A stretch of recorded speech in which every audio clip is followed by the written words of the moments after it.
The Chessmen of Mars by Edgar Rice Burroughs. Prelude. John Carter Comes to Earth. Shay had just beaten me at chess, as usual, and also as usual, I had gleaned what questionable satisfaction I might by twitting him with this indication of failing mentality, by calling his attention to the nth time to that theory, propounded by certain scientists, which is based upon the assertion that phenomenal chess players are always found to be from the ranks of children under 12, adults over 72, or the mentally defective, a theory that is lightly ignored upon those rare occasions that I win. Shay had gone to bed, and I should have followed suit, for we are always in the saddle here before sunrise. But instead, I sat there before the chess table in the library, idly blowing smoke at the dishonored head of my defeated king. While thus profitably employed, I heard the east door of the living room open and someone enter. I thought it was Shay returning to speak with me on some matter of tomorrow's work. But when I raised my eyes to the doorway that connects the two rooms, I saw framed there the figure of a bronze giant, his otherwise naked body trapped with a jewel-encrusted harness from which there hung at one side an ornate short-sword and at the other a pistol of strange pattern. The black hair, the steel-gray eyes, brave and smiling, the noble features, I recognized them at once, and leaping to my feet, I advanced with outstretched hand. "John Carter," I cried, "you?" "None other, my son," he replied, taking my hand in one of his and placing the other upon my shoulder. "And what are you doing here?" I asked. "It has been long years since you revisited Earth, and never before in the trappings of Mars. Lord, but it is good to see you, and not a day older in appearance than when you trotted me on your knee in my babyhood. How do you explain it, John Carter, warlord of Mars, or do you try to explain it?" "Why attempt to explain the inexplicable?" he replied.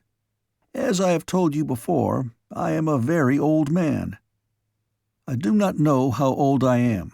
I recall no childhood, but recollect only having been always as you see me now, and as you saw me first when you were 5 years old.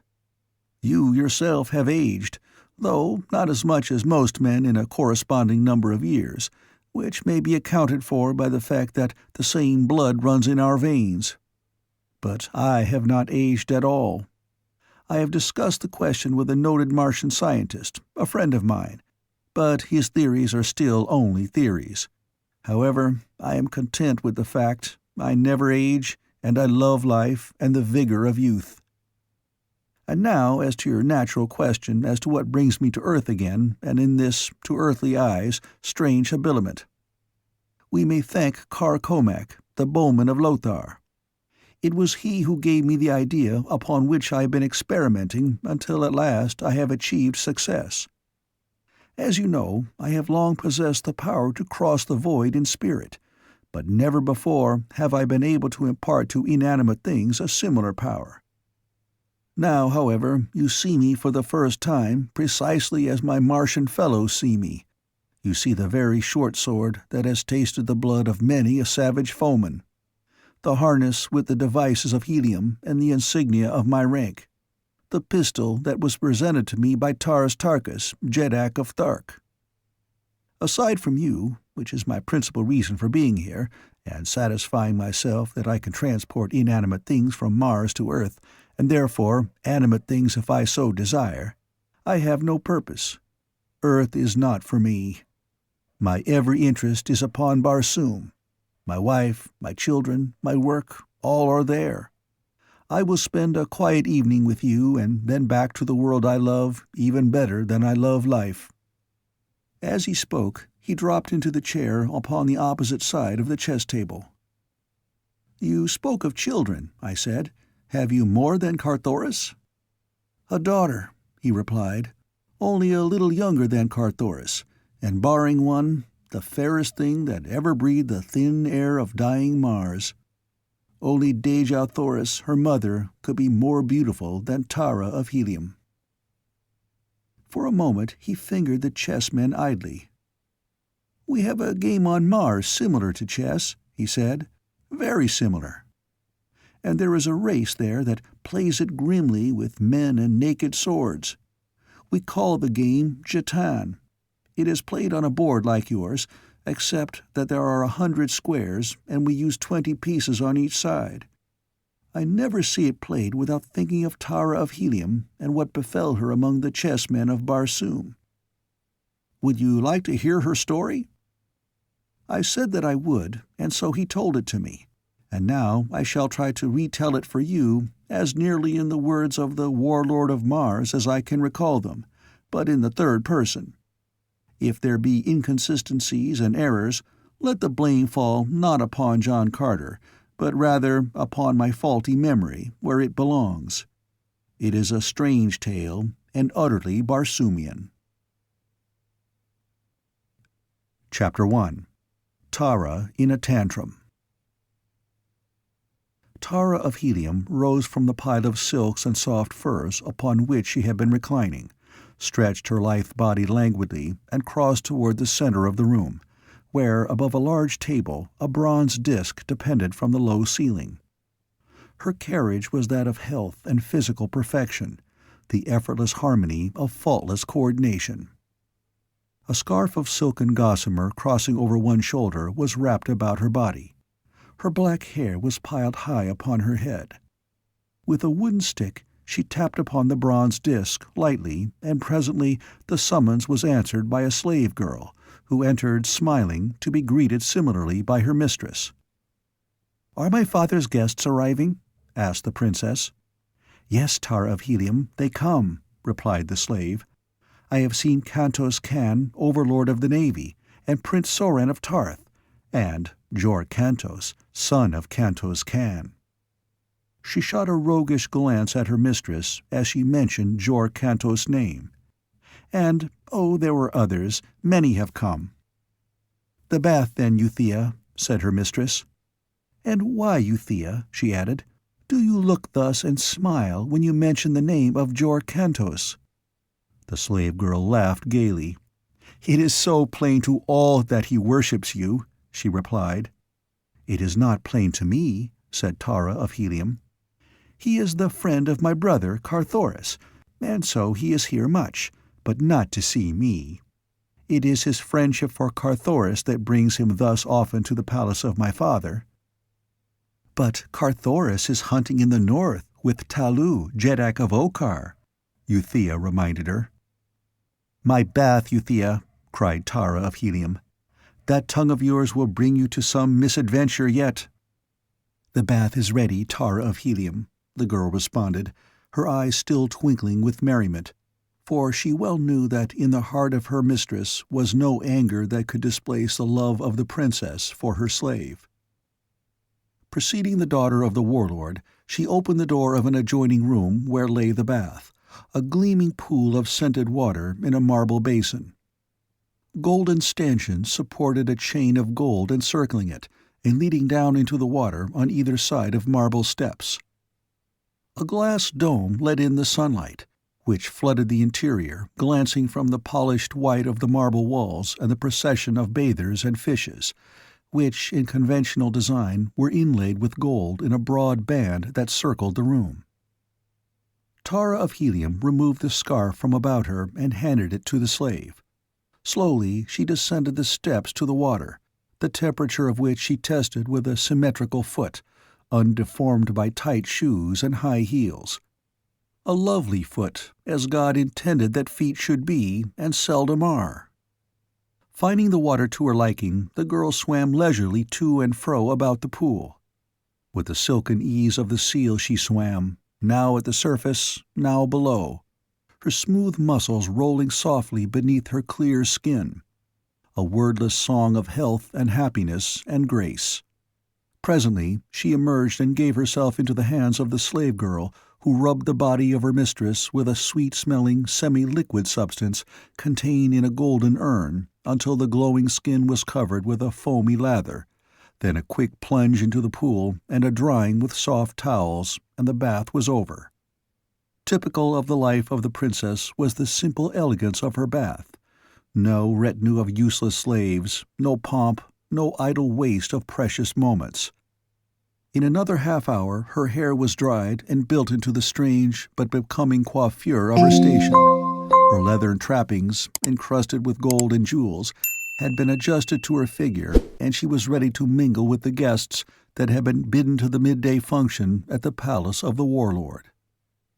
As she left her apartments to make her way to the gardens where the guests were congregating, two warriors, the insignia of the house of the Prince of Helium upon their harness, followed a few paces behind her, grim reminders that the assassin's blade may never be ignored upon Barsoom, where, in a measure, it counterbalances the great natural span of human life, which is estimated at not less than 1,000 years. As they neared the entrance to the garden, another woman, similarly guarded, approached them from another quarter of the great palace. As she neared them, Tara of Helium turned toward her with a smile and a happy greeting, while her guards knelt with bowed heads in willing and voluntary adoration of the beloved of Helium. As always, solely at the command of their own hearts, did the warriors of Helium greet Dejah Thoris, whose deathless beauty had more than once brought them to bloody warfare with other nations of Barsoom. So great was the love of the people of Helium for the maid of John Carter, it amounted practically to worship, as though she were indeed the goddess that she looked. The mother and daughter exchanged the gentle Barsoomian Kaor of greeting and kissed. Then together they entered the gardens where the guests were.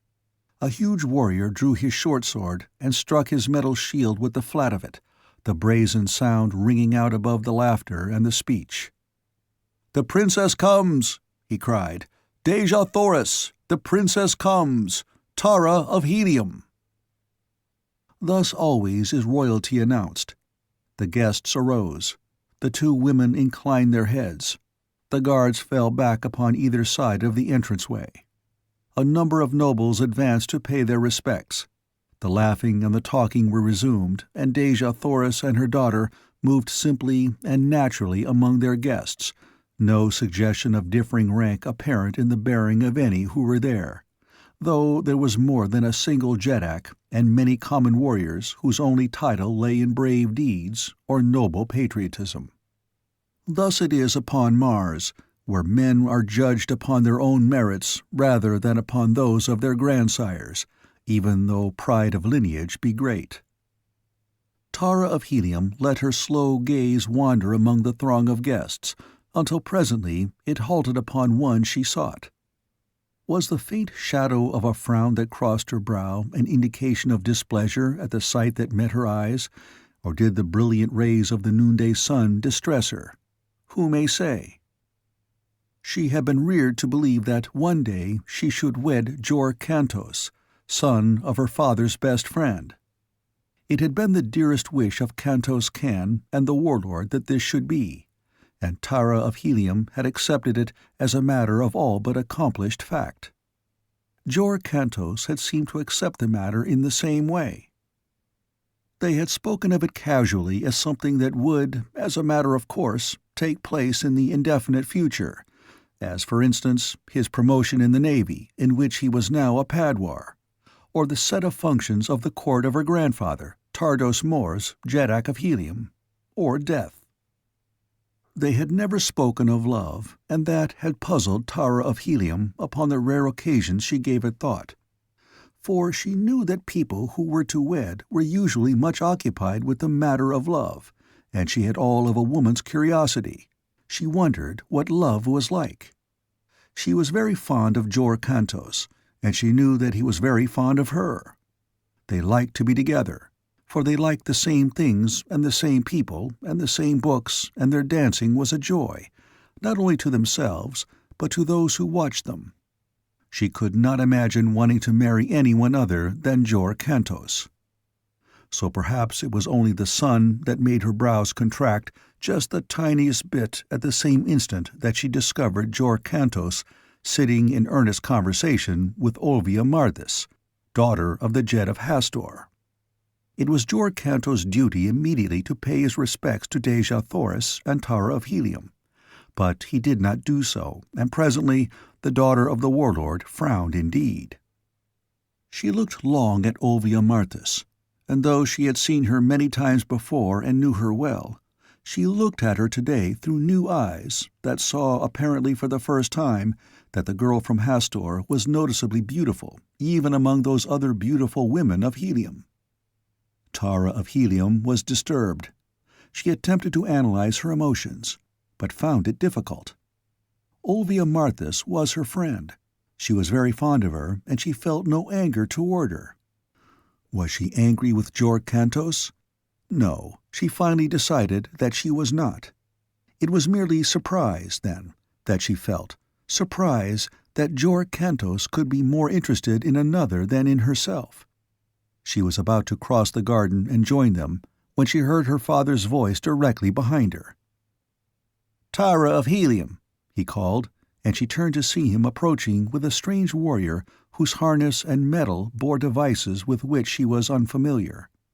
Even among the gorgeous trappings of the men of Helium and the visitors from distant empires, those of the stranger were remarkable for their barbaric splendor.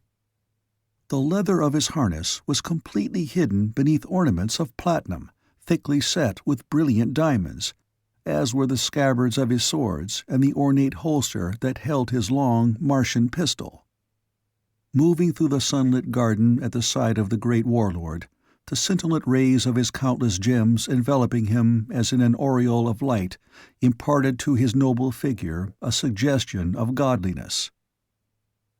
"Tara of Helium, I bring you Gahan, Jed of Gathol," said John Carter, after the simple Barsoomian custom of presentation.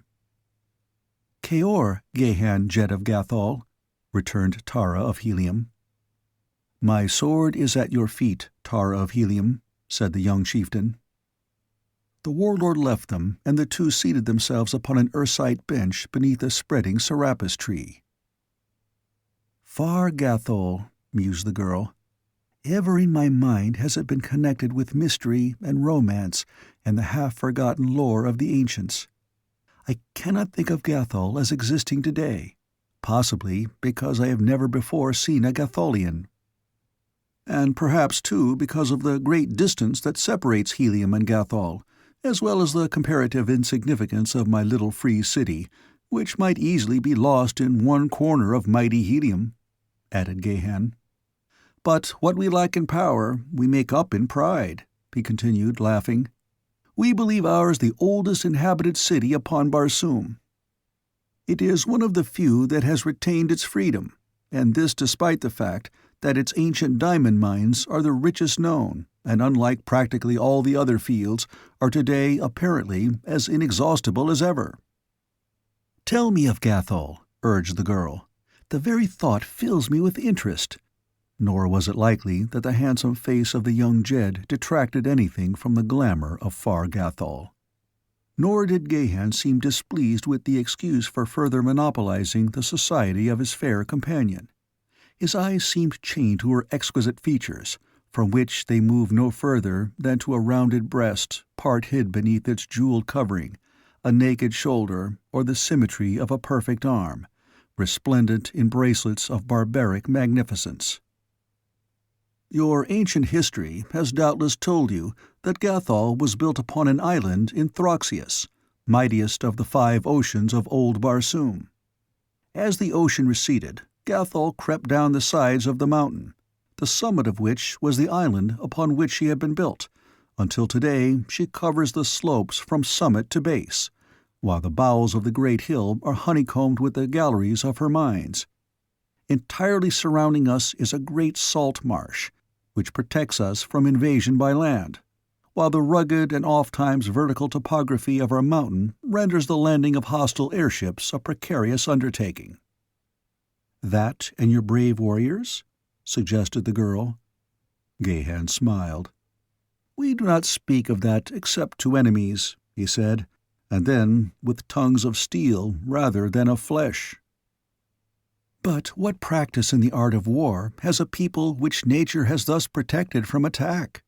asked Tara of Helium, who had liked the young Jed's answer to her previous question, but yet in whose mind persisted a vague conviction of the possible effeminacy of her companion, induced, doubtless, by the magnificence of his trappings and weapons which carried a suggestion of splendid show rather than grim utility.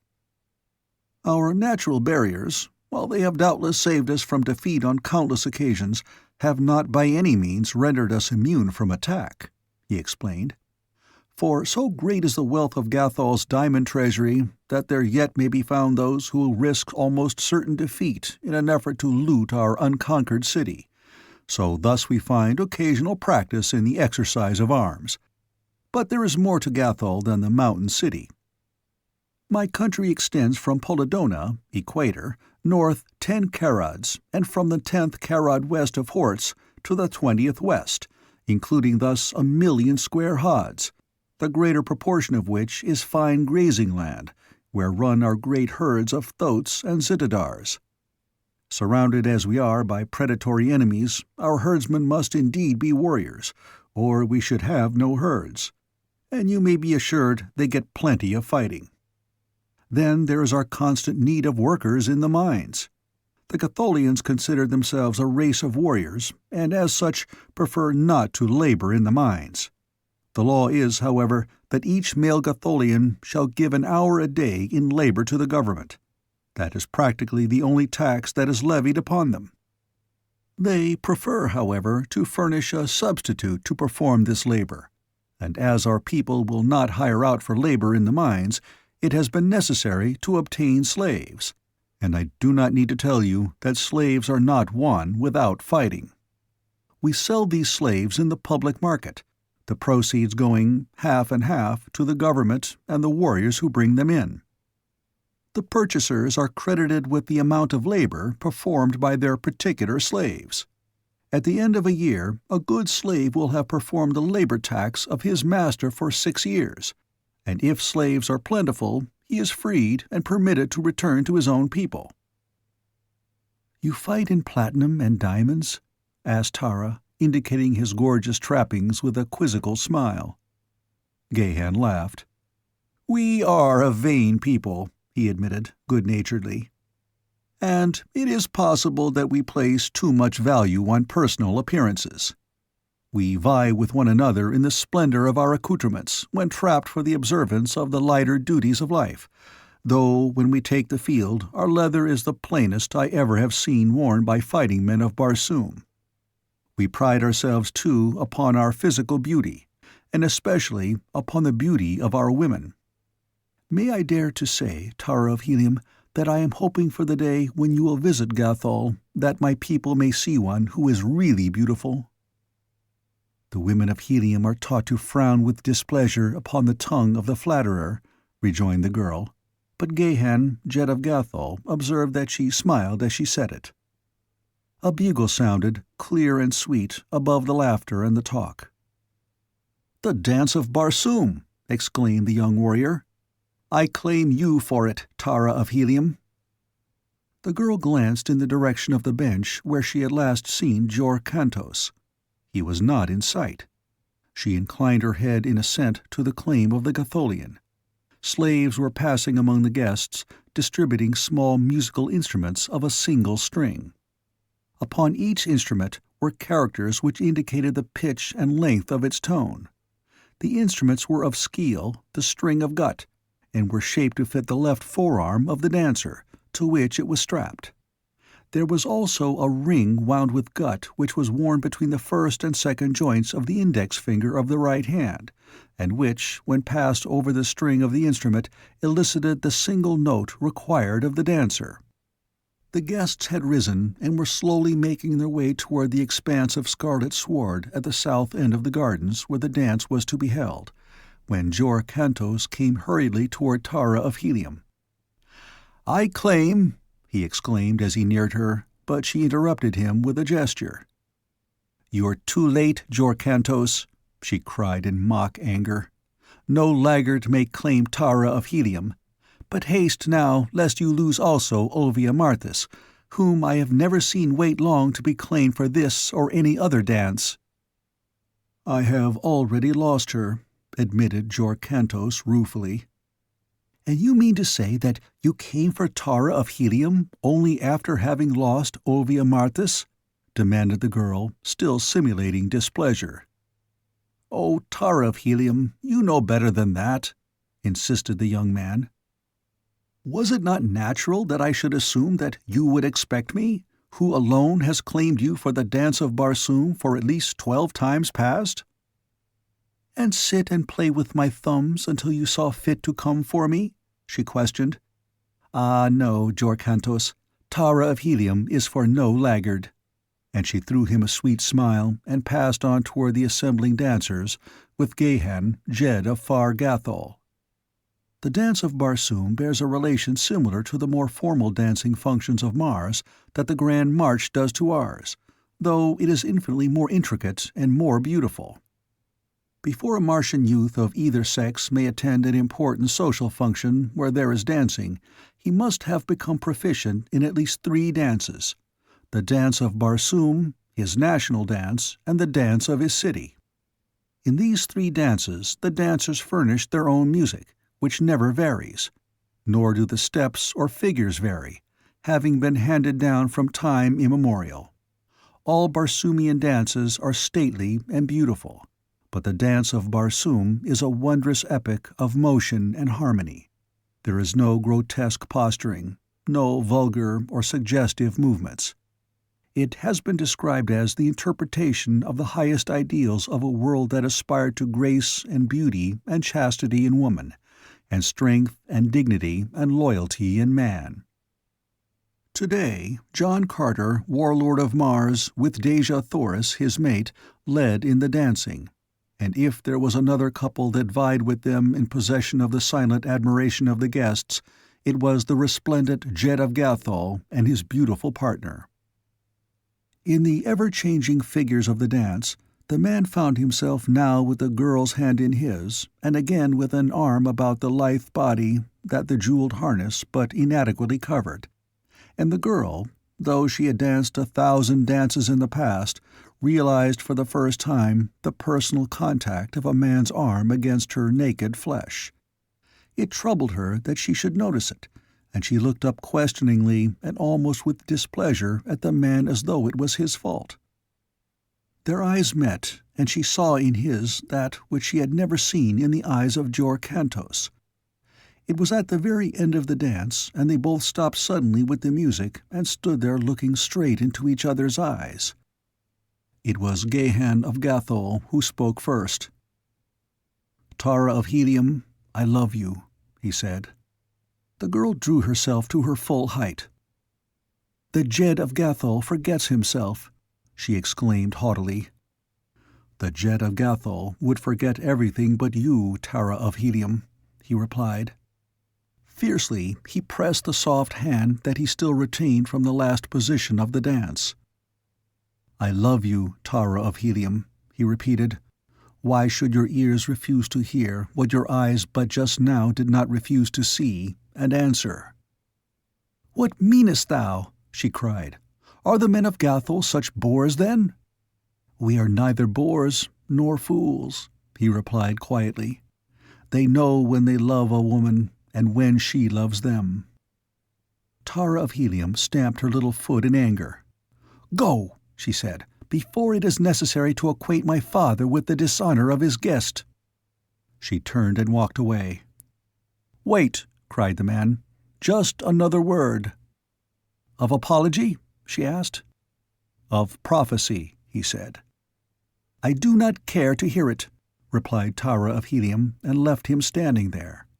She was strangely unstrung, and shortly thereafter returned to her own quarter of the palace, where she stood for a long time by a window looking out beyond the scarlet tower of Greater Helium toward the northwest.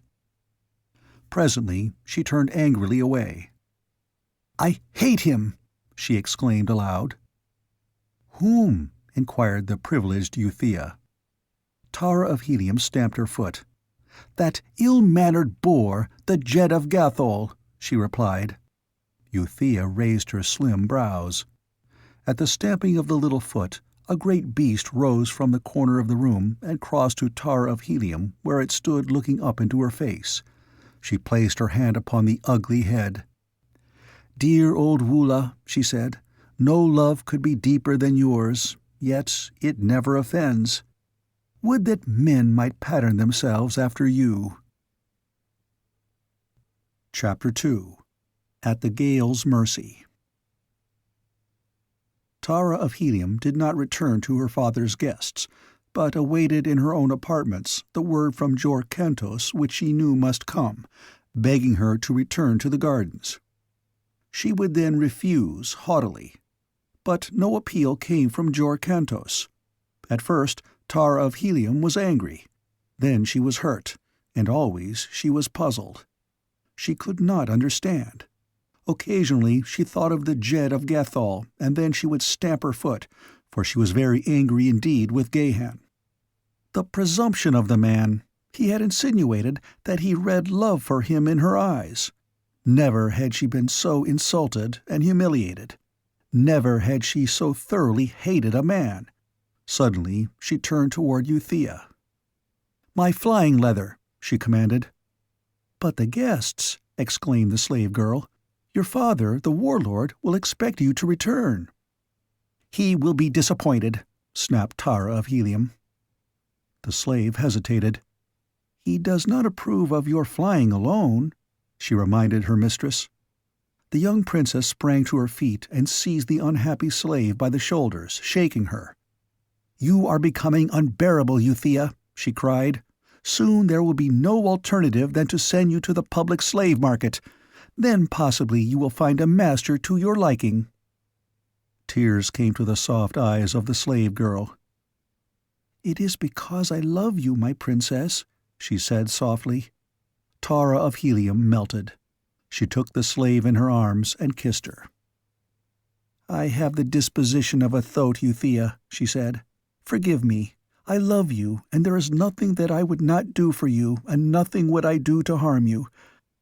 Again, as I have so often in the past, I offer you your freedom."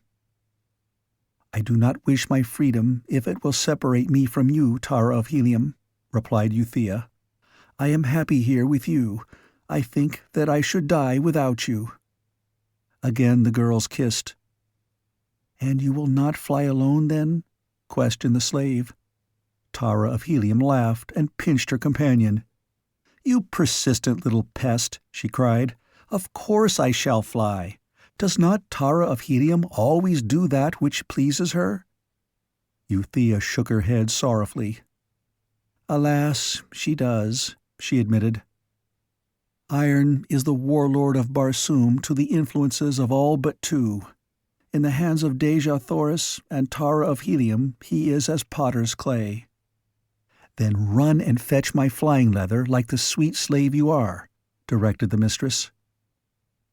Far out across the ochre sea bottoms, beyond the twin cities of Helium, raced the swift flyer of Tara of Helium. Thrilling to the speed and the buoyancy and the obedience of the little craft, the girl drove toward the northwest. Why should she choose that direction she did not pause to consider. Perhaps because in that direction lay the least known areas of Barsoom, and ergo, romance, mystery, and adventure. In that direction also lay far Gathol, but to that fact she gave no conscious thought.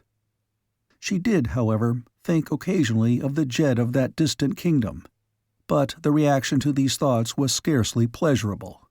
They still brought a flush of shame to her cheeks and a surge of angry blood to her heart. She was very angry with the Jed of Gathol, and though she should never see him again, she was quite sure that hate of him would remain fresh in her memory forever. Mostly her thoughts revolved about another, Jor Kantos, and when she thought of him she thought also of Olvia Marthis of Hastor. Tara of Helium thought that she was jealous of the fair Olvia, and it made her very angry to think that. She was angry with Jor Kantos and herself, but she was not angry at all with Olvia Marthis, whom she loved, and so of course she was not jealous really. The trouble was that Tara of Helium had failed for once to have her own way. Jor Kantos had not come running like a willing slave when she had expected him. And here was the nub of the whole thing. Gahan, Jed of Gathol, a stranger, had been a witness to her humiliation. He had seen her unclaimed at the beginning of a great function, and he had had to come to her rescue to save her, as he doubtless thought, from the inglorious fate of a wallflower. At the recurring thought, Tara of Helium could feel her whole body burning with scarlet shame, and then she went suddenly white and cold with rage.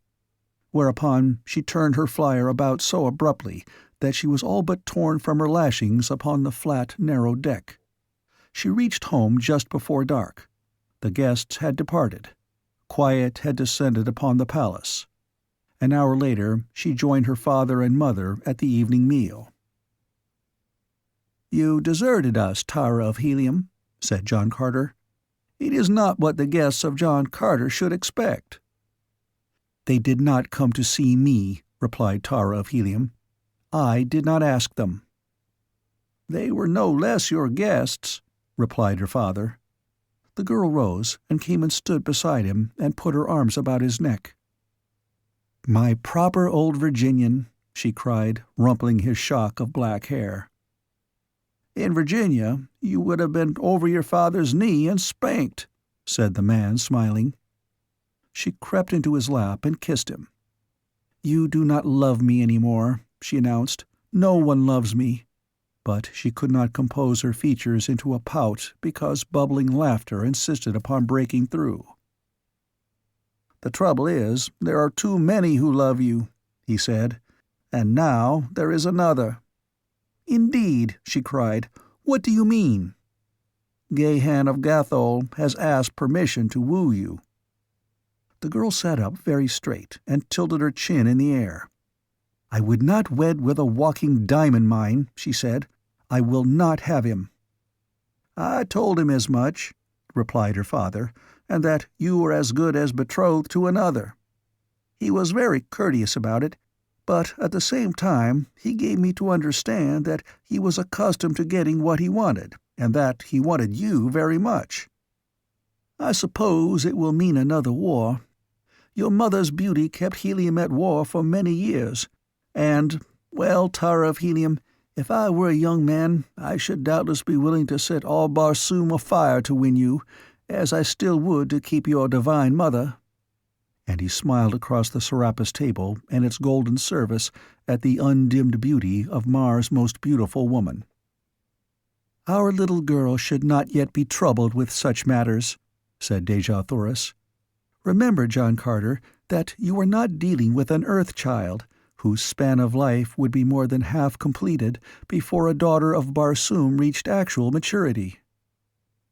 "But do not the daughters of Barsoom sometimes marry as early as 20? He insisted. "Yes, but they will still be desirable in the eyes of men after 40 generations of Earthfolk have returned to dust. There is no hurry, at least upon Barsoom.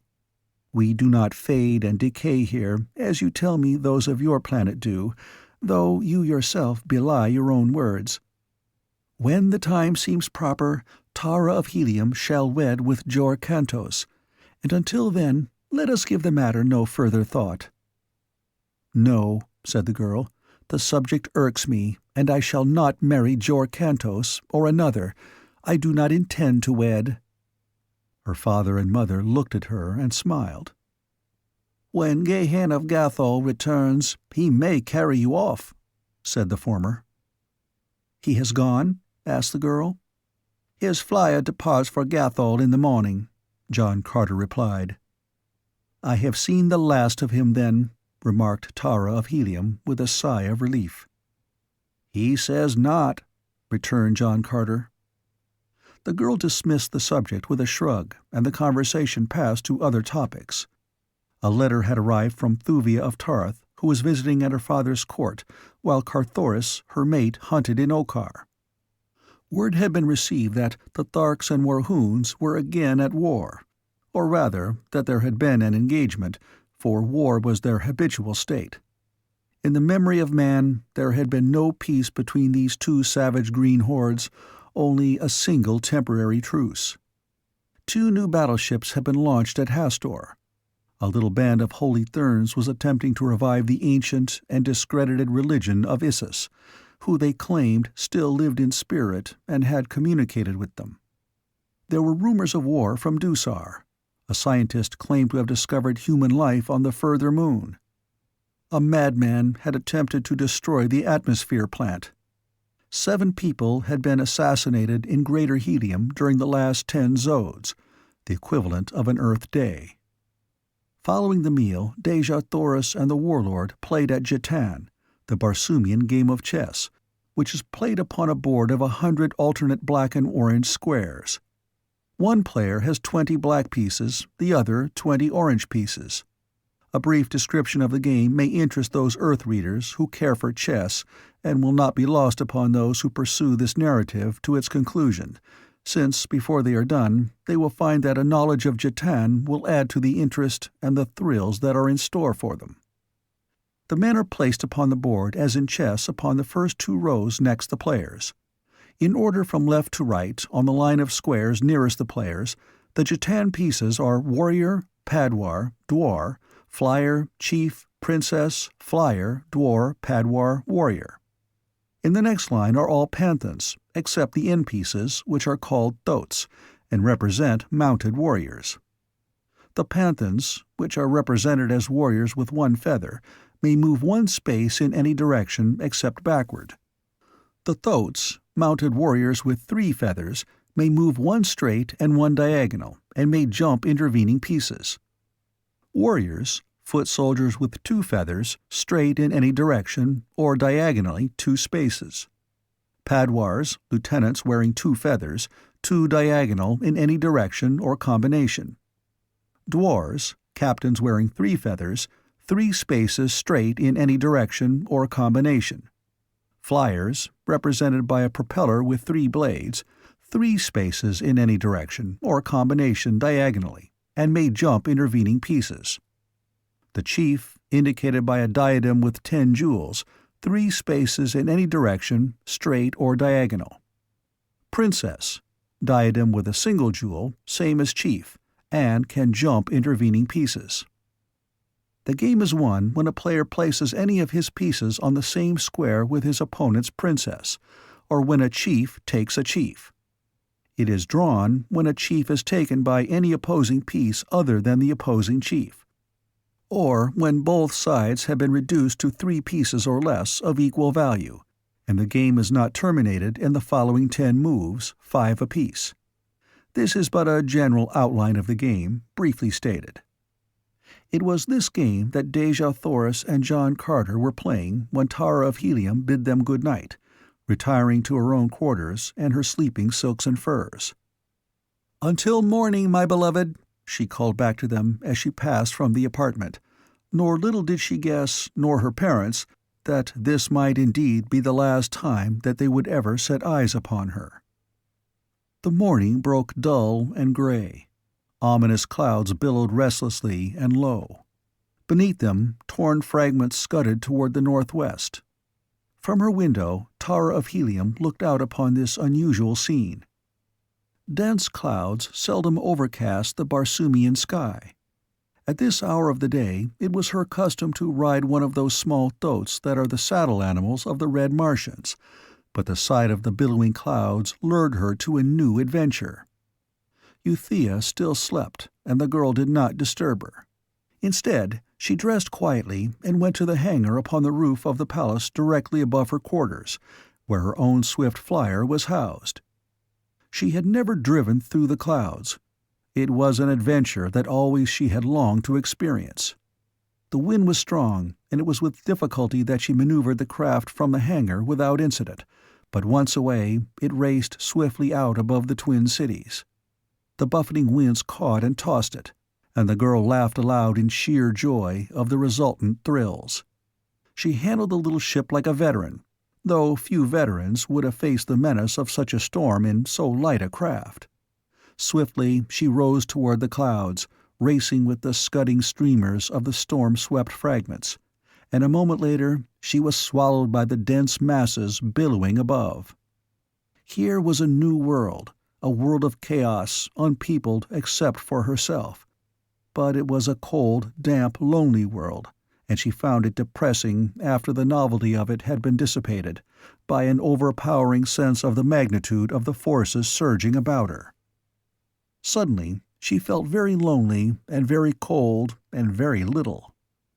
Hurriedly, therefore, she rose until presently her craft broke through into the glorious sunlight that transformed the upper surface of the somber element into rolling masses of burnished silver. Here it was still cold, but without the dampness of the clouds, and in the eye of the brilliant sun her spirits rose with the mounting needle of her altimeter. Gazing at the clouds, now far beneath, the girl experienced the sensation of hanging stationary in mid-heaven. But the whirring of her propeller, the wind beating upon her, the high figures that rose and fell beneath the glass of her speedometer, these told her that her speed was terrific. It was then that she determined to turn back. The first attempt she made above the clouds, but it was unsuccessful. To her surprise, she discovered that she could not even turn against the high wind, which rocked and buffeted the frail craft. Then she dropped swiftly to the dark and wind-swept zone between the hurtling clouds and the gloomy surface of the shadowed ground.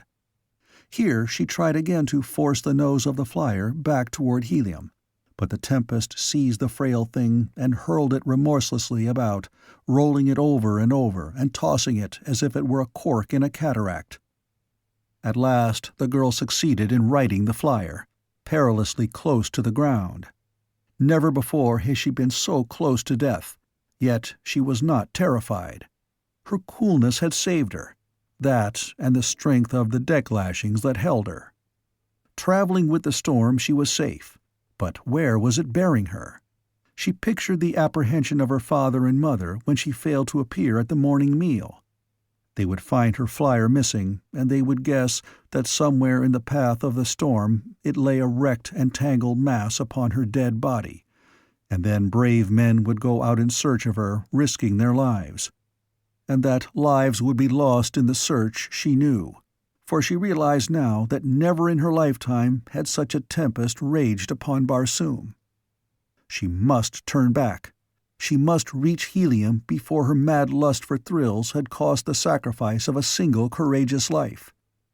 She determined that greater safety and likelihood of success lay above the clouds, and once again she rose through the chilling, wind-tossed vapor. Her speed again was terrific, for the wind seemed to have increased rather than to have lessened. She sought gradually to check the swift flight of her craft, but though she finally succeeded in reversing her motor, the wind but carried her on as it would. Then it was that Tara of Helium lost her temper. Had her world not always bowed in acquiescence to her every wish? What were these elements that they dared to thwart her? She would demonstrate to them that the daughter of the warlord was not to be denied. They would learn that Tara of Helium might not be ruled even by the forces of nature. And so she drove her motor forward again, and then with her firm, white teeth set in grim determination she drove the steering lever far down to port with the intention of forcing the nose of her craft straight into the teeth of the wind, and the wind seized the frail thing and toppled it over upon its back, and twisted and turned it and hurled it over and over. The propeller raced for an instant in an air pocket, and then the tempest seized it again and twisted it from its shaft, leaving the girl helpless upon an unmanageable atom that rose and fell and rolled and tumbled, the sport of the elements she had defied. Tara of Helium's first sensation was one of surprise, that she had failed to have her own way. Then she commenced to feel concern, not for her own safety, but for the anxiety of her parents and the dangers that the inevitable searchers must face. She reproached herself for the thoughtless selfishness that had jeopardized the peace and safety of others. She realized her own grave danger, too.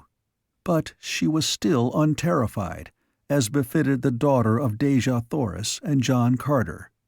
She knew that her buoyancy tanks might keep her afloat indefinitely, but she had neither food nor water, and she was being borne toward the least known area of Barsoom. Perhaps it would be better to land immediately and await the coming of the searchers, rather than to allow herself to be carried still further from Helium, thus greatly reducing the chances of early discovery. But when she dropped toward the ground, she discovered that the violence of the wind rendered an attempt to land tantamount to destruction, and she rose again rapidly. Carried along a few hundred feet above the ground, she was better able to appreciate the titanic proportions of the storm than when she had flown in the comparative serenity of the zone above the clouds, for now she could distinctly see the effect of the wind upon the surface of Barsoom. The air was filled with dust and flying bits of vegetation, and when the storm carried her across an irrigated area of farmland, she saw great trees and stone walls and buildings lifted high in the air and scattered broadcast over the devastated country. And then she was carried swiftly on to other sights that forced in upon her consciousness a rapidly growing conviction that, after all, Tara of Helium was a very small and insignificant and helpless person. It was quite a shock to her self-pride while it lasted, and toward evening she was ready to believe that it was going to last forever. There had been no abatement in the ferocity of the tempest, nor was there indication of any. She could only guess at the distance she had been carried, for she could not believe in the correctness of the high figures that had been piled upon the record of her odometer. They seemed unbelievable, and yet, had she known it, they were quite true. In 12 hours she had flown and been carried by the storm full 7,000 haads. Just before dark she was carried over one of the deserted cities of ancient Mars. It was Torquas, but she did not know it. Had she might readily have been forgiven for abandoning the last vestige of hope, for to the people of Helium, Torquas seems as remote as do the South Sea Islands to us. And still the tempest, its fury unabated, bore her on. All that night she hurtled through the dark beneath the clouds, or rose to race through the moonlit void beneath the glory of Barsoom's 2 satellites. She was cold and hungry and altogether miserable, but her brave little spirit refused to admit that her plight was hopeless, even though reason proclaimed the truth. Her reply to reason, sometimes spoken aloud in sudden defiance, recalled the Spartan stubbornness of her sire in the face of certain annihilation. "I still live." That morning there had been an early visitor at the palace of the warlord. It was Gahan, Jed of Gathol. He had arrived shortly after the absence of Tara of Helium had been noted, and in the excitement he had remained unannounced until John Carter had happened upon him in the great reception corridor of the palace, as the warlord was hurrying out to arrange for the dispatch of ships in search of his daughter. Gahan read the concern upon the face of the warlord. "Forgive me if I intrude, John Carter," he said. "I but came to ask the indulgence of another day, since it would be foolhardy to attempt to navigate a ship in such a storm." "Remain, Gahan, a welcome guest, until you choose to leave us," replied the warlord. "But you must forgive any seeming inattention upon the part of Helium until my daughter is restored to us." "Your daughter? Restored? What do you mean?" exclaimed the Gatholian. "I do not understand." "She is gone, together with her light flyer. That is all we know. We can only assume that she decided to fly before the morning meal and was caught in the clutches of the tempest. You will pardon me, Gahan, if I leave you abruptly. I am arranging to send ships in search of her." But Gahan, Jed of Gathol, was already speeding in the direction of the palace gate. There he leapt upon a waiting thoat, and followed by 2 warriors in the metal of Gathol, he dashed through the avenues of Helium toward the palace that had been set aside for his entertainment. Chapter 3. The Headless Humans. Above the roof of the palace that housed the Jed of Gathol and his entourage, the cruiser Vanator tore at her stout moorings. The groaning tackle bespoke the mad fury of the gale, while the worried faces of those members of the crew whose duties demanded their presence on the straining craft gave corroborative evidence of the gravity of the situation. Only stout lashings prevented these men from being swept from the deck, while those upon the roof below were constantly compelled to cling to rails and stanchions to save themselves from being carried away by each new burst of meteoric fury. Upon the prow of the Vanator was painted the device of Gathol, but no pennants were displayed in the upper works, since the storm had carried away several in rapid succession, just as it seemed to the watching men that it must carry away the ship itself. They could not believe that any tackle could withstand for long this titanic force. To each of the 12 lashings clung a brawny warrior with drawn short sword. Had but a single mooring given to the power of the tempest, 11 short swords would have cut the others. Since partially moored, the ship was doomed, while free in the tempest it stood at least some slight chance for life. "By the blood of Isis, I believe they will hold!" screamed one warrior to another. "And if they do not hold, may the spirits of our ancestors reward the brave warriors upon the Vanator," replied another of those upon the roof of the palace. "For it will not be long, from the moment her cables part, before her crew dons the leather of the dead. But yet, Tanis, I believe they will hold. Give thanks at least that we did not sail before the tempest fell, since now each of us has a chance to live." "Yes," replied Tanis. "I should hate to be abroad today upon the stoutest ship that sails the Barsoomian sky." It was then that Gahan the Jed appeared upon the roof. With him were the balance of his own party and a dozen warriors of Helium. The young chief turned to his followers. "I sail at once upon the Vanator," he said, "in search of Tara of Helium, who is thought to have been carried away upon a one-man flyer by the storm. I do not need to explain to you the slender chances the Vanator has to withstand the fury of the tempest, nor will I order you to your deaths. Let those who wish remain behind without dishonor. The others will follow me." And he leapt for the rope ladder that lashed wildly in the gale. The first man to follow him was Tanis, and when the last reached the deck of the cruiser, there remained upon the palace roof only the 12 warriors of Helium, who, with naked swords, had taken the posts of the Gatholians at the moorings. Not a single warrior who had remained aboard the Vanator would leave her now.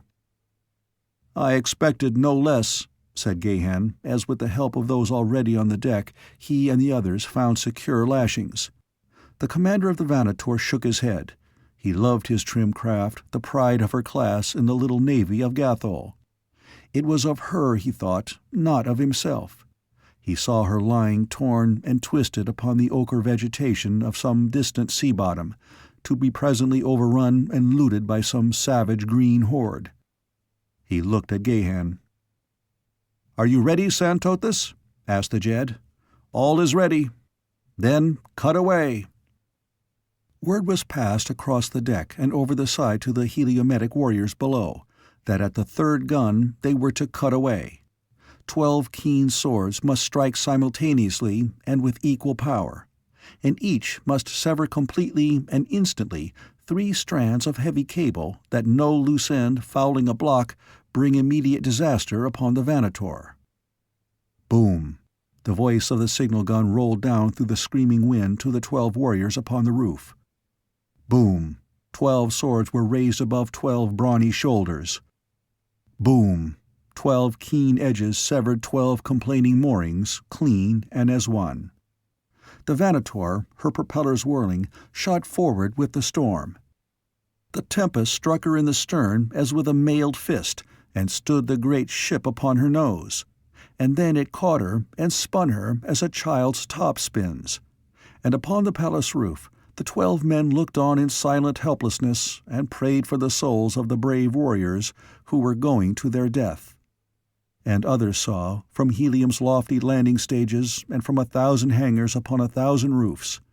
But only for an instant did the preparations stop that would send other brave men into the frightful maelstrom of that apparently hopeless search, for such is the courage of the warriors of Barsoom. But the Vanator did not fall to the ground, within sight of the city at least, though as long as the watchers could see her, never for an instant did she rest upon an even keel. Sometimes she lay upon one side or the other, or again she hurtled along keel up, or rolled over and over, or stood upon her nose or her tail at the caprice of the great force that carried her along. And the watchers saw that this great ship was merely being blown away with the other bits of debris, great and small, that filled the sky. Never in the memory of man or the annals of recorded history had such a storm raged across the face of Barsoom. And in another instant was the Venator forgotten, as the lofty, scarlet tower that had marked Lesser Helium for ages crashed to the ground, carrying death and demolition upon the city beneath. Panic reigned. A fire broke out in the ruins. The city's every force seemed crippled, and it was then that the warlord ordered the men that were about to set forth in search of Tara of Helium to devote their energies to the salvation of the city, for he too had witnessed the start of the Venator and realized the futility of wasting men who were needed sorely if Lesser Helium was to be saved from utter destruction. Shortly after noon of the second day, the storm commenced to abate, and before the sun went down, the little craft upon which Tara of Helium had hovered between life and death these many hours drifted slowly before a gentle breeze above a landscape of rolling hills that once had been lofty mountains upon a Martian continent. The girl was exhausted from loss of sleep, from lack of food and drink, and from the nervous reaction consequent to the terrifying experiences through which she had passed. In the near distance, just topping an intervening hill, she caught a momentary glimpse of what appeared to be a dome-capped tower. Quickly, she dropped the flyer until the hill shut it off from the view of the possible occupants of the structure she had seen.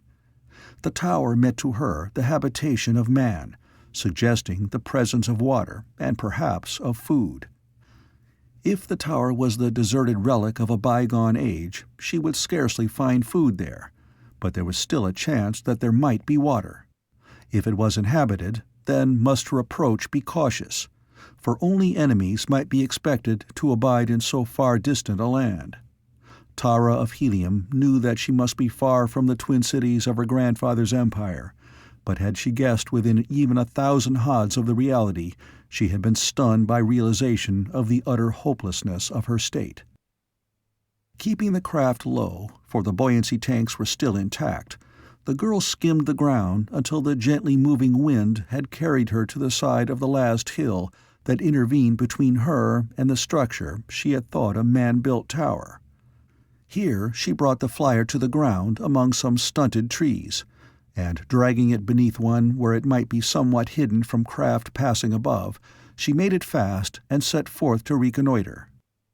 Like most women of her class, she was armed only with a single slender blade, so that in such an emergency as now confronted her, she must depend almost solely upon her cleverness in remaining undiscovered by enemies. With utmost caution, she crept warily toward the crest of the hill, taking advantage of every natural screen that the landscape afforded to conceal her approach from possible observers ahead, while momentarily she cast quick glances rearward lest she be taken by surprise from that quarter. She came at last to the summit, where from the concealment of a low bush she could see what lay beyond.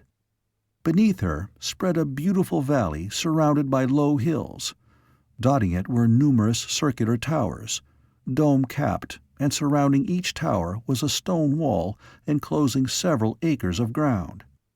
The valley appeared to be in a high state of cultivation. Upon the opposite side of the hill and just beneath her was a tower and enclosure. It was the roof of the former that had first attracted her attention. In all respects, it seemed identical in construction with those further out in the valley, a high plastered wall of massive construction surrounding a similarly constructed tower, upon whose gray surface was painted in livid colors a strange device. The towers were about 40 sofads in diameter, approximately 40 Earth feet, and 60 in height to the base of the dome. To an Earthman, they would have immediately suggested the silos in which dairy farmers store ensilage for their herds, but closer scrutiny, revealing an occasional embrasured opening together with the strange construction of the domes, would have altered such a conclusion. Tara of Helium saw that the domes seemed to be faced with innumerable prisms of glass, those that were exposed to the declining sun scintillating so gorgeously as to remind her suddenly of the magnificent trappings of Gahan of Gathol.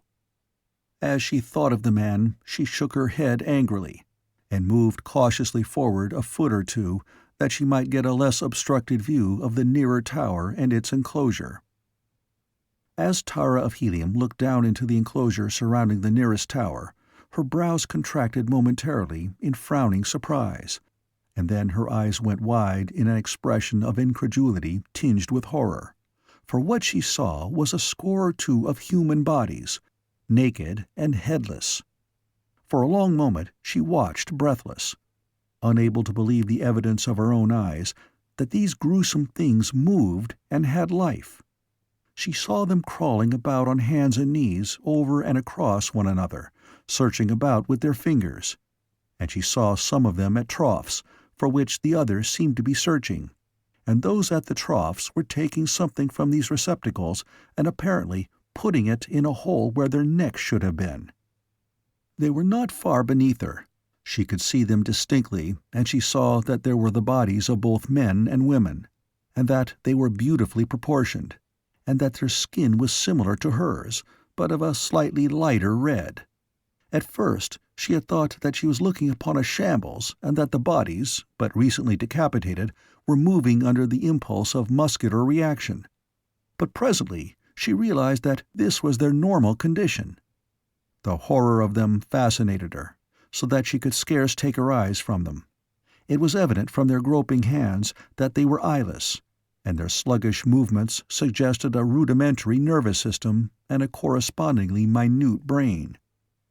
The girl wondered how they subsisted, for she could not, even by the wildest stretch of imagination, picture these imperfect creatures as intelligent tillers of the soil. Yet that the soil of the valley was tilled was evident, and that these things had food was equally so. But who tilled the soil? Who kept and fed these unhappy things? And for what purpose? It was an enigma beyond her powers of deduction. The sight of food aroused again a consciousness of her own gnawing hunger and the thirst that parched her throat. She could see both food and water within the enclosure. But would she dare enter, even should she find means of ingress? She doubted it, since the very thought of possible contact with these gruesome creatures sent a shudder through her frame. Then her eyes wandered again out across the valley, until presently they picked out what appeared to be a tiny stream winding its way through the center of the farmlands, a strange sight upon Barsoom. Ah, if it were but water! Then might she hope with a real hope, for the fields would give her sustenance which she could gain by night, while by day she hid among the surrounding hills. And sometime, yes, sometime she knew, the searchers would come. For John Carter, warlord of Barsoom, would never cease to search for his daughter until every square hod of the planet had been combed again and again. She knew him, and she knew the warriors of Helium, and so she knew that could she but manage to escape harm until they came, they would indeed come at last. She would have to wait until dark before she dare venture into the valley, and in the meantime she thought it well to search out a place of safety nearby where she might be reasonably safe from the savage beasts. It was possible that the district was free from carnivora, but one might never be sure in a strange land. As she was about to withdraw behind the brow of the hill, her attention was again attracted to the enclosure below. Two figures had emerged from the tower.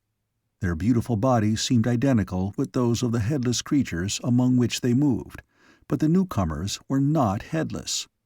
Upon their shoulders were heads that seemed human, yet which the girl intuitively sensed were not human. They were just a trifle too far away for her to see them distinctly in the waning light of the dying day, but she knew that they were too large. They were out of proportion to the perfectly proportioned bodies, and they were oblate in form. She could see that the men wore some manner of harness to which were slung the customary longsword and short-sword of the Barsoomian warrior, and that about their short necks were massive leather collars cut to fit loosely over the shoulders and snugly to the lower part of the head. Their features were scarce discernible, but there was a suggestion of grotesqueness about them that carried to her a feeling of revulsion. The two carried a long rope, to which were fastened, at intervals of about 2 sofads, what she later guessed were light manacles, for she saw the warriors passing among the poor creatures in the enclosure, and about the right wrist of each they fastened one of the manacles. When all had been thus fastened to the rope, one of the warriors commenced to pull and tug at the loose end as though attempting to drag the headless company toward the tower, while the other went among them with a long, light whip, with which he flicked them upon the naked skin. Slowly, dully, the creatures rose to their feet, and between the tugging of the warrior in front and the lashing of him behind, the hopeless band was finally herded within the tower. Tara of Helium shuddered as she turned away. What manner of creatures were these? Suddenly it was night. The Barsoomian day had ended, and then the brief period of twilight that renders the transition from daylight to darkness almost as abrupt as the switching off of an electric light, and Tara of Helium had found no sanctuary.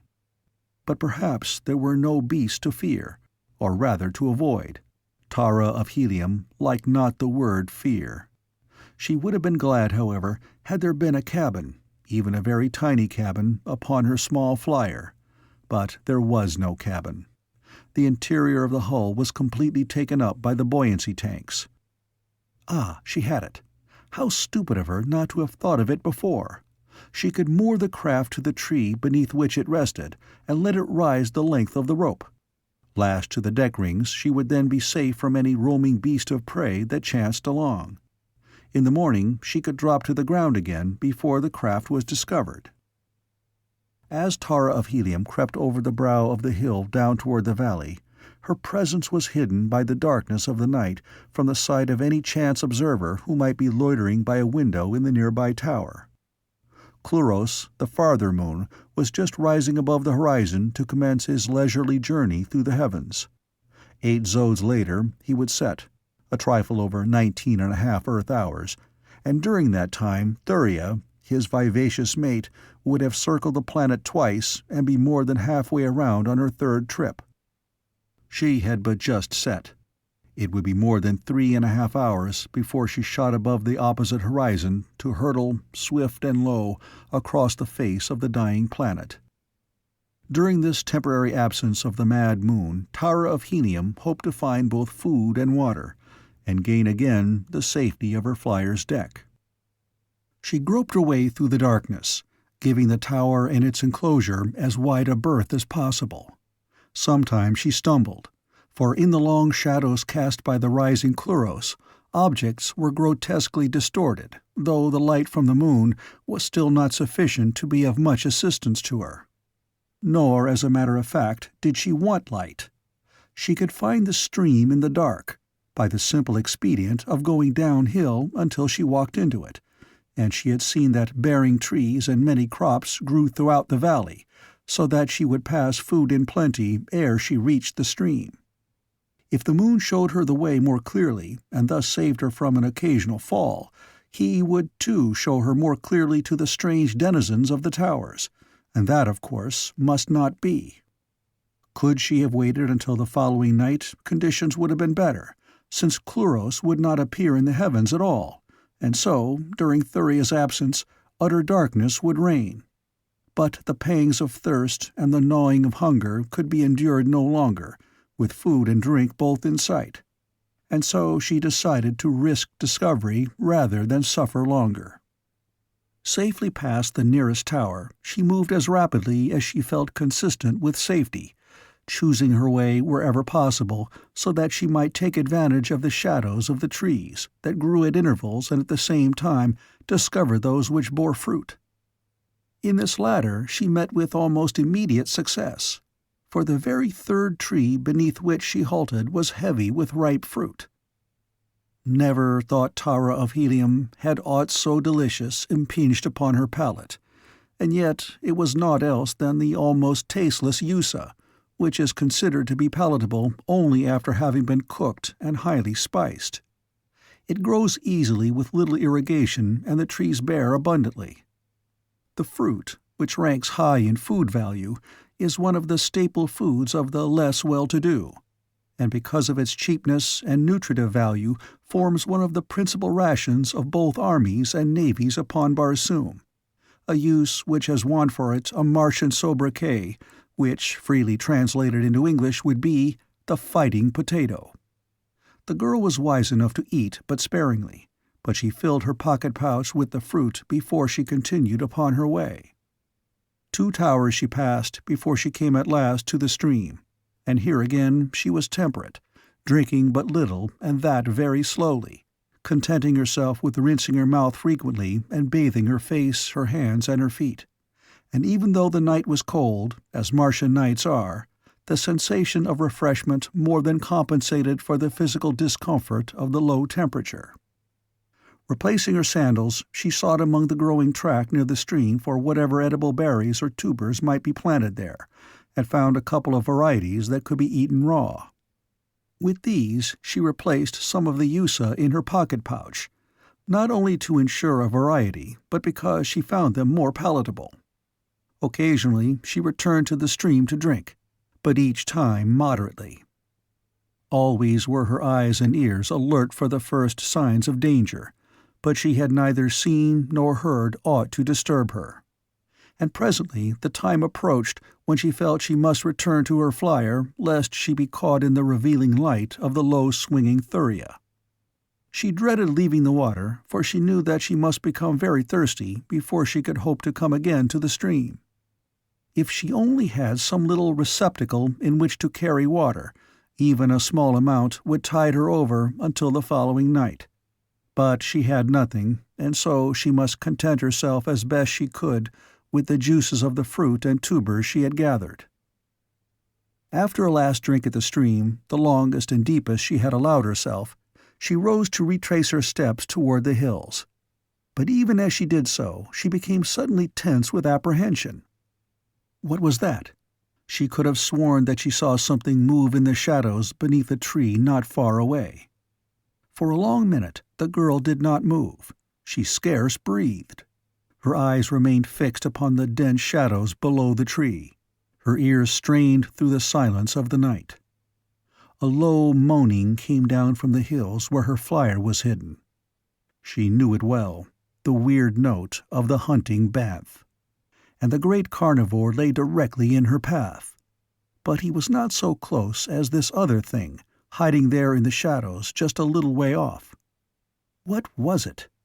It was the strain of uncertainty that weighed heaviest upon her. Had she known the nature of the creature lurking there, half its menace would have vanished. She cast quickly about her in search of some haven of refuge should the thing prove dangerous. Again arose the moaning from the hills, but this time closer.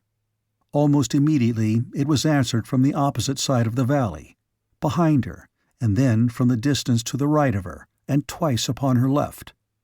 Her eyes had found a tree quite near.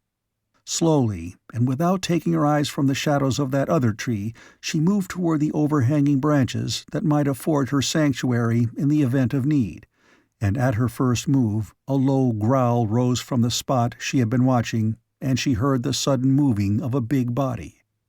Simultaneously the creature shot into the moonlight in full charge upon her, its tail erect, its tiny ears laid flat, its great mouth with its multiple rows of sharp and powerful fangs already yawning for its prey, its 10 legs carrying it forward in great leaps. And now from the beast's throat issued the frightful roar with which it seeks to paralyze its prey. It was a banth, the great maned lion of Barsoom. Tara of Helium saw it coming and leapt for the tree toward which she had been moving, and the banth realized her intention and redoubled his speed. As his hideous roar awakened the echoes in the hills, so too it awakened echoes in the valley.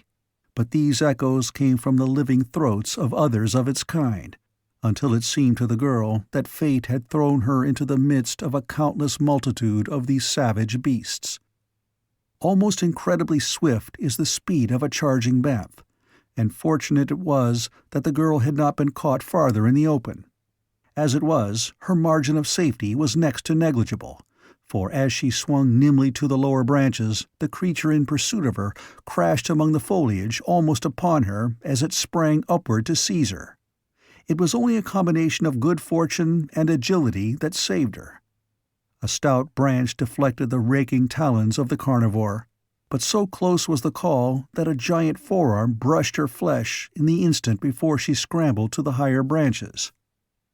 Baffled, the Banth gave vent to his rage and disappointment in a series of frightful roars that caused the very ground to tremble, and to these were added the roarings and the growlings and the moanings of his fellows as they approached from every direction in the hope of wresting from him whatever of his kill they could take by craft or prowess.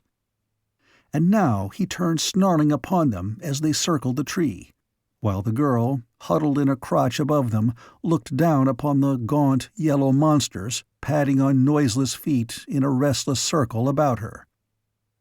She wondered now at the strange freak of fate that had permitted her to come down this far into the valley by night unharmed, but even more she wondered how she was to return to the hills. She knew that she would not dare venture it by night, and she guessed, too, that by day she might be confronted by even graver perils. To depend upon this valley for sustenance she now saw to be beyond the pale of possibility, because of the Banths that would keep her from food and water by night, while the dwellers in the towers would doubtless make it equally impossible for her to forage by day. There was but one solution of her difficulty, and that was to return to her flyer and pray that the wind would waft her to some less terrorful land. But when might she return to the flyer? The Banths gave little evidence of relinquishing hope of her, and even if they wandered out of sight, would she dare risk the attempt? She doubted it. Hopeless indeed seemed her situation. Hopeless it was. Chapter 4. Captured. As Thuria, a swift racer of the night, shot again into the sky, the scene changed. As by magic, a new aspect fell athwart the face of nature. It was as though in the instant one had been transported from one planet to another. It was the age-old miracle of the Martian nights that is always new, even to Martians. 2 moons resplendent in the heavens where one had been but now, conflicting, fast-changing shadows that altered the very hills themselves. Far Cluros, stately, majestic, almost stationary, shedding his steady light upon the world below. Thuria, a great and glorious orb, swinging swift across the vaulted dome of the blue-black night, so low that she seemed to graze the hills, a gorgeous spectacle that held the girl now beneath the spell of its enchantment as it always had and always would.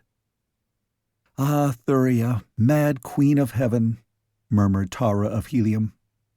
The hills pass in stately procession, their bosoms rising and falling, the trees move in restless circles, the little grasses describe their little arcs, and all is movement, restless, a mysterious movement without sound, while Thuria passes. The girl sighed and let her gaze fall again to the stern realities beneath. There was no mystery in the huge Banths. He who had discovered her squatted there looking hungrily up at her. Most of the others had wandered away in search of other prey, but a few remained, hoping yet to bury their fangs in that soft body. The night wore on. Again Thuria left the heavens to her lord and master, hurrying on to keep her tryst with the sun in other skies. But a single Banth waited impatiently beneath the tree which harbored Tara of Helium. The others had left, but their roars and growls and moans thundered or rumbled, or floated back to her from near and far. What prey found they in this little valley? There must be something that they were accustomed to find here that they should be drawn in so great numbers. The girl wondered what it could be. How long the night. Numb, cold, and exhausted, Tara of Helium clung to the tree in growing desperation. For once she had dozed and almost fallen. Hope was low in her brave little heart. How much more could she endure? She asked herself the question, and then, with a brave shake of her head, she squared her shoulders. "I still live," she said aloud. The Banth looked up and growled. Came Thuria again, and after a while the great sun, a flaming lover pursuing his heart's desire. And Cluros, the cold husband, continued his serene way, as placid as before his house had been violated by this hot Lothario. And now the sun and both moons rode together in the sky, lending their far mysteries to make weird the Martian dawn. Tara of Helium looked out across the fair valley that spread upon all sides of her. It was rich and beautiful, but even as she looked upon it she shuddered, for to her mind came a picture of the headless things that the towers and the walls hid. Those by day and the banths by night. Was it any wonder that she shuddered? With the coming of the sun, the great Barsoomian lion rose to his feet. He turned angry eyes upon the girl above him, voiced a single ominous growl, and slunk away toward the hills. The girl watched him, and she saw that he gave the towers as wide a berth as possible, and that he never took his eyes from one of them while he was passing it. Evidently, the inmates had taught these savage creatures to respect them. Presently, he passed from sight in a narrow defile, nor in any direction that she could see was there another. Momentarily, at least, the landscape was deserted. The girl wondered if she dared to attempt to regain the hills and her flyer. She dreaded the coming of the workmen to the fields, as she was sure they would come. She shrank from again seeing the headless bodies, and found herself wondering if these things would come out into the fields and work. She looked toward the nearest tower. There was no sign of life there. The valley lay quiet now and deserted. She lowered herself stiffly to the ground. Her muscles were cramped, and every move brought a twinge of pain. Pausing a moment to drink again at the stream, she felt refreshed and then turned without more delay toward the hills. To cover the distance as quickly as possible seemed the only plan to pursue. The trees no longer offered concealment, and so she did not go out of her way to be near them. The hills seemed very far away. She had not thought, the night before, that she had traveled so far. Really, it had not been far, but now, with the 3 towers to pass in broad daylight, the distance seemed great indeed. The second tower lay almost directly in her path. To make a detour would not lessen the chance of detection. It would only lengthen the period of her danger, and so she laid her course straight for the hill where her flyer was, regardless of the tower. As she passed the first enclosure, she thought that she heard the sound of movement within, but the gate did not open, and she breathed more easily when it lay behind her. She came then to the second enclosure, the outer wall of which she must circle, as it lay across her route. As she passed close along it, she distinctly heard not only movement within, but voices. In the world language of Barsoom, she heard a man issuing instructions. So many were to pick Yusa, so many were to irrigate this field, so many to cultivate that, and so on, as a foreman lay out the day's work for his crew. Tara of Helium had just reached the gate in the outer wall. Without warning, it swung open toward her. She saw that, for a moment, it would hide her from those within, and that in that moment she turned and ran, keeping close to the wall, until, passing out of sight beyond the curve of the structure, she came to the opposite side of the enclosure. Here, panting from her exertion and from the excitement of her narrow escape, she threw herself among some tall weeds that grew close to the foot of the wall. There she lay trembling for some time, not even daring to raise her head and look about. Never before had Tara of Helium felt the paralyzing effects of terror. She was shocked and angry at herself that she, daughter of John Carter, warlord of Barsoom, should exhibit fear. Not even the fact that there had been none there to witness it lessened her shame and anger, and the worst of it was she knew that under similar circumstances she would again be equally as craven. It was not the fear of death. She knew that. No, it was the thought of those headless bodies, and that she might see them, and that they might even touch her, lay hands upon her, seize her. She shuddered and trembled at the thought. After a while she gained sufficient command of herself to raise her head and look about. To her horror, she discovered that everywhere she looked she saw people working in the fields, or preparing to do so. Workmen were coming from other towers. Little bands were passing to this field and that. There were even some already at work within 30 adz of her, about 100 yards. There were 10, perhaps, in the party nearest her, both men and women, and all were beautiful of form and grotesque of face. So meager were their trappings that they were practically naked. A fact that was in no way remarkable among the tillers of the fields of Mars. Each wore the peculiar, high leather collar that completely hid the neck, and each wore sufficient other leather to support a single sword and a pocket pouch. The leather was very old and worn, showing long, hard service, and was absolutely plain, with the exception of a single device upon the left shoulder.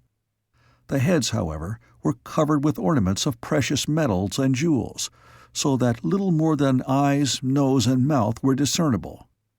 These were hideously inhuman, and yet grotesquely human at the same time. The eyes were far apart and protruding, the nose scarce more than 2 small, parallel slits set vertically above a round hole that was the mouth.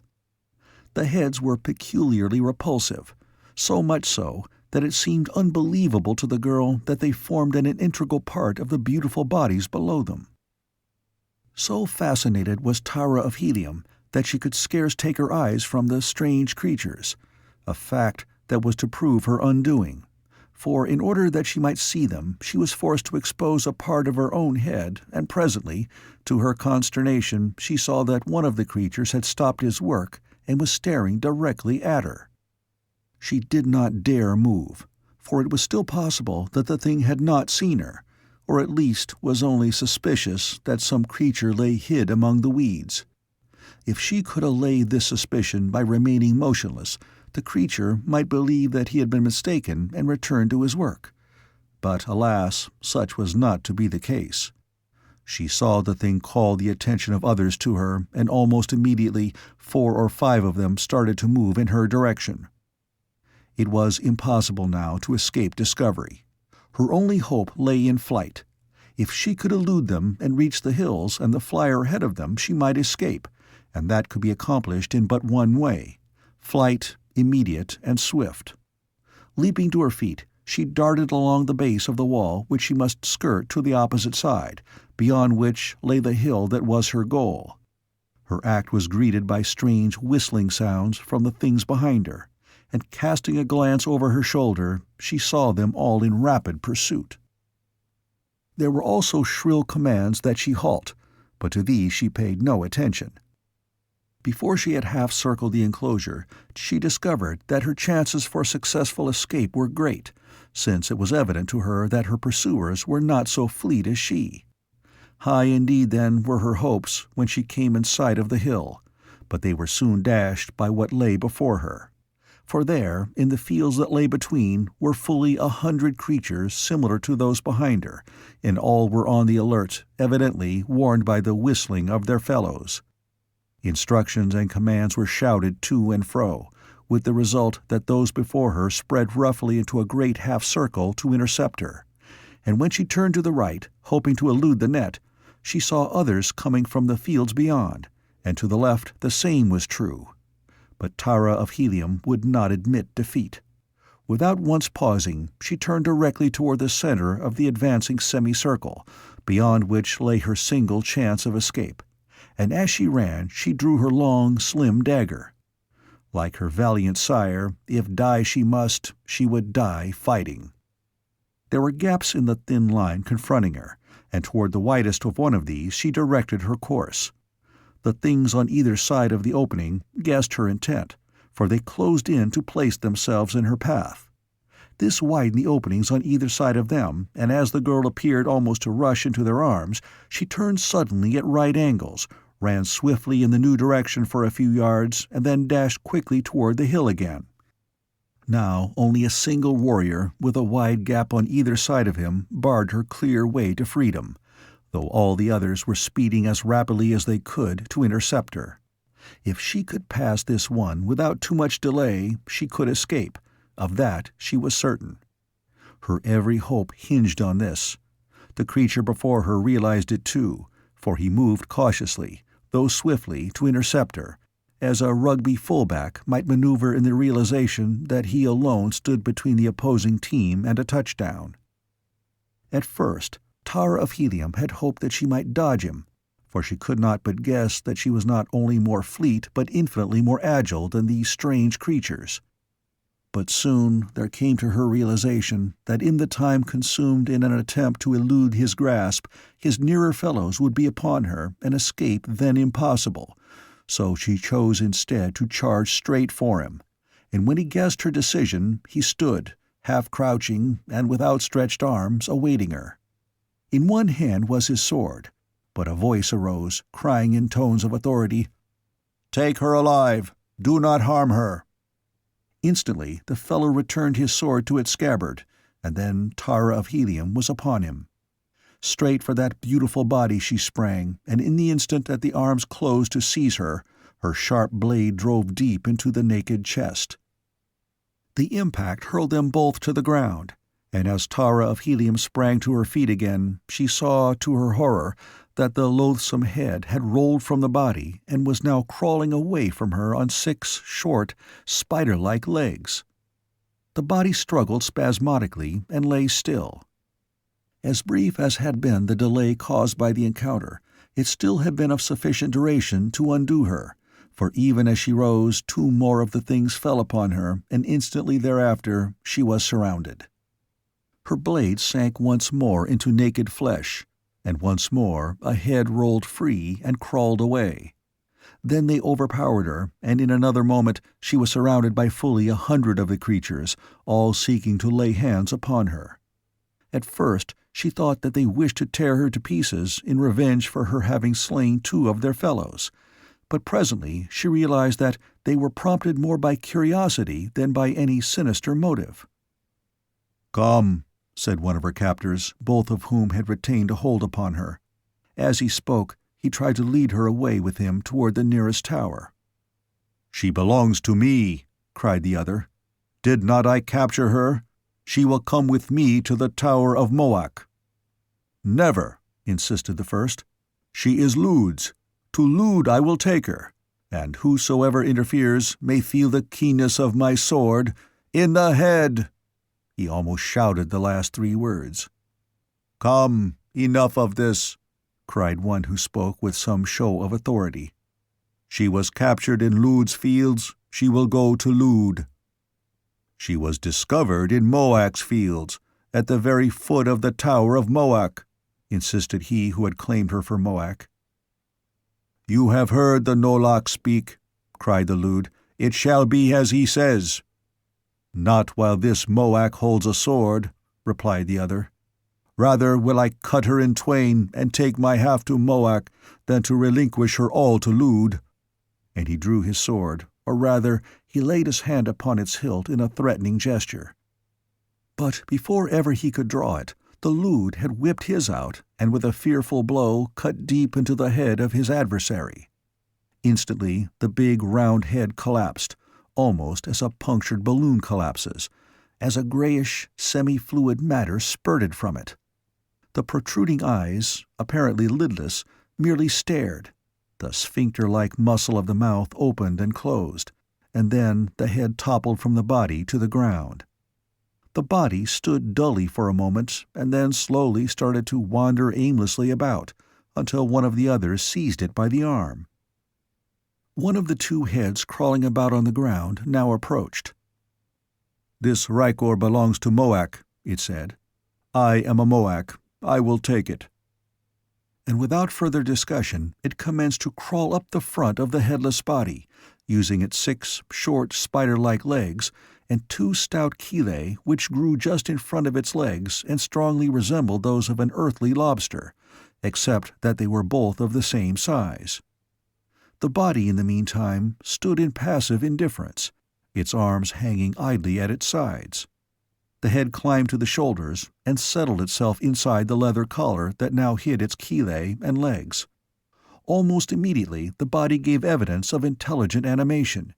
It raised its hands and adjusted the collar more comfortably.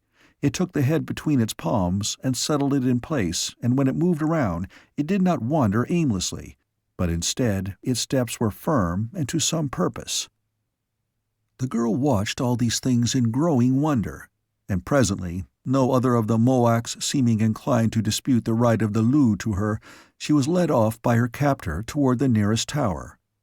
Several accompanied them, including one who carried the loose head under his arm.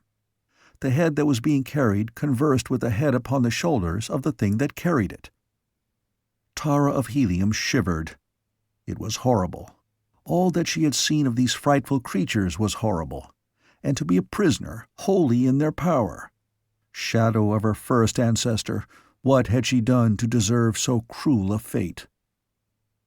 At the wall enclosing the tower, they paused while one opened the gate, and then they passed within the enclosure, which, to the girl's horror, she found filled with headless bodies. The creature who carried the bodiless head now set its burden upon the ground, and the latter immediately crawled toward one of the bodies that was lying nearby. Some wandered stupidly to and fro, but this one lay still. It was a female. The head crawled to it and made its way to the shoulders, where it settled itself. At once the body sprang lightly erect. Another of those who had accompanied them from the fields approached with the harness and collar that had been taken from the dead body that the head had formerly topped. The new body now appropriated these, and the hands deftly adjusted them. The creature was now as good as before Tara of Helium had struck down its former body with her slim blade. But there was a difference. Before it had been male, now it was female. That, however, seemed to make no difference to the head.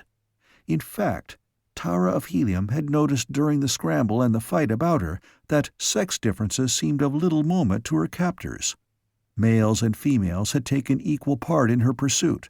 Both were identically harnessed, and both carried swords, and she had seen as many females as males draw their weapons at the moment that a quarrel between the two factions seemed imminent. The girl was given but brief opportunity for further observation of the pitiful creatures in the enclosure, as her captor, after having directed the others to return to the fields, led her toward the tower, which they entered, passing into an apartment about 10 feet wide and 20 long, in one end of which was a stairway leading to an upper level, and in the other an opening to a similar stairway leading downward. The chamber, though on a level with the ground, was brilliantly lighted by windows in its inner wall, the light coming from a circular court in the center of the tower. The walls of this court appeared to be faced with what resembled glazed white tile, and the whole interior of it was flooded with dazzling light, a fact which immediately explained to the girl the purpose of the glass prisms of which the domes were constructed. The stairways themselves were sufficient to cause remark, since in nearly all Barsoomian architecture, inclined runways are utilized for purposes of communication between different levels, and especially is this true of the more ancient forms and of those of remote districts where fewer changes have come to alter the customs of antiquity. Down the stairway her captor led Tara of Helium, down and down through chambers still lighted from the brilliant well. Occasionally they passed others going in the opposite direction, and these always stopped to examine the girl and ask questions of her captor. "I know nothing but that she was found in the fields, and that I caught her after a fight in which she slew 2 Rykors and in which I slew a Moak, and that I take her to Lud, to whom, of course, she belongs. If Lud wishes to question her, that is for Lud to do, not for me." Thus always he answered the curious. Presently they reached a room from which a circular tunnel led away from the tower, and into this the creature conducted her. The tunnel was some 7 feet in diameter, and flattened on the bottom to form a walk. For 100 feet from the tower it was lined with the same tile-like material of the light well, and amply illuminated by reflected light from that source. Beyond, it was faced with stone of various shapes and sizes, neatly cut and fitted together, a very fine mosaic without a pattern. There were branches, too, and other tunnels which crossed this, and occasionally openings not more than a foot in diameter, these latter being usually close to the floor. Above each of these smaller openings was painted a different device, while upon the walls of the larger tunnels, at all intersections and points of convergence, hieroglyphics appeared. These the girl could not read, though she guessed that they were the names of the tunnels, or notices indicating the points to which they led. She tried to study some of them out, but there was not a character that was familiar to her, which seemed strange, since, while the written languages of the various nations of Barsoom differ, it still is true that they have many characters and words in common. She had tried to converse with her guard, but he had not seemed inclined to talk with her, and she had finally desisted. She could not but note that he had offered her no indignities, nor had he been either unnecessarily rough or in any way cruel. The fact that she had slain 2 of the bodies with her dagger had apparently aroused no animosity or desire for revenge in the minds of the strange heads that surmounted the bodies, even those whose bodies had been killed. She did not try to understand it, since she could not approach the peculiar relationship between the heads and the bodies of these creatures from the basis of any past knowledge or experience of her own. So far, their treatment of her seemed to augur naught that might arouse her fears. Perhaps, after all, she had been fortunate to fall into the hands of these strange people, who might not only protect her from harm, but even aid her in returning to Helium. That they were repulsive and uncanny she could not forget, but if they meant her no harm, she could at least overlook their repulsiveness. Renewed hope aroused within her a spirit of greater cheerfulness, and it was almost blithely now that she moved at the side of her weird companion. She even caught herself humming a gay little tune that was then popular in Helium. The creature at her side turned its expressionless eyes upon her. "What is that noise that you are making?" it asked. "I was but humming an air," she replied. "Humming an air," he repeated. "I do not know what you mean, but do it again. I like it." This time she sang the words, while her companion listened intently. His face gave no indication of what was passing in that strange head. It was as devoid of expression as that of a spider. It reminded her of a spider. When she had finished, he turned toward her again. "That was different," he said. "I liked that better even than the other. How do you do it?" "Why," she said, "it is singing. Do you not know what song is?" "No," he replied. "Tell me how you do it." "It is difficult to explain," she told him, "since any explanation of it presupposes some knowledge of melody and of music, while your very question indicates that you have no knowledge of either." "No," he said. "I do not know what you are talking about, but tell me how you do it." "It is merely the melodious modulations of my voice," she explained. "Listen." And again she sang. "I do not understand," he insisted, "but I like it. Could you teach me to do it?" "I do not know, but I shall be glad to try." "We will see what Lou does with you," he said. "If he does not want you, I will keep you, and you shall teach me to make sounds like that." At his request, she sang again as they continued their way along the winding tunnel, which was now lighted by occasional bulbs which appeared to be similar to the radium bulbs with which she was familiar, and which were common to all the nations of Barsoom in so far as she knew, having been perfected at so remote a period that their very origin was lost in antiquity. They consist usually of a hemispherical bowl of heavy glass, in which is packed a compound containing what, according to John Carter, must be radium. The bowl is then cemented into a metal plate with a heavily insulated back, and the whole affair set in the masonry of a wall or ceiling as desired, where it gives off light of a greater or less intensity, according to the composition of the filling material, for an almost incalculable period of time. As they proceeded, they met a greater number of the inhabitants of this underground world, and the girl noted that among many of these the metal and harness were more ornate than had been those of the workers in the fields above. The heads and bodies, however, were similar, even identical, she thought. No one offered her harm, and she was now experiencing a feeling of relief almost akin to happiness, when her guide turned suddenly into an opening on the right side of the tunnel and she found herself in a large, well-lighted chamber. Chapter 5. The Perfect Brain. The song that had been upon her lips as she entered died there, frozen by the sight of horror that met her eyes. In the center of the chamber a headless body lay upon the floor, a body that had been partially devoured, while over and upon it crawled a half a dozen heads upon their short spider legs, and they tore at the flesh of the woman with their chellae and carried the bits to their awful mouths. They were eating human flesh, eating it raw. Tara of Helium gasped in horror and turning away covered her eyes with her palms. "Come," said her captor. "What is the matter?" "They are eating the flesh of the woman," she whispered in tones of horror. "Why not?" he inquired. "Did you suppose that we kept the Rykor for labor alone? Ah, no. They are delicious when kept and fattened.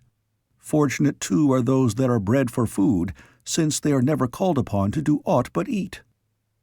"It is hideous!" she cried. He looked at her steadily for a moment, but whether in surprise, in anger, or in pity, his expressionless face did not reveal. Then he led her on across the room past the frightful thing, from which she turned away her eyes. Lying about the floor near the walls were half a dozen headless bodies in harness. These, she guessed, had been abandoned temporarily by the feasting heads until they again required their services. In the walls of this room there were many of the small, round openings she had noticed in various parts of the tunnels, the purpose of which she could not guess. They passed through another corridor and then into a second chamber, larger than the first and more brilliantly illuminated. Within were several of the creatures with heads and bodies assembled, while many headless bodies lay about near the walls. Here her captor halted and spoke to one of the occupants of the chamber. "I seek Lude," he said. "I bring to Lude a creature that I captured in the fields above." The others crowded about to examine Tara of Helium. One of them whistled, whereupon the girl learned something of the smaller openings in the walls, for almost immediately there crawled from them, like giant spiders, a score or more of the hideous heads. Each sought one of the recumbent bodies and fastened itself in place. Immediately the bodies reacted to the intelligent direction of the heads. They arose, the hands adjusted the leather collars and put the balance of the harness in order. Then the creatures crossed the room to where Tara of Helium stood. She noted that their leather was more highly ornamented than that worn by any of the others she had previously seen, and so she guessed that these must be higher in authority than the others. Nor was she mistaken. The demeanor of her captor indicated it. He addressed them as one who holds intercourse with superiors. Several of those who examined her felt her flesh, pinching it gently between thumb and forefinger, a familiarity that the girl resented. She struck down their hands. "Do not touch me!" she cried, imperiously, for was she not a princess of Helium? The expression on those terrible faces did not change. She could not tell whether they were angry or amused, whether her action had filled them with respect for her or contempt. Only one of them spoke immediately. "She will have to be fattened more," he said. The girl's eyes went wide with horror. She turned upon her captor. "Do these frightful creatures intend to devour me?" she cried. "That is for Lude to say," he replied, and then he leaned closer so that his mouth was near her ear. "The noise you made which you called song pleased me," he whispered, "and I will repay you by warning you not to antagonize these Kaldanes. They are very powerful. Lude listens to them. Do not call them frightful. They are very handsome. Look at their wonderful trappings, their gold, their jewels." "Thank you," she said. "You called them Kaldanes. What does that mean?" "We are all Kaldanes." "You too?" And she pointed at him, her slim finger directed toward his chest. "No, not this," he explained, touching his body. "This is a Rykor. But this," he touched his head, "is a Kaldane. It is the brain, the intellect, the power that directs all things. The Rykor," he indicated his body, "is nothing. It is not so much even as the jewels upon our harness. No, not so much as the harness itself. It carries us about. It is true that we would find difficulty getting along without it, but it has less value than harness or jewels because it is less difficult to reproduce." He turned again to the other Kaldanes. "Will you notify Lude that I am here?" he asked. "Sept has already gone to Lude. He will tell him," replied one. "Where did you find this Rykor with this strange Kaldane that cannot detach itself?" The girl's captor narrated once more the story of her capture. He stated facts just as they had occurred, without embellishment, his voice as expressionless as his face. And his story was received in the same manner that it was delivered. The creature seemed totally lacking in emotion, or at least the capacity to express it. It was impossible to judge what impression the story made upon them, or even if they heard it. Their protruding eyes simply stared, and occasionally the muscles of their mouths opened and closed. Familiarity did not lessen the horror the girl felt for them. The more she saw of them, the more repulsive they seemed.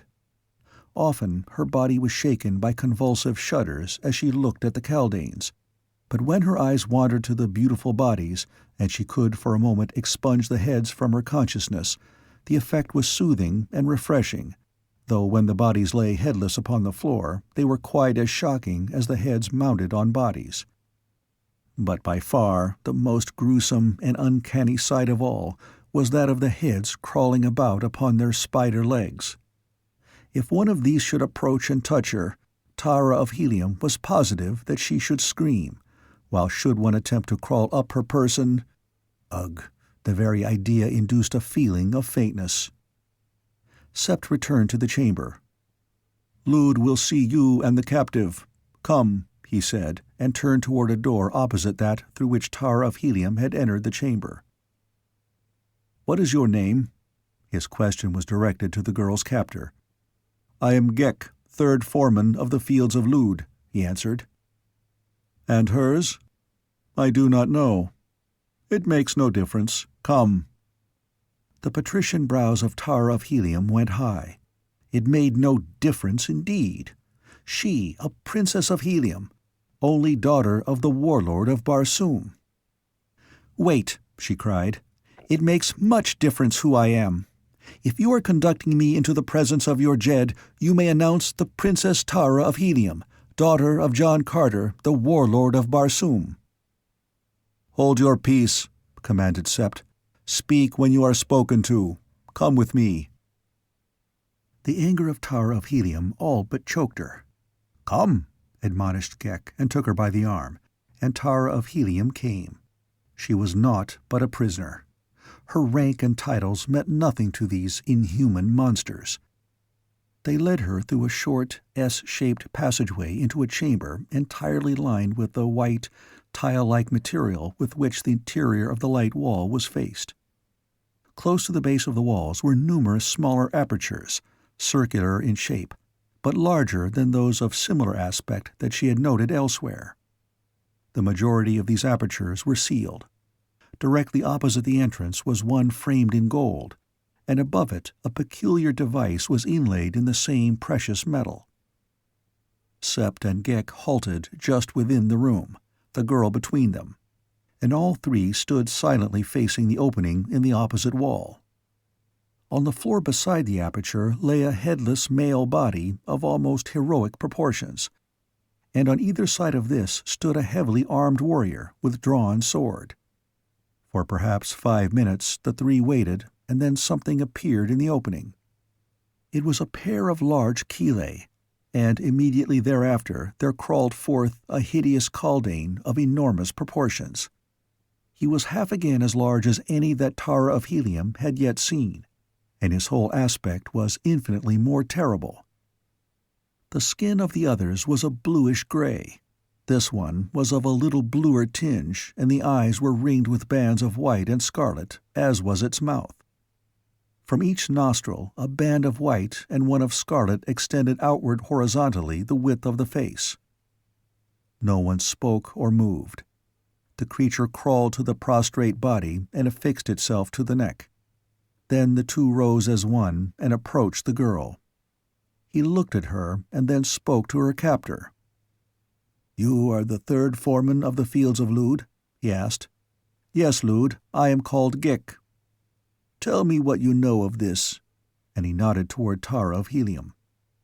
Ghek did as he was bid, and then Lud addressed the girl.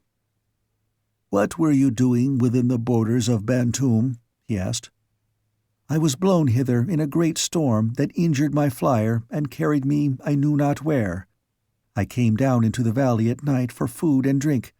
The baths came and drove me to the safety of a tree, and then your people caught me as I was trying to leave the valley.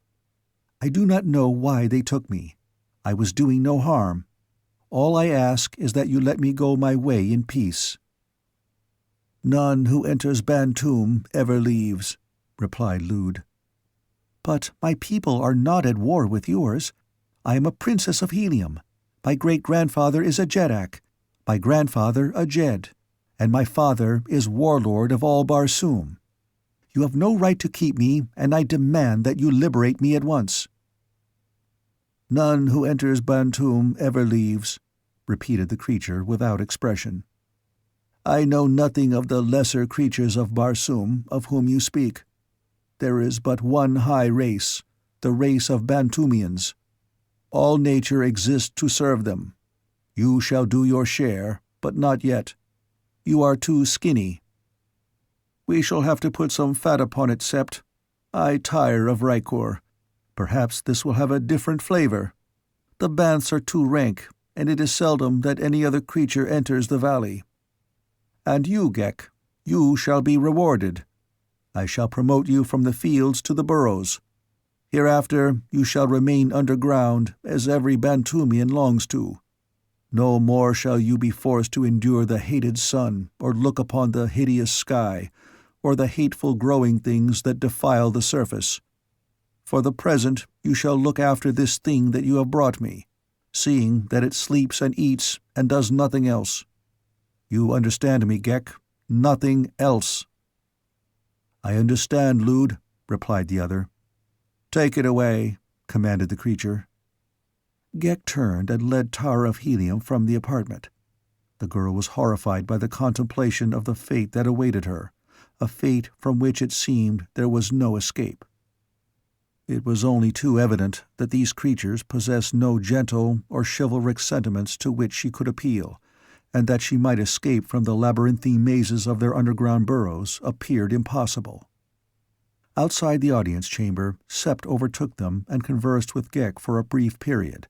Then her keeper led her through a confusing web of winding tunnels until they came to a small apartment. "We are to remain here for a while. It may be that Lud will send for you again. If he does, you will probably not be fattened. He will use you for another purpose." It was fortunate for the girl's peace of mind that she did not realize what he meant. "Sing for me," said Ghek presently. Tara of Helium did not feel at all like singing, but she sang nevertheless. For there was always the hope that she might escape if given the opportunity, and if she could win the friendship of one of the creatures, her chances would be increased proportionately. All during the ordeal, for such it was to the overwrought girl, Ghek stood with his eyes fixed upon her. "It is wonderful," he said when she had finished. "But I did not tell Lud. You noticed that I did not tell Lud about it. Had he known, he would have had you sing to him, and that would have resulted in your being kept with him that he might hear you sing whenever he wished. But now I can have you all the time." "How do you know he would like my singing?" she asked. "He would have to," replied Ghek. "If I like a thing, he has to like it. For are we not identical, all of us?" "The people of my race do not all like the same things," said the girl. "How strange," commented Ghek. "All Kaldanes like the same things and dislike the same things. If I discover something new and like it, I know that all Kaldanes will like it. That is how I know that Lud would like your singing. You see, we are all exactly alike." "But you do not look like Lud," said the girl. "Lud is king. He is larger and more gorgeously marked. But otherwise, he and I are identical, and why not? Did not Lude produce the egg from which I hatched?" "What?" queried the girl. "I do not understand you." "Yes," explained Ghek. "All of us are from Lude's eggs, just as all the swarm of Moak are from Moak's eggs." "Oh," exclaimed Tara of Helium understandingly. "You mean that Lude has many wives, and that you are the offspring of one of them?" "No, not that at all," replied Ghek. "Lude has no wife. He lays the eggs himself. You do not understand." Tara of Helium admitted that she did not. "I will try to explain then," said Ghek, "if you will promise to sing to me later." "I promise," she said. "We are not like the Rykors," he began. "They are creatures of a low order, like yourself and the Banths and such things. We have no sex, not one of us except our king, who is bisexual. He produces many eggs from which we, the workers and the warriors, are hatched. And 1 in every 1,000 eggs is another king egg, from which a king is hatched. Did you notice the sealed openings in the room where you saw Lude? Sealed in each of those is another king. If one of them escaped, he would fall upon Lude and try to kill him. And if he succeeded, we should have a new king. But there would be no difference. His name would be Lude, and all would go on as before. For are we not all alike? Lude has lived a long time, and has produced many kings, so he lets only a few live, that there may be a successor to him when he dies. The others he kills." "Why does he keep more than one?" queried the girl. "Sometimes accidents occur," replied Ghek, "and all the kings that a swarm has saved are killed. When this happens, the swarm comes and obtains another king from a neighboring swarm." "Are all of you the children of Lude?" she asked. "All but a few, who are from the eggs of the preceding king, as was Lude. But Lude has lived a long time, and not many of the others are left." "You live a long time or short?" Tara asked. "A very long time." "And the Rykors too, they live a long time?" "No, the Rykors live for 10 years perhaps," he said. "If they remain strong and useful. When they can no longer be of service to us, either through age or sickness, we leave them in the fields, and the Banths come at night and get them." "How horrible!" she exclaimed. "Horrible?" he repeated. "I see nothing horrible about that. The Rykors are but brainless flesh. They neither see, nor feel, nor hear. They can scarce move but for us. If we did not bring them food, they would starve to death. They are less deserving of thought than our leather. All that they can do for themselves is to take food from a trough and put it in their mouths. But with us, look at them." And he proudly exhibited the noble figure that he surmounted, palpitant with life and energy and feeling. "How do you do it?" asked Tara of Helium. "I do not understand it at all." "I will show you," he said, and lay down upon the floor. Then he detached himself from the body, which lay as a thing dead. On his spider legs he walked toward the girl. "Now look," he admonished her. "Do you see this thing?" And he extended what appeared to be a bundle of tentacles from the posterior part of his head. "There is an aperture just back of the Rykor's mouth and directly over the upper end of his spinal column. Into this aperture I insert my tentacles and seize the spinal cord. Immediately I control every muscle of the Rykor's body. It becomes my own, just as you direct the movement of the muscles of your body. I feel what the Rykor would feel if he had a head and brain. If he is hurt, I would suffer if I remained connected with him. But the instant one of them is injured or becomes sick, we desert it for another. As we would suffer the pains of their physical injuries, similarly do we enjoy the physical pleasures of the Rykors. When your body becomes fatigued, you are comparatively useless.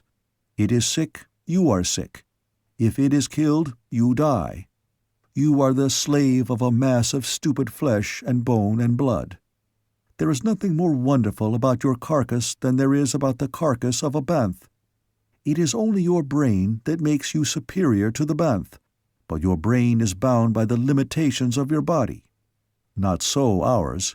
With us, brain is everything. 90% of our volume is brain. We have only the simplest of vital organs, and they are very small, for they do not have to assist in the support of a complicated system of nerves, muscles, flesh, and bone. We have no lungs, for we do not require air. Far below the levels to which we can take the Rykors is a vast network of burrows where the real life of the Kaldane is lived. There the air-breathing Rykor would perish as you would perish. There we have stored vast quantities of food in hermetically sealed chambers.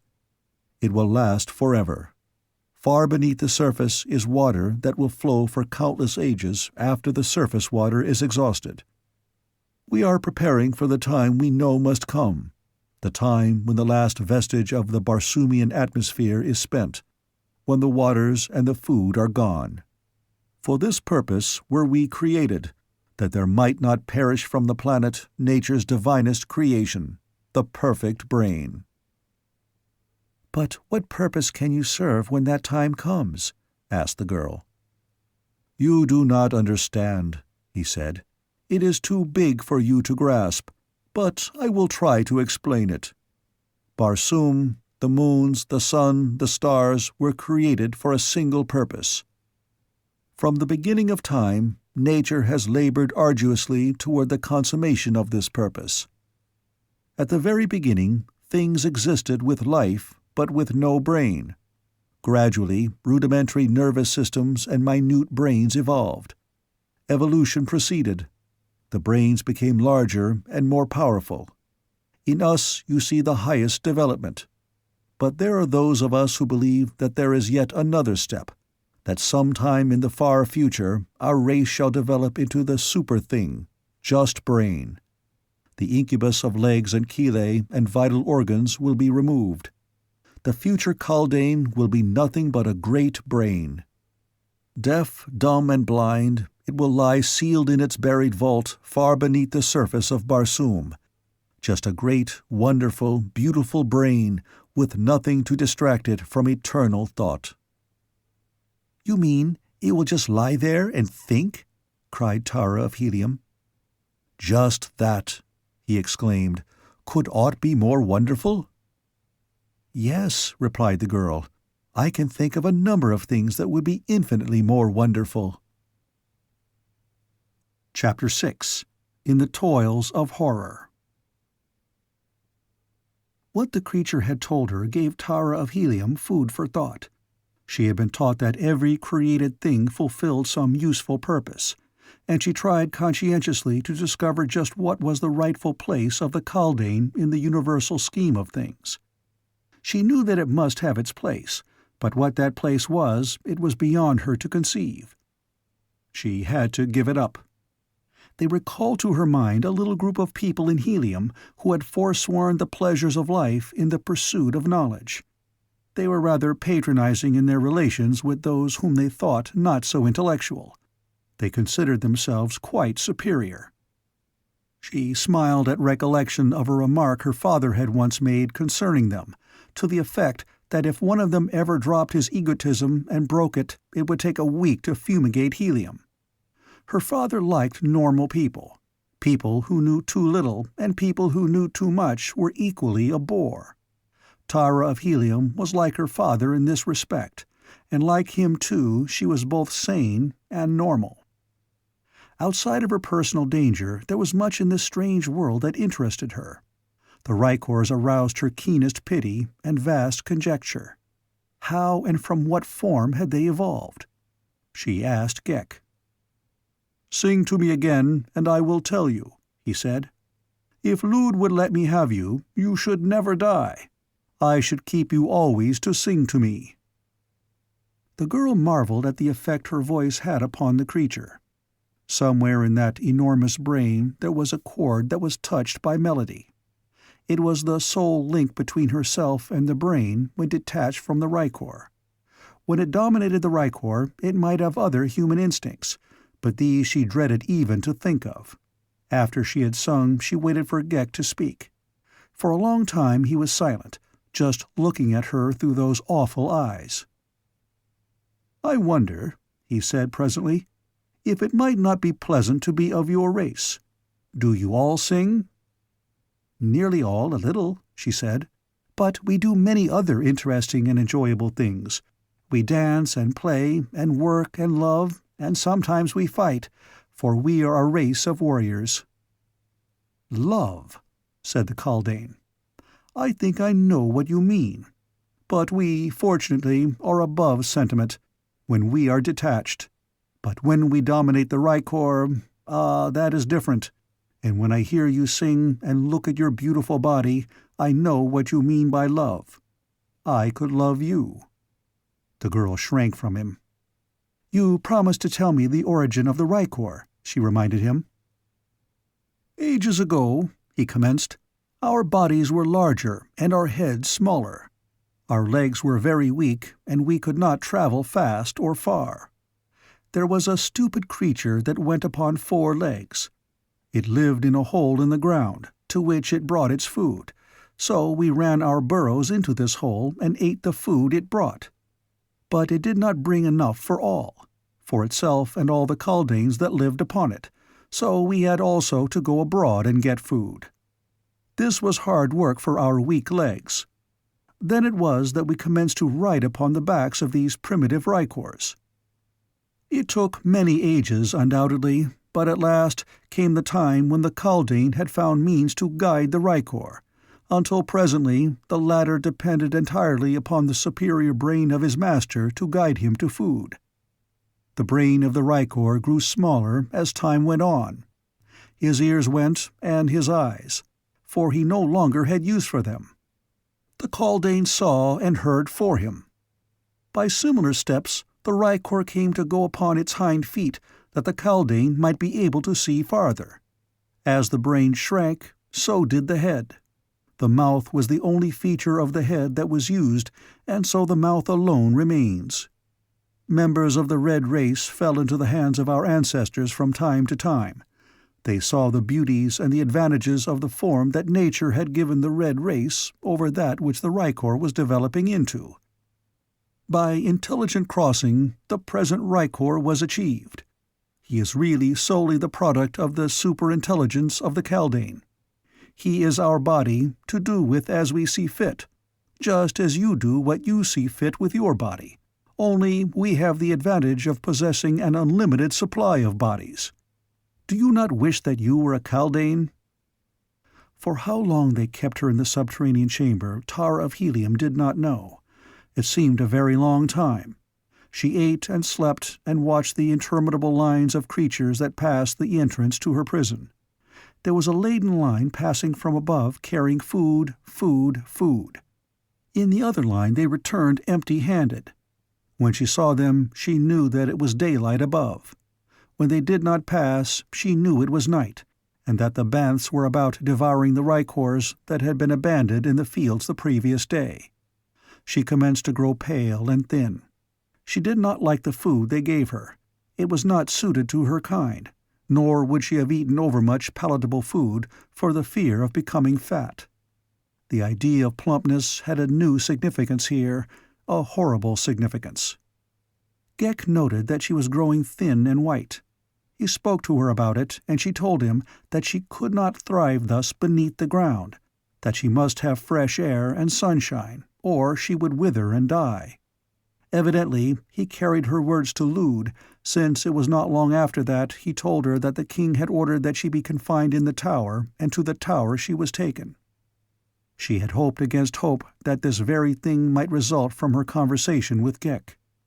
Even to see the sun again was something, but now there sprang to her breast a hope that she had not dared to nurse before, while she lay in the terrible labyrinth from which she knew she could never have found her way to the outer world.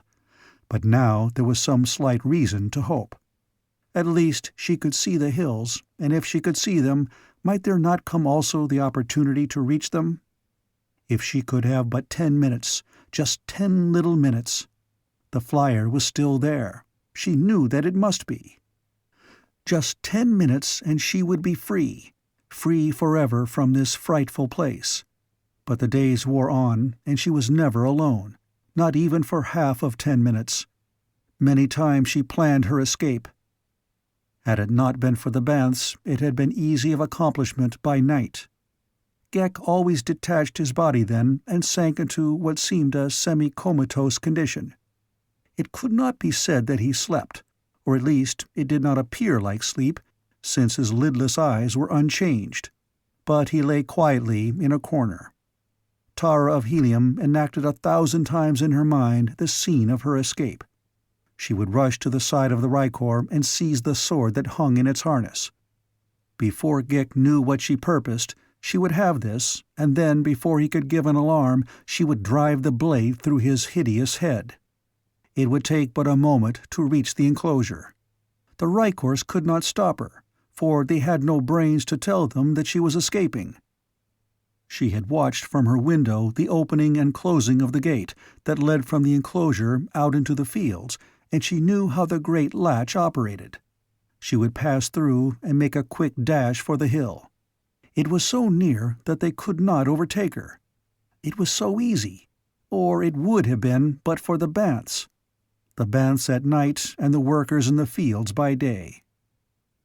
Confined to the tower and without proper exercise or food, the girl failed to show the improvement that her captors desired. Ghek questioned her in an effort to learn why it was that she did not grow round and plump, that she did not even look as well as when they had captured her.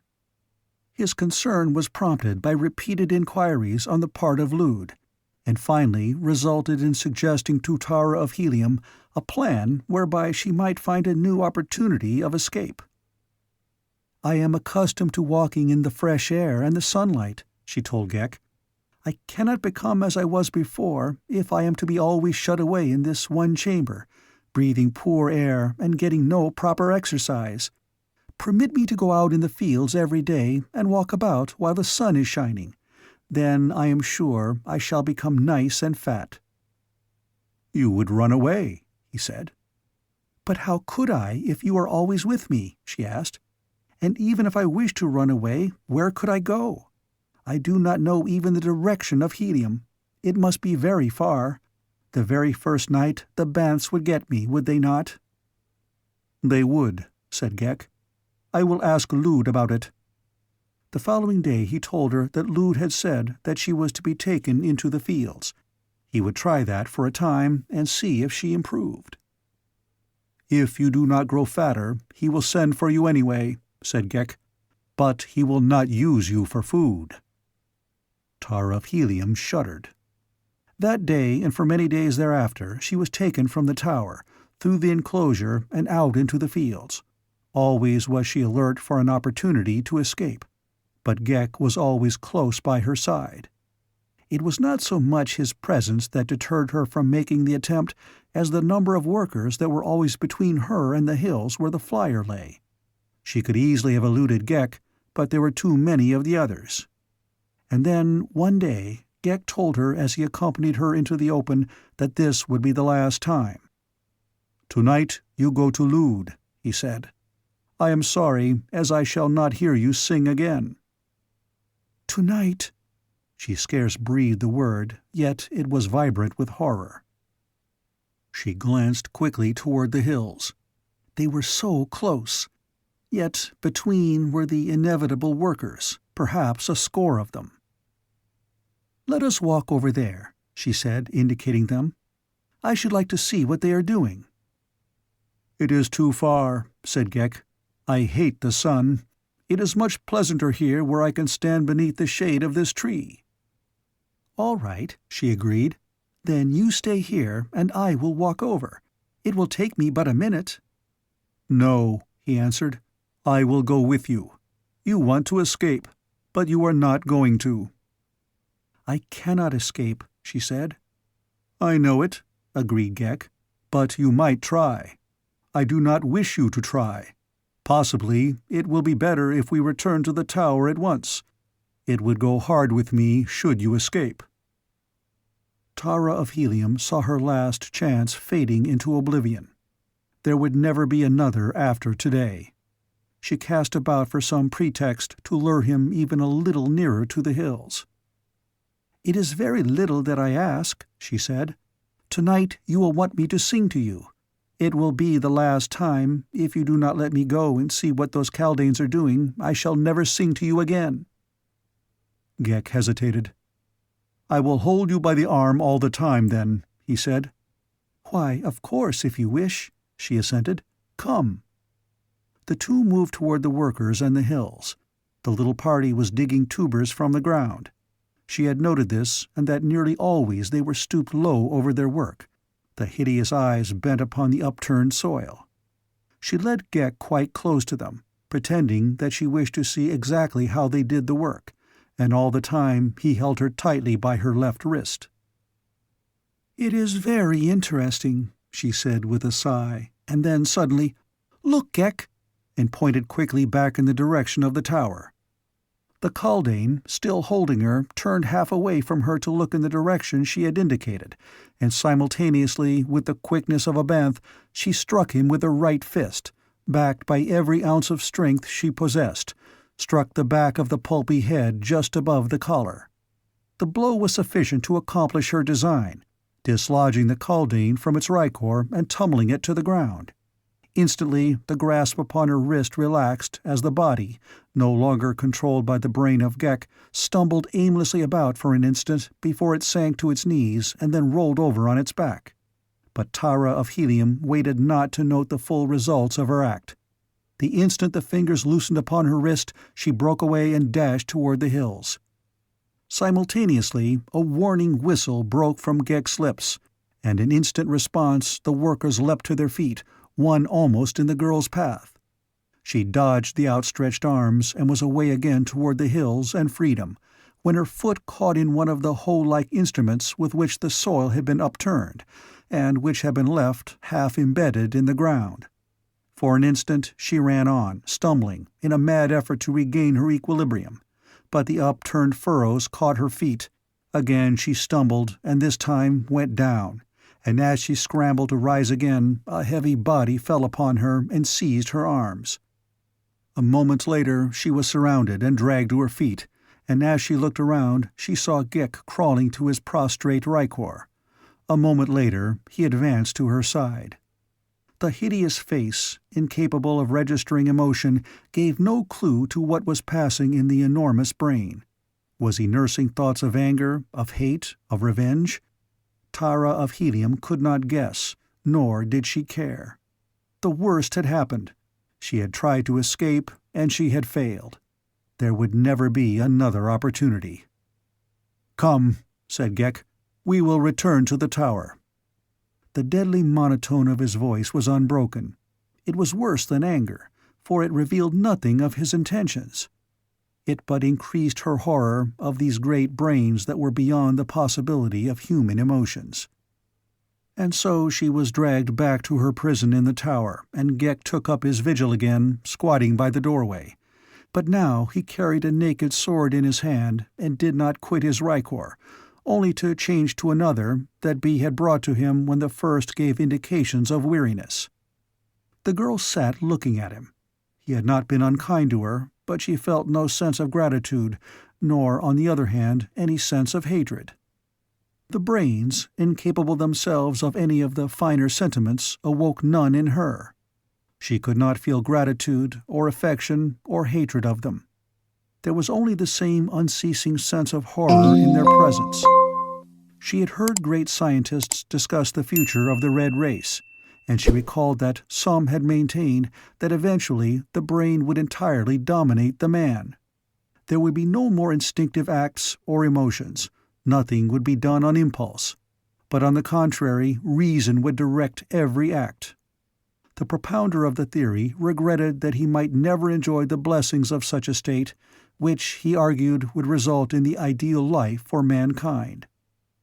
Tara of Helium wished with all her heart that this learned scientist might be here to experience to the full the practical results of the fulfillment of his prophecy. Between the purely physical ricor and the purely mental Kaldane there was little choice. But in the happy medium of normal and imperfect man, as she knew him, lay the most desirable state of existence. It would have been a splendid object lesson, she thought, to all those idealists who seek mass perfection in any phase of human endeavor, since here they might discover the truth that absolute perfection is as little to be desired as is its antithesis. Gloomy were the thoughts that filled the mind of Tara of Helium as she awaited the summons from Lude, the summons that could mean for her but one thing: death. She guessed why he had sent for her, and she knew that she must find the means for self-destruction before the night was over. But still she clung to hope and to life. She would not give up until there was no other way. She startled Ghek once by exclaiming aloud, almost fiercely, "I still live!" "What do you mean?" asked the Kaldane. "I mean just what I say," she replied. "I still live, and while I live, I may still find a way. Dead, there is no hope." "Find a way to what?" he asked. "To life and liberty and mine own people," she responded. "None who enters Bantoom ever leaves," he droned. She did not reply, and after a time he spoke again. "Sing to me," he said. It was while she was singing that 4 warriors came to take her to Lude. They told Ghek that he was to remain where he was. "Why?" asked Ghek. "You have displeased Lude," replied one of the warriors. "How?" demanded Ghek. "You have demonstrated a lack of uncontaminated reasoning power. You have permitted sentiment to influence you, thus demonstrating that you are a defective. You know the fate of defectives." "I know the fate of defectives, but I am no defective," insisted Ghek. "You permitted the strange noises which issue from her throat to please and soothe you, knowing well that their origin and purpose had nothing whatever to do with logic or the powers of reason. This in itself constitutes an unimpeachable indictment of weakness. Then, influenced doubtless by an illogical feeling of sentiment, you permitted her to walk abroad in the fields to a place where she was able to make an almost successful attempt to escape. Your own reasoning power, were it not defective, would convince you that you are unfit. The natural and reasonable consequence is destruction. Therefore, you will be destroyed in such a way that the example will be beneficial to all other Kaldanes of the swarm of Lude. In the meantime, you will remain where you are." "You are right," said Ghek. "I will remain here until Lude sees fit to destroy me in the most reasonable manner." Tara of Helium shot a look of amazement at him as they led her from the chamber. Over her shoulder she called back to him, "Remember, Ghek, you still live!" Then they led her along the interminable tunnels to where Lude awaited her. When she was conducted into his presence, he was squatting in a corner of the chamber upon his 6 spidery legs. Near the opposite wall lay his Rykor, its beautiful form trapped in gorgeous harness, a dead thing without a guiding Kaldane. Lude dismissed the warriors who had accompanied the prisoner. Then he sat with his terrible eyes fixed upon her and without speaking for some time. Tara of Helium could but wait. What was to come, she could only guess. When it came would be sufficiently the time to meet it. There was no necessity for anticipating the end. Presently Lude spoke.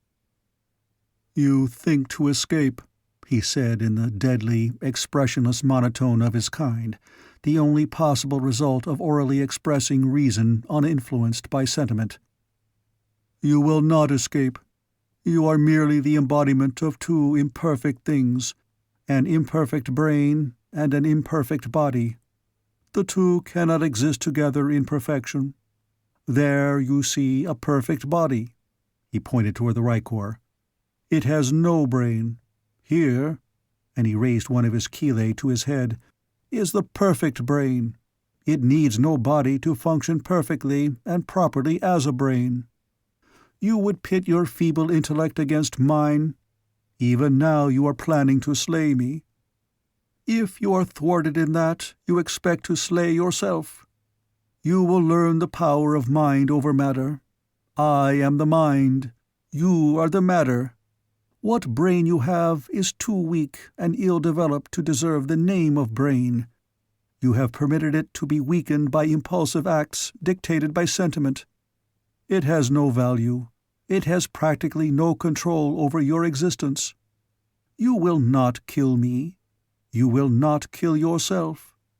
When I am through with you, you shall be killed if it seems the logical thing to do. You have no conception of the possibilities for power which lie in a perfectly developed brain. Look at that Rykor.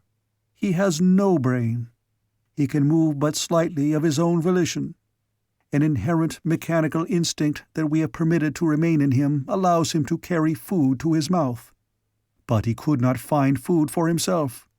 We have to place it within his reach, and always in the same place. Should we put food at his feet and leave him alone, he would starve to death. But now watch what a real brain may accomplish." He turned his eyes upon the Rykor and squatted there glaring at the insensate thing. Presently, to the girl's horror, the headless body moved. It rose slowly to its feet and crossed the room to Lude. It stooped and took the hideous head in its hands. It raised the head and set it on its shoulders. "What chance have you against such power?" asked Lude. "As I did with the Rykor, so can I do with you." Tara of Helium made no reply. Evidently, no vocal reply was necessary. "You doubt my ability," stated Lude, which was precisely the fact, though the girl had only thought it. She had not said it. Lude crossed the room and lay down. Then he detached himself from the body and crawled across the floor until he stood directly in front of the circular opening through which she had seen him emerge the day that she had first been brought to his presence. He stopped there and fastened his terrible eyes upon her. He did not speak, but his eyes seemed to be boring straight to the center of her brain. She felt an almost irresistible force urging her toward the Kaldane. She fought to resist it. She tried to turn away her eyes, but she could not. They were held as in horrid fascination upon the glittering, lidless orbs of the great brain that faced her. Slowly, every step a painful struggle of resistance, she moved toward the horrific monster. She tried to cry aloud in an effort to awaken her numbing faculties, but no sound passed her lips. If those eyes would but turn away, just for an instant, she felt that she might regain the power to control her steps. But the eyes never left hers. They seemed but to burn deeper and deeper, gathering up every vestige of control of her entire nervous system. As she approached the thing, it backed slowly away upon its spider legs. She noticed that its chelae waved slowly to and fro before it as it backed through the round aperture in the wall. Must she follow it there too? What new and nameless horror lay concealed in that hidden chamber? No, she would not do it. Yet, before she reached the wall, she found herself down and crawling upon her hands and knees, straight toward the hole from which the two eyes still clung to hers. At the very threshold of the opening, she made a last heroic stand, battling against the force that drew her on. But in the end, she succumbed. With a gasp that ended in a sob, Tara of Helium passed through the aperture into the chamber beyond. The opening was but barely large enough to admit her. Upon the opposite side she found herself in a small chamber. Before her squatted Lude. Against the opposite wall lay a large and beautiful male Rykor. He was without harness or other trappings. "You see now," said Lude, "the futility of revolt." The words seemed to release her momentarily from the spell. Quickly she turned away her eyes. "Look at me," commanded Lude. Tara of Helium kept her eyes averted. She felt a new strength, or at least a diminution of the creature's power over her. Had she stumbled upon the secret of its uncanny domination over her will? She dared not hope. With eyes averted, she turned toward the aperture through which those baleful eyes had drawn her. Again Lude commanded her to stop, but the voice alone lacked all authority to influence her. It was not like the eyes. She heard the creature whistle and knew that it was summoning assistance. But because she did not dare look toward it, she did not see it turn and concentrate its gaze upon the great headless body lying by the further wall. The girl was still slightly under the spell of the creature's influence. She had not regained full and independent domination of her powers. She moved as one in the throes of some hideous nightmare, slowly, painfully, as though each limb was hampered by a great weight, or as she were dragged her body through a viscous fluid. The aperture was close, so close, yet, struggle as she would, she seemed to be making no appreciable progress toward it. Behind her, urged on by the malevolent power of the great brain, the headless body crawled upon all fours toward her. At last she had reached the aperture. Something seemed to tell her that once beyond it, the domination of the Kaldane would be broken. She was almost through into the adjoining chamber when she felt a heavy hand close upon her ankle. The Rykor had reached forth and seized her, and though she struggled, the thing dragged her back into the room with Lude. It held her tight and drew her close, and then, to her horror, it commenced to caress her. "You see now," she heard Lude's dull voice, "the futility of revolt and its punishment." Tara of Helium fought to defend herself, but pitifully weak were her muscles against this brainless incarnation of brute power. Yet she fought on in the face of hopeless odds for the honor of the proud name she bore, fought alone, she whom the fighting men of a mighty empire, the flower of Martian chivalry, would gladly have laid down their lives to save.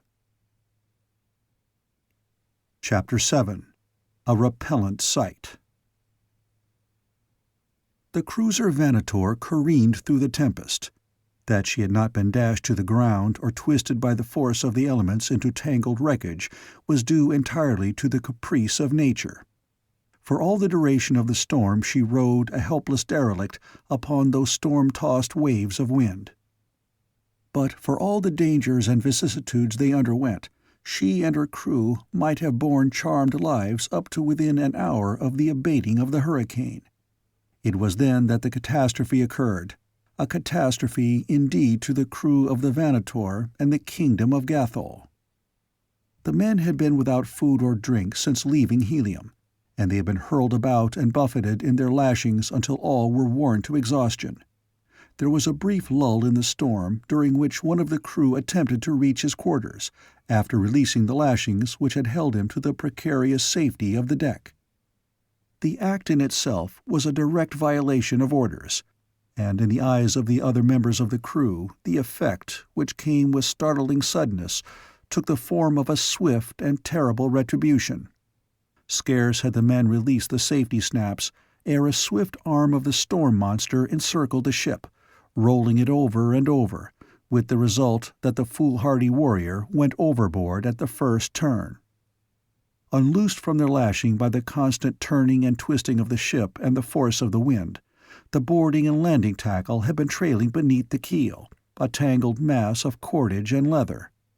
Upon the occasions that the Venator rolled completely over, these things would be wrapped around her until another revolution in the opposite direction, or the wind itself, carried them once again clear of the deck to trail, whipping in the storm beneath the hurtling ship.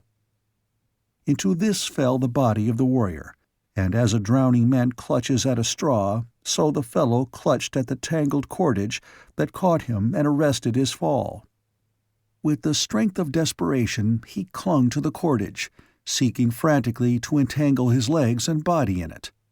With each jerk of the ship, his handholds were all but torn loose.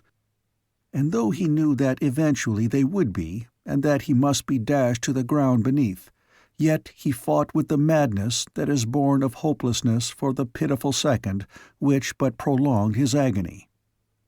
It was upon this sight, then, that Gahan of Gathol looked, over the edge of the careening deck of the Venator, as he sought to learn the fate of his warrior.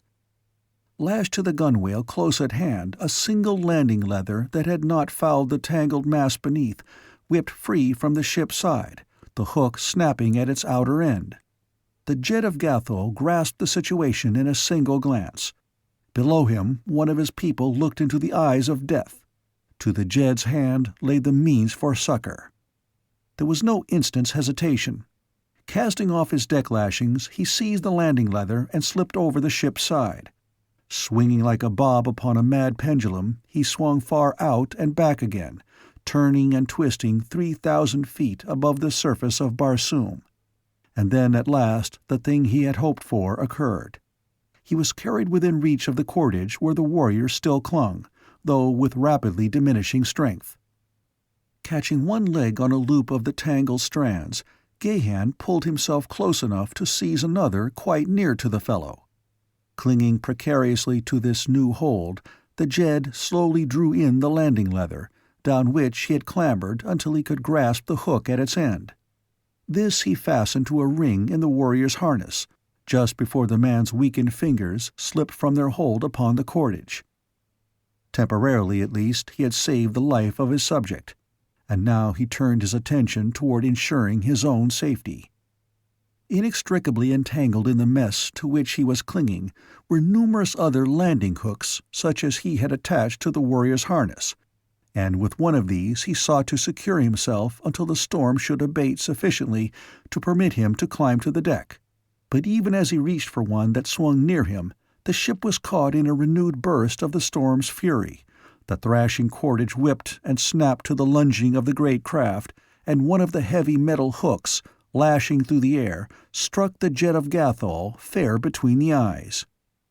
Momentarily stunned, Gahan's fingers slipped from their hold upon the cordage, and the man shot downward through the thin air of dying Mars toward the ground 3,000 feet beneath, while upon the deck of the rolling Vanator his faithful warriors clung to their lashings, all unconscious of the fate of their beloved leader.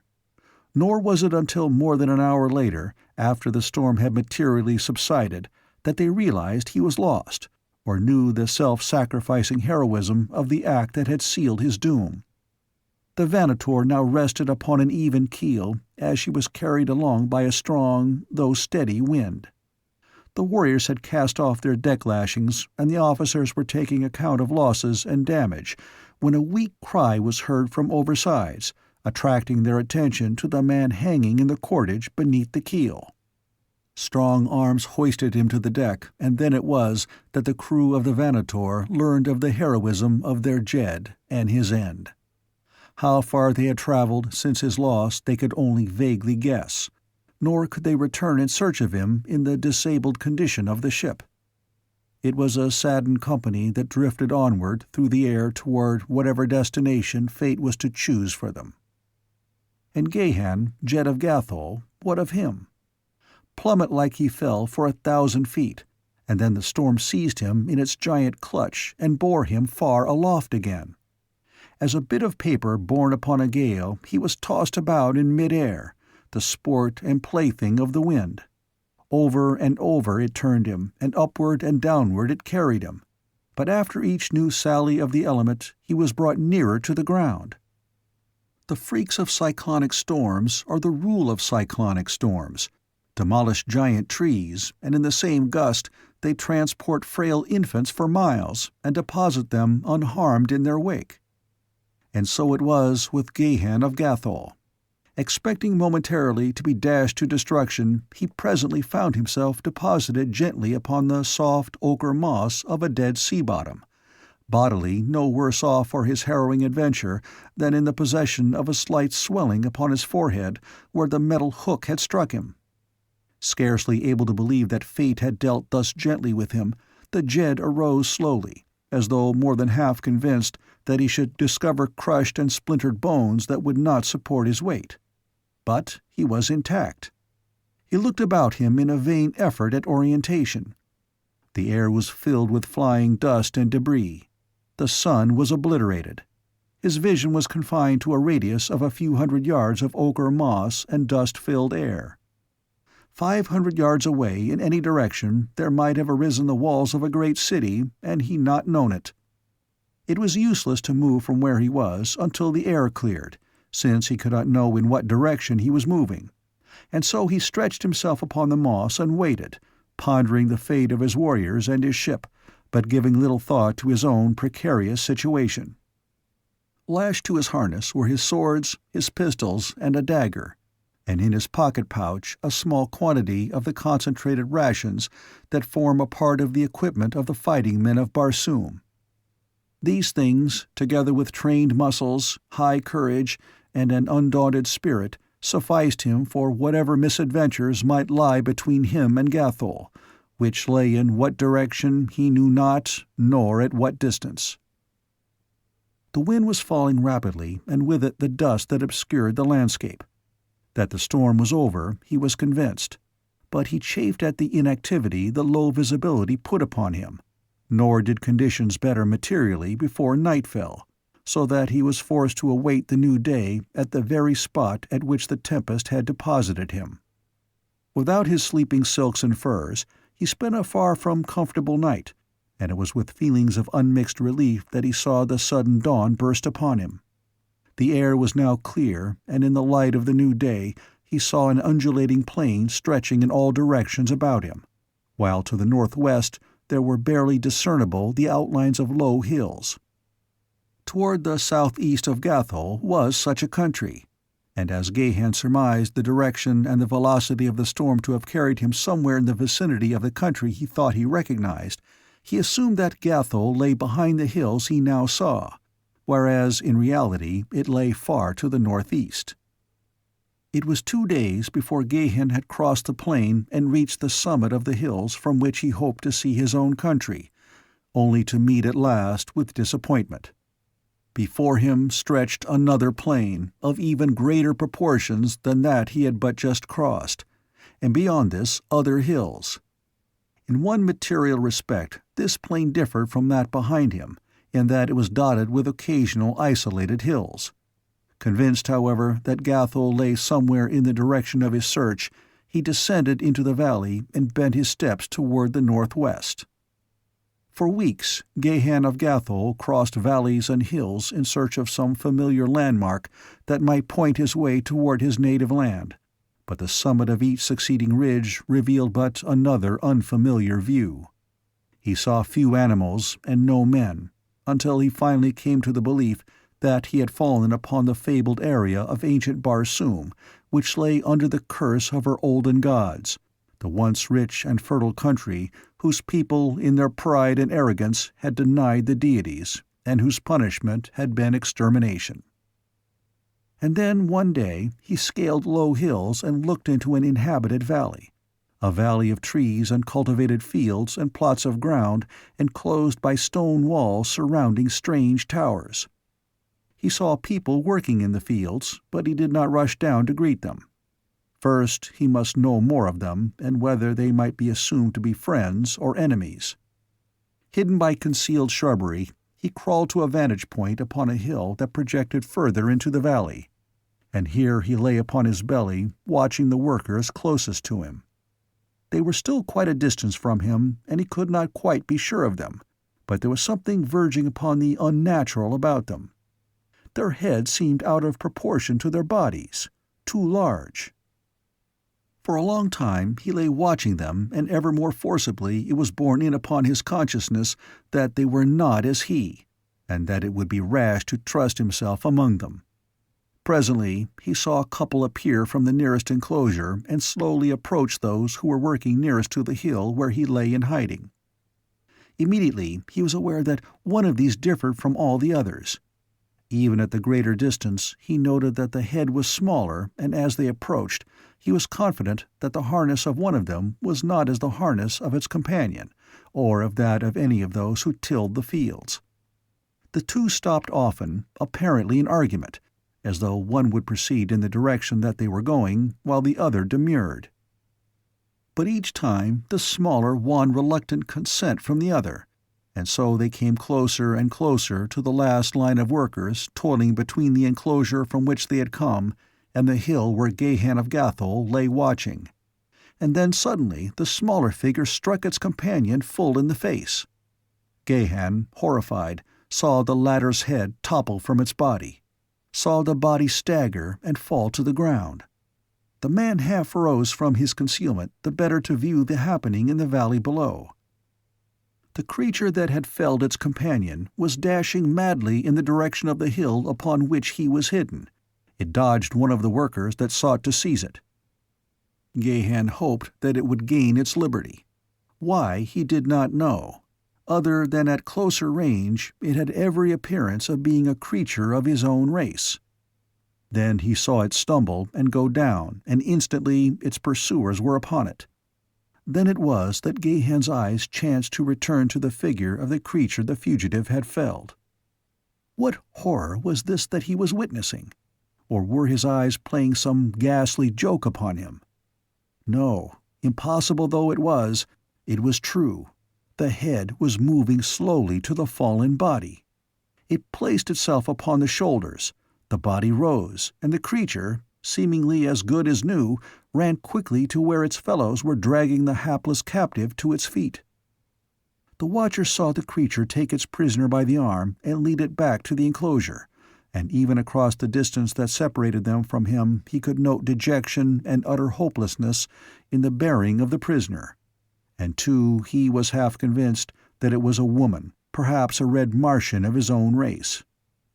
Could he be sure that this was true, he must make some effort to rescue her, even though the customs of his strange world required it only in case she was of his own country. But he was not sure. She might not be a red Martian at all, or if she were, it was as possible that she sprang from an enemy people as not.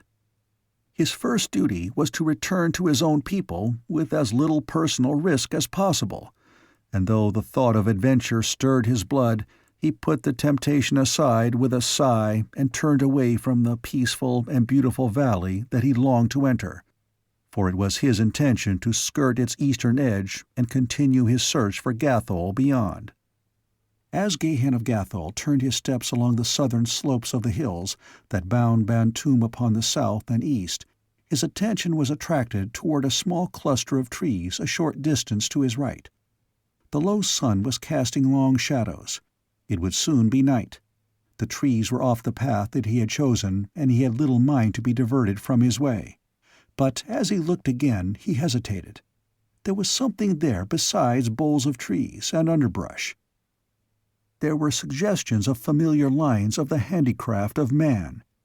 Gahan stopped and strained his eyes in the direction of the thing that had arrested his attention. No, he must be mistaken.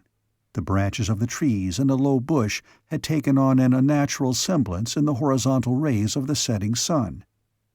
He turned and continued upon his way.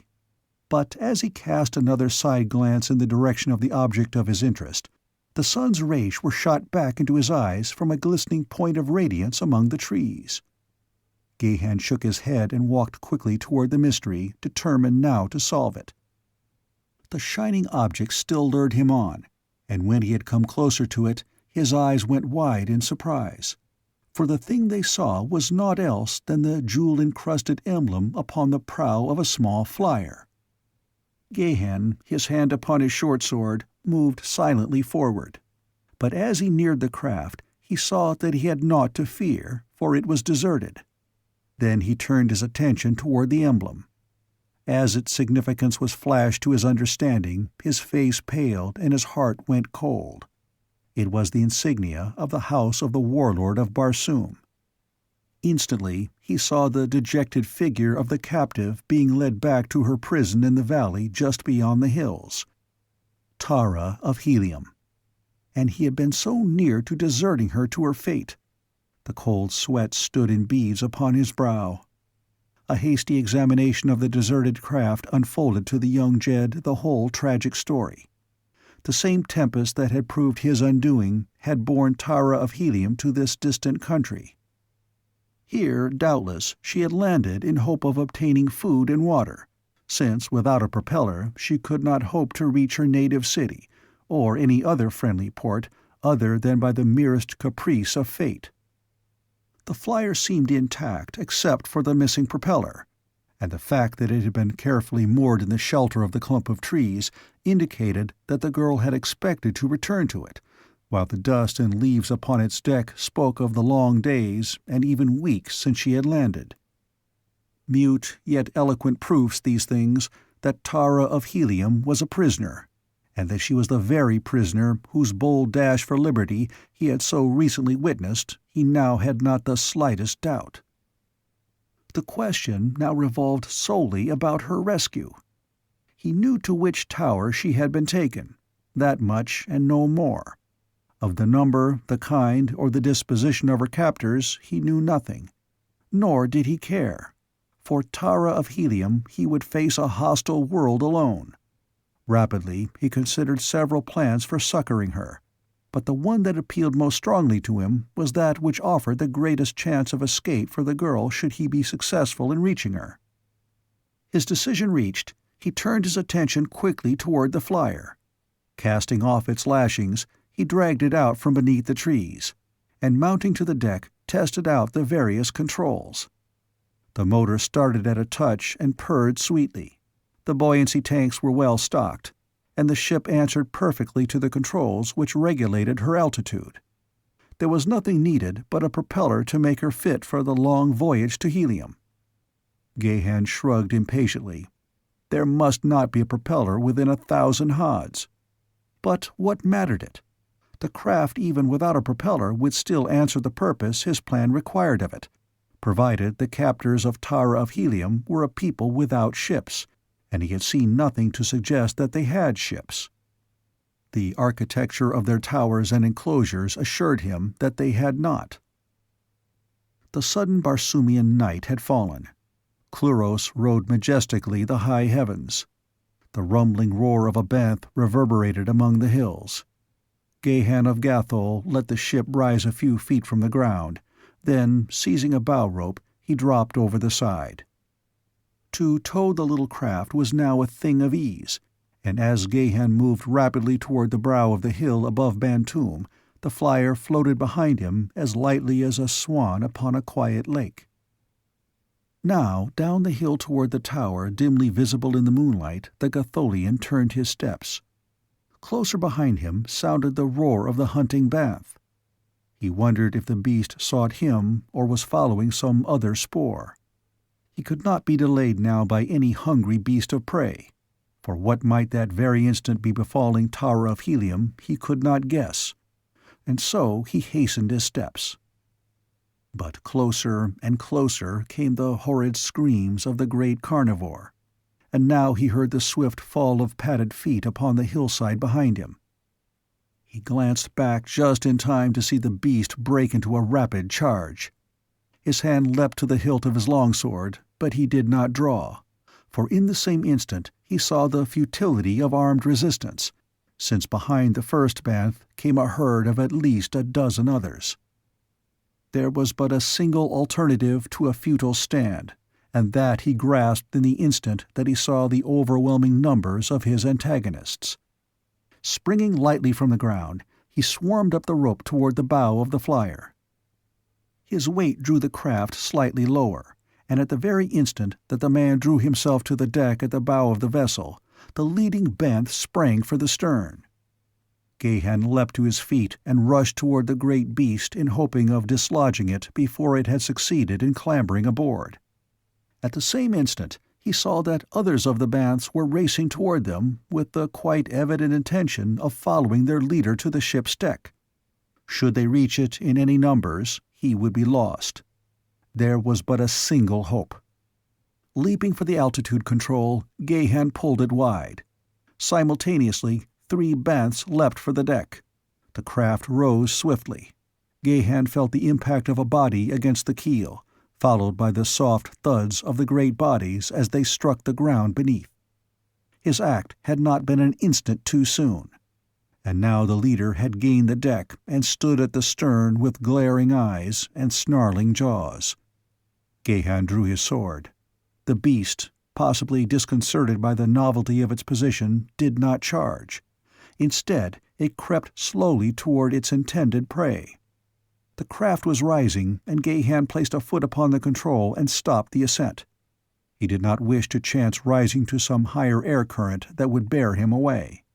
Already the craft was moving slowly toward the tower, carried thither by the impetus of the banth's heavy body leaping upon it from astern.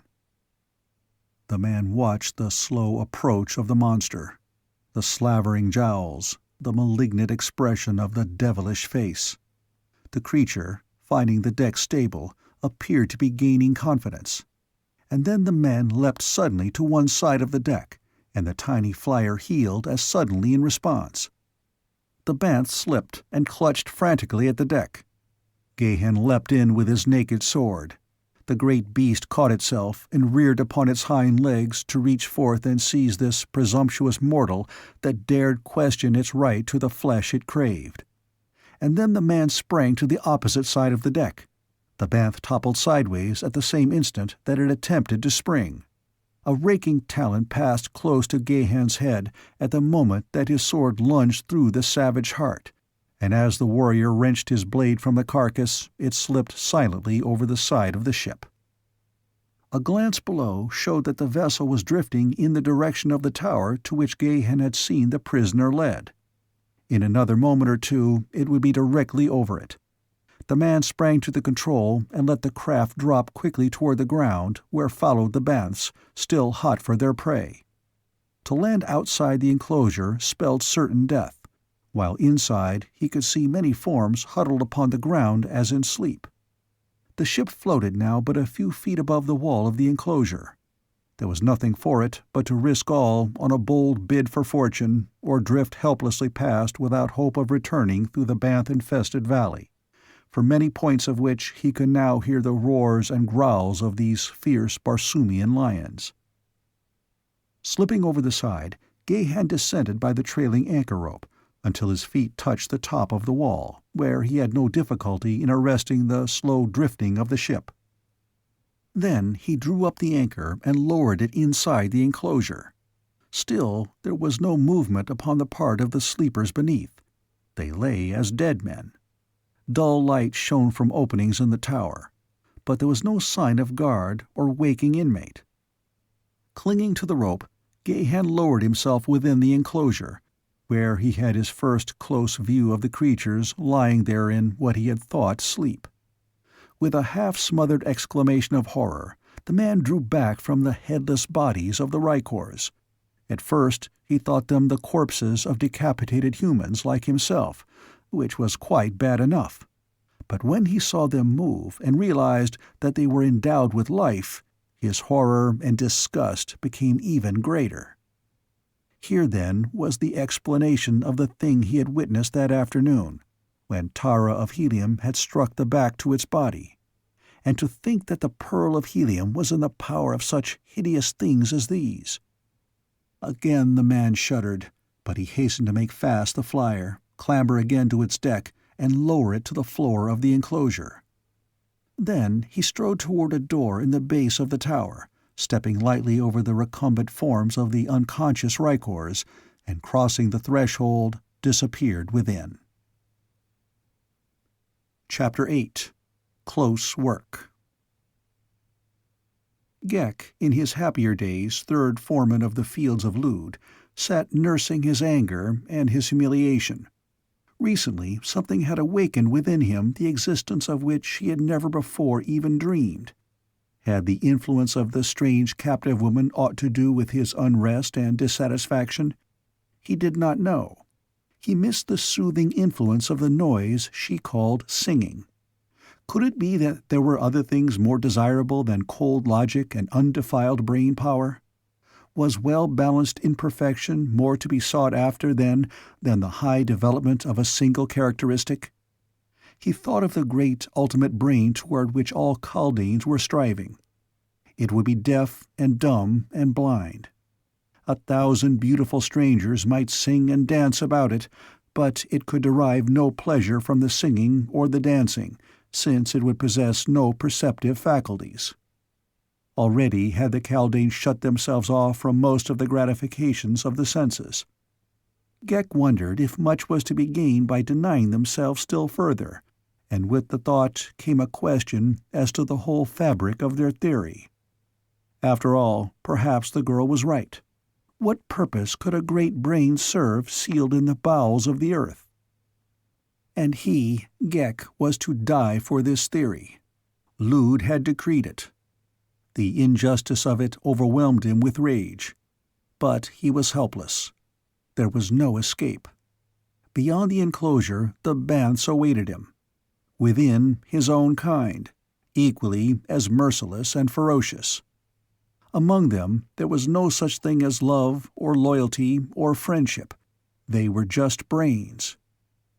He might kill Lude, but what would that profit him? Another king would be loosed from his sealed chamber, and Ghek would be killed. He did not know it, but he would not even have the poor satisfaction of satisfied revenge, since he was not capable of feeling so abstruse a sentiment. Ghek, mounted upon his Rykor, paced the floor of the tower chamber in which he had been ordered to remain. Ordinarily, he would have accepted the sentence of Lude with perfect equanimity, since it was but the logical result of reason. But now it seemed different. The stranger woman had bewitched him.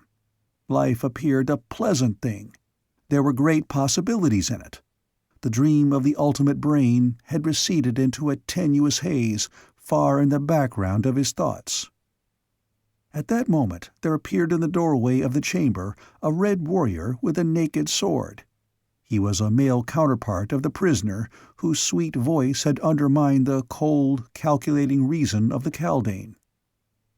"Silence!"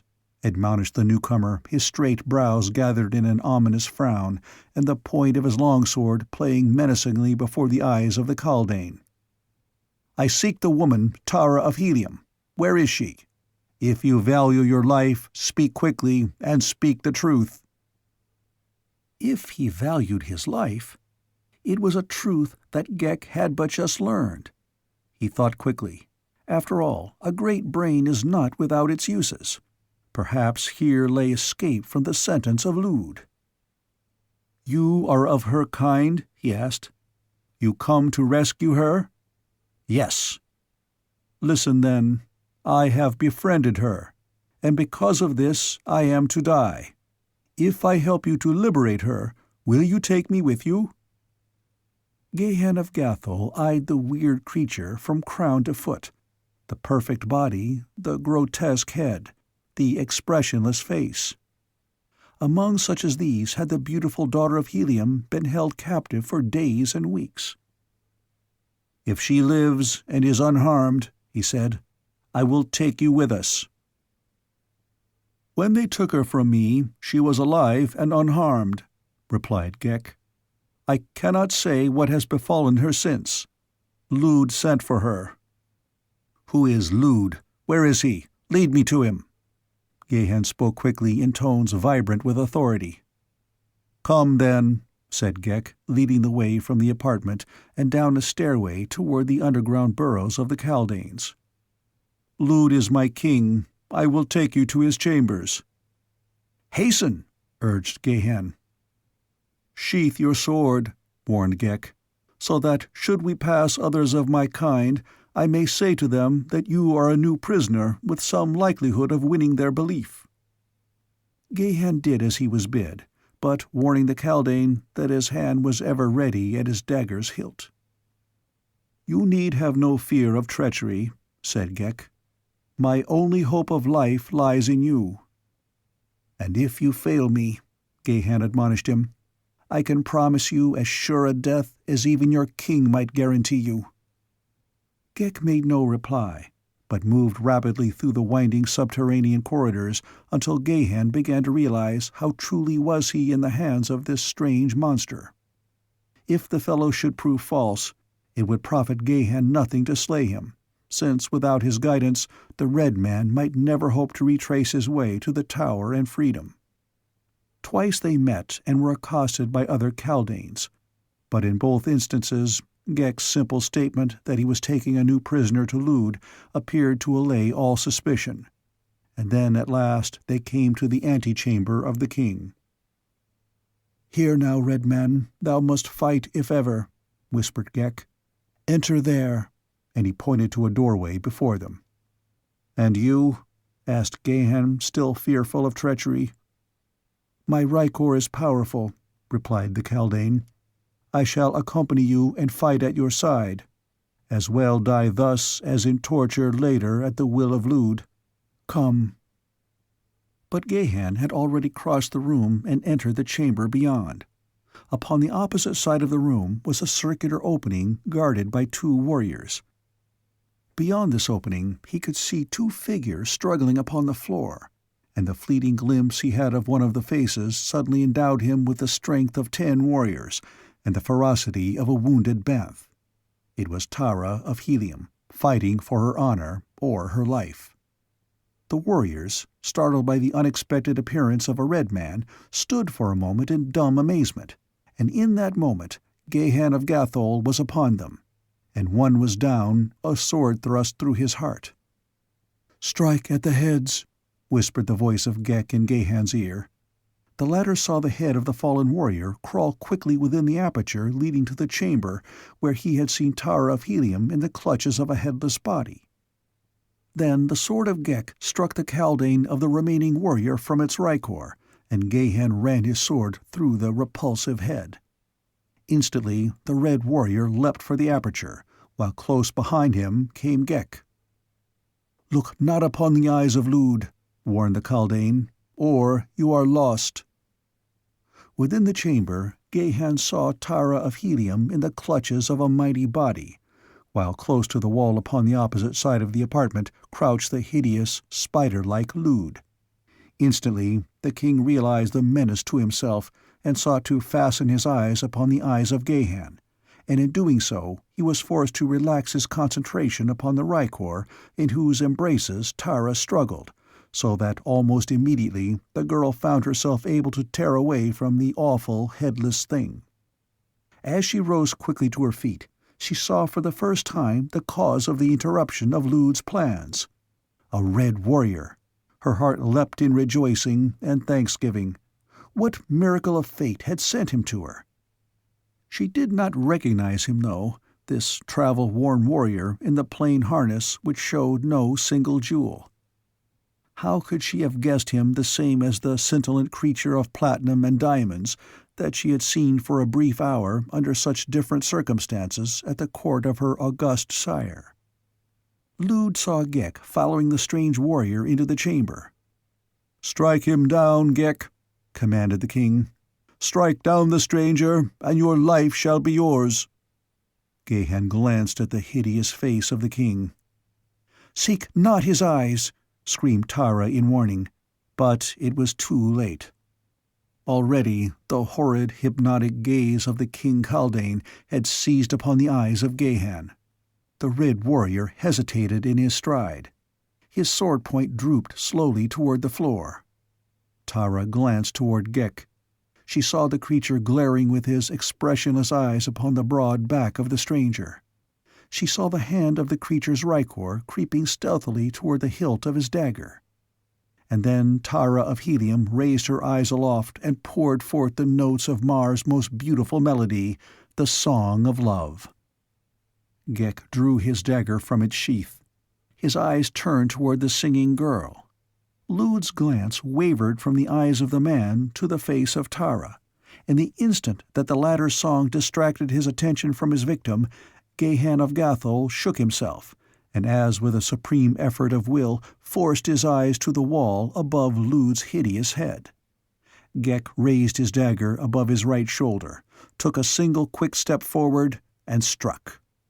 The girl's song ended in a stifled scream as she leapt forward with the evident intention of frustrating the Kaldane's purpose. But she was too late, and well it was, for an instant later she realized the purpose of Ghek's act as she saw the dagger fly from his hand, pass Gahan's shoulder, and sink full to the guard in the soft face of Lude. "Come," cried the assassin, "we have no time to lose," and started for the aperture through which they had entered the chamber. But in his stride he paused as his glance was arrested by the form of the mighty rykor lying prone upon the floor. A king's rykor, the most beautiful, the most powerful, that the breeders of Barsoom could produce. Ghek realized that in his escape he could take with him but a single rykor, and there was none in Barsoom that could give him better service than this giant lying here. Quickly, he transferred himself to the shoulders of the great, inert hulk. Instantly, the latter was transformed to a sentient creature, filled with pulsing life and alert energy.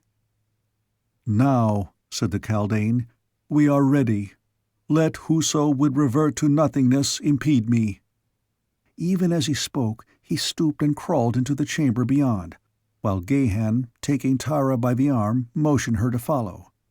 The girl looked him full in the eyes for the first time.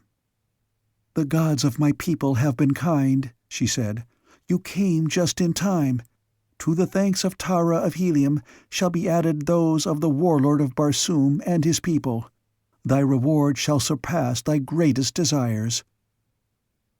Gahan of Gathol saw that she did not recognize him, and quickly he checked the warm greeting that had been upon his lips.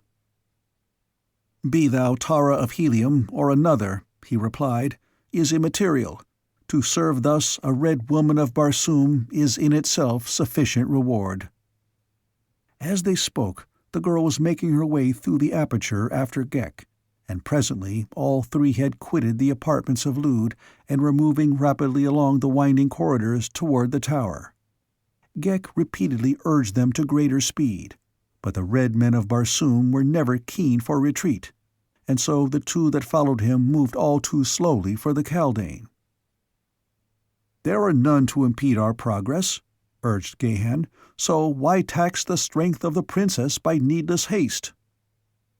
"I fear not so much opposition ahead, for there are none there who know the thing that has been done in Lude's chambers this night. But the Kaldane of one of the warriors who stood guard before Lude's apartment escaped, and you may count it a truth that he lost no time in seeking aid.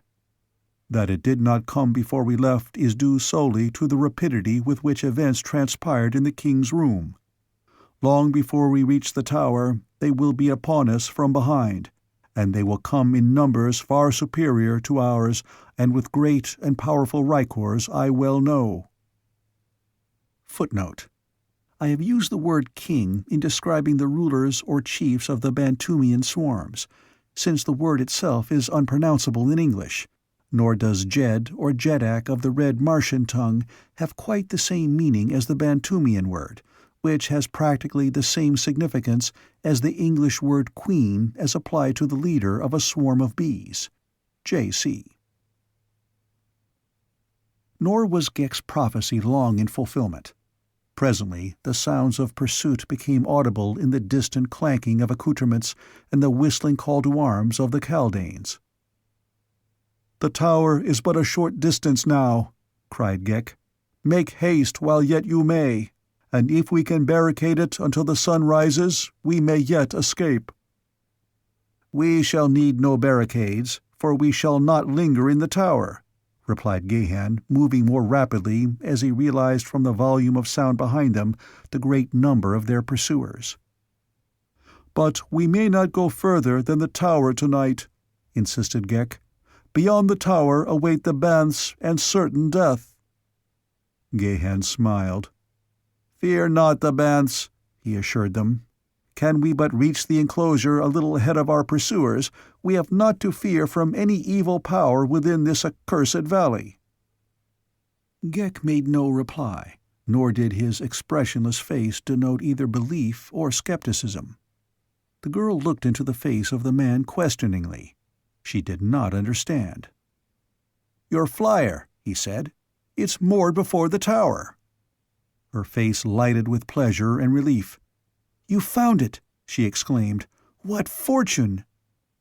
"It was fortune indeed," he replied, "since it not only told that you were a prisoner here, but it saved me from the banths as I was crossing the valley from the hills to this tower, into which I saw them take you this afternoon after your brave attempt at escape."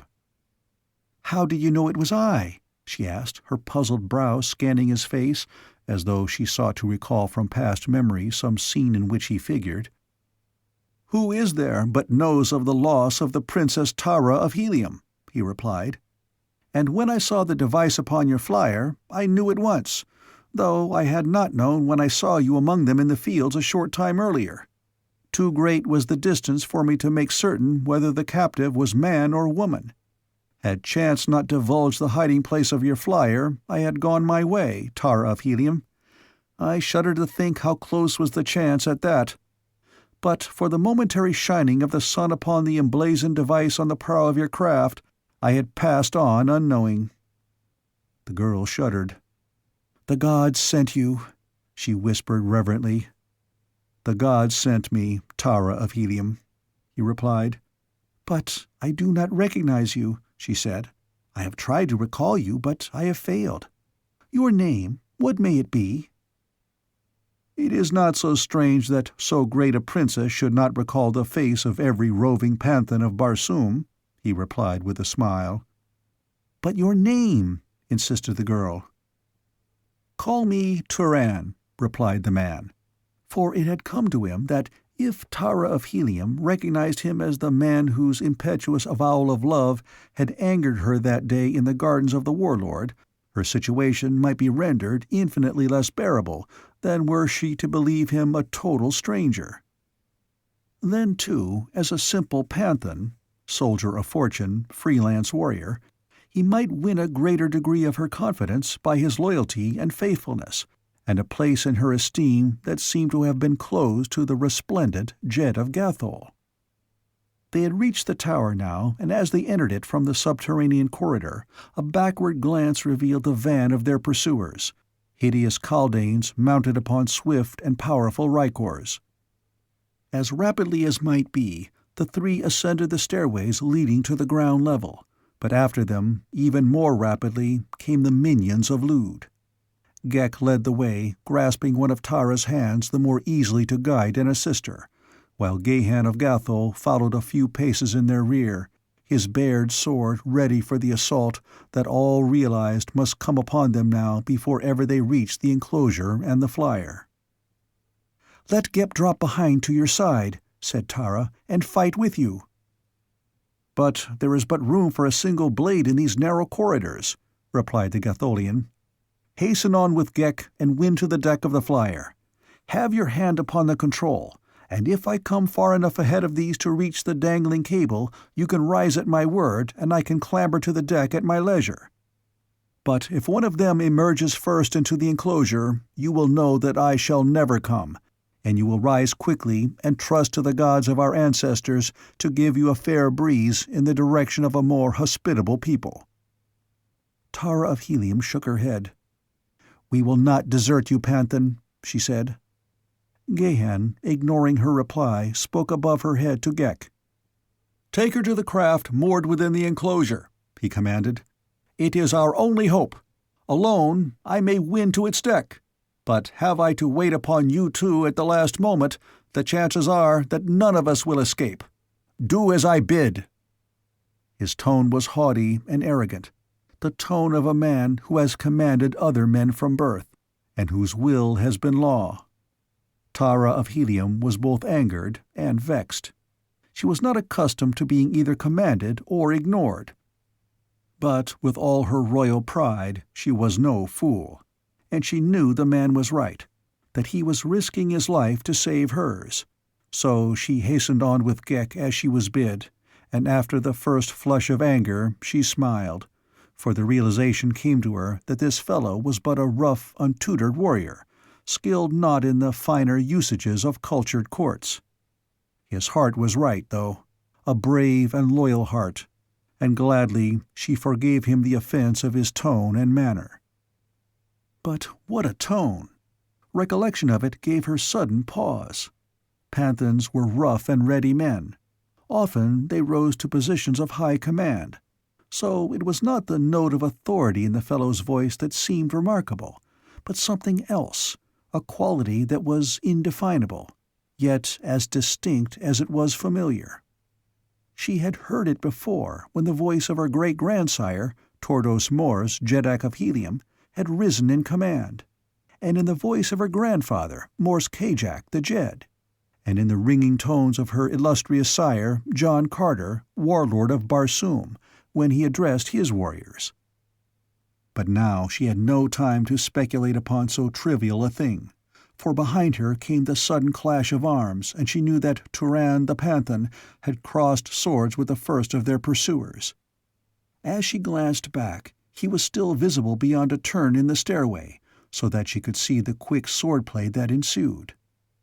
Daughter of a world's greatest swordsman, she knew well the finest points of the art. She saw the clumsy attack of the Kaldane, and the quick, sure return of the Panthan.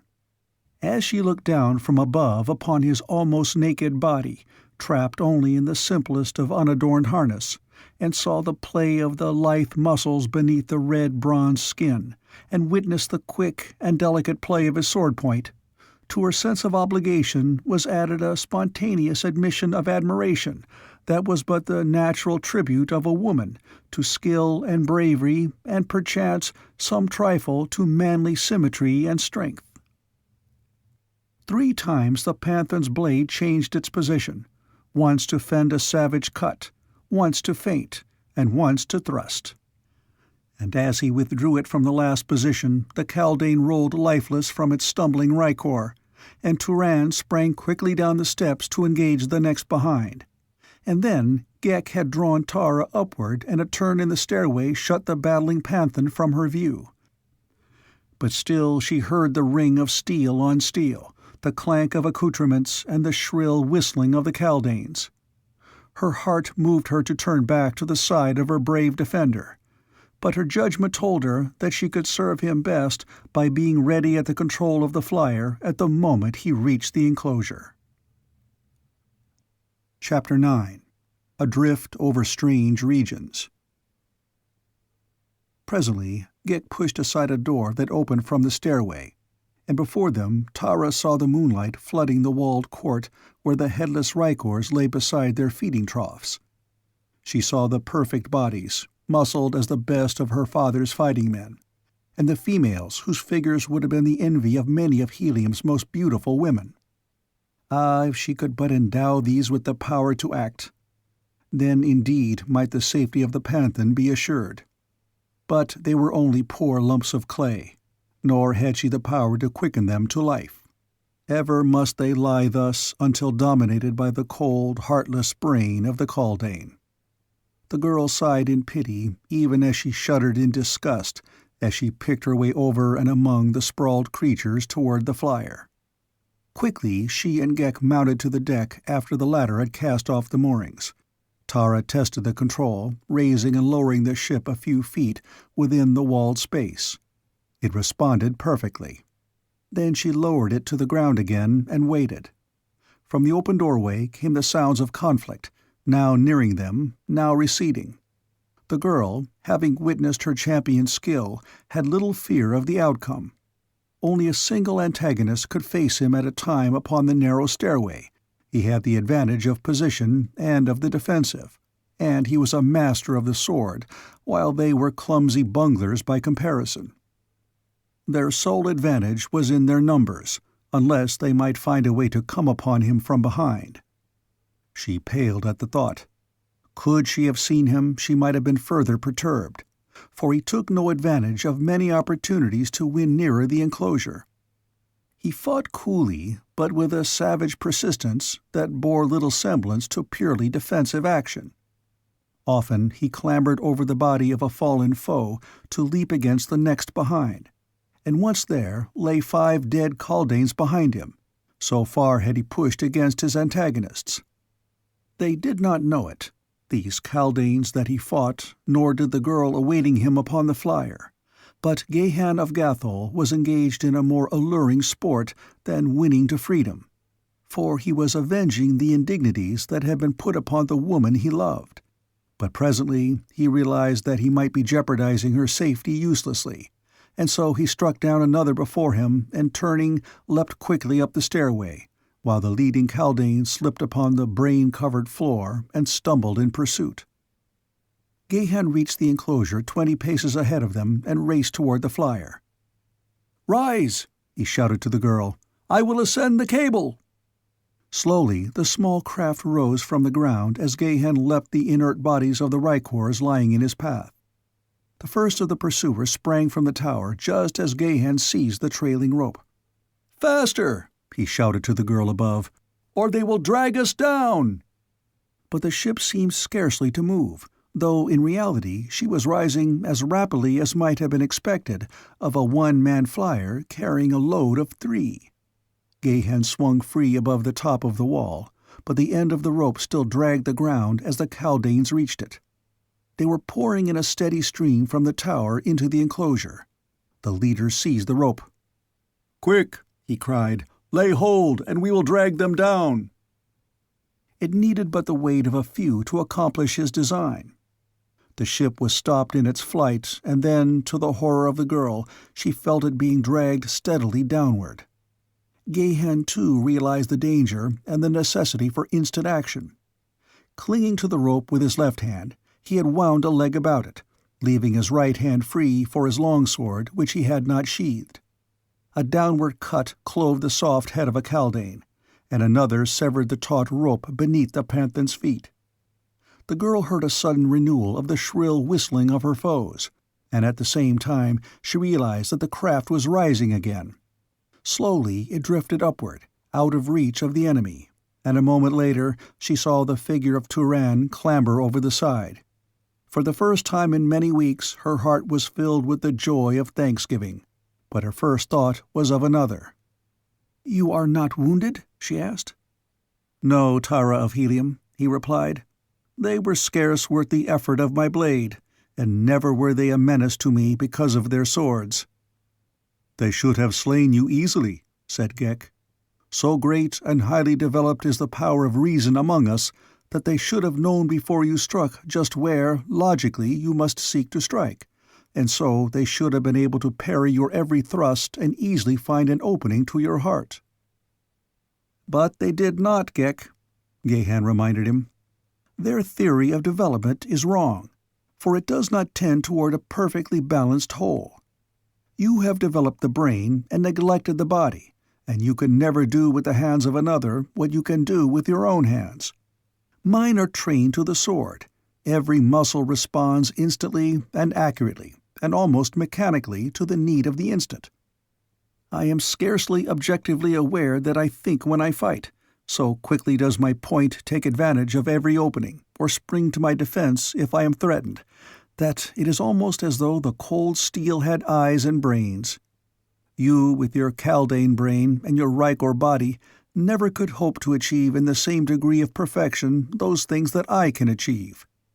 Development of the brain should not be the sum total of human endeavor.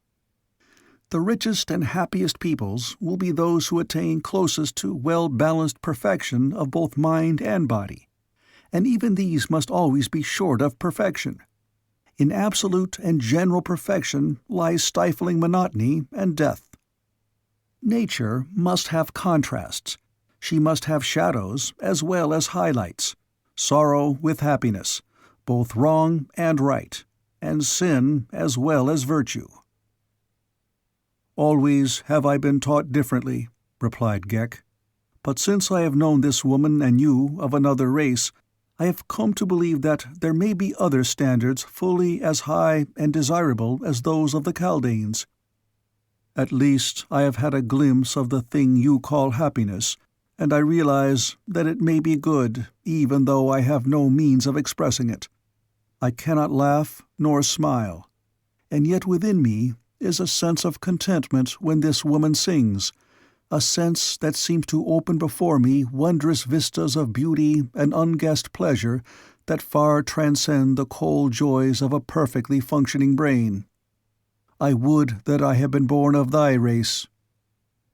Caught by a gentle current of air, the flyer was drifting slowly toward the northeast across the valley of Bantoom. Below them lay the cultivated fields, and one after another they passed over the strange towers of Moak and Nolach and the other kings of the swarms that inhabited this weird and terrible land. Within each enclosure surrounding the towers groveled the Rykors, repellent, headless things, beautiful yet hideous. "A lesson, those," remarked Gahan, indicating the Rykors in an enclosure above which they were drifting at the time. "To that fortunately small minority of our race which worships the flesh and makes a god of appetite. You know them, Tara of Helium. They can tell you exactly what they had at the midday meal 2 weeks ago, and how the loin of the thoat should be prepared, and what drink should be served with the rump of the Zitidar." Tara of Helium laughed. "But not one of them could tell you the name of the man whose painting took the Jedak's award in the Temple of Beauty this year," she said. "Like the Rykors, their development has not been balanced." "Fortunate indeed are those in which there is combined a little good and a little bad, a little knowledge of many things outside their own callings, a capacity for love and a capacity for hate, for such as these can look with tolerance upon all, unbiased by the egotism of him whose head is so heavy on one side that all his brains run to that point." As Gahan ceased speaking, Ghek made a little noise in his throat, as one does who would attract attention. "You speak as one who has thought much upon many subjects. Is it then possible that you of the red race have pleasure in thought? Do you know aught of the joys of introspection? Do reason and logic form any part of your lives?" "Most assuredly," replied Gahan, "but not to the extent of occupying all our time, at least not objectively. You, Ghek, are an example of the egotism of which I spoke. Because you and your kind devote your lives to the worship of mind, you believe that no other created beings think, and possibly we do not in the sense that you do, who think only of yourselves and your great brains. We think of many things that concern the welfare of a world. Had it not been for the red men of Barsoom, even the Kaldanes had perished from the planet, for while you may live without air, the things upon which you depend for existence cannot, and there had been no air in sufficient quantities upon Barsoom these many ages had not a red man planned and built the great atmosphere plant which gave new life to a dying world. What have all the brains of all the Kaldanes that have ever lived done to compare with that single idea of a single red man?" Ghek was stumped. Being a Kaldane, he knew that brains spelled the sum total of universal achievement, but it had never occurred to him that they should be put to use in practical and profitable ways. He turned away and looked down upon the valley of his ancestors, across which he was slowly drifting into what unknown world? He should be a veritable god among the underlings, he knew. But somehow a doubt assailed him. It was evident that these two from that other world were ready to question his preeminence. Even through his great egotism was filtering a suspicion that they patronized him, perhaps even pitied him. Then he began to wonder what was to become of him. No longer would he have many Rykors to do his bidding. Only this single one, and when it died, there could not be another. When it tired, Ghek must lie almost helpless while it rested. He wished that he had never seen this red woman. She had brought him only discontent and dishonor, and now exile. Presently, Tara of Helium commenced to hum a tune, and Ghek the Kaldane was content. Gently they drifted beneath the hurtling moons above the mad shadows of a Martian night. The roaring of the baths came in diminishing volume to their ears as their craft passed on beyond the boundaries of Bantoom, leaving behind the terrors of that unhappy land. But to what were they being borne? The girl looked at the man sitting cross-legged upon the deck of the tiny flyer, gazing off into the night ahead, apparently absorbed in thought.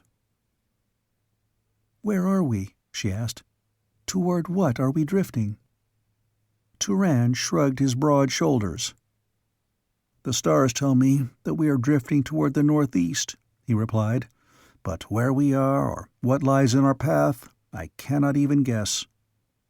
A week since I could have sworn that I knew what lay behind each succeeding ridge that I approached, but now I admit in all humility that I have no conception of what lies a mile in any direction. Tara of Helium, I am lost, and that is all that I can tell you." He was smiling, and the girl smiled back at him. There was a slightly puzzled expression on her face. There was something tantalizingly familiar about that smile of his. She had met many a Panthan. They came and went, following the fighting of a world, but she could not place this one. "From what country are you, Turan?" she asked suddenly. "Know you not, Tara of Helium," he countered, "that a Panthan has no country? Today he fights beneath the banner of one master, tomorrow beneath that of another." "But you must own allegiance to some country when you are not fighting," she insisted. "What banner, then, owns you now?" He rose and stood before her, then bowing low. "And am I acceptable?" he said. "I serve beneath the banner of the daughter of the warlord now and forever."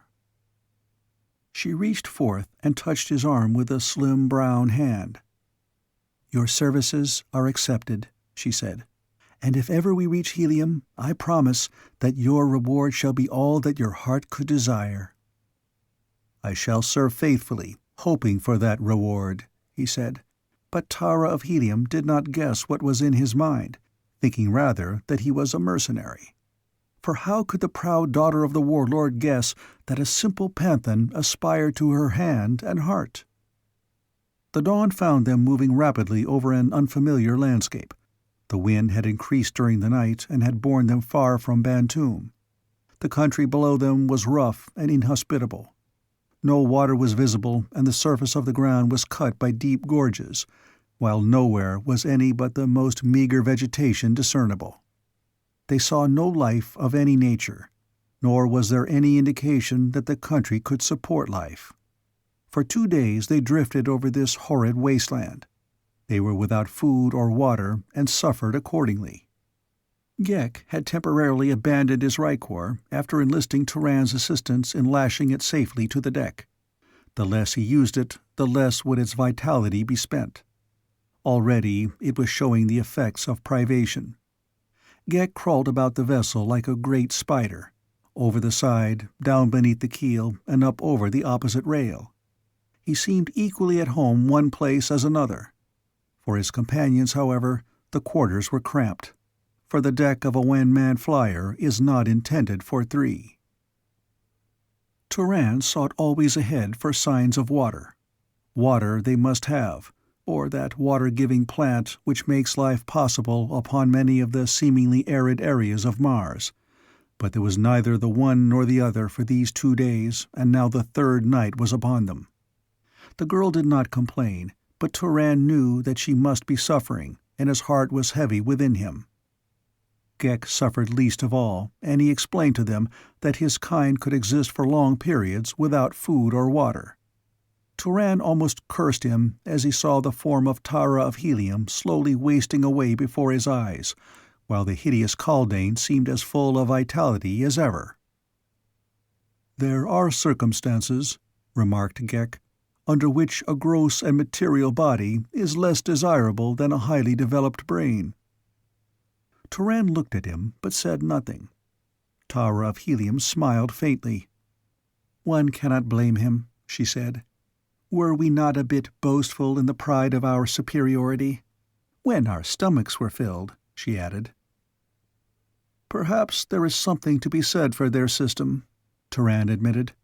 "If we could but lay aside our stomachs when they cried for food and water, I have no doubt but that we should do so." "I should never miss mine now," assented Tara. "It is mighty poor company."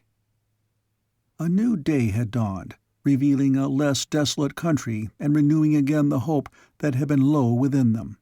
Suddenly Turan leaned forward, pointing ahead. "Look, Tara of Helium," he cried. "A city! As I am Turan the Panthan, a city!" For in the distance the domes and walls and slender towers of a city shone in the rising sun. Quickly the man seized the control, and the ship dropped rapidly behind a low range of intervening hills, for well Turan knew that they must not be seen until they could discover whether friend or foe inhabited the strange city. Chances were that they were far from the abode of friends, and so must the Panthan move with the utmost caution. But there was a city, and where a city was water, even though it were a deserted city, and food if it were inhabited. To the red man, food and water, even in the citadel of an enemy, meant food and drink for Tara of Helium. He would accept it from friends, or he would take it from enemies. Just so long as it was there, he would have it, and there was shown the egotism of the fighting man. Though Turan did not see it, nor Tara who came from a long line of fighting men, but Ghek might have smiled had he known how. Turan permitted the flyer to drift closer behind the screening hills, and then, when he could advance no farther without fear of discovery, he dropped the craft gently to the ground in a little ravine, and leaping over the side made her fast to a stout tree. For several moments they discussed their plans, whether it would be best to wait where they were until darkness hid their movements and then approach the city in search of food and water, or approach it now, taking advantage of what cover they could until they could glean something of the nature of its inhabitants. It was Turan's plan which finally prevailed. They would approach as close as safety dictated in the hope of finding water outside the city, food too, perhaps. If they did not, they could at least reconnoiter the ground by daylight, and then, when night came, Turan could quickly come close to the city and in comparative safety prosecute his search for food and drink. Following the ravine upward, they finally topped the summit of the ridge, from which they had an excellent view of that part of the city which lay nearest them, though themselves hidden by the brush behind which they crouched. Ghek had resumed his rykor, which had suffered less than either Tara or Turan through their enforced fast. The first glance at the city, now much closer than when they had first discovered it, revealed the fact that it was inhabited. Banners and pennons broke from many a staff. People were moving about the gate before them. The high white walls were paced by sentinels at far intervals. Upon the roofs of higher buildings the women could be seen airing the sleeping silks and furs. Turan watched it all in silence for some time. "I do not know them," he said at last. "I cannot guess what city this may be. But it is an ancient city. Its people have no flyers and no firearms.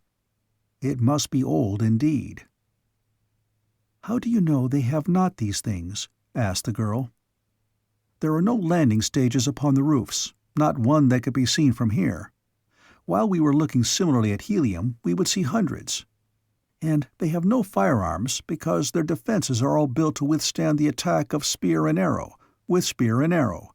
They are an ancient people." "If they are ancient, perhaps they are friendly," suggested the girl.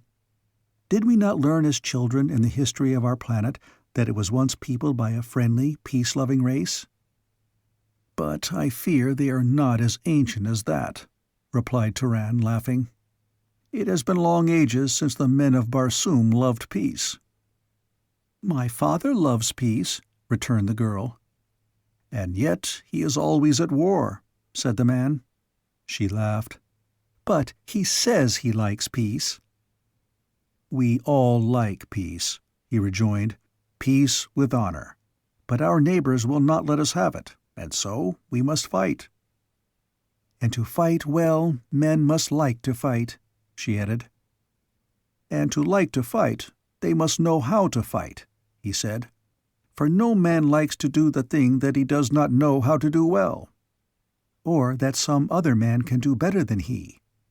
And so always there will be wars, and men will fight," he concluded. "For always the men with hot blood in their veins will practice the art of war." "We have settled a great question," said the girl, smiling, "but our stomachs are still empty." "Your Panthan is neglecting his duty," replied Turan. "And how can he, with a great reward always before his eyes?" She did not guess in what literal a sense he spoke. "I go forthwith," he continued, "to wrest food and drink from the ancients." "No," she cried, laying a hand upon his arm. "Not yet. They would slay you or make you prisoner. You are a brave Panthan, and a mighty one, but you cannot overcome a city single-handed." She smiled up into his face, and her hand still lay upon his arm. He felt the thrill of hot blood coursing through his veins. He could have seized her in his arms and crushed her to him. There was only Ghek the Kaldane there, but there was something stronger within him that restrained his hand. Who may define it, that inherent chivalry that renders certain men the natural protectors of women? From their vantage point, they saw a body of armed warriors ride forth from the gate, and winding along a well-beaten road, passed from sight about the foot of the hill from which they watched. The men were red like themselves, and they rode the small saddle-thoats of the red race. Their trappings were barbaric and magnificent, and in their headdress were many feathers, as had been the custom of ancients. They were armed with swords and long spears, and they rode almost naked, their bodies being painted in ochre and blue and white. There were perhaps a score of them in the party, and as they galloped away on their tireless mounts, they presented a picture at once savage and beautiful. "They have the appearance of splendid warriors," said Turan. "I have a great mind to walk boldly into their city and seek service." Tara shook her head. "Wait," she admonished. "What would I do without you? And if you were captured, how could you collect your reward?" "I should escape," he said. "At any rate, I shall try it." And he started to rise. "You shall not," said the girl, her tone all authority. The man looked at her quickly, questioningly. "You have entered my service," she said a trifle haughtily. "You have entered my service for hire, and you shall do as I bid you." Turan sank down beside her again, with a half-smile upon his lips. "It is yours to command, Princess," he said. The day passed. Ghek, tiring of the sunlight, had deserted his Rykor and crawled down a hole he had discovered close by. Tara and Turan reclined beneath the scant shade of a small tree. They watched the people coming and going through the gate. The party of horsemen did not return. A small herd of Zitidars were driven into the city during the day, and once a caravan of broad-wheeled carts drawn by these huge animals wound out of the distant horizon and came down to the city. It too passed from their sight within the gateway.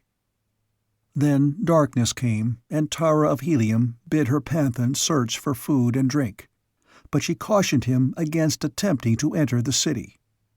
Before he left her, he bent and kissed her hand as a warrior may kiss the hand of his queen. Chapter 10. Entrapped. Turan the Panthan approached the strange city under the cover of darkness.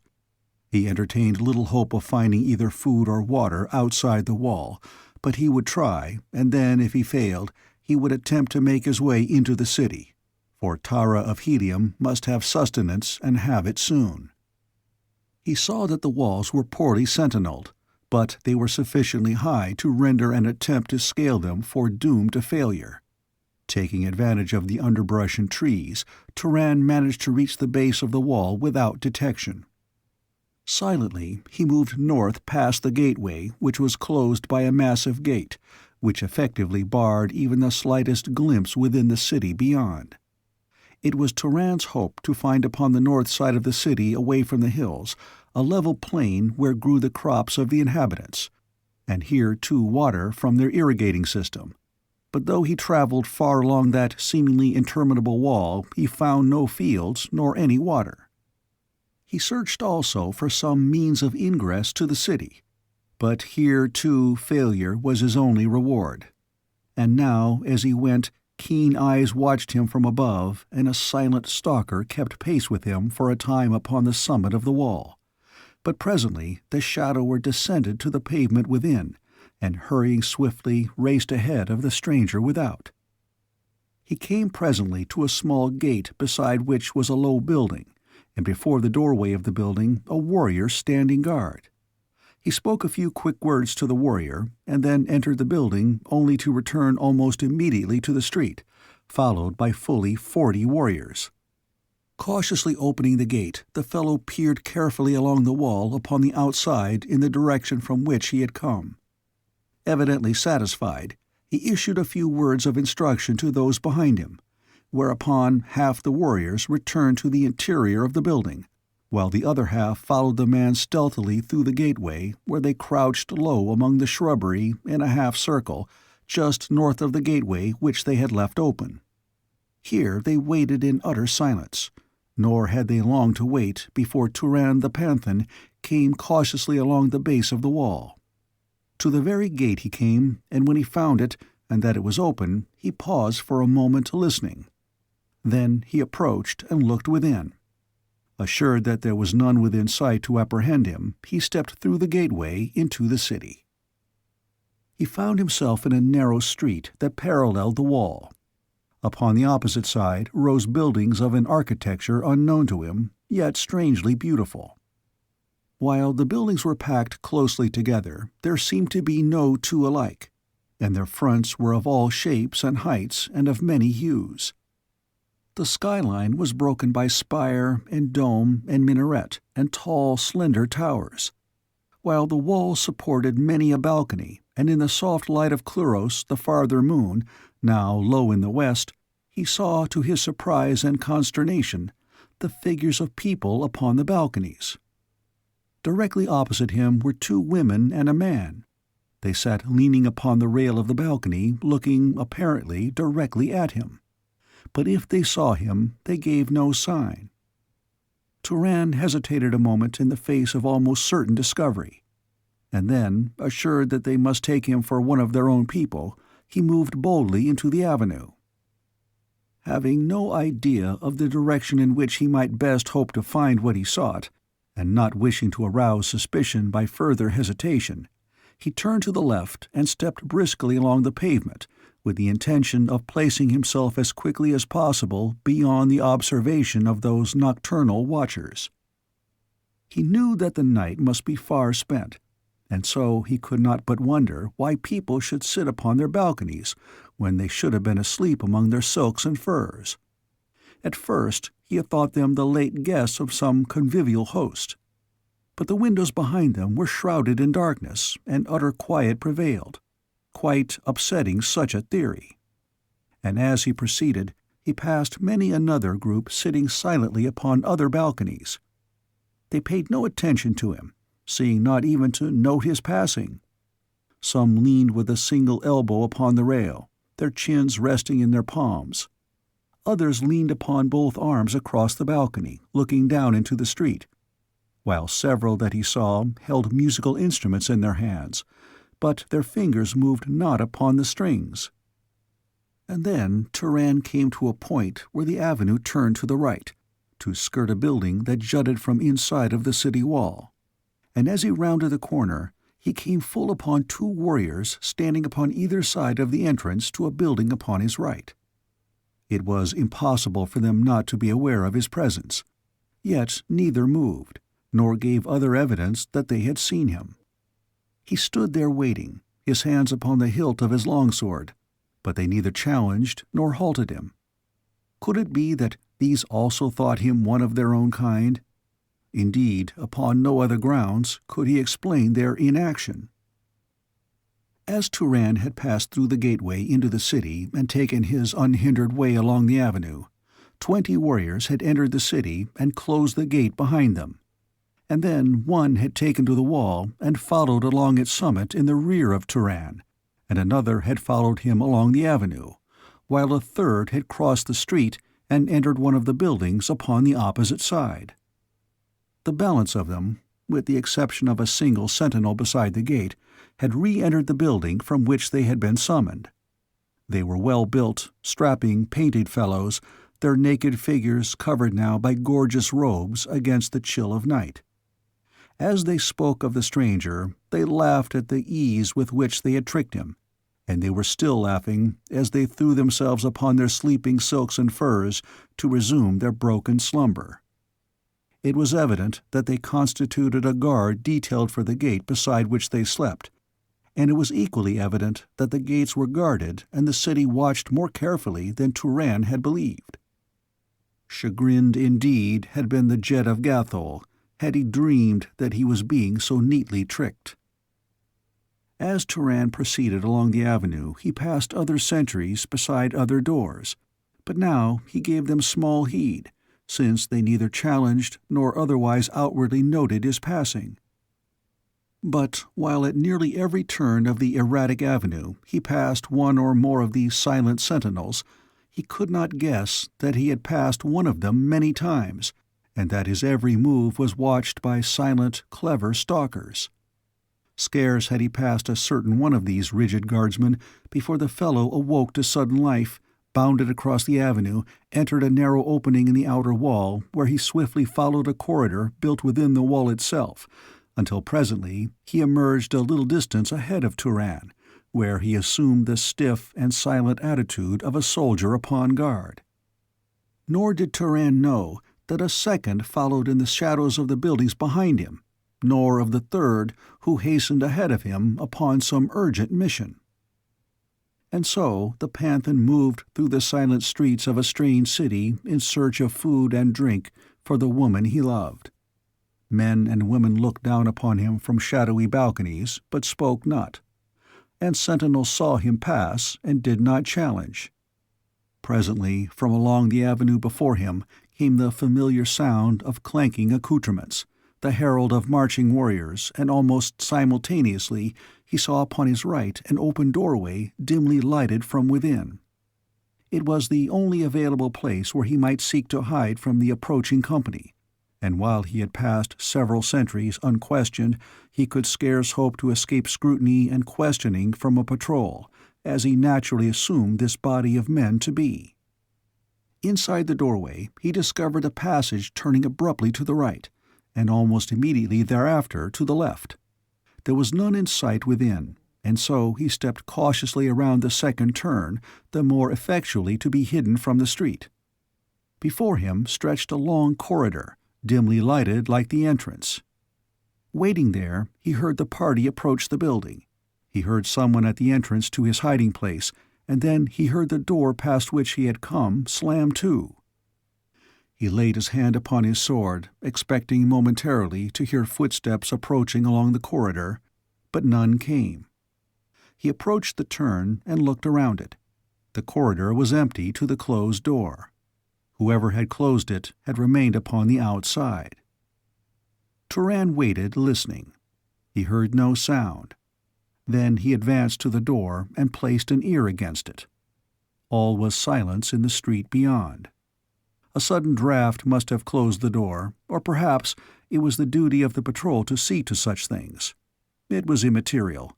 They had evidently passed on, and now he would return to the street and continue upon his way. Somewhere there would be a public fountain where he could obtain water, and the chance of food lay in the strings of dried vegetables and meat which hung before the doorways of nearly every Barsoomian home of the poorer classes that he had ever seen. It was this district he was seeking, and it was for this reason his search had led him away from the main gate of the city, which he knew would not be located in a poor district. He attempted to open the door, only to find that it resisted his every effort. It was locked upon the outside. Here, indeed, was a sorry contretemps. Turan the Panthan scratched his head. "Fortune frowns upon me," he murmured. But beyond the door, Fate, in the form of a painted warrior, stood smiling. Neatly he had tricked the unwary stranger. The lighted doorway, the marching patrol, these had been planned and timed to a nicety by the third warrior, who had sped ahead of Turan along another avenue, and the stranger had done precisely what the fellow had thought he would do. No wonder, then, that he smiled. This exit barred to him, Turan turned back into the corridor. He followed it cautiously and silently. Occasionally there was a door on one side or the other. These he tried, only to find each securely locked. The corridor wound more erratically the farther he advanced. A locked door barred his way at its end, but a door upon his right opened, and he stepped into a dimly lighted chamber, about the walls of which were 3 other doors, each of which he tried in turn. 2 were locked. The other opened upon a runway leading downward. It was a spiral, and he could see no farther than the first turn. A door in the corridor he had quitted opened after he had passed, and the third warrior stepped out and followed after him. A faint smile still lingered upon the fellow's grim lips. Turan drew his short sword and cautiously descended. At the bottom was a short corridor with a closed door at the end. He approached the single heavy panel and listened. No sound came to him from beyond the mysterious portal. Gently he tried the door, which swung easily toward him at his touch. Before him was a low-ceiled chamber with a dirt floor. Set in its walls were several other doors, and all were closed. As Turan stepped cautiously within, the third warrior descended the spiral runway behind him. The Panthan crossed the room quickly and tried a door. It was locked. He heard a muffled click behind him and turned about with ready sword. He was alone. But the door through which he had entered was closed. It was the click of its lock that he had heard. With a bound he crossed the room and attempted to open it, but to no avail. No longer did he seek silence, for he knew now that the thing had gone beyond the sphere of chance. He threw his weight against the wooden panel, but the thick skeel of which it was constructed would have withstood a battering ram. From beyond came a low laugh. Rapidly, Turan examined each of the other doors. They were all locked. A glance about the chamber revealed a wooden table and a bench. Set in the walls were several heavy rings to which rusty chains were attached, all too significant of the purpose to which the room was dedicated. In the dirt floor near the wall were 2 or 3 holes resembling the mouths of burrows, doubtless the habitat of the giant Martian rat. He had observed this much, when suddenly the dim light was extinguished, leaving him in darkness utter and complete. Turan, groping about, sought the table and the bench. Placing the latter against the wall, he drew the table in front of him and sat down upon the bench, his long sword gripped in readiness before him. At least they should fight before they took him. For some time he sat there waiting for he knew not what. No sound penetrated to his subterranean dungeon. He slowly revolved in his mind the incidents of the evening: the open, unguarded gate, the lighted doorway, the only one he had seen thus open and lighted along the avenue he had followed, the advance of the warriors at precisely the moment he could find no other avenue of escape or concealment, the corridors and chambers that led past many locked doors to this underground prison, leaving no other path for him to pursue. "By my first ancestor," he swore. "But it was simple, and I a simpleton. They tricked me neatly, and have taken me without exposing themselves to a scratch. But for what purpose?" He wished that he might answer that question, and then his thoughts turned to the girl waiting there on the hill beyond the city for him, and he would never come. He knew the ways of the more savage peoples of Barsoom. No, he would never come now. He had disobeyed her. He smiled at the sweet recollection of those words of command that had fallen from her dear lips. He had disobeyed her, and now he had lost the reward. But what of her? What now would be her fate? Starving before a hostile city, with only an inhuman Kaldane for company? Another thought, a horrid thought, obtruded itself upon him. She had told him of the hideous sights she had witnessed in the burrows of the Kaldanes, and he knew that they ate human flesh. Ghek was starving. Should he eat his Rykor, he would be helpless. But there was sustenance there for them both, for the Rykor and the Kaldane. Turan cursed himself for a fool. Why had he left her? Far better to have remained and died with her, ready always to protect her, than to have left her at the mercy of the hideous Bantumian. Now Turan detected a heavy odor in the air. It oppressed him with a feeling of drowsiness. He would have risen to fight off the creeping lethargy, but his legs seemed weak, so that he sank again to the bench. Presently his sword slipped from his fingers, and he sprawled forward upon the table, his head resting upon his arms. Tara of Helium, as the night wore on and Turan did not return, became more and more uneasy, and when dawn broke with no sign of him, she guessed that he had failed. Something more than her own unhappy predicament brought a feeling of sorrow to her heart, of sorrow and loneliness. She realized now how she had come to depend upon this Panthan, not only for protection, but for companionship as well. She missed him, and in missing him realized suddenly that he had meant more to her than a mere hired warrior. It was as though a friend had been taken from her, an old and valued friend. She rose from her place of concealment that she might have a better view of the city. Udor, dwar of the 8th Utan of Otar, Jeddak of Manator, rode back in the early dawn toward Manator from a brief excursion to a neighboring village. As he was rounding the hill south of the city, his keen eyes were attracted by a slight movement among the shrubbery close to the summit of the nearest hill. He halted his vicious mount and watched more closely. He saw a figure rise facing away from him and peer down toward Manator beyond the hill. "Come," he signaled to his followers, and with a word to his throat turned the beast at a rapid gallop up the hillside. In his wake swept his 20 savage warriors, the padded feet of their mounts soundless upon the soft turf. It was the rattle of sidearms and harness that brought Tara of Helium suddenly about, facing them. She saw a score of warriors with couched lances bearing down upon her. She glanced at Ghek. What would the Spider-Man do in this emergency? She saw him crawl to his rykor and attach himself. Then he arose, the beautiful body once again animated and alert. She thought that the creature was preparing for flight. Well, it made little difference to her.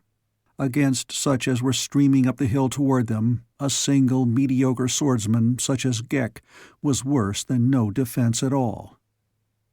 "Hurry, Ghek," she admonished him. "Back to the hills. You may find there a hiding place." But the creature only stepped between her and the oncoming riders, drawing his longsword. "It is useless, Ghek," she said, when she saw that he intended to defend her. "What can a single sword accomplish against such odds?" "I can die but once," replied the Kaldane.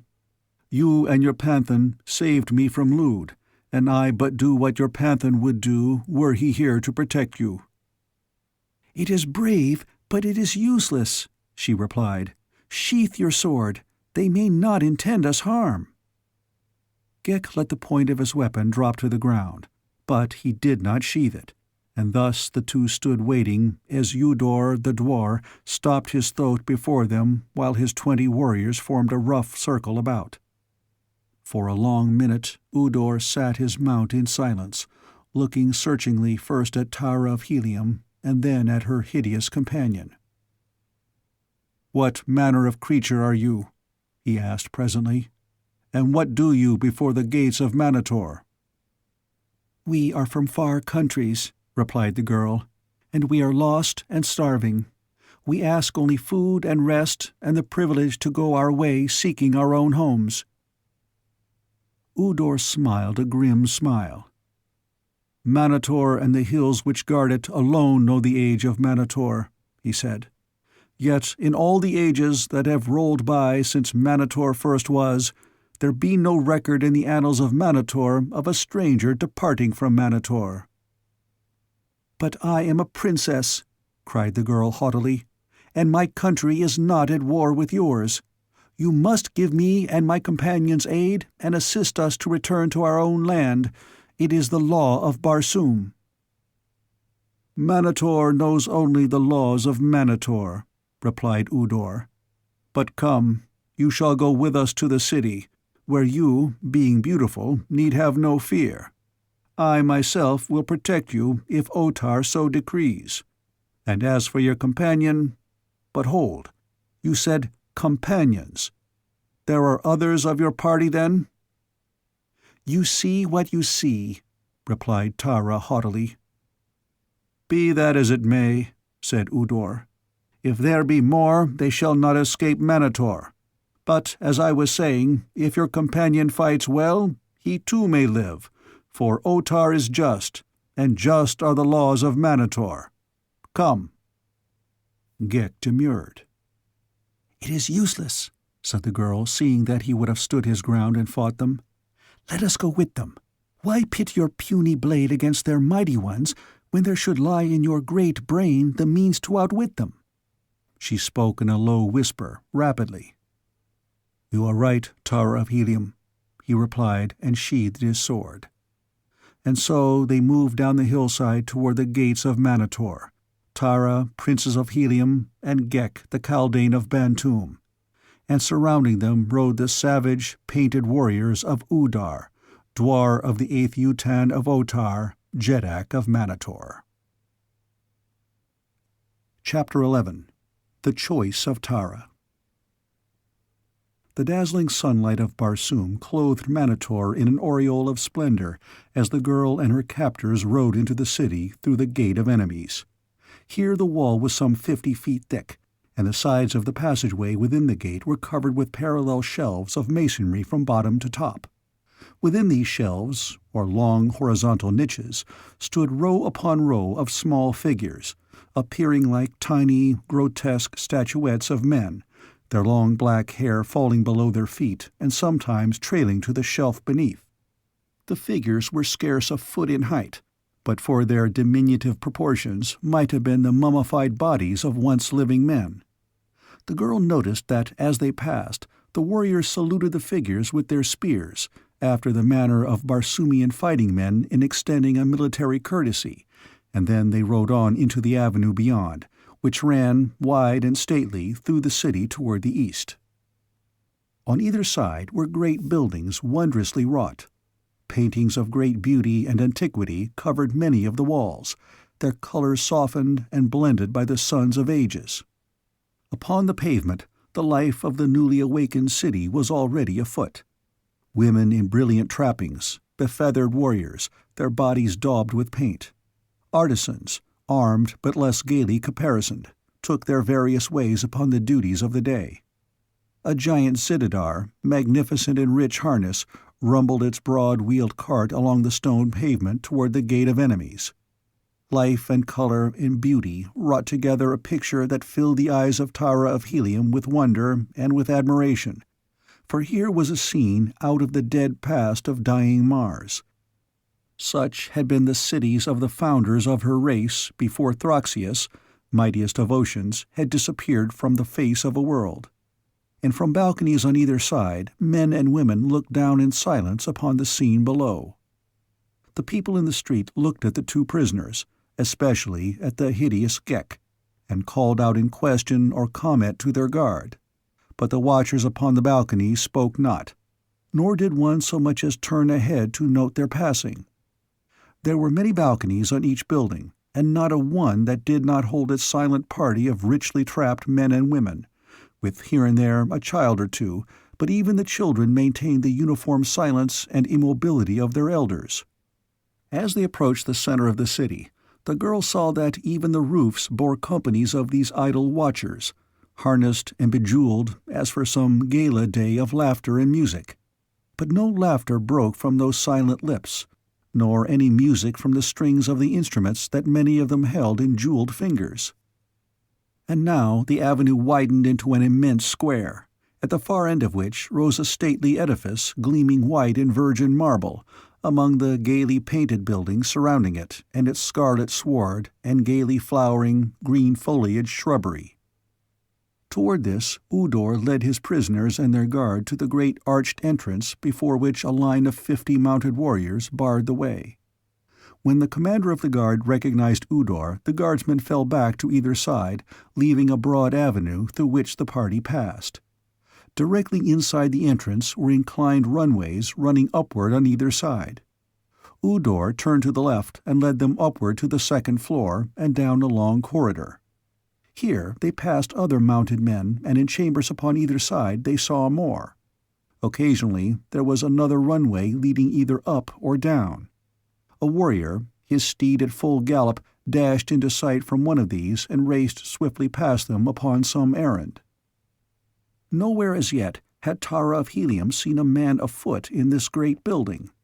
But when at a turn Udor led them to the third floor, she caught glimpses of chambers in which many riderless thoats were penned, and others adjoining where dismounted warriors lolled at ease, or played games of skill or chance, and many there were who played at Jetan. And then the party passed into a long, wide hall of state, as magnificent an apartment as even a princess of mighty Helium ever had seen. The length of the room ran an arched ceiling ablaze with countless radium bulbs. The mighty spans extended from wall to wall, leaving the vast floor unbroken by a single column. The arches were of white marble, apparently quarried in single huge blocks, from which each arch was cut complete. Between the arches, the ceiling was set solid about the radium bulbs with precious stones whose scintillant fire and color and beauty filled the whole apartment. The stones were carried down the walls in an irregular fringe for a few feet, where they appeared to hang like a beautiful and gorgeous drapery against the white marble of the wall. The marble ended some 6 or 7 feet from the floor, the walls from that point down being wainscoted in solid gold. The floor itself was of marble richly inlaid with gold. In that single room was a vast treasure equal to the wealth of many a large city. But what riveted the girl's attention even more than the fabulous treasure of decorations were the files of gorgeously harnessed warriors who sat their thoats in grim silence and immobility on either side of the central aisle, rank after rank of them to the farther walls, and as the party passed between them, she could not note so much as the flicker of an eyelid or the twitching of a thoat's ear. "The Hall of Chiefs," whispered one of her guard, evidently noting her interest. There was a note of pride in the fellow's voice and something of hushed awe. Then they passed through a great doorway into the chamber beyond, a large square room in which a dozen mounted warriors lolled in their saddles. As Udor and his party entered the room, the warriors came quickly erect in their saddles and formed a line before another door upon the opposite side of the wall. The Padwar commanding them saluted Udor, who, with his party, had halted facing the guard. "Send one to Otar announcing that Udor brings 2 prisoners worthy of the observation of the great Jeddak," said Udor. "One because of her extreme beauty, the other because of his extreme ugliness." "Otar sits in council with the lesser chiefs," replied the lieutenant, "but the words of Udor the Dwar shall be carried to him." And he turned and gave instructions to one who sat his thoat behind him. "What manner of creature is the male?" he asked of Udor. "It cannot be that both are of one race." "They were together in the hills south of the city," explained Udor, "and they say that they are lost and starving." "The woman is beautiful," said the Padwar. "She will not long go begging in the city of Manator." And then they spoke of other matters, of the doings of the palace, of the expedition of Udor, until the messenger returned to say that Otar bade them bring the prisoners to him. They passed then through a massive doorway, which, when opened, revealed the great council chamber of Otar, Jeddak of Manator, beyond. A central aisle led from the doorway the full length of the great hall, terminating at the steps of a marble dais upon which a man sat in a great throne chair. Upon either side of the aisle were ranged rows of highly carved desks and chairs of skeel, a hard wood of great beauty. Only a few of the desks were occupied, those in the front row, just below the rostrum. At the entrance, Udor dismounted with 4 of his followers, who formed a guard about the 2 prisoners, who were then conducted toward the foot of the throne, following a few paces behind Udor. As they halted at the foot of the marble steps, the proud gaze of Tara of Helium rested upon the enthroned figure of the man above her. He sat erect without stiffness, a commanding presence trapped in the barbaric splendor that the Barsoomian chieftain loves. He was a large man, the perfection of whose handsome face was marred only by the hauteur of his cold eyes and the suggestion of cruelty imparted by 2 thin lips. It needed no second glance to assure the least observing that here indeed was a ruler of men, a fighting Jeddak whose people might worship but not love, and for whose slightest favor warriors would vie with one another to go forth and die.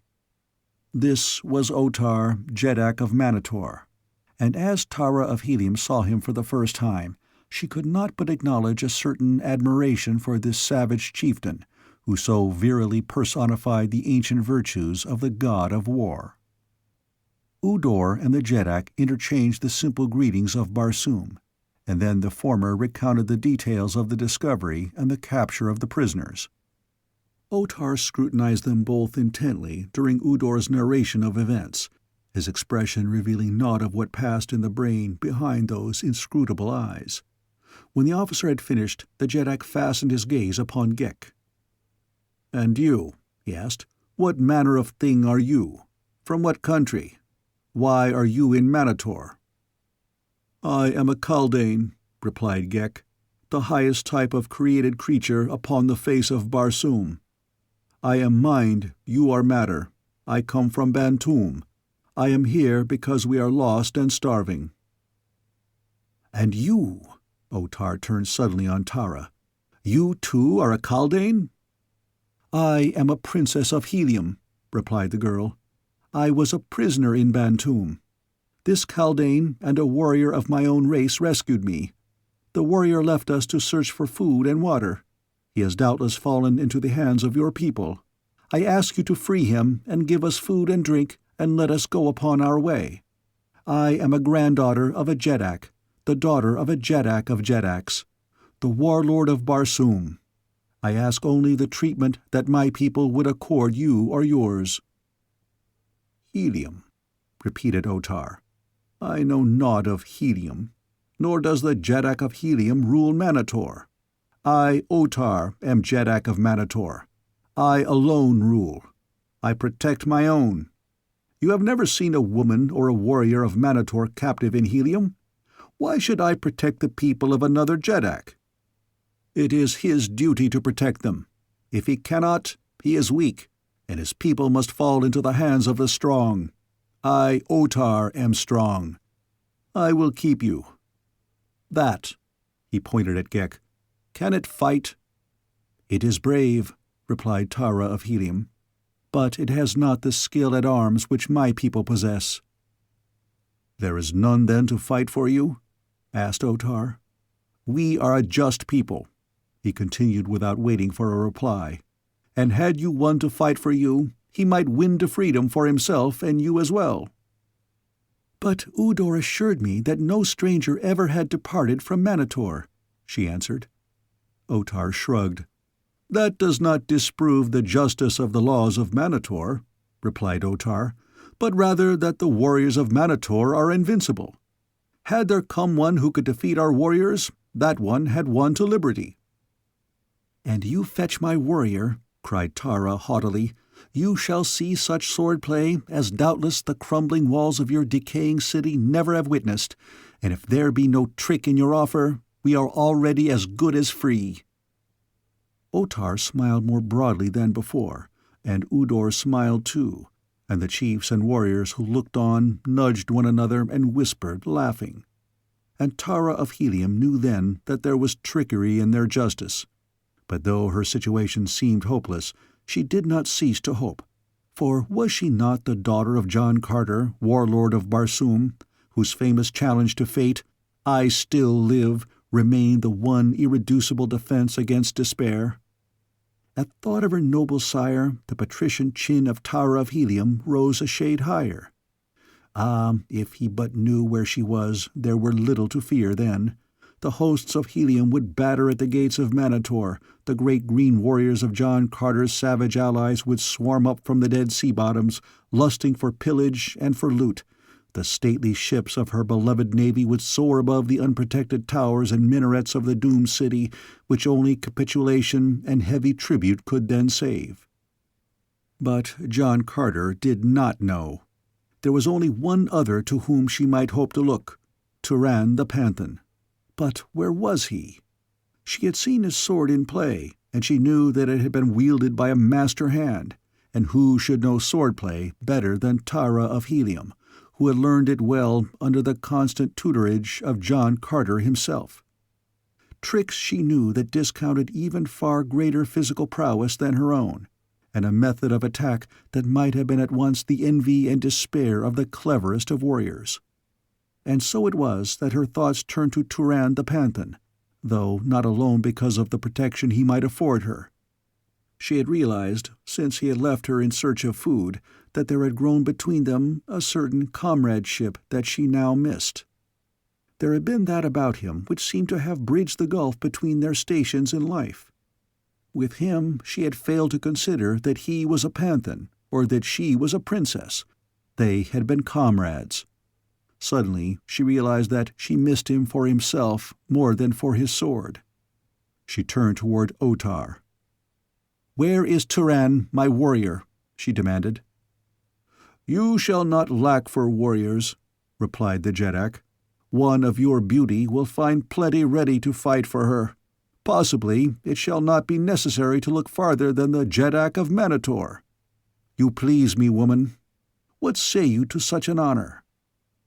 Through narrowed lids the Princess of Helium scrutinized the Jeddak of Manator, from feathered headdress to sandaled foot and back to feathered headdress. "Honor?" she mimicked in tones of scorn. "I please thee, do I? Then know, swine, that thou pleaseth me not, that the daughter of John Carter is not for such as thou." A sudden tense silence fell upon the assembled chiefs. Slowly the blood receded from the sinister face of Otar, Jeddak of Manator, leaving him a sickly purple in his wrath. His eyes narrowed to two thin slits, his lips were compressed to a bloodless line of malevolence. For a long moment there was no sound in the throne room of the palace at Manator. Then the Jeddak turned toward Udor. "Take her away," he said in a level voice that belied his appearance of rage. "Take her away, and at the next games let the prisoners and the common warriors play at Jetan for her." "And this?" asked Udor, pointing at Ghek. "To the pits until the next games," replied Otar. "So, this is your vaunted justice," cried Tara of Helium, "that two strangers, who have not wronged you, shall be sentenced without trial, and one of them is a woman. The swine of Manator are as just as they are brave." "Away with her!" shouted Otar, and at a sign from Udor the guards formed about the two prisoners and conducted them from the chamber. Outside the palace, Ghek and Tara of Helium were separated. The girl was led through long avenues toward the center of the city, and finally into a low building topped by lofty towers of massive construction. Here she was turned over to a warrior who wore the insignia of a dwar or captain. "It is Otar's wish," explained Udor to this one, "that she be kept until the next games, when the prisoners and the common warriors shall play for her. Had she not the tongue of a thoat, she had been a worthy stake for our noblest steel." And Udor sighed. "Perhaps even yet I may win a pardon for her. It were too bad to see such beauty fall to the lot of some common fellow. I would have honored her myself." "If I am to be imprisoned, imprison me," said the girl. "I do not recall that I was sentenced to listen to the insults of every low-born boor who chanced to admire me." "You see, Acor," cried Udor, "the tongue that she has? Even so and worse spoke she to Otar the Jeddak." "I see," replied Acor, whom Tara saw was with difficulty restraining a smile. "Come then with me, woman," he said, "and we shall find a safe place within the towers of Jetan. But stay, what ails thee?" The girl had staggered and would have fallen had not the man caught her in his arms. She seemed to gather herself then and bravely sought to stand erect without support. Acor glanced at Udor. "Knew you the woman was ill?" he asked. "Possibly it is lack of food," replied the other. "She mentioned, I believe, that she and her companions had not eaten for several days." "Brave are the warriors of Otar," sneered Acor. "Lavish their hospitality.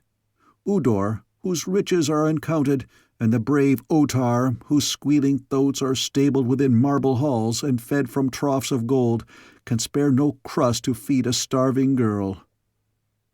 The black-haired Udor scowled. "Thy tongue will yet pierce thy heart, son of a slave," he cried. "Once too often mayst thus try the patience of the just Otar. Hereafter guard thy speech as well as thy towers." "Think not to taunt me with my mother's state," said Acor.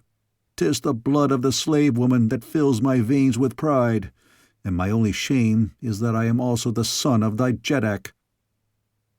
"And Otar heard this?" queried Udor. "Otar has already heard it from my own lips," replied Akor. "This and more." He turned upon his heel, a supporting arm still around the waist of Tara of Helium, and thus he half led, half carried her into the towers of Jatan, while Udor wheeled his throat and galloped back in the direction of the palace. Within the main entrance to the Tower of Jatan lolled a half-dozen warriors. To one of these spoke Akor, keeper of the towers. "Fetch Lan-O, the slave girl, and bid her bring food and drink to the upper level of the Thurian tower." Then he lifted the half-fainting girl in his arms and bore her along the spiral, inclined runway that led upward within the tower. Somewhere in the long ascent, Tara lost consciousness. When it returned, she found herself in a large, circular chamber, the stone walls of which were pierced by windows at regular intervals about the entire circumference of the room. She was lying upon a pile of sleeping silks and furs, while there knelt above her a young woman who was forcing drops of some cooling beverage between her parched lips. Tara of Helium half rose upon an elbow and looked about. In the first moments of returning consciousness, there were swept from the screen of recollection the happenings of many weeks. She thought that she awoke in the palace of the warlord at Helium. Her brows knit as she scrutinized the strange face bending over her. "Who are you?" she asked, "and where is Uthia?" "I am Lan-O, the slave girl," replied the other. "I know none by the name of Uthia." Tara of Helium sat erect and looked about her. This rough stone was not the marble of her father's halls. "Where am I?" she asked. "In the Thurian tower," replied the girl. And then, seeing that the other still did not understand, she guessed the truth. "You are a prisoner in the towers of Jatan in the city of Manator," she explained. "You were brought to this chamber, weak and fainting, by Akor, dwar of the towers of Jatan, who sent me to you with food and drink, for kind is the heart of Akor." "I remember now," said Tara slowly.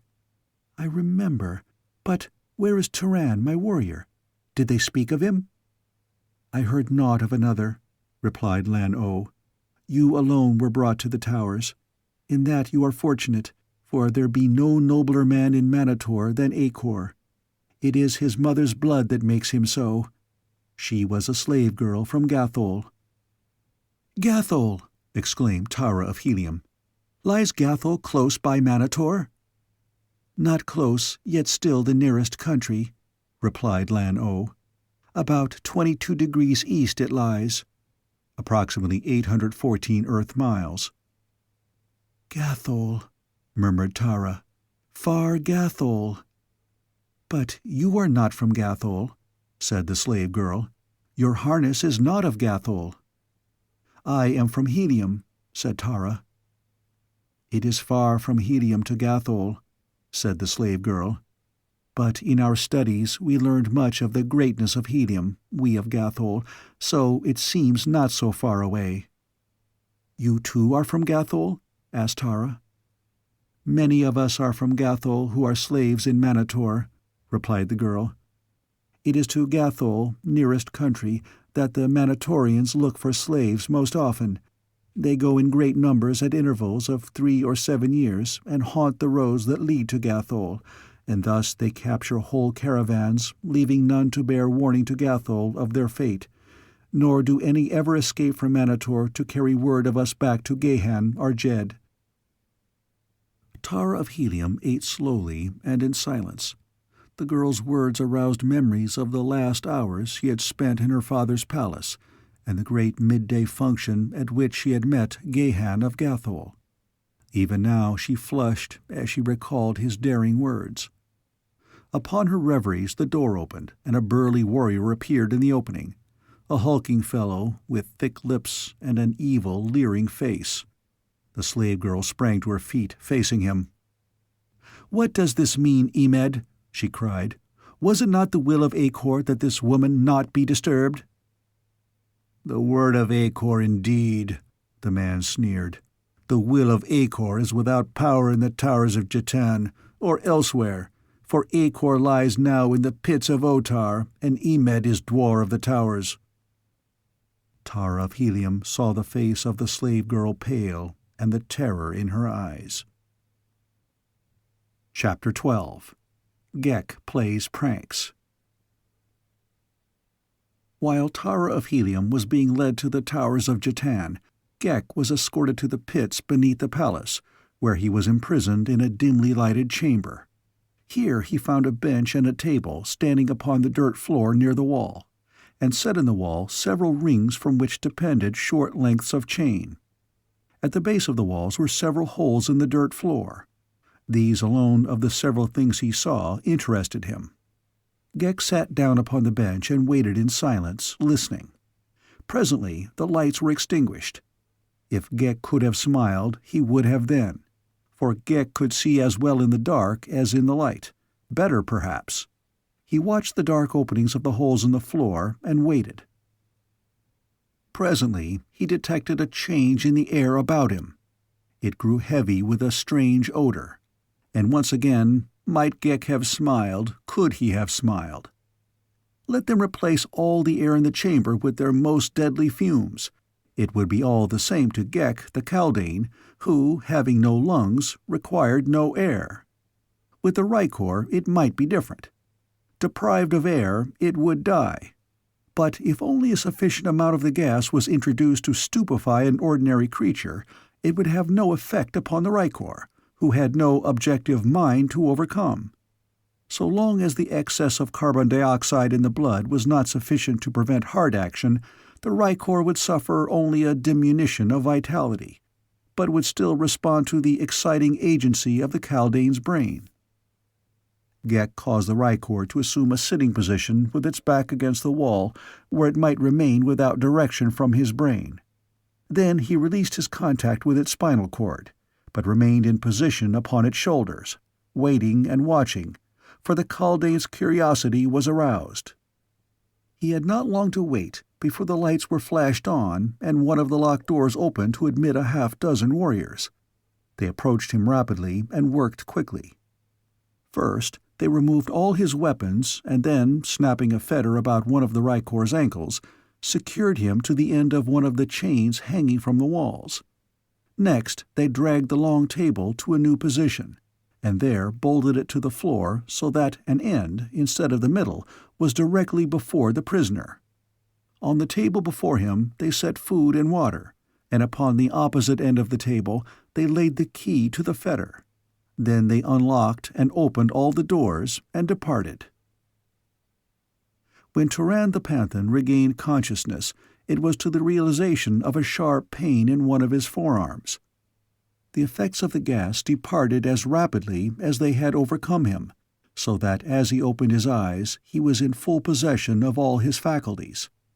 The lights were on again, and in their glow there was revealed to the man the figure of a giant Martian rat crouching upon the table and gnawing upon his arm. Snatching his arm away, he reached for his short sword, while the rat, growling, sought to seize his arm again.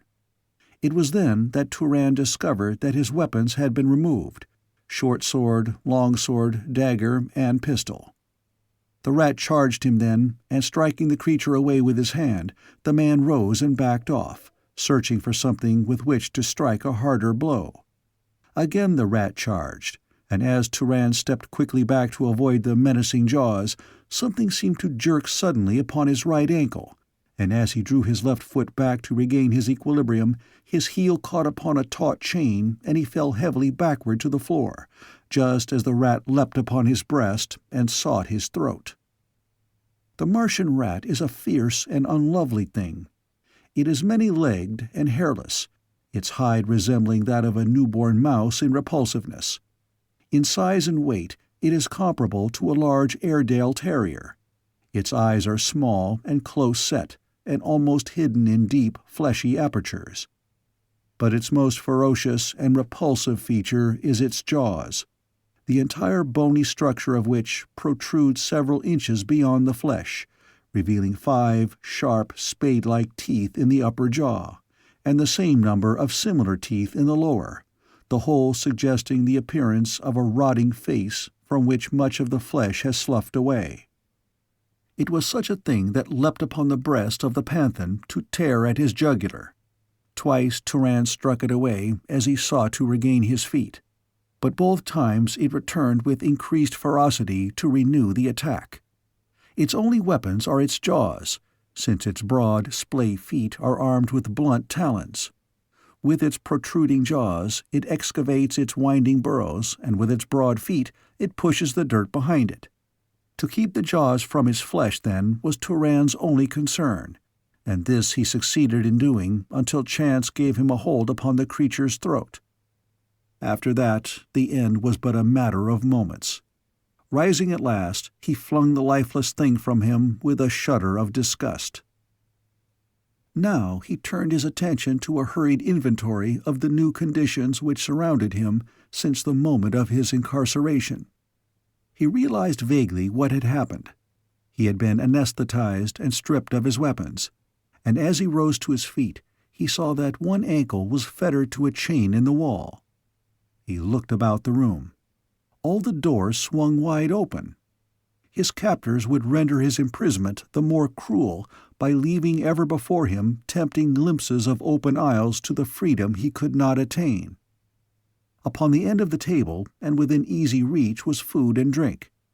This at least was attainable, and at sight of it his starved stomach seemed to almost cry aloud for sustenance. It was with difficulty that he ate and drank in moderation.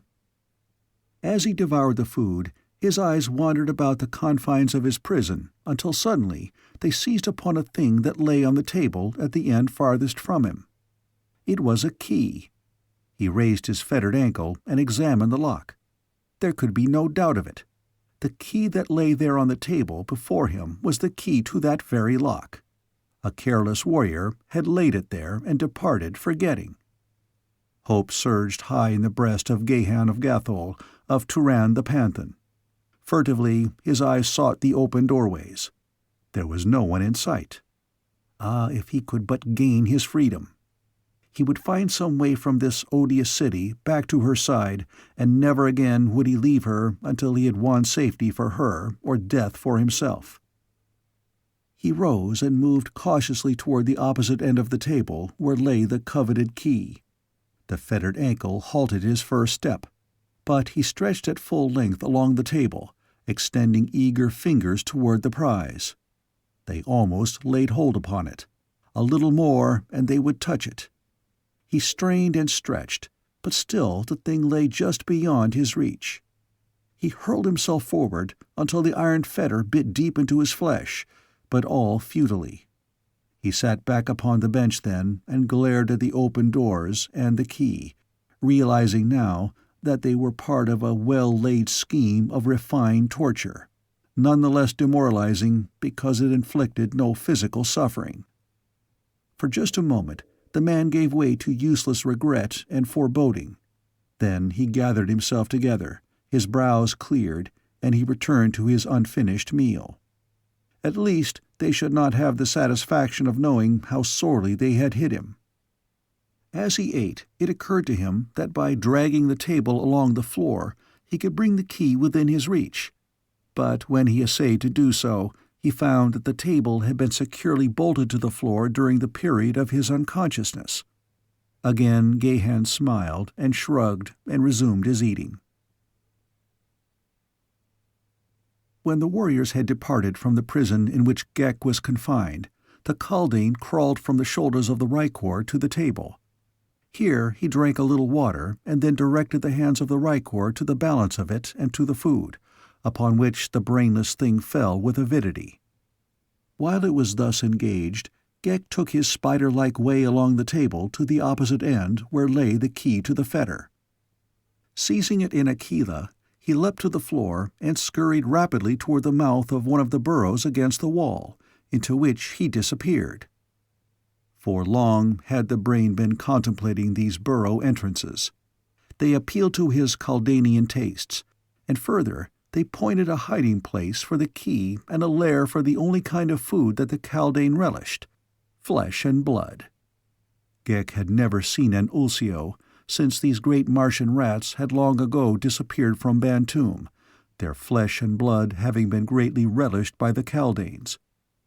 But Ghek had inherited, almost unimpaired, every memory of every ancestor, and so he knew that ulsio inhabited these lairs and that ulsio were good to eat, and he knew what ulsio looked like and what his habits were, though he had never seen him nor any picture of him. As we breed animals for the transmission of physical attributes, so the Kaldanes breed themselves for the transmission of attributes of the mind, including memory and the power of recollection, and thus have they raised what we term instinct above the level of the threshold of the objective mind, where it may be commanded and utilized by recollection. Doubtless in our own subjective minds lie many of the impressions and experiences of our forebears. These may impinge upon our consciousness in dreams only, or in vague, haunting suggestions that we have before experienced some transient phase of our present existence. Ah, if we had but the power to recall them! Before us would unfold the forgotten story of the lost eons that have preceded us. We might even walk with God in the garden of his stars while man was still but a budding idea within his mind. Ghek descended into the burrow at a steep incline for some 10 feet, when he found himself in an elaborate and delightful network of burrows. The Kaldane was elated. This indeed was life. He moved rapidly and fearlessly, and he went as straight to his goal as you could to the kitchen of your own home. This goal lay at a low level in a spheroidal cavity about the size of a large barrel. Here, in a nest of torn bits of silk and fur, lay 6 baby ulsios. When the mother returned, there were but 5 babies and a great spider-like creature, which she immediately sprang to attack, only to be met by powerful chelae, which seized and held her so that she could not move. Slowly, they dragged her throat toward a hideous mouth, and in a little moment she was dead. Ghek might have remained in the nest for a long time, since there was ample food for many days, but he did not do so. Instead, he explored the burrows. He followed them into many subterranean chambers of the city of Manator, and upward through walls to rooms above the ground. He found many ingeniously devised traps, and he found poisoned food and other signs of the constant battle that the inhabitants of Manator waged against these repulsive creatures that dwelt beneath their homes and public buildings. His exploration revealed not only the vast proportions of the network of runways that apparently traversed every portion of the city, but the great antiquity of the majority of them. Tons upon tons of dirt must have been removed, and for a long time he wondered where it had been deposited, until in following downward a tunnel of great size and length, he sensed before him the thunderous rush of subterranean waters, and presently came to the bank of a great underground river, tumbling onward, no doubt, the length of a world to the buried sea of Omeen. Into this torrential sewer had unthinkable generations of ulsios pushed their few handsful of dirt in the excavating of their vast labyrinth. For only a moment did Ghek tarry by the river, for his seemingly aimless wanderings were in reality prompted by a definite purpose, and this he pursued with vigor and singleness of design. He followed such runways as appeared to terminate in the pits or other chambers of the inhabitants of the city, and these he explored, usually from the safety of a burrow's mouth, until satisfied that what he sought was not there. He moved swiftly upon his spider legs and covered remarkable distances in short periods of time. His search not being rewarded with immediate success, he decided to return to the pit where his rykor lay chained and look to its wants. As he approached the end of the burrow that terminated in the pit, he slackened his pace, stopping just within the entrance of the runway that he might scan the interior of the chamber before entering it. As he did so, he saw the figure of a warrior appear suddenly in an opposite doorway. The rykor sprawled upon the table, his hands groping blindly for more food. Ghek saw the warrior pause and gaze in sudden astonishment at the rykor, He saw the fellow's eyes go wide, and an ashen hue replace the copper bronze of his cheek. He stepped back as though someone had struck him in the face. For an instant only he stood thus as in a paralysis of fear. Then he uttered a smothered shriek and turned and fled. Again was it a catastrophe that Ghek the Kaldane could not smile.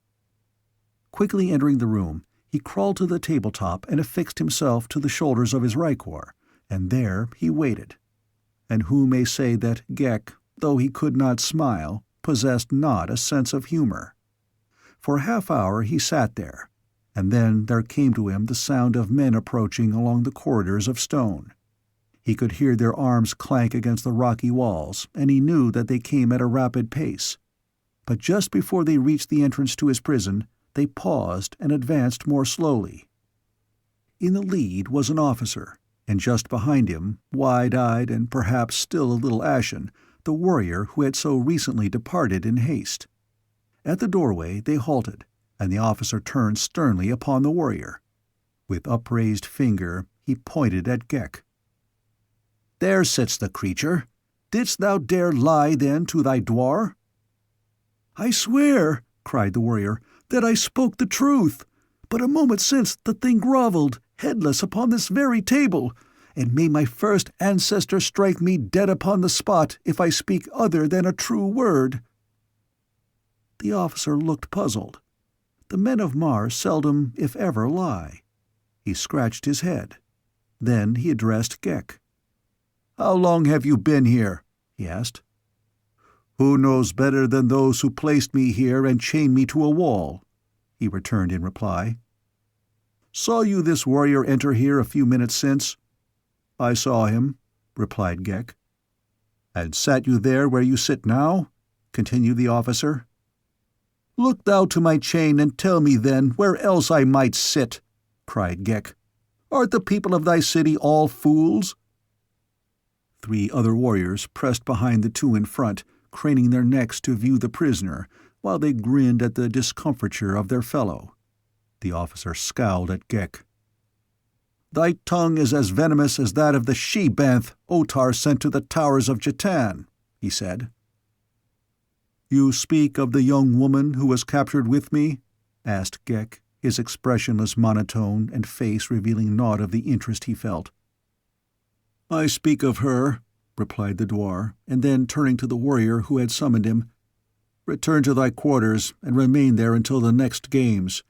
Perhaps by that time thy eyes may have learned not to deceive thee."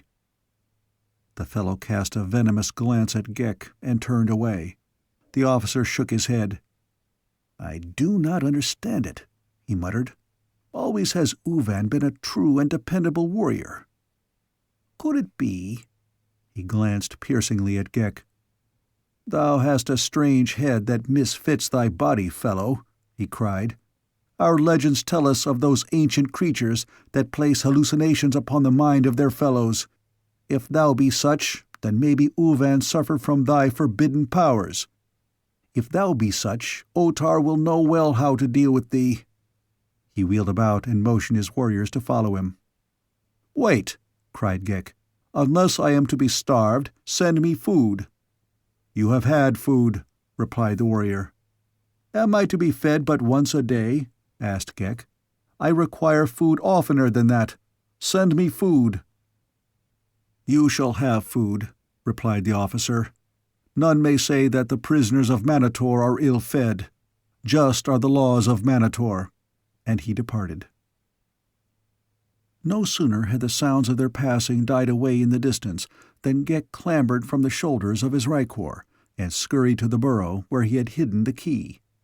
Fetching it, he unlocked the fetter from about the creature's ankle, locked it empty, and carried the key farther down into the burrow. Then he returned to his place upon his brainless servitor.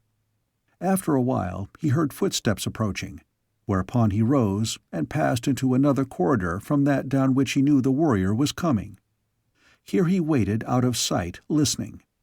He heard the man enter the chamber and halt. He heard a muttered exclamation, followed by the jangle of metal dishes as a salver was slammed upon the table. Then rapidly retreating footsteps, which quickly died away in the distance. Ghek lost no time in returning to the chamber, recovering the key, relocking the rykor to his chain. Then he replaced the key in the burrow and, squatting on the table beside his headless body, directed its hands toward the food. While the rykor ate, Ghek sat listening for the scraping sandals and clattering arms that he knew soon would come. Nor had he long to wait. Ghek scrambled to the shoulders of his rykor as he heard them coming. Again, it was the officer who had been summoned by Uvan, and with him were 3 warriors. The one directly behind him was evidently the same who had brought the food, for his eyes went wide when he saw Ghek sitting at the table, and he looked very foolish as the dwarf turned his stern glance upon him. "It is even as I said," he cried. "He was not here when I brought his food." "But he is here now," said the officer grimly, "and his fetter is locked about his ankle. Look, it has not been opened. But where is the key? It should be upon the table at the end opposite him." "Where is the key, creature?" he shouted at Ghek. "How should I, a prisoner, know better than my jailer the whereabouts of the key to my fetters?" he retorted. "But it lay here," cried the officer, pointing to the other end of the table. "Do you see it?" asked Ghek. The officer hesitated. "No, but it must have been there," he parried. "Do you see the key lying there?" asked Ghek, pointing to another warrior. The fellow shook his head negatively. "And you? And you?" continued the Kaldane, addressing the others. They both admitted that they never had seen the key. "And if it had been there, how could I have reached it?" he continued. "No, he could not have reached it," admitted the officer. "But there shall be no more of this. Izav, you will remain here on guard with this prisoner until you are relieved." Izav looked anything but happy as this intelligence was transmitted to him, and he eyed Ghek suspiciously as the dwarf and the other warriors turned and left him to his unhappy lot. Chapter 13. A Desperate Deed. Emed crossed the tower chamber toward Tower of Helium and the slave girl Lan-O. He seized the former roughly by a shoulder. "Stand!" he commanded. Tara struck his hand from her and, rising, backed away. "Lay not your hand upon the person of a princess of Helium, beast," she warned. Emed laughed. "Think you that I play at Jatan for you without first knowing something of the stake for which I play?" he demanded. "Come here."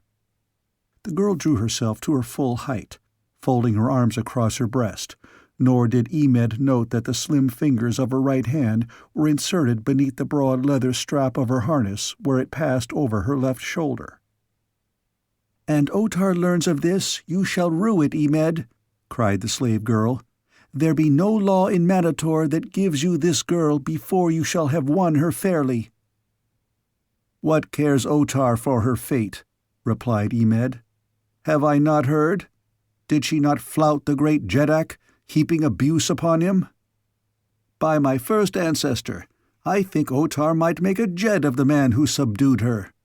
And again he advanced toward Tara. "Wait," said the girl in a low, even tone. "Perhaps you know not what you do. Sacred to the people of Helium are the persons of the women of Helium. For the honor of the humblest of them would be the great Jeddak himself unsheath his sword. The greatest nations of Barsoom have trembled to the thunders of war in defense of the person of Dejah Thoris, my mother. We are but mortal, and so may die. But we may not be defiled. You may play at Jatan for a princess of Helium, but though you may win the match, never may you claim the reward. If thou wouldst possess a dead body, press me too far. But know, man of Manator, that the blood of the warlord flows not in the veins of Tara of Helium for naught. I have spoken." "I know naught of Helium, and Otar is our warlord," replied Emed. "But I do know that I would examine more closely the prize that I shall play for and win. I would test the lips of her who is to be my slave after the next games. nor is it well, woman, to drive me too far to anger." His eyes narrowed as he spoke, his visage taking on the semblance of that of a snarling beast. "If you doubt the truth of my words, ask Lan-O the slave girl." "He speaks truly, O woman of Helium," interjected Lan-O. "Try not the temper of Emed, if you value your life." But Tara of Helium made no reply. Already had she spoken. She stood in silence, now facing the burly warrior who approached her. He came close, and then quite suddenly he seized her, and bending, tried to draw her lips to his. Lan-O saw the woman from Helium half turn, and with a quick movement jerk her right hand from where it had lain upon her breast. She saw the hand shoot from beneath the arm of Emed and rise behind his shoulder, and she saw in the hand a long, slim blade. The lips of the warrior were drawing closer to those of the woman, but they never touched them. For suddenly the man straightened stiffly, a shriek upon his lips, and then he crumpled like an empty fur and lay, a shrunken heap, upon the floor. Tara of Helium stooped and wiped her blade upon his harness. Lan-O, wide-eyed, looked with horror upon the corpse. "For this we shall both die," she cried. "And who would live a slave in Manator?" asked Tara of Helium. "I am not so brave as thou," said the slave girl, "and life is sweet, and there is always hope." "Life is sweet," agreed Tara of Helium, "but honor is sacred. But do not fear. When they come, I shall tell them the truth, that you had no hand in this and no opportunity to prevent it." For a moment the slave girl seemed to be thinking deeply. Suddenly her eyes lighted. "There is a way, perhaps," she said, "to turn suspicion from us. He has the key to this chamber upon him. Let us open the door and drag him out. Maybe we shall find a place to hide him." "Good!" exclaimed Tara of Helium, and the two immediately set about the matter Lan-O had suggested. Quickly they found the key and unlatched the door, and then between them they half-carried, half-dragged the corpse of Emed from the room and down the stairway to the next level, where Lan-O said there were vacant chambers. The first door they tried was unlatched, and through this the two bore their grisly burden into a small room lighted by a single window. The apartment bore evidence of having been utilized as a living room rather than as a cell, being furnished with a degree of comfort and even luxury. The walls were paneled to a height of about 7 feet from the floor, while the plaster above and the ceiling were decorated with faded paintings of another day. As Tara's eyes ran quickly over the interior, her attention was drawn to a section of paneling that seemed to be separated at one edge from the piece next adjoining it. Quickly she crossed to it, discovering that one vertical edge of an entire panel projected a half-inch beyond the others. There was a possible explanation which piqued her curiosity, and acting upon its suggestion, she seized upon the projecting edge and pulled outward. Slowly the panel swung toward her, revealing a dark aperture in the wall behind. "Look, Lan-O," she cried. "See what I have found, a hole in which we may hide the thing upon the floor." Lan-O joined her, and together the two investigated the dark aperture, finding a small platform from which a narrow runway led downward into Stygian darkness. Thick dust covered the floor within the doorway, indicating that a great period of time had elapsed since human foot had trod it, a secret way, doubtless, unknown to living Manatorians. Here they dragged the corpse of Emed, leaving it upon the platform, and as they left the dark and forbidden closet, Lan-O would have slammed to the panel had not Tara prevented. "Wait," she said, and fell to examining the doorframe and the style. "Hurry," whispered the slave girl. "If they come, we are lost."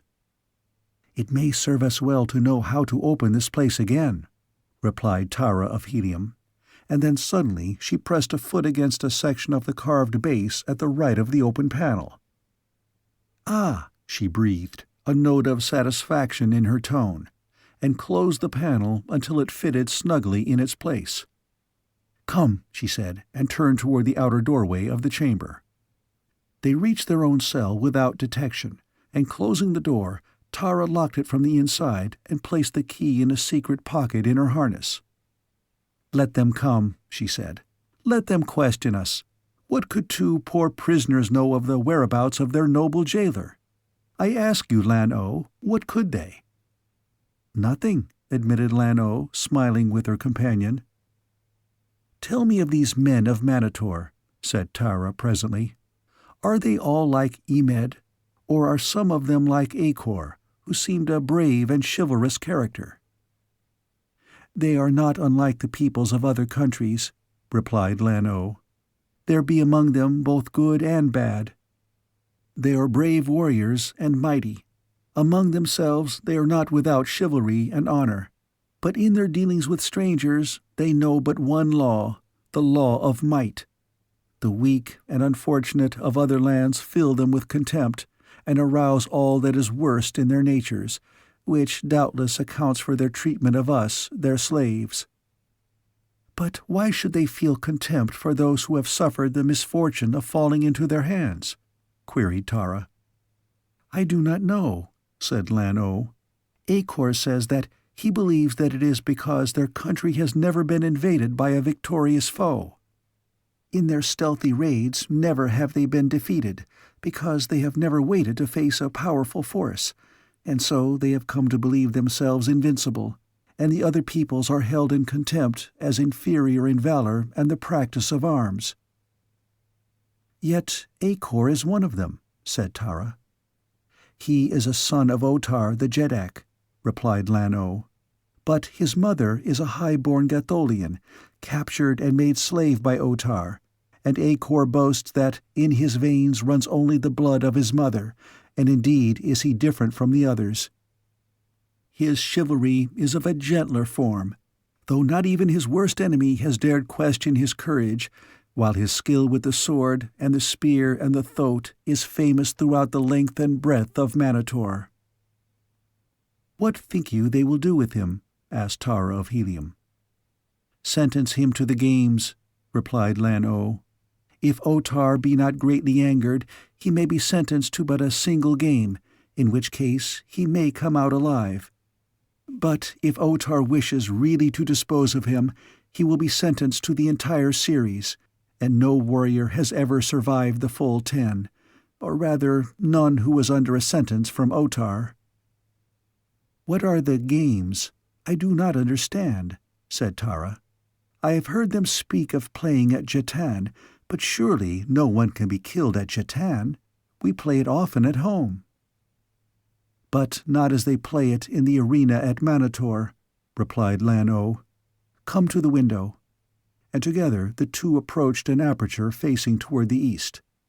Below her, Tara of Helium saw a great field entirely surrounded by the low building, and the lofty towers of which that in which she was imprisoned was but a unit.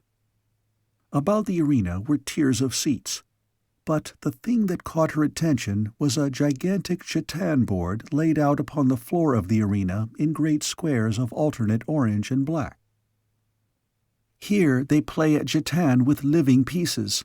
They play for great stakes, and usually for a woman, some slave of exceptional beauty.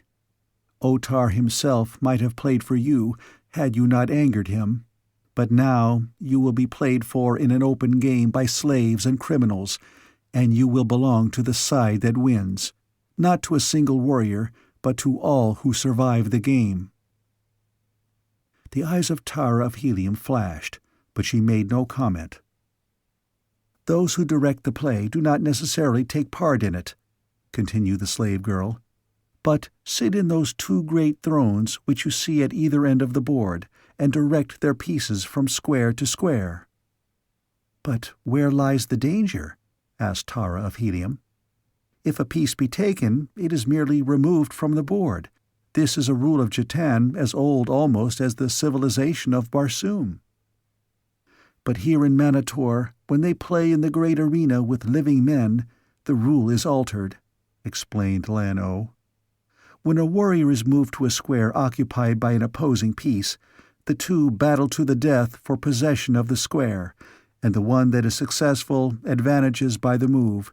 Each is comparison to simulate the piece he represents, and in addition he wears that which indicates whether he be slave, a warrior serving a sentence, or a volunteer. If serving a sentence, the number of games he must play is also indicated, and thus the one directing the moves knows which pieces to risk and which to conserve. And further than this, a man's chances are affected by the position that is assigned him for the game. Those whom they wish to die are always Panthans in the game, for the Panthan has the least chance of surviving. "Do those who direct the play ever actually take part in it?" asked Tara. "Oh yes," said Lan-O. "Often when two warriors, even of the highest class, hold a grievance against one another, Otar compels them to settle it upon the arena. Then it is that they take active part, and with drawn swords direct their own players from the position of chief. They pick their own players, usually the best of their own warriors and slaves, if they be powerful men who possess such, or their friends may volunteer, or they may obtain prisoners from the pits. These are games indeed, the very best that are seen. Often the great chiefs themselves are slain." "It is within this amphitheater that the justice of Manator is meted, then?" asked Tara. "Very largely," replied Lan-O. "How, then, through such justice, could a prisoner win his liberty?" continued the girl from Helium. "If a man, and he survived 10 games, his liberty would be his," replied Lan-O. "But none ever survives?" queried Tara. "And if a woman?" "No stranger within the gates of Manator ever has survived 10 games," replied the slave girl. "They are permitted to offer themselves into perpetual slavery if they prefer that to fighting at Jatan. Of course, they may be called upon, as any warrior, to take part in a game, but their chances then of surviving are increased, since they may never again have the chance of winning to liberty." "But a woman," insisted Tara. "How may a woman win her freedom?" Lan-O laughed. "Very simply," she cried derisively. "She has but to find a warrior who will fight through 10 consecutive games for her and survive." "Just are the laws of Manator," quoted Tara scornfully. Then it was that they heard footsteps outside their cell, and a moment later a key turned in the lock and the door opened. A warrior faced them. "Hast seen Emed the dwarf?" he asked. "Yes," replied Tara. "He was here some time ago." The man glanced quickly about the bare chamber, and then searchingly first at Tara of Helium, and then at the slave girl, Lan-O. The puzzled expression upon his face increased. He scratched his head. "It is strange," he said. "A score of men saw him ascend into this tower, and though there is but a single exit, and that well guarded, no man has seen him pass out." Tara of Helium hid a yawn with the back of a shapely hand. "The Princess of Helium is hungry, fellow," she drawled. "Tell your master that she would eat." It was an hour later that food was brought, an officer and several warriors accompanying the bearer. The former examined the room carefully, but there was no sign that aught amiss had occurred there. The wound that had sent Emed the dwarf to his ancestors had not bled, fortunately for Tara of Helium. "Woman," cried the officer, turning upon Tara, "you were the last to see Emed the dwarf. Answer me now, and answer me truthfully. Did you see him leave this room?" "I did," answered Tara of Helium. "Where did he go from here?" "How should I know? Think you that I can pass through a locked door of steel?" The girl's tone was scornful. "Of that we do not know," said the officer. "Strange things have happened in the cell of your companion in the pits of Manator. Perhaps you could pass through a locked door of steel as easily as he performed seemingly more impossible feats." "Whom do you mean?" she cried. "Turan the Panthan? He lives, then? Tell me, is he here in Manator unharmed?" "I speak of that thing which calls itself Ghek the Kaldane," replied the officer. "But Turan, Tell me, Padwar, have you heard aught of him?" Tara's tone was insistent, and she leaned a little forward toward the officer, her lips slightly parted in expectancy. Into the eyes of the slave girl Lan-O, who was watching her, there crept a soft light of understanding. But the officer ignored Tara's question. What was the fate of another slave to him? "Men do not disappear into thin air," he growled. "And if Emed be not found soon, Otar himself may take a hand in this. I warn you, woman, if you be one of those horrid Korfals that by commanding the spirits of the wicked dead gains evil mastery over the living, as many now believe the thing called Ghek to be, that lest you return Emed, Otar will have no mercy on you." "What foolishness is this?" cried the girl. "I am a princess of Helium, as I have told you all a score of times. Even if the fabled Korfals existed, as none but the most ignorant now believes, the lore of the ancients tell us that they entered only into the bodies of wicked criminals of the lowest class. Man of Manator, thou art a fool, and thy Jeddak, and all his people." And she turned her royal back upon the Padwar and gazed through the window across the field of Jatan and the roofs of Manator through the low hills and the rolling country and freedom. "And you know so much of Korfals, then?" he cried. "You know that while no common man dare harm them, they may be slain by the hand of a Jeddak with impunity." The girl did not reply, nor would she speak again, for all his threats and rage, for she knew now that none in all Manator dared harm her save Otar the Jeddak, and after a while the Padwar left, taking his men with him.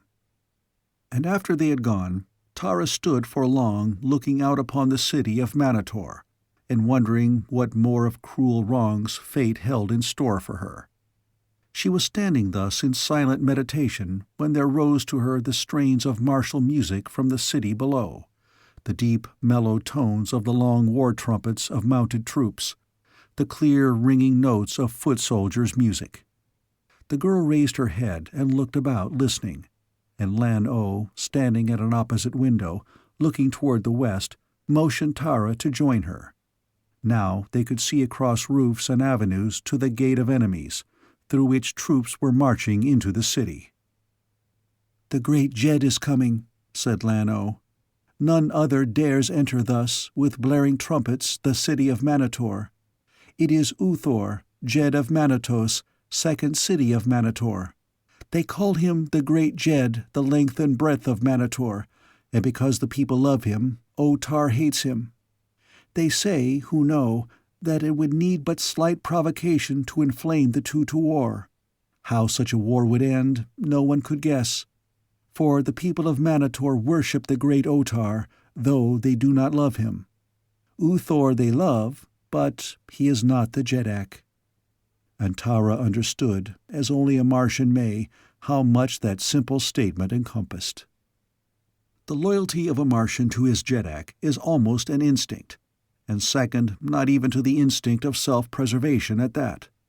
Nor is this strange in a race whose religion includes ancestor worship, and where families trace their origin back into remote ages, and a Jeddak sits upon the same throne that his direct progenitors have occupied for perhaps hundreds of thousands of years, and rules the descendants of the same people that his forebears ruled.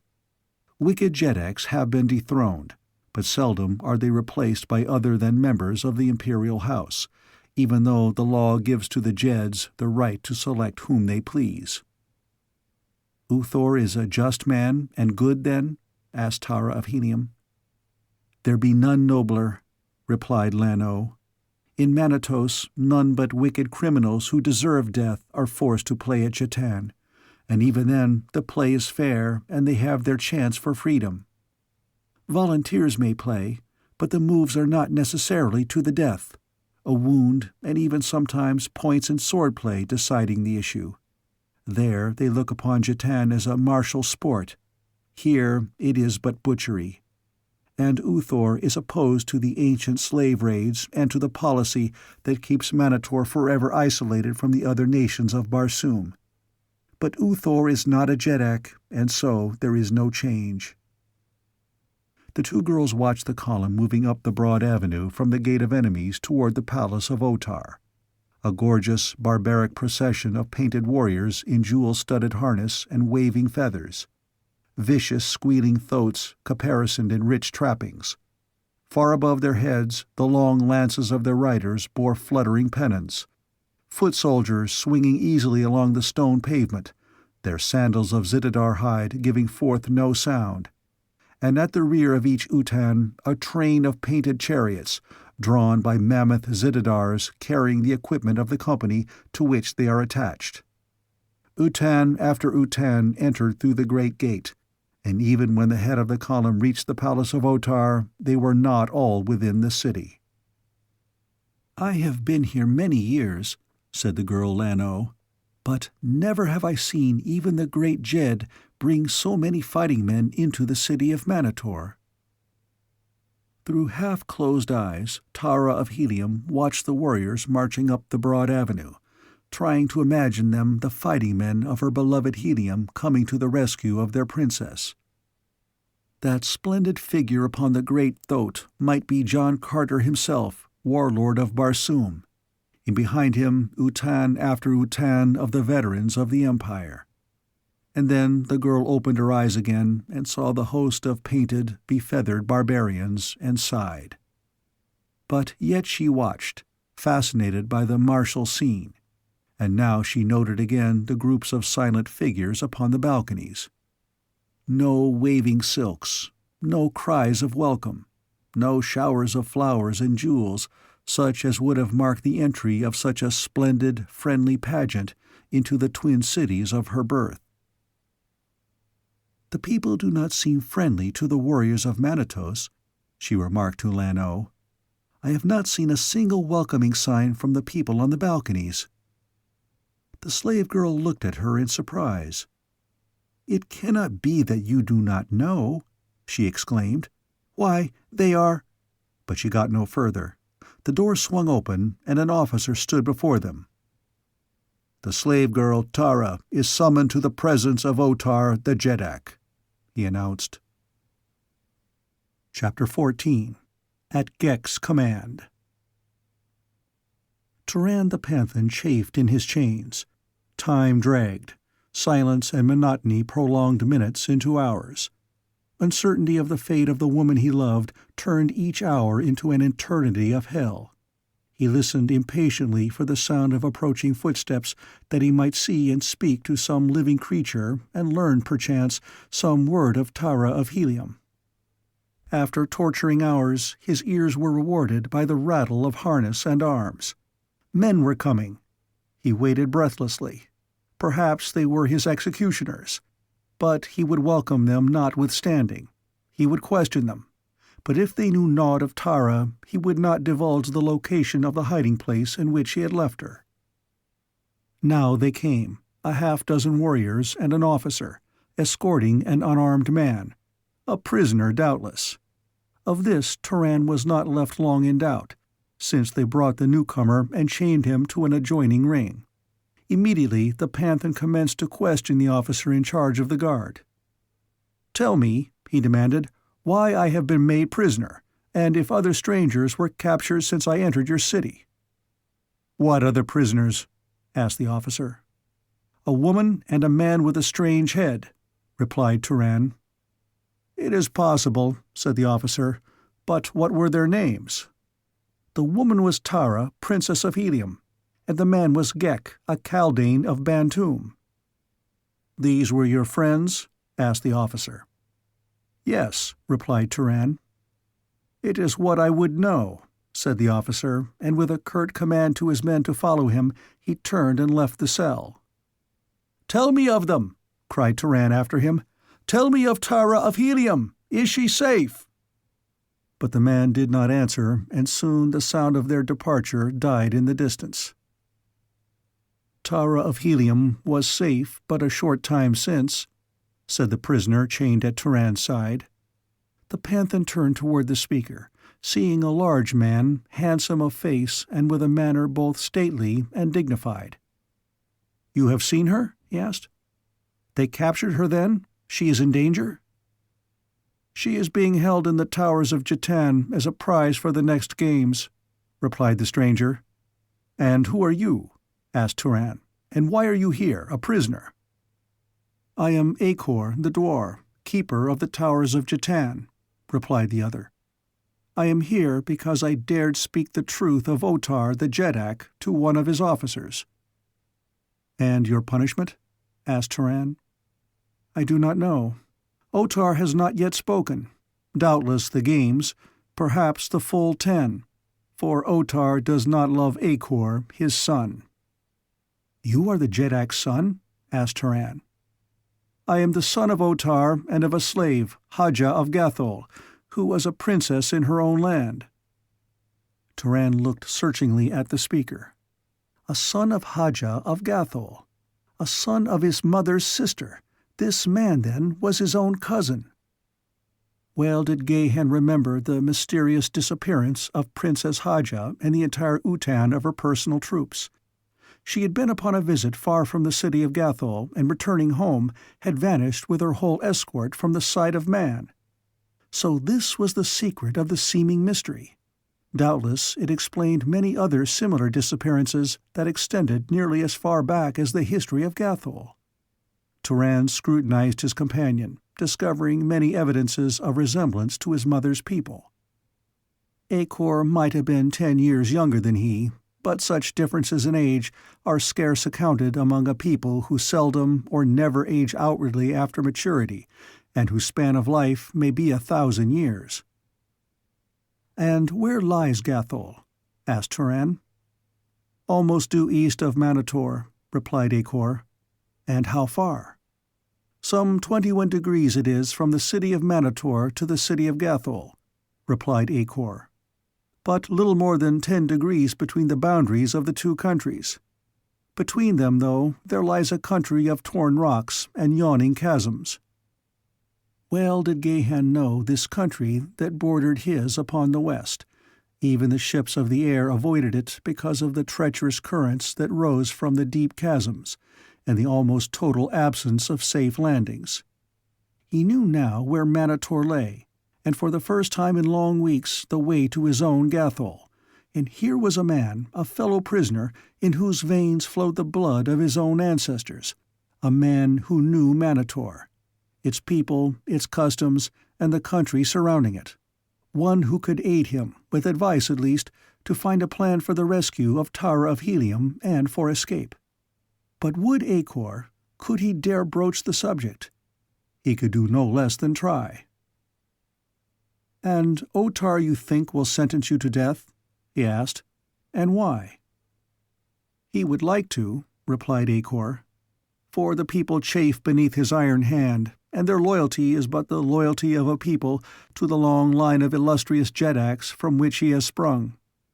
He is a jealous man, and has found the means of disposing of most of those whose blood might entitle them to a claim upon the throne, and whose place in the affections of the people endowed them with any political significance. The fact that I was the son of a slave relegated me to a position of minor importance in the consideration of Otar. Yet I am still the son of a Jeddak, and might still sit upon the throne of Manator with as perfect congruity as Otar himself. Combined with this is the fact that of recent years the people, and especially many of the younger warriors, have evinced a growing affection for me, which I attribute to certain virtues of character and training derived from my mother, but which Otar assumes to be the result of an ambition upon my part to occupy the throne of Manator. And now, I am firmly convinced, he has seized upon my criticism of his treatment of the slave girl Tara as a pretext for ridding himself of me." "But if you could escape and reach Gathol," suggested Turan. "I have thought of that," mused Akor, "but how much better off would I be? In the eyes of the Gatholians, I would be, not a Gatholian, but a stranger, and doubtless they would accord me the same treatment that we of Manator accord strangers." "Could you convince them that you were the son of the Princess Haja, your welcome would be assured," said Turan. "While, on the other hand, you could purchase your freedom and citizenship with a brief period of labor in the diamond mines." "How know you all these things?" asked Akor. I thought you were from Helium." "I am a Panthan," replied Turan, "and I have served many countries, among them Gathol." "It is what the slaves from Gathol have told me," said Akor thoughtfully. "And my mother, before Otar sent her to live at Manatos. I think he must have feared her power and influence among the slaves from Gathol and their descendants, who number perhaps 1,000,000 people throughout the land of Manator." "Are these slaves organized?" asked Turan. Akor looked straight into the eyes of the Panthan for a long moment before he replied. "You are a man of honor," he said. "I read it in your face, and I am seldom mistaken in my estimate of a man, but—" he leaned closer to the other. "Even the walls have ears," he whispered, and Turan's question was answered. It was later in the evening that warriors came and unlocked the fetter from Turan's ankle and led him away to appear before Otar the Jeddak.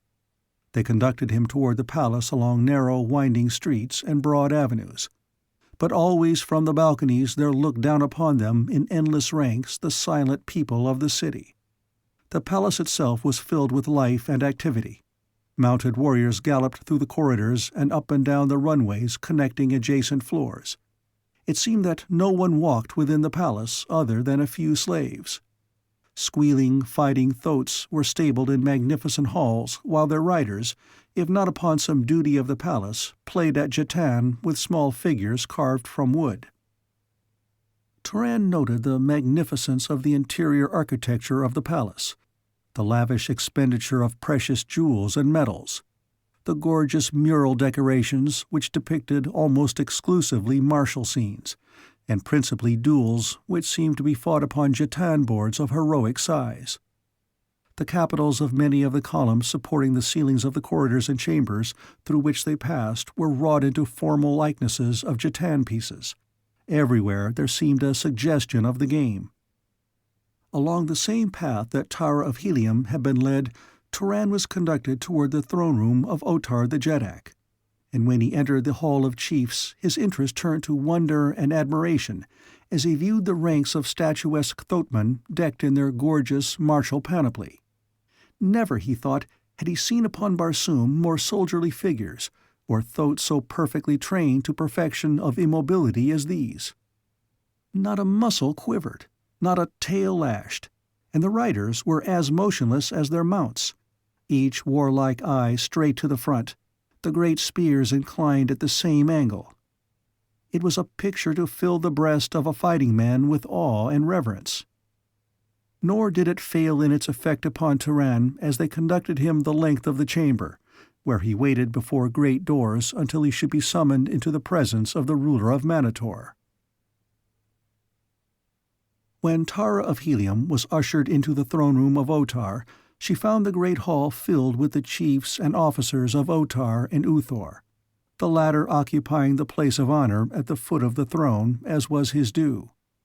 The girl was conducted to the foot of the aisle and halted before the Jeddak, who looked down upon her from his high throne with scowling brows and fierce, cruel eyes. "The laws of Manator are just," said Otar, addressing her.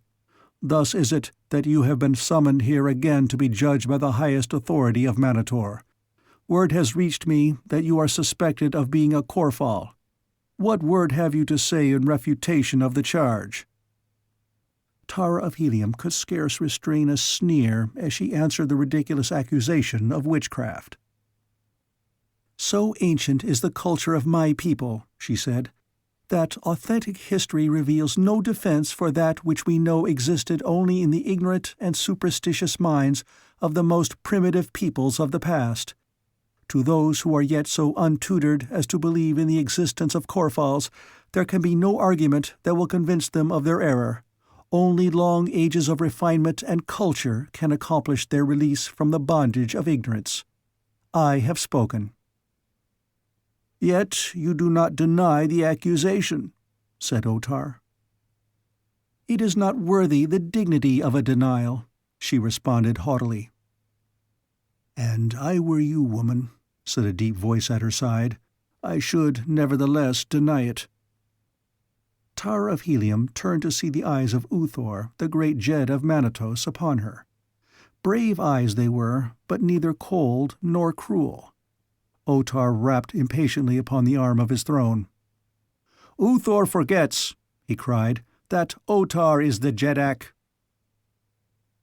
"Uthor remembers," replied the Jed of Manatos, "that the laws of Manator permit any who may be accused to have advice and counsel before their judge."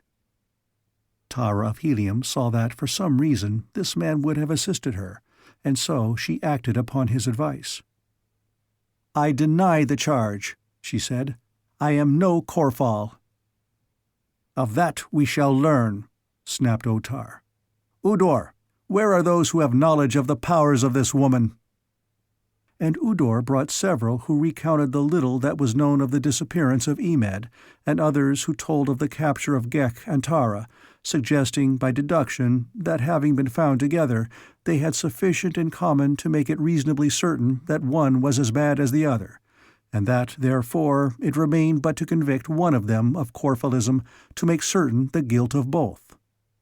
And then Otar called for Ghek, and immediately the hideous Kaldane was dragged before him by warriors who could not conceal the fear in which they held this creature. "And you," said Otar in cold, accusing tones. "Already have I been told enough of you to warrant me in passing through your heart the Jeddak's steel, of how you stole the brains from the warrior Uvan, so that he thought he saw your headless body still endowed with life, of how you caused another to believe that you had escaped, making him to see naught but an empty bench and a blank wall where you had been." "Ah, Otar, but that is nothing!" cried a young Padwar who had come in command of the escort that brought Ghek. "The thing which he did to Izav here would prove his guilt alone." "What did he do to the warrior Izav?" demanded Otar. "Let Izav speak." The warrior Izav, a great fellow of bulging muscles and thick neck, advanced to the foot of the throne. He was pale and still trembling visibly as from a nervous shock. "Let my first ancestor be my witness, Otar, that I speak the truth," he began. "I was left to guard this creature, who sat upon a bench shackled to the wall. I stood by the open doorway at the opposite side of the chamber. He could not reach me. Yet, Otar, may Is engulf me if he did not drag me to him helpless as an unhatched egg. He dragged me to him, greatest of Jeddaks, with his eyes. With his eyes he seized upon my eyes and dragged me to him, and he made me lay my swords and dagger upon the table and back off into a corner, and still keeping his eyes upon my eyes, his head quitted his body, and crawling upon 6 short legs, it descended to the floor, and backed part way into the hole of an Usio, but not so far that the eyes were not still upon me. And then it returned with the key to its fetter, and after resuming its place upon its own shoulders, it unlocked the fetter and again dragged me across the room and made me to sit upon the bench where it had been, and there it fastened the fetter about my ankle, and I could do naught for the power of its eyes and the fact that it wore my 2 swords and my dagger. And then the head disappeared down the hole of the Ulcio with the key, and when it returned, it resumed its body and stood guard over me at the doorway until the Padwar came to fetch it hither." "It is enough," said Otar sternly. "Both shall receive the Jeddak's steel." And rising from his throne, he drew his long sword and descended the marble steps toward them, while 2 brawny warriors seized Tara by either arm and 2 seized Ghek, holding them facing the naked blade of the Jeddak. "Hold, just Otar," cried Udor. "There may be yet another to be judged. Let us confront him who calls himself Turan with these his fellows before they die." "Good," exclaimed Otar, pausing halfway down the steps. "Fetch Turan the slave." When Turan had been brought into the chamber, he was placed a little to Tara's left and a step nearer the throne. Otar eyed him menacingly. "You are Turan," he asked, "friend and companion of these?" The Panthan was about to reply when Tara of Helium spoke. "I know not this fellow," she said. "Who dares say that he be a friend and companion of the Princess Tara of Helium?" Turan and Ghek looked at her in surprise, but at Turan she did not look, and to Ghek she passed a quick glance of warning as to say, "Hold thy peace." The Panthan tried not to fathom her purpose, for the head is useless when the heart usurps its functions, and Turan knew only that the woman he loved had denied him, and though he tried not even to think it was his foolish heart urged but a single explanation, that she refused to recognize him lest she be involved in his difficulties. Otar looked first at one and then at another of them, but none of them spoke. "Were they not captured together?" he asked of Udor. "No," replied the dwarf. "He who is called Turan was found seeking entrance to the city, and was enticed to the pits. The following morning I discovered the other two upon the hill beyond the Gate of Enemies." "But they are friends and companions," said a young Padwar. "For this Turan inquired of me concerning these two, calling them by name and saying that they were his friends." "It is enough," stated Otar. "All three shall die," and he took another step downward from the throne. "For what shall we die?" asked Ghek. "Your people prate of the just laws of Manator, and yet you would slay 3 strangers without telling them of what crime they are accused." "He is right," said a deep voice. It was the voice of Uthor, the great Jed of Manatos. Otar looked at him and scowled, but there came voices from other portions of the chamber seconding the demand for justice. "Then no, though you shall die anyway," cried Otar. "That all 3 are convicted of Corphalism, and that as only a Jeddak may slay such as you in safety, you are about to be honored with the steel of Otar." "Fool!" cried Turan. "Know you not that in the veins of this woman flows the blood of 10,000 Jeddaks? That greater than yours is her power in her own land? She is Tara, Princess of Helium, great-granddaughter of Tardos Mors, daughter of John Carter, warlord of Barsoom. She cannot be a Corphal, nor is this creature Ghek, nor am I. And you would know more? I can prove my right to be heard and to be believed if I may have word with the Princess Haja of Gathol, whose son is my fellow prisoner in the pits of Otar, his father." At this, Uthor rose to his feet and faced Otar. "What means this?" he asked. "Speaks the man the truth? Is the son of Haja a prisoner in thy pits, Otar?" "And what is it to the Jed of Manatos who be the prisoners in the pits of his Jeddak?" demanded Otar angrily. "It is this to the Jed of Manatos," replied Uthor in a voice so low as to be scarce more than a whisper, and yet that was heard the whole length and breadth of the great throne-room of Otar, Jeddak of Manator. "You gave me a slave woman, Haja, who had been a princess in Gathol, because you feared her influence among the slaves from Gathol. I have made of her a free woman, and I have married her and made her thus a princess of Manatos. Her son is my son, Otar, and though thou be my Jeddak, I say to you that for any harm that befalls Akor, you shall answer to Uthor of Manatos." Otar looked long at Uthor, but he made no reply. Then he turned again to Turan. "If one be a Corphal," he said, "then all of you be Corphals, and we know well from the things that this creature has done," he pointed at Ghek, "that he is a Corphal, for no mortal has such powers as he. And as you are all Corphals, you must all die." He took another step downward when Ghek spoke. "These two have no such powers as I," he said. "They are but ordinary, brainless things such as yourself. I have done all the things that your poor, ignorant warriors have told you, but this only demonstrates that I am of a higher order than yourselves, as is indeed the fact. I am a Kaldane, not a Corphal.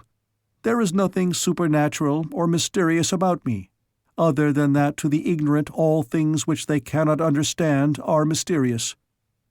Easily might I have eluded your warriors and escaped your pits, but I remained in the hope that I might help these two foolish creatures who have not the brains to escape without help. They befriended me and saved my life. I owe them this debt. Do not slay them. They are harmless. Slay me if you will. I offer my life if it will appease your ignorant wrath. I cannot return to Barsoom, and so I might as well die, for there is no pleasure in intercourse with the feeble intellects that cumber the face of the world outside the valley of Barsoom." "Hideous egotist," said Otar. "Prepare to die, and assume not to dictate to Otar the Jeddak. He has passed sentence, and all three of you shall feel the Jeddak's naked steel. I have spoken." He took another step downward, and then a strange thing happened. He paused, his eyes fixed upon the eyes of Ghek. His sword slipped from nerveless fingers, and still he stood there, swaying forward and back. A Jed rose to rush to his side, but Ghek stopped him with a word. "Wait," he cried. "The life of your Jeddak is in my hands. You believe me a Korfal, and so you believe too that only the sword of a Jeddak may slay me. Therefore your blades are useless against me. Offer harm to any one of us, or seek to approach your Jeddak until I have spoken, and he shall sink lifeless to the marble.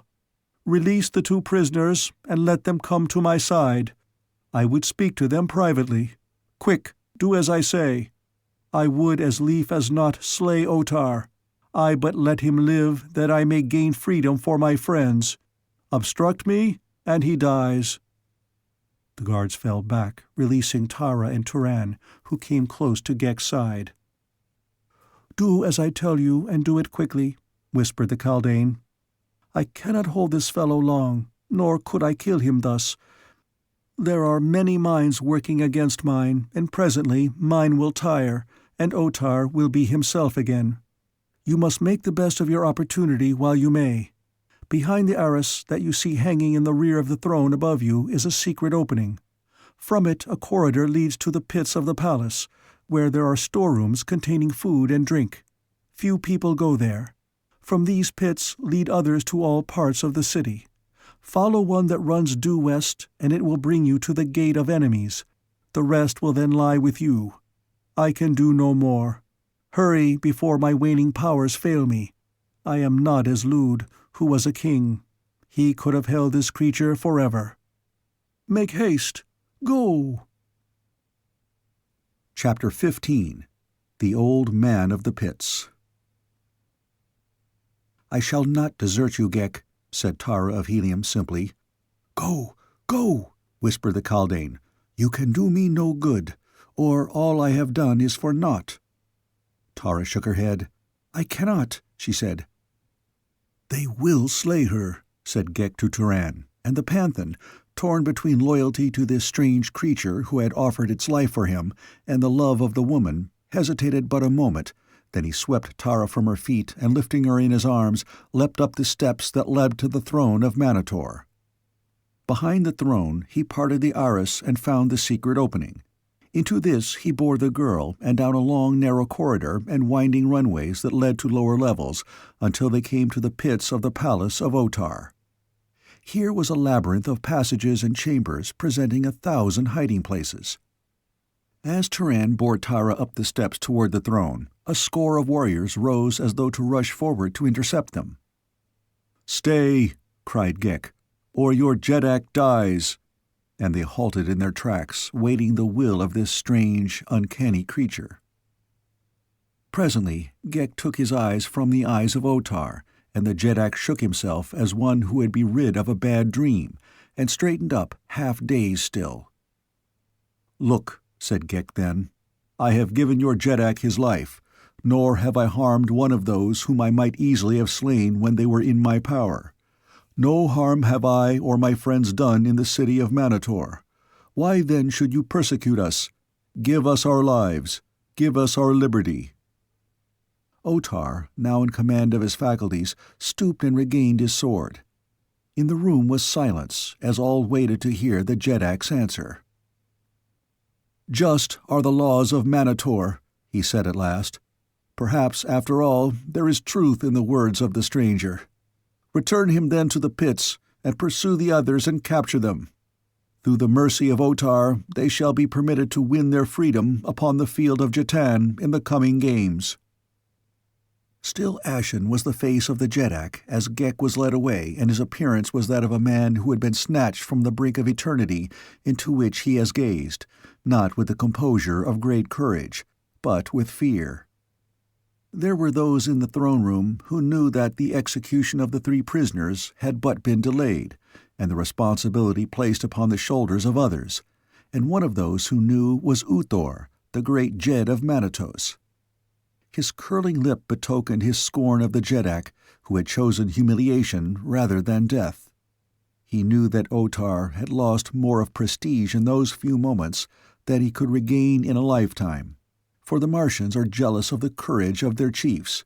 There can be no evasion of stern duty, no temporizing with honor. That there were others in the room who shared Uthor's belief was evidenced by the silence and the grim scowls. Otar glanced quickly around. He must have sensed the hostility and guessed its cause, for he went suddenly angry, as one who seeks by the vehemence of his words to establish the courage of his heart. He roared forth what could be considered as naught other than a challenge. "The will of Otar the Jeddak is the law of Manator," he cried. "And the laws of Manator are just. They cannot err. Udor, dispatch those who will search the palace, the pits, and the city, and return the fugitives to their cells. And now for you, Uthor of Manatos. Think you with impunity to threaten your Jeddak, to question his right to punish traitors and instigators of treason? What am I to think of your loyalty, who takes to a wife a woman I have banished from my court because of her intrigues against the authority of her Jeddak and her master? But Otar is just. Make your explanations and your peace, then, before it is too late." "Uthor has nothing to explain," replied the Jed of Manatos. "Nor is he at war with his Jeddak. But he has the right that every Jed and every warrior enjoys, of demanding justice at the hands of the Jeddak for whomsoever he believes to be persecuted. With increasing rigor has the Jeddak of Manator persecuted the slaves from Gathol since he took to himself the unwilling Princess Haja. If the slaves from Gathol have harbored thoughts of vengeance and escape, 'tis no more than might be expected from a proud and courageous people. Ever have I counseled greater fairness in our treatment of our slaves, many of whom, in their own lands, are people of great distinction and power. But always has Otar the Jeddak flouted with arrogance my every suggestion. Though it has been through none of my seeking that the question has arisen now, I am glad that it has, for the time was bound to come when the Jeds of Manator would demand from Otar the respect and consideration that is their due from the man who holds his high office at their pleasure. Know then, Otar, that you must free Acor the Dwar, forthwith, or bring him to fair trial before the assembled Jeds of Manator. I have spoken." "You have spoken well and to the point, Uthor," cried Otar, "for you have revealed to your Jeddak and your fellow Jeds the depth of the disloyalty that I have long suspected. Acor already has been tried and sentenced by the Supreme Tribunal of Manator, Otar the Jeddak, and you too shall receive justice from the same unfailing source. In the meantime, you are under arrest. To the pits with him! To the pits with Uthor the false Jed!" He clapped his hands to summon the surrounding warriors to do his bidding. A score leapt forward to seize Uthor. They were warriors of the palace mostly, but 200 leapt to defend Uthor, and with ringing steel they fought at the foot of the steps to the throne of Manator where stood Otar the Jeddak, with drawn sword ready to take his part in the melee. At the clash of steel, palace guards rushed to the scene from other parts of the great building, until those who would have defended Uthor were outnumbered 2 to 1. And then the Jed of Manatos slowly withdrew with his forces, and fighting his way through the corridors and chambers of the palace, came at last to the avenue. Here he was reinforced by the little army that had marched with him into Manator. Slowly they retreated toward the gate of enemies between the rows of silent people looking down upon them from the balconies, and there, within the city walls, they made their stand. In a dimly lighted chamber beneath the palace of Otar the Jeddak, Turan the Panthan lowered Tower of Helium from his arms and faced her. "I am sorry, Princess," he said, "that I was forced to disobey your commands, or to abandon Ghek. But there was no other way. Could he have saved you, I would have stayed in his place. Tell me that you forgive me." "How could I do less?" she replied graciously. "But it seemed cowardly to abandon a friend." "Had we been 3 fighting men, it had been different," he said. "We could only have remained and died together fighting. But you know, Tara of Helium, that we may not jeopardize a woman's safety even though we risk the loss of honor." "I know that, Turan," she said. "But no one may say that you have risked honor, who knows the honor and bravery that are yours." He heard her with surprise, for these were the first words that she had spoken to him that did not savor of the attitude of a princess to a panthan, though it was more in her tone than the actual words that he apprehended the difference. How at variance were they to her recent repudiation of him? He could not fathom her, and so he blurted out the question that had been in his mind since she had told Otar that she did not know him. "Tara of Helium," he said, "your words are balm to the wound you gave me in the throne room of Otar. Tell me, Princess, why you denied me?" She turned her great deep eyes up to his, and in them was a little of reproach. "You did not guess," she asked, "that it was my lips alone and not my heart that denied you? Otar had ordered that I die, more because I was a companion of Ghek than because of any evidence against me, and so I knew that if I acknowledged you as one of us, you would be slain too." "It was to save me, then?" he cried, his face suddenly lighting. "It was to save my brave panthan," she said in a low voice. "Tara of Helium," said the warrior, dropping to one knee, "your words are as food to my hungry heart." And he took her fingers in his and pressed them to his lips. Gently she raised him to his feet. "You need not tell me kneeling," she said softly. Her hand was still in his as he rose, and they were very close, and the man was still flushed with the contact of her body, since he had carried her from the throne room of Otar. He felt his heart pounding in his breast, and the hot blood surging through his veins as he looked at her beautiful face, with its downcast eyes and the half-parted lips that he would have given a kingdom to possess, and then he swept her to him, and as he crushed her against his breast, his lips smothered hers with kisses. But only for an instant. Like a tigress, the girl turned upon him, striking him and thrusting him away. She stepped back, her head high and her eyes flashing fire. "You would dare?" she cried. "You would dare thus defile a princess of Helium?" His eyes met hers squarely, and there was no shame and no remorse in them. "Yes, I would dare," he said. "I would dare love Tara of Helium. But I would not dare defile her or any woman with kisses that were not prompted by love of her alone." He stepped closer to her and laid his hands upon her shoulders. "Look into my eyes, daughter of the warlord," he said, "and tell me that you do not wish the love of Turan the Panthan." "I do not wish your love," she cried, pulling away. "I hate you." And then turning away, she bent her head into the hollow of her arm and wept. The man took a step toward her as though to comfort her, when he was arrested by the sound of a crackling laugh behind him. Wheeling about, he discovered a strange figure of a man standing in a doorway. It was one of those rarities occasionally to be seen upon Barsoom, an old man with the signs of age upon him. Bent and wrinkled, he had more the appearance of a mummy than a man. "Love in the pits of Otar!" he cried, again his thin laughter jarred upon the silence of the subterranean vaults. "A strange place to woo! A strange place to woo, indeed! When I was a young man, we roamed in the gardens beneath giant pimellias, and stole our kisses in the brief shadows of hurtling Thuria. We came not to the gloomy pits to speak of love, but times have changed, and ways have changed, though I had never thought to live to see the time when the way of a man with a maid, or a maid with a man would change. Ah, but we kissed them then, and what if they objected, eh? What if they objected? Why, we kissed them more. Hey, those were the days." And he cackled again.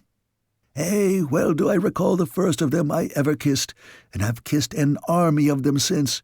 She was a fine girl, but she tried to slip a dagger into me while I was kissing her. Those were the days. But I kissed her. She's been dead over 1,000 years now, but she was never kissed again like that while she lived, I'll swear, not since she's been dead either. And then there was that other. But Turan, seeing 1,000 or more years of osculatory memoirs portending, interrupted. "Tell me, Ancient One," he said, "not of thy loves, but of thyself. Who are you? What do you here in the pits of Otar?" "I might ask you the same, young man," replied the other. "Few there are who visit the pits other than the dead, except my pupils, eh?" "That is it. You are new pupils. Good. But never before have they sent a woman to learn the great art from the greatest artist. But times have changed. Now, in my day, the women did no work. They were just for kissing and loving. Those were the women. I mind the one we captured in the south. She was a devil, but how she could love! She had the breasts of marble and a heart of fire. Why, she—" Yes, interrupted Turan. "We are pupils, and we are anxious to get to work. Lead on, and we will follow." Yes. Come, all is rush and hurry as though there were not another countless myriad of ages ahead. Yes, as many as lie behind. 2,000 years have passed since I broke my shell, and always rush, yet I cannot see that aught has been accomplished. Manator is the same today as it was then, except the girls. We had the girls then. There was one that I gained upon the fields of Jatan. But you should have seen—" "Lead on!" cried Turan. "After we are at work you shall tell us of her." Yes," said the old fellow, and shuffled off down a dimly lighted passage. "Follow me." "You are going with him?" asked Tara. "Why not?" replied Turan. "We know not where we are, or the way from these pits, for I know not east from west. But he doubtless knows, and if we are shrewd, we may learn from him that which we would know. At least we cannot afford to arouse his suspicions." And so they followed him, followed along winding corridors and through many chambers, until they came at last to a room in which there were several marble slabs raised upon pedestals as some 3 feet above the floor, and upon each slab lay a human corpse. "Here we are," exclaimed the old man. "These are fresh, and we shall have to get to work upon them soon. I am working now on one for the Gate of Enemies. He slew many of our warriors. Truly is he entitled to a place in the gate. Come, you shall see him." He led them to an adjoining apartment. Upon the floor were many fresh human bones, and upon a marble slab a mass of shapeless flesh.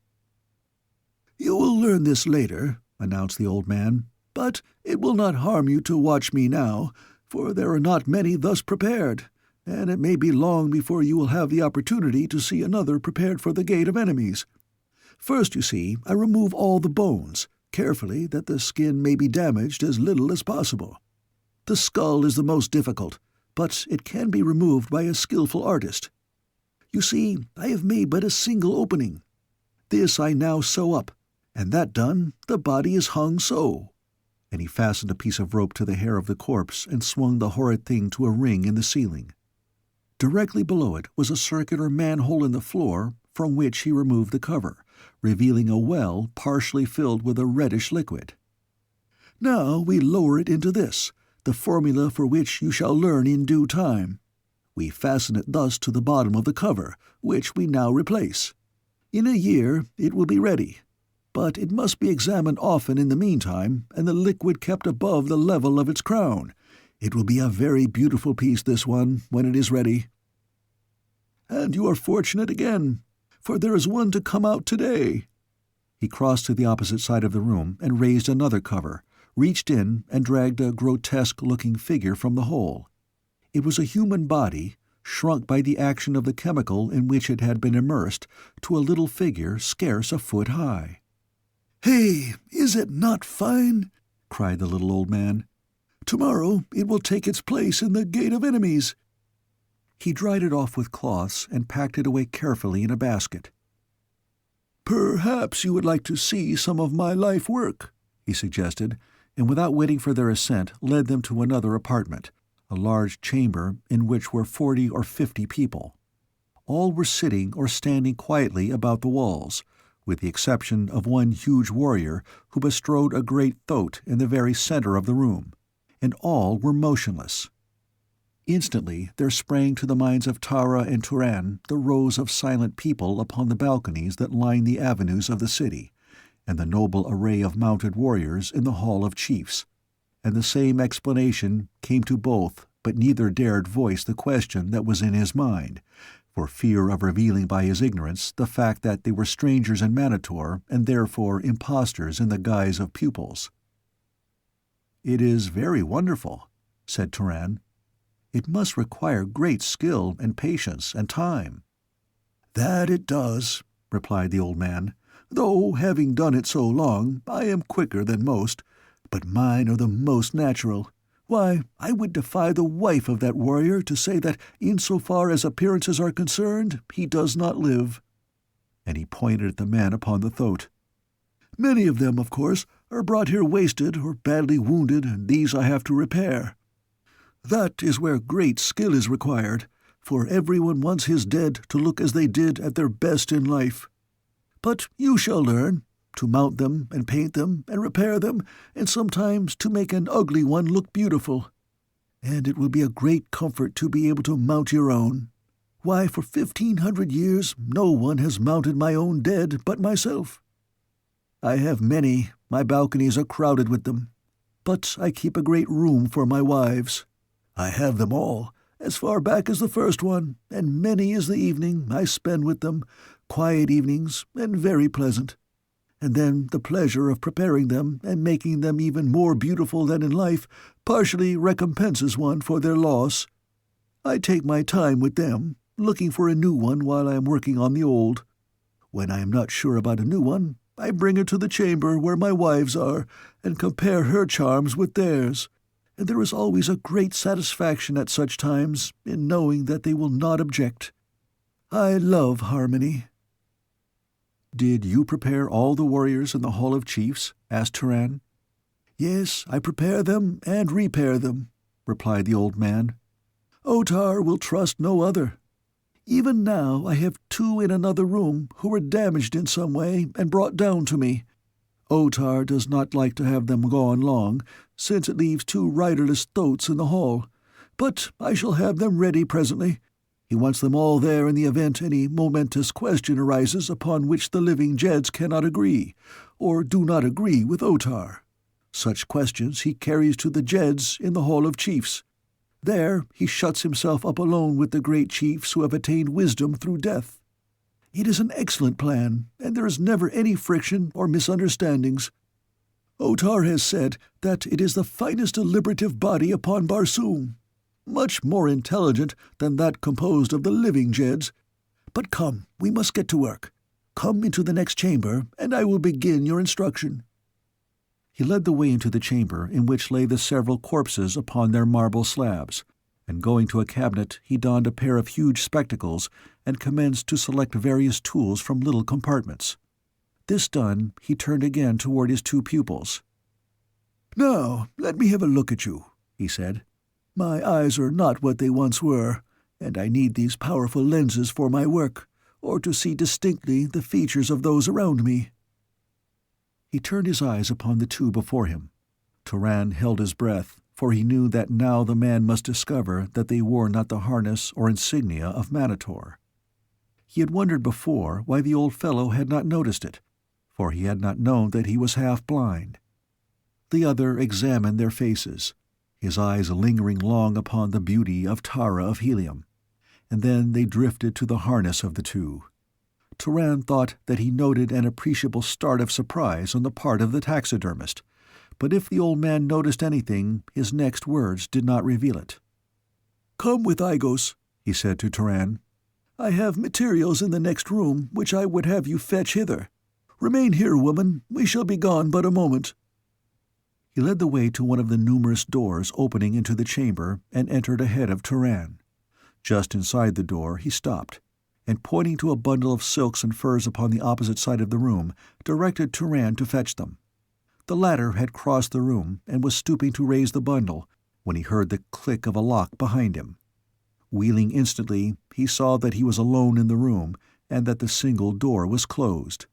Running rapidly to it, he strove to open it, only to find that he was a prisoner. Igos, stepping out and locking the door behind him, turned toward Tara.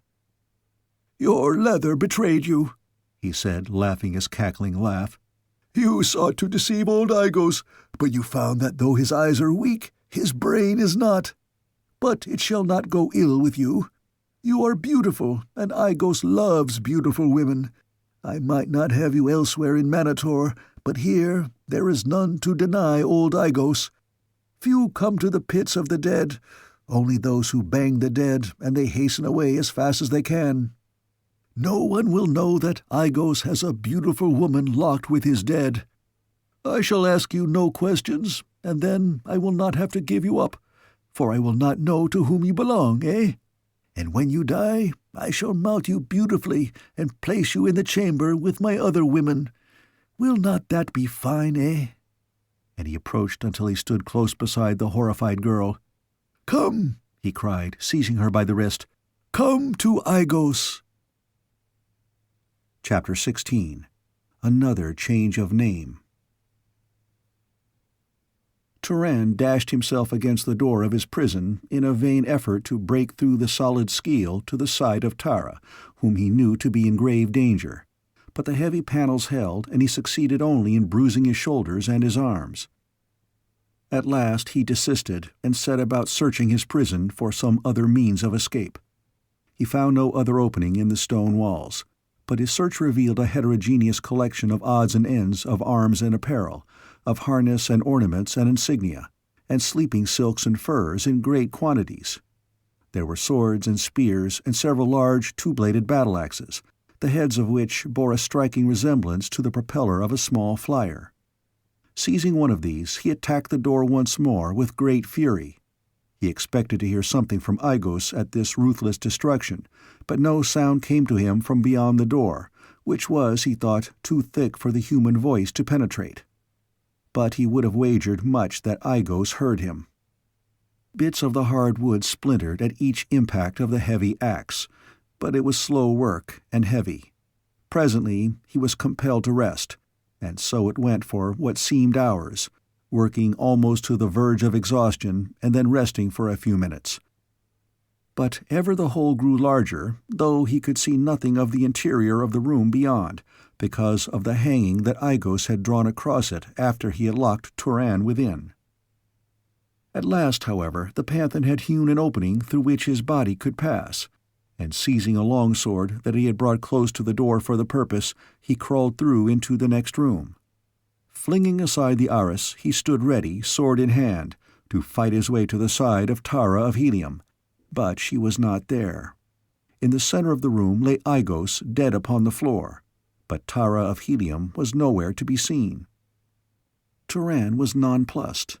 It must have been her hand that had struck down the old man, yet she had made no effort to release Turan from his prison.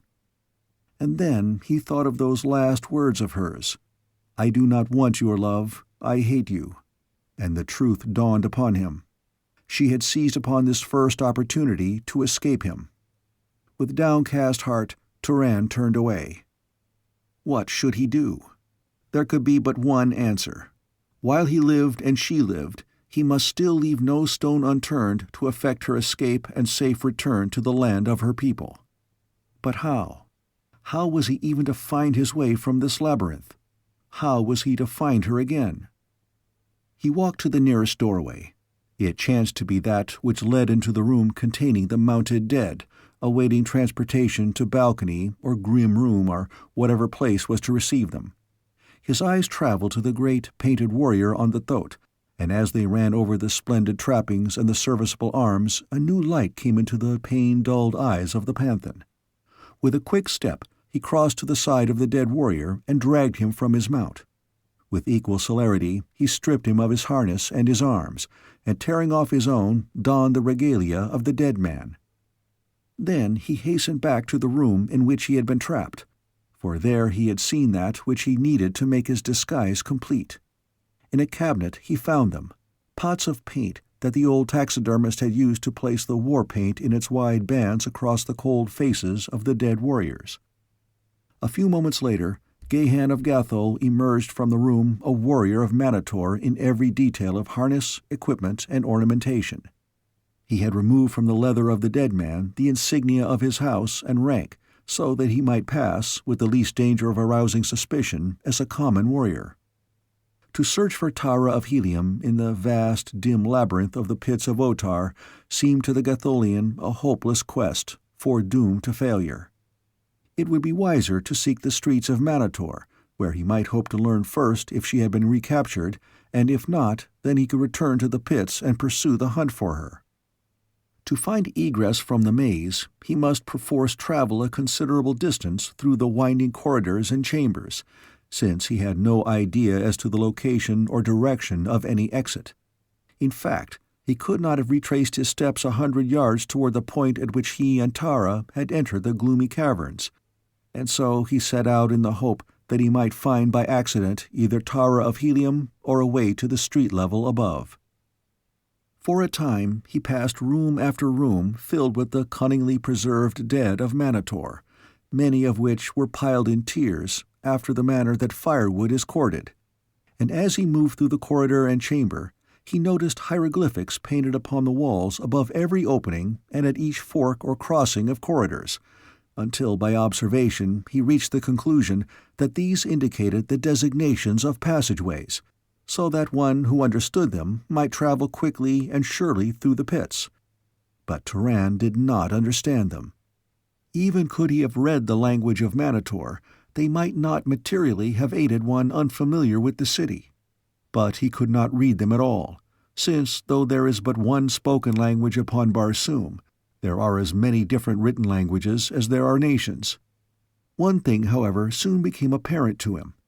The hieroglyphic of a corridor remained the same until the corridor ended. It was not long before Turan realized from the distance that he had traveled that the pits were part of a vast system undermining, possibly, the entire city. At least he was convinced that he had passed beyond the precincts of the palace. The corridors and chambers varied in appearance and architecture from time to time. All were lighted, though usually quite dimly, with radium bulbs. For a long time he saw no signs of life other than an occasional ulsio. Then, quite suddenly, he came face to face with a warrior at one of the numerous crossings. The fellow looked at him, nodded, and passed on. Turan breathed a sigh of relief as he realized that his disguise was effective. But he was caught in the middle of it by a hail from the warrior who had stopped and turned toward him. The Panthan was glad that a sword hung at his side, and glad, too, that they were buried in the dim recesses of the pits, and that there would be but a single antagonist, for time was precious.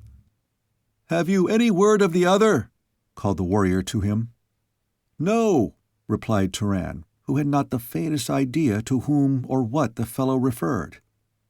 "He cannot escape," continued the warrior. "The woman ran directly into our arms, but she swore that she knew not where her companion might be found." "They took her back to Otar?" asked Turan, for now he knew whom the other meant, and he would know more. "They took her back to the towers of Jatan," replied the warrior. "Tomorrow the games commence, and doubtless she will be played for, though I doubt if any wants her, beautiful as she is. She fears not even Otar. By Chloros, but she would make a hard slave to subdue. A regular she-banth she is. Not for me." And he continued on his way, shaking his head. Turan hurried on, searching for an avenue that led to the level of the streets above, when suddenly he came to the open doorway of a small chamber in which sat a man who was chained to the wall. Turan voiced a low exclamation of surprise and pleasure as he recognized that the man was Acor, and that he had stumbled by accident upon the very cell in which he had been imprisoned. Acor looked at him questioningly. It was evident that he did not recognize his fellow prisoner. Turan crossed to the table and, leaning close to the other, whispered to him. "I am Turan the Panthan," he said, "who is chained beside you." Acor looked at him closely. "Your own mother would never know you," he said. "But tell me, what has transpired since they took you away?" Turan recounted his experiences in the throne room of Otar and in the pits beneath. "And now," he continued, "I must find these towers of Jatan and see what may be done toward liberating the Princess of Helium." Acor shook his head. "Long was I dwar of the towers," he said, "and I can say to you, stranger, that you might as well attempt to reduce Manator single-handed as to rescue a prisoner from the towers of Jatan." "But I must," replied Turan. "Are you better than a good swordsman?" asked Acor presently. "I am accounted so," replied Turan. "Then there is a way. St!" He was suddenly silent and pointed toward the base of the wall at the end of the room. Turan looked in the direction of the other's forefinger indicated, to see projecting from the mouth of an ulsio's burrow 2 large chelae and a pair of protruding eyes. "Ghek!" he cried, and immediately the hideous Kaldane crawled out upon the floor and approached the table. Acor drew back with a half-stifled ejaculation of repulsion. "Do not fear," Turan reassured him. "It is my friend, he whom I told you held Otar while Tara and I escaped." Ghek climbed to the tabletop and squatted between the 2 warriors. "You are safe in assuming," he said, addressing Acor, "that Turan the Panthan has no master in all Manator where the art of swordplay is concerned. I overheard your conversation. Go on."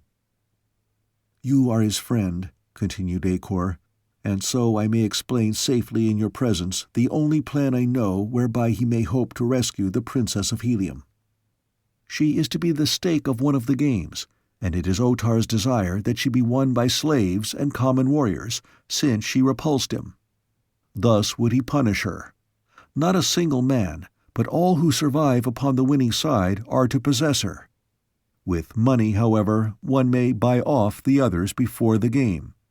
That you could do, and if your side won and you survived, she would become your slave." "But how may a stranger and a hunted fugitive accomplish this?" asked Turan. "No one will recognize you. You will go tomorrow to the Keeper of the Towers and enlist in that game for which the girl is to be the stake, telling the Keeper that you are from Manataj, the farthest city of Manator. If he questions you, you may say that you saw her when she was brought into the city after her capture. If you win her, you will find Thoats stabled at my palace, and you will carry from me a token that will place all that is mine at your disposal." "But how can I buy off the others in a game without money?" asked Turan. "I have none, not even of my own country." Acor opened his pocket-pouch and drew forth a packet of Manatorian money. "Here is sufficient to buy them off twice over," he said, handing a portion of it to Turan. "But why do you do this for a stranger?" asked the Panthan. "My mother was a captive princess here," replied Acor. "I but do for the Princess of Helium what my mother would have me do." "Under the circumstances, then, Manatorian," replied Turan, "I cannot but accept your generosity on behalf of Tara of Helium, and I live in hope that some day I may do for you something in return." "Now you must be gone," advised Acor.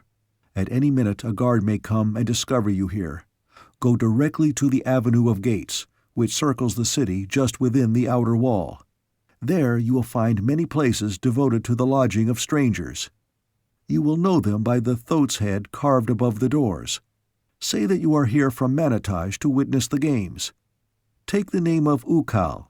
It will arouse no suspicion, nor will you if you can avoid conversation. Early in the morning, seek the Keeper of the Towers of Jatan. May the strength and fortune of all your ancestors be with you."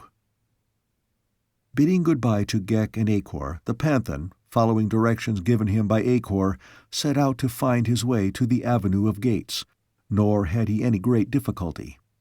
On the way he met several warriors, but beyond a nod they gave him no heed.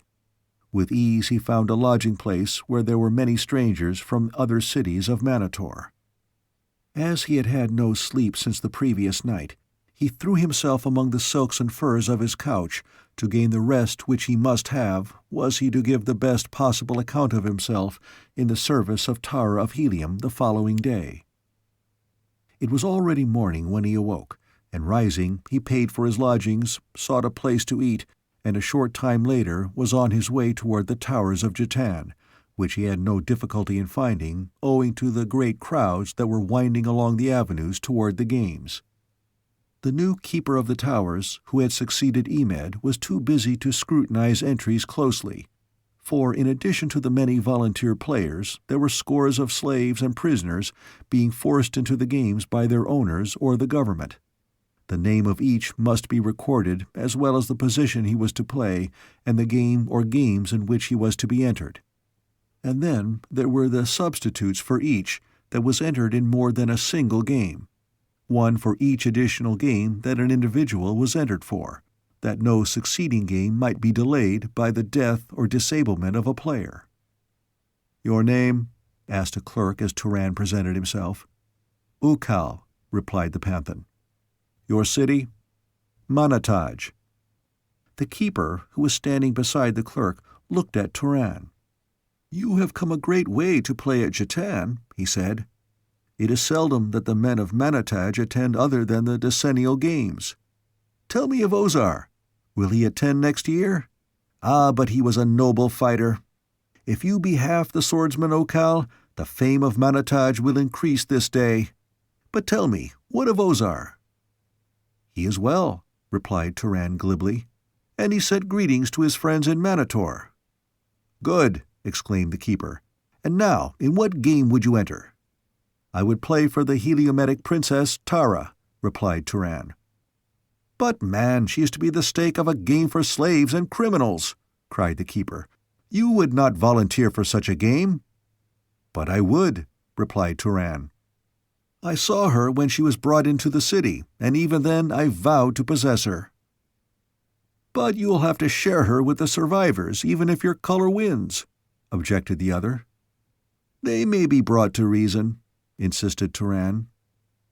"And you will chance incurring the wrath of Otar, who has no love for this savage barbarian," explained the keeper.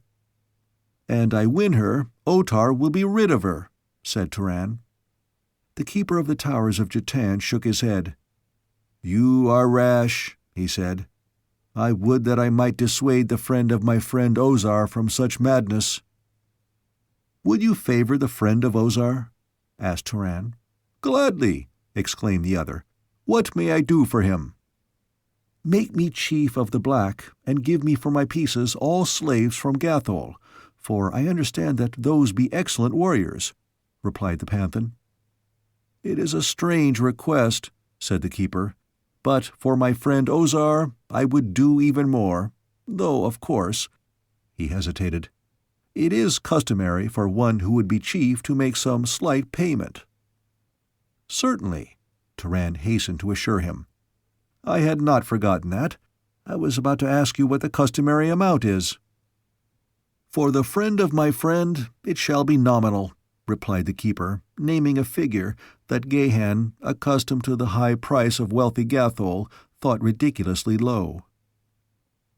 "Tell me," he said, handing the money to the keeper, "when the game for the Heliumite is to be played." "It is the second in the order of the day's games. And now, if you will come with me, you may select your pieces." Turan followed the keeper to a large court which lay between the towers and the Jatan field, where hundreds of warriors were assembled. Already chiefs for the new games of the day were selecting their pieces and assigning them to positions, though for the principal games these matters had been arranged for weeks before. The keeper led Turan to a part of the courtyard where the majority of the slaves were assembled. "Take your choice of those not assigned," said the keeper, "and when you have your quota, conduct them to the field. Your place will be assigned you by an officer there, and there you will remain with your pieces until the second game is called. I wish you luck, Ukal, though from what I have heard, you will be more lucky to lose than to win that slave from Helium." After the fellow had departed, Turan approached the slaves. "I seek the best swordsman for the second game," he announced. "Men from Gathol I wish, for I have heard that these be noble fighters." A slave rose and approached him. "It is all the same in which game we die," he said. "I would fight for you as a panthan in the second game." Another came. "I am not from Gathol," he said. "I am from Helium, and I would fight for the honor of a princess of Helium." "Good!" exclaimed Turan. "Art a swordsman of repute in Helium?" "I was a dwar under the great warlord, and I have fought at his side in a score of battles, from the Golden Cliffs to the Carrion Caves. My name is Valdor. Who knows Helium knows my prowess." The name was well known to Gahan, who had heard the man spoken of on his last visit to Helium, and his mysterious disappearance discussed as well as his renown as a fighter. "How could I know aught of Helium?" asked Turan. "But if you be such a fighter as you say, no position could suit you better than that of flyer. What say you?" The man's eyes denoted sudden surprise. He looked keenly at Turan, his eyes running quickly over the other's harness. Then he stepped quite close so that his words might not be overheard. "Methinks you may know more of Helium than of Manator," he whispered. "What mean you, fellow?" demanded Turan, seeking to cudgel his brains for the source of this man's knowledge, guess, or inspiration. "I mean," replied Valdor, "that you are not of Manator, and that if you wish to hide the fact, it is well that you speak not to a Manatorian as you did just speak to me, of flyers. There be no flyers in Manator, and no piece in their game of Jatan bearing that name. Instead, they call him who stands next to the chief or princess Adwar. The piece has the same moves and power that the flyer has in the game played outside Manator. Remember this, then, and remember, too, that if you have a secret, it be safe in the keeping of Valdor of Helium." Turan made no reply, but turned to the task of selecting the remainder of his pieces.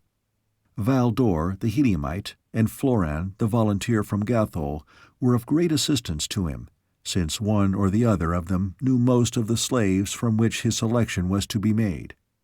The pieces all chosen, Turan led them to the place beside the playing field where they were to wait their turn, and here he passed the word around that they were to fight for more than the stake he offered for the princess should they win. This stake they accepted, so that Turan was sure of possessing Tara if his side was victorious. But he knew that these men would fight even more valorously for chivalry than for money, nor was it difficult to enlist the interest even of the Gatholians in the service of the princess.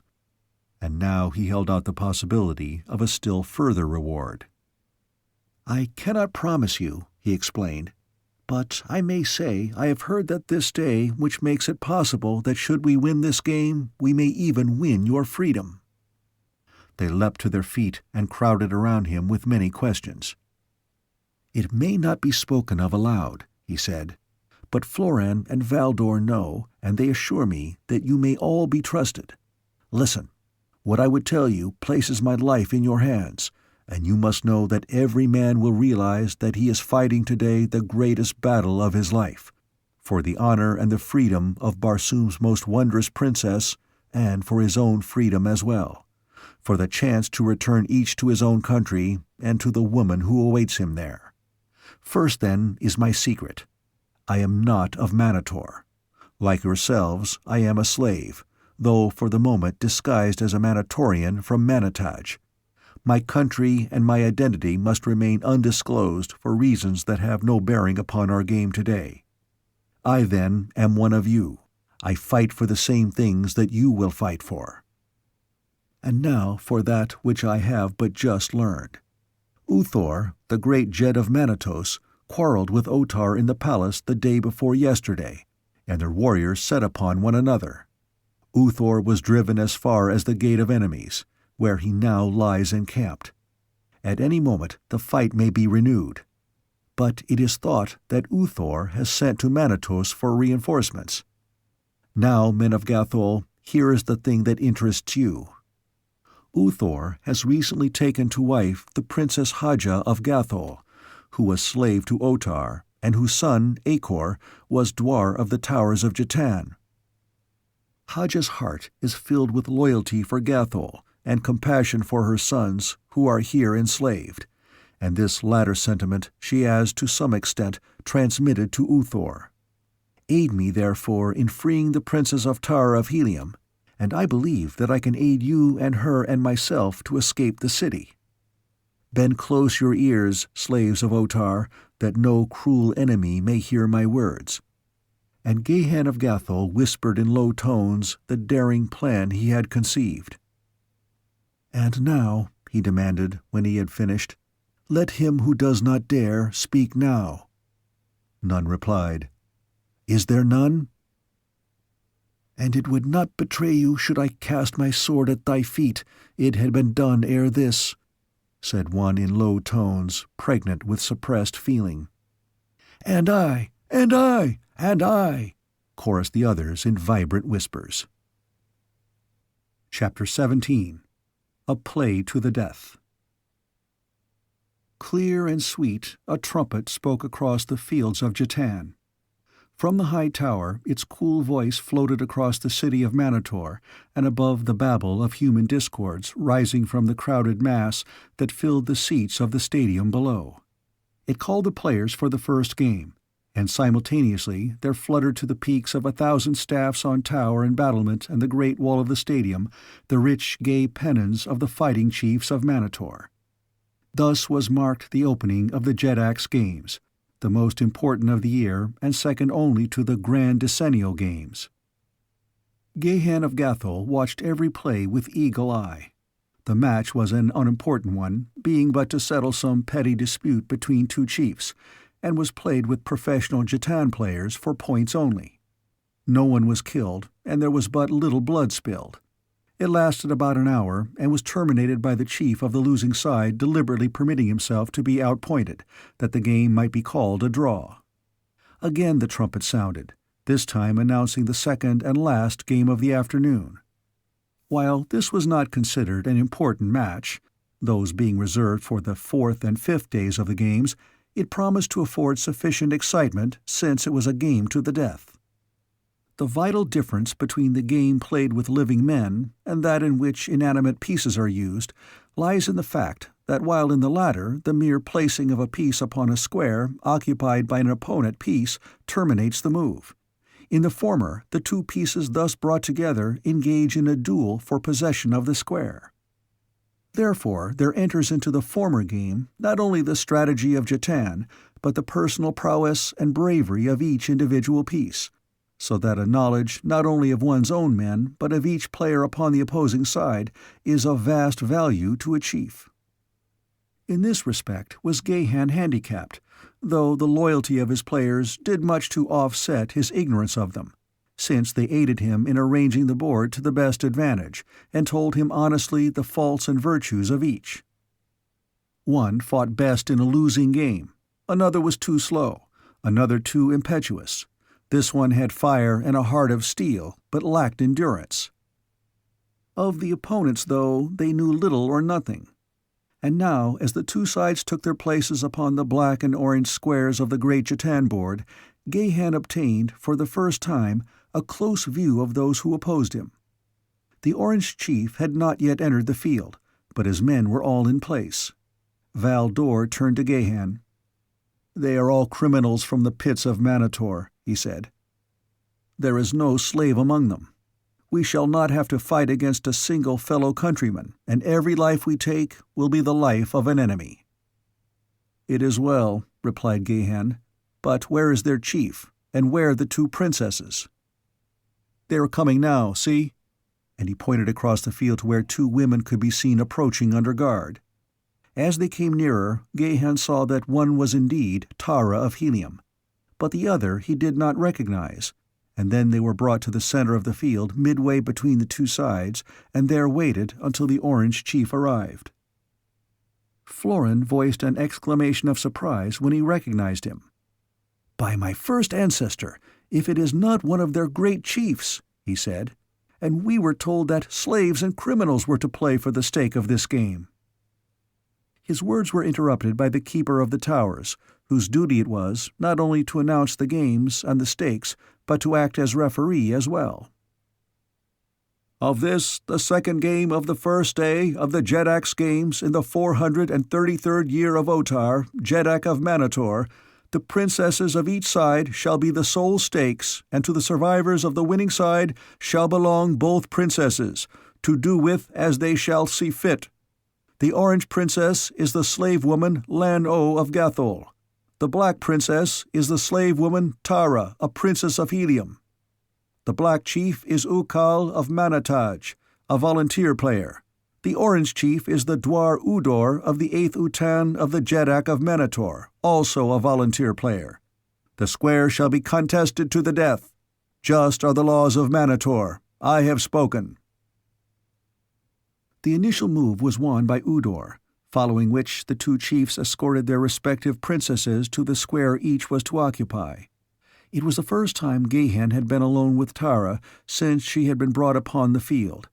He saw her scrutinizing him closely as he approached to lead her to her place, and wondered if she recognized him. But if she did, she gave no sign of it. He could not but remember her last words, "I hate you," and her desertion of him when he had been locked in the room beneath the palace by Igos, the taxidermist, and so he did not seek to enlighten her as to his identity. He meant to fight for her, to die for her if necessary, and if he did not die, to go on fighting to the end for her love. Gahan of Gathol was not easily to be discouraged, but he was compelled to admit that his chances of winning the love of Tara of Helium were remote. Already had she repulsed him twice, once as Jed of Gathol and again as Turan the Panthan. Before his love, however, came her safety, and the former must be relegated to the background until the latter had been achieved. Passing among the players already at their stations, the two took their places upon their respective squares. At Tara's left was the Black Chief, Gahan of Gathol. Directly in front of her, the Princess Panthan, Florin of Gathol, and at her right the Princess Audwar, Valdor of Helium. And each of these knew the part that he was to play, win or lose, as did each of the other black players. As Tara took her place, Valdor bowed low. "My sword is at your feet, Tara of Helium," he said. She turned and looked at him, an expression of surprise and incredulity upon her face. "Valdor the Dwar!" she exclaimed. "Valdor of Helium, one of my father's trusted captains. Can it be possible that my eyes speak the truth?" "It is Valdor, Princess," the warrior replied, "and here to die for you if need be, as is every wearer of the black upon this field of Jatan today." "Know, Princess," he whispered, "that upon this side is no man of Manator, but each and every is an enemy of Manator." She cast a quick, meaning glance toward Gahan. "But what of him?" she whispered, and then she caught her breath quickly in surprise. "Shade of the first Jedak!" she exclaimed. "I did but just recognize him through his disguise." "And you trust him?" asked Valdor. "I know him not, but he spoke fairly, as an honorable warrior, and we have taken him at his word." "You have made no mistake," replied Tara of Helium. "I would trust him with my life, with my soul, and you too may trust him." Happy indeed would have been Gahan of Gathol could he have heard those words, but fate, who is usually unkind to the lover in such matters, ordained it otherwise, and then the game was on. Udor moved his Princess Audwar 3 squares diagonally to the right, which placed the piece upon the Black Chief's Audwar's 7th. The move was indicative of the game that Udor intended playing, a game of blood rather than of science, and evidenced his contempt for his opponents.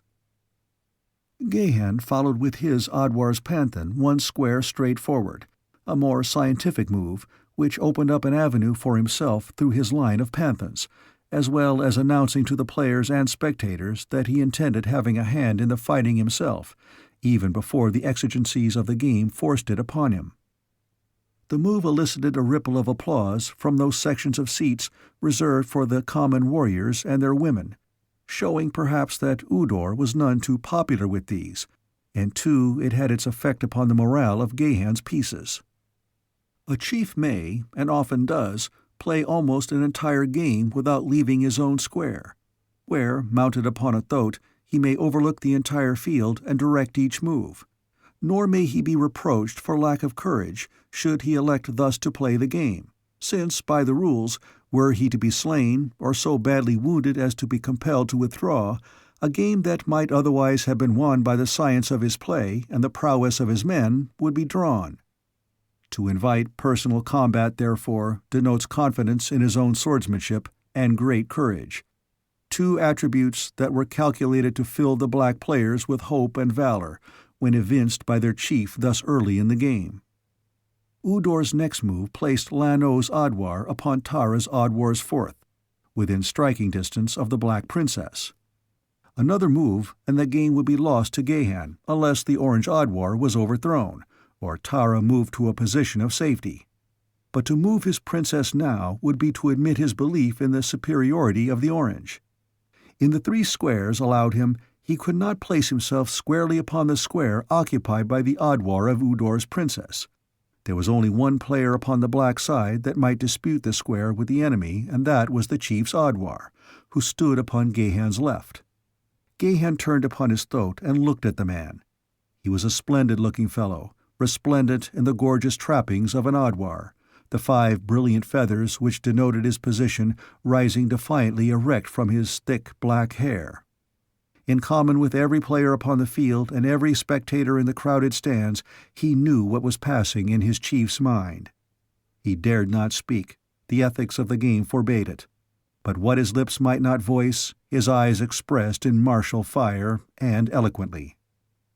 "The honor of the Black and the safety of our princess are secure with me." Gehan hesitated no longer. "Chief's Adwar to Princess Adwar's fourth," he commanded. It was the courageous move of a leader who had taken up the gauntlet thrown down by his opponent. The warrior sprang forward and leapt into the square occupied by Udor's piece. It was the first disputed square of the game. The eyes of the players were fastened upon the contestants. The spectators leaned forward in their seats after the first applause that had greeted the move, and silence fell upon the vast assemblage. If the Black went down to defeat, Udor could move his victorious piece onto the square occupied by Tara of Helium, and the game would be over in 4 moves, and lost to Gehan of Gathol. If the Orange lost, Udor would have sacrificed one of his most important pieces, and more than lost what advantage the first move might have given him. Physically, the 2 men appeared perfectly matched, and each was fighting for his life. But from the first it was apparent that the Black Adwar was the better swordsman, and Gehan knew that he had another and perhaps a greater advantage over his antagonist. The latter was fighting for his life only, without the spur of chivalry or loyalty. The Black Adwar had these to strengthen his arm, and besides these the knowledge of the thing that Gehan had whispered into the ears of his players before the game, and so he fought for what is more than life to the man of honor. It was a duel that held those who witnessed it in spellbound silence. The weaving blades gleamed in the brilliant sunlight, ringing to the parries of cut and thrust. The barbaric harness of the duelists lent splendid color to the savage, martial scene. The Orange Adwar, forced upon the defensive, was fighting madly for his life. The Black, with cool and terrible efficiency, was forcing him steadily, step by step, into a corner of the square, a position from which there could be no escape. To abandon the square was to lose it to his opponent, and win for himself ignoble and immediate death before the jeering populace. Spurred on by the seeming hopelessness of his plight, the Orange Adwar burst into a sudden fury of offense that forced the Black back a half-dozen steps, and then the sword of Udor's piece leapt in and drew first blood from the shoulder of his merciless opponent. An ill-smothered cry of encouragement went up from Udor's men. The Orange Adwar, encouraged by his single success, sought to bear down the Black by the rapidity of his attack. There was a moment in which the swords moved with a rapidity that no man's eye might follow, and then the Black Adwar made a lightning parry of a vicious thrust, leaned quickly forward into the opening he had effected, and drove his sword through the heart of the Orange Adwar. To the hilt he drove it, through the body of the Orange Adwar.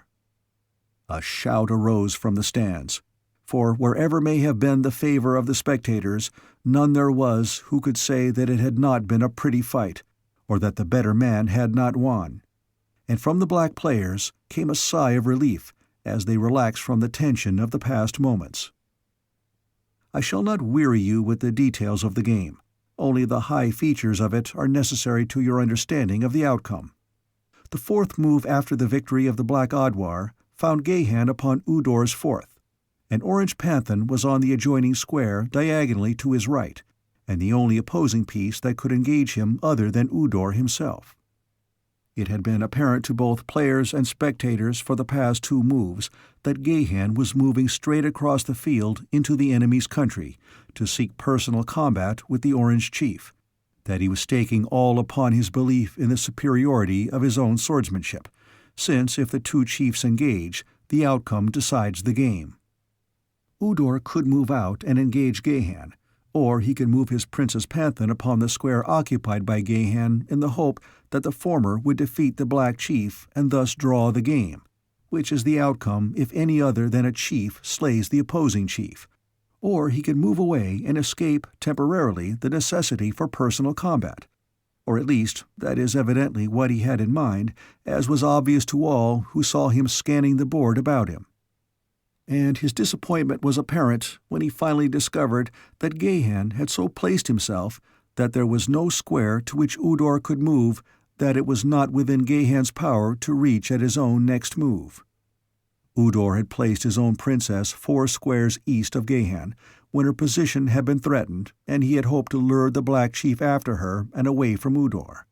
But in that he had failed.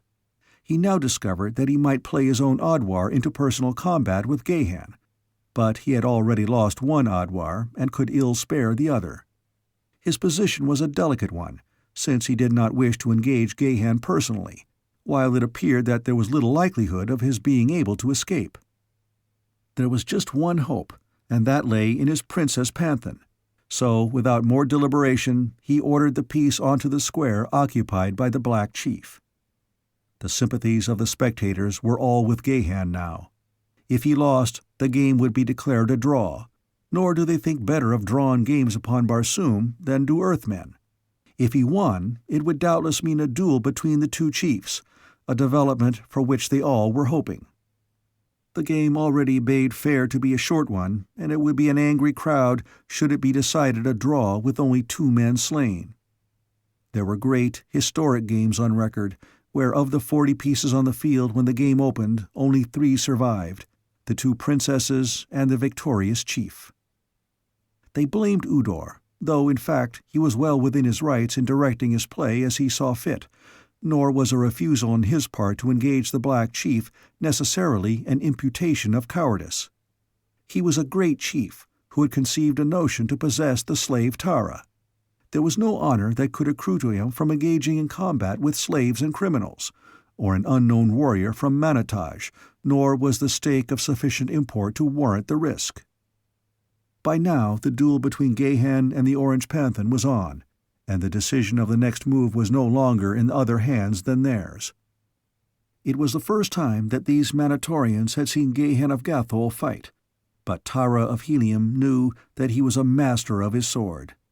Could he have seen the proud light in her eyes as he crossed blades with the wearer of the orange, he might easily have wondered if they were the same eyes that had flashed fire and hatred at him that time he had covered her lips with mad kisses in the pits of the palace of Otar. As she watched him, she could not but compare his swordplay with that of the greatest swordsman of 2 worlds, her father, John Carter of Virginia, a prince of Helium, warlord of Barsoom, and she knew that the skill of the Black Chief suffered little by the comparison. Short and to the point was the duel that decided possession of the Orange Chief's fourth. The spectators had settled themselves for an interesting engagement of at least average duration, when they were brought almost standing by a brilliant flash of rapid swordplay that was over ere one could catch his breath. They saw the Black Chief step quickly back, his point upon the ground, while his opponent, his sword slipping from his fingers, clutched his breast, sank to his knees, and then lunged forward upon his face. And then Gahan of Gathol turned his eyes directly upon Udor of Manator, 3 squares away. 3 squares is a chief's move. 3 squares in any direction or combination of directions, only provided that he does not cross the same square twice in a given move. The people saw and guessed Gahan's intention. They rose and roared forth their approval as he moved deliberately across the intervening squares toward the Orange Chief. Otar, in the royal enclosure, sat frowning upon the scene. Otar was angry. He was angry with Udor for having entered this game for possession of a slave, for whom it had been his wish only slaves and criminals should strive. He was angry with the warrior from Manataj for having so far outgeneraled and outfought the men from Manator. He was angry with the populace because of their open hostility toward one who had basked in the sunshine of his favor for long years. Otar the Jeddak had not enjoyed the afternoon. Those who surrounded him were equally glum. They, too, scowled upon the field, the players and the people. Among them was a bent and wrinkled old man who gazed through weak and watery eyes upon the field and the players. As Gahan entered his square, Udor leapt toward him with drawn sword, with such fury as might have overborne a less skilled and powerful swordsman. For a minute the fighting was fast and furious, and by comparison reducing to insignificance all that had gone before. Here indeed were 2 magnificent swordsmen, and here was to be a battle that bade fair to make up for whatever the people felt they had been defrauded of by the shortness of the game. Nor had it continued long before many there were who would have prophesied that they were witnessing a duel that was to become historic in the annals of Jatan at Manator. Every trick, every subterfuge known to the art of fence these men employed. Time and again each scored a point and brought blood to the opponent's copper hide, until both were red with gore. But neither seemed able to administer the coup de grace. From her position upon the opposite side of the field, Tara of Helium watched the long-drawn battle. Always it seemed to her that the Black Chief fought upon the defensive, or when he assumed to push his opponent, he neglected 1,000 openings that her practiced eye beheld.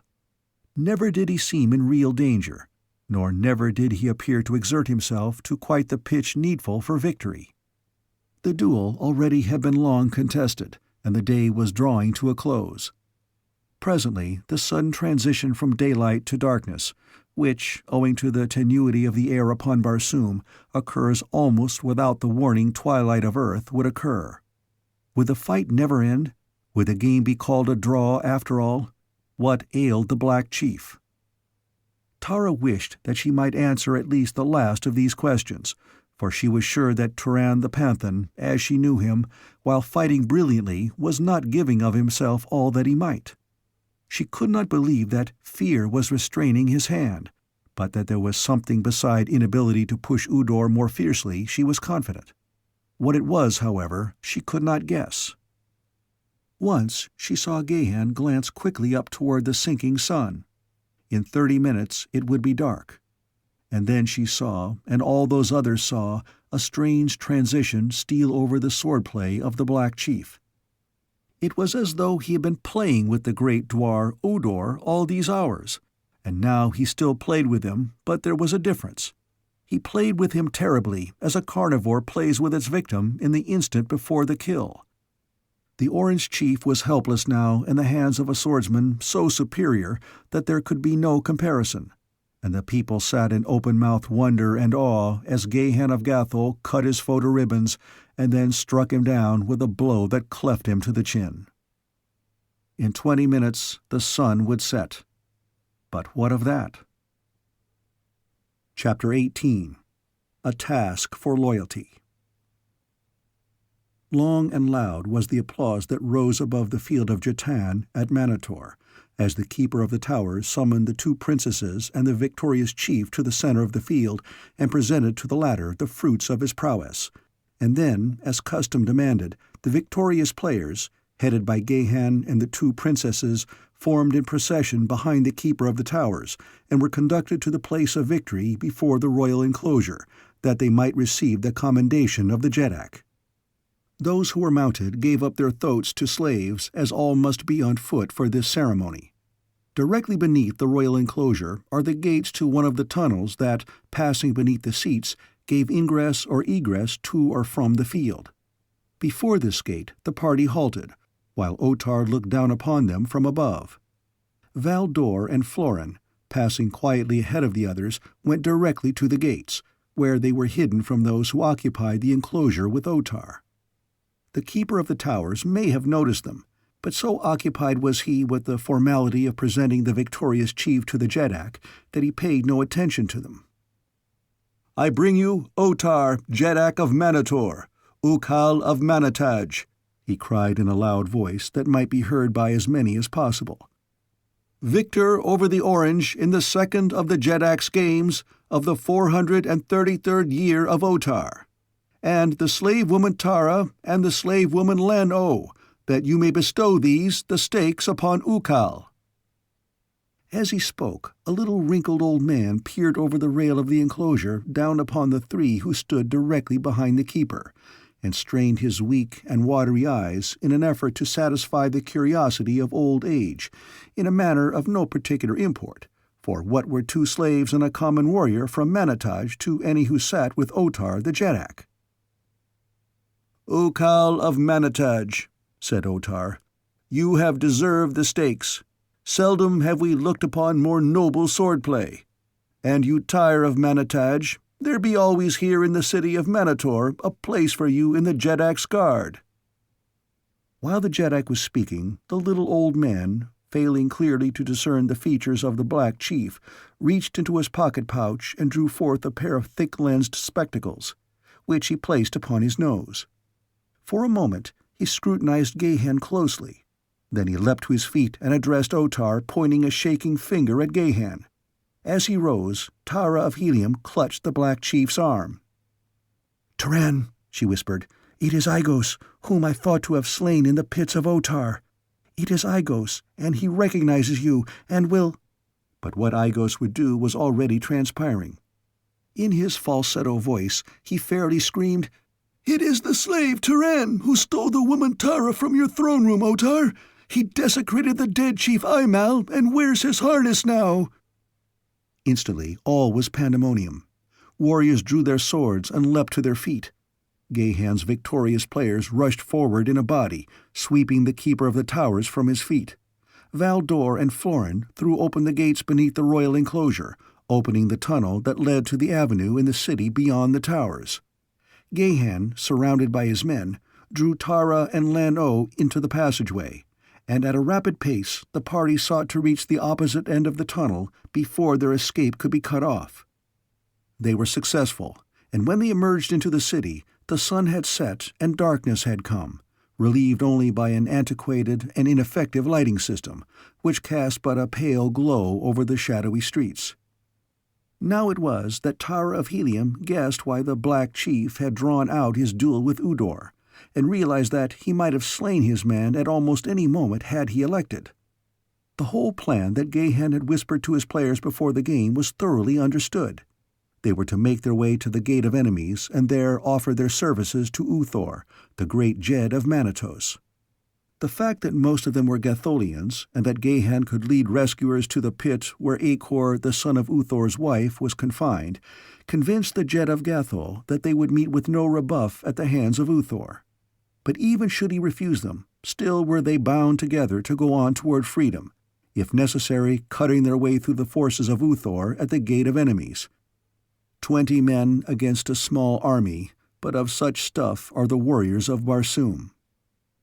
They had covered a considerable distance along the almost deserted avenue before signs of pursuit developed, and then there came upon them suddenly from behind a dozen warriors mounted on thoats, a detachment evidently from the Jeddak's guard. Instantly the avenue was a pandemonium of clashing blades, cursing warriors, and squealing thoats. In the first onslaught, lifeblood was spilled on both sides. 2 of Gahan's men went down, and upon the enemy side 3 riderless thoats attested at least a portion of their casualties. Gahan was engaged with a fellow who appeared to have been selected to account for him only, since he rode straight for him and sought to cut him down without giving the slightest heed to several who slashed at him as he passed them. The Gatholian, practiced in the art of combating a mounted warrior from the ground, sought to reach the left side of the fellow's throat a little to the rider's rear, the only position in which he would have any advantage over his antagonist, or rather the position that would most greatly reduce the advantage of the mounted man, and similarly the Mentorian strove to thwart his design. And so the guardsman wheeled and turned his vicious, angry mount while Gahan leapt in and out in an effort to reach the coveted vantage point, but always seeking some other opening in his foe's defense. And while they jockeyed for position, a rider swept swiftly past them. As he passed behind Gahan, the latter heard a cry of alarm. "Turan, they have me!" came to his ears in the voice of Tara of Helium.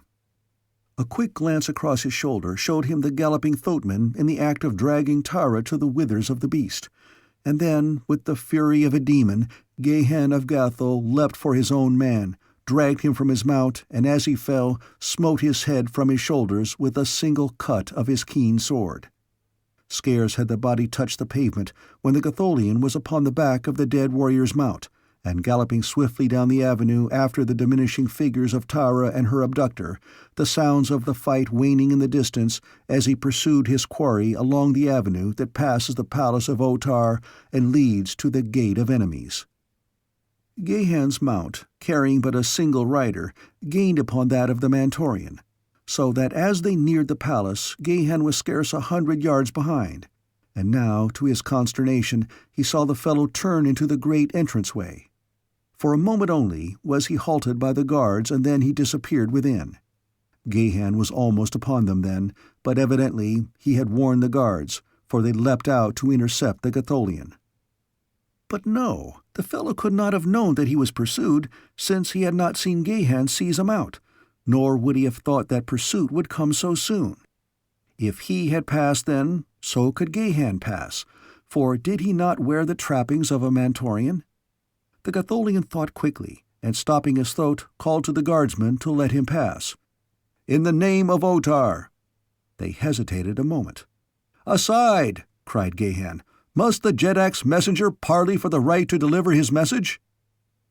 "To whom would you deliver it?" asked the Padwar of the guard. "Saw you not him who just entered?" cried Gahan, and without waiting for a reply, urged his throat straight past them into the palace. And while they were deliberating what was best to be done, it was too late to do anything, which is not unusual. Along the marble corridors Gahan guided his throat, and because he had gone that way before, rather than because he knew which way Tara had been taken, he followed the runways and passed through the chambers that led to the throne of Otar. On the second level he met a slave. "Which way went he who carried the woman before him?" he asked. The slave pointed toward a nearby runway that led to the third level, and Gahan dashed rapidly on in pursuit. At the same moment a thoatman, riding at a furious pace, approached the palace and halted his mount at the gate. "Saw you aught of a warrior pursuing one who carried a woman before him on his throat?"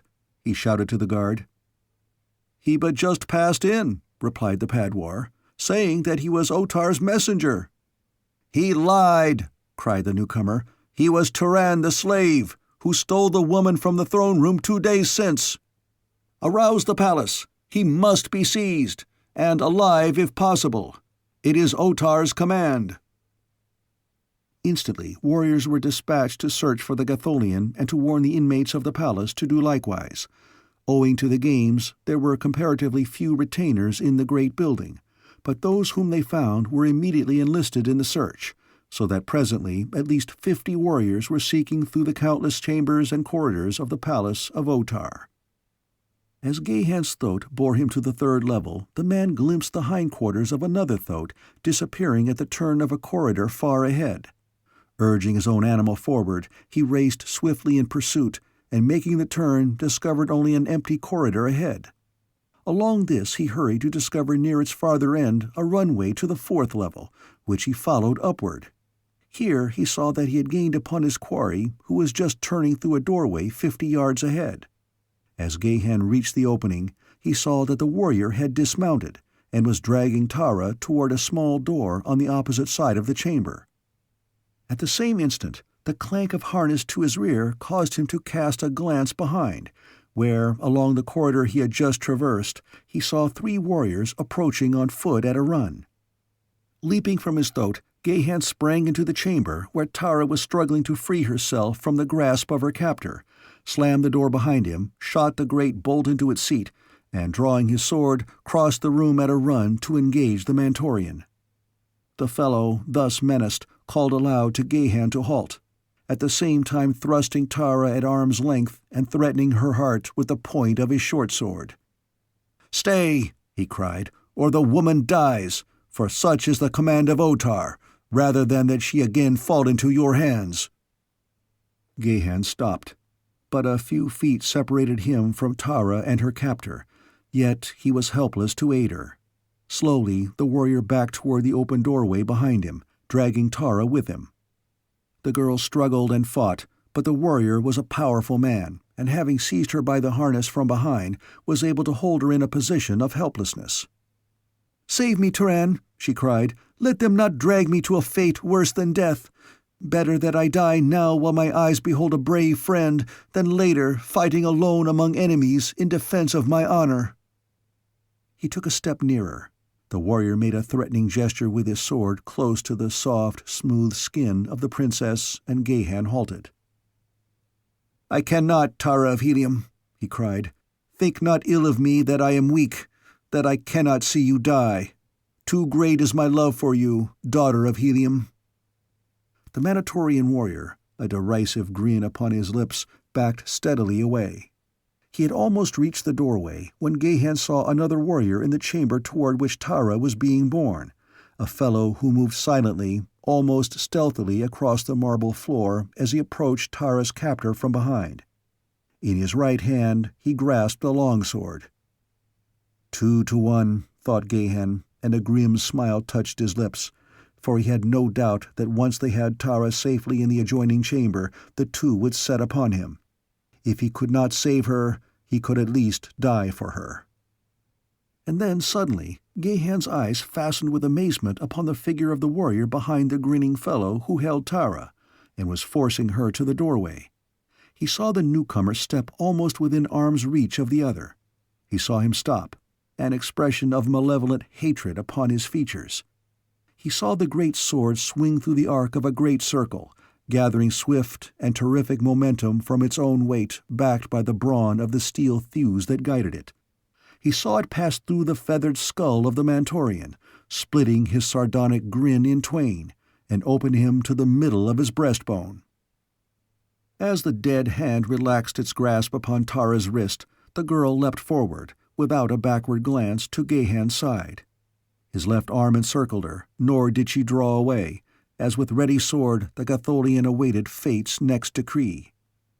Before them, Tara's deliverer was wiping the blood from his sword upon the hair of his victim. He was evidently a Manatorian, his trappings those of the Jedak's guard, and so his act was inexplicable to Gahan and to Tara. Presently he sheathed his sword and approached them.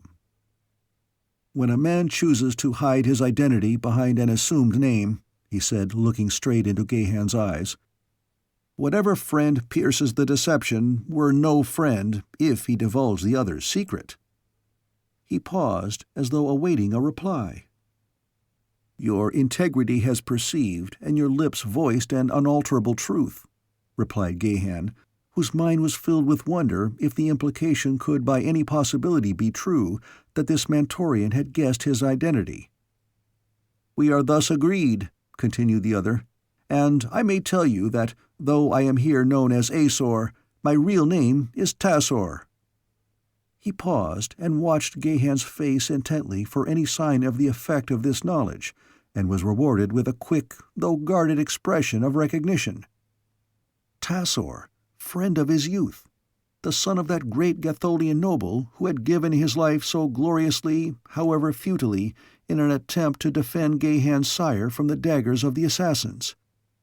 Tassor, an under-Padwar in the guard of Otar, Jedak of Manator. It was inconceivable, and yet it was he. There could be no doubt of it.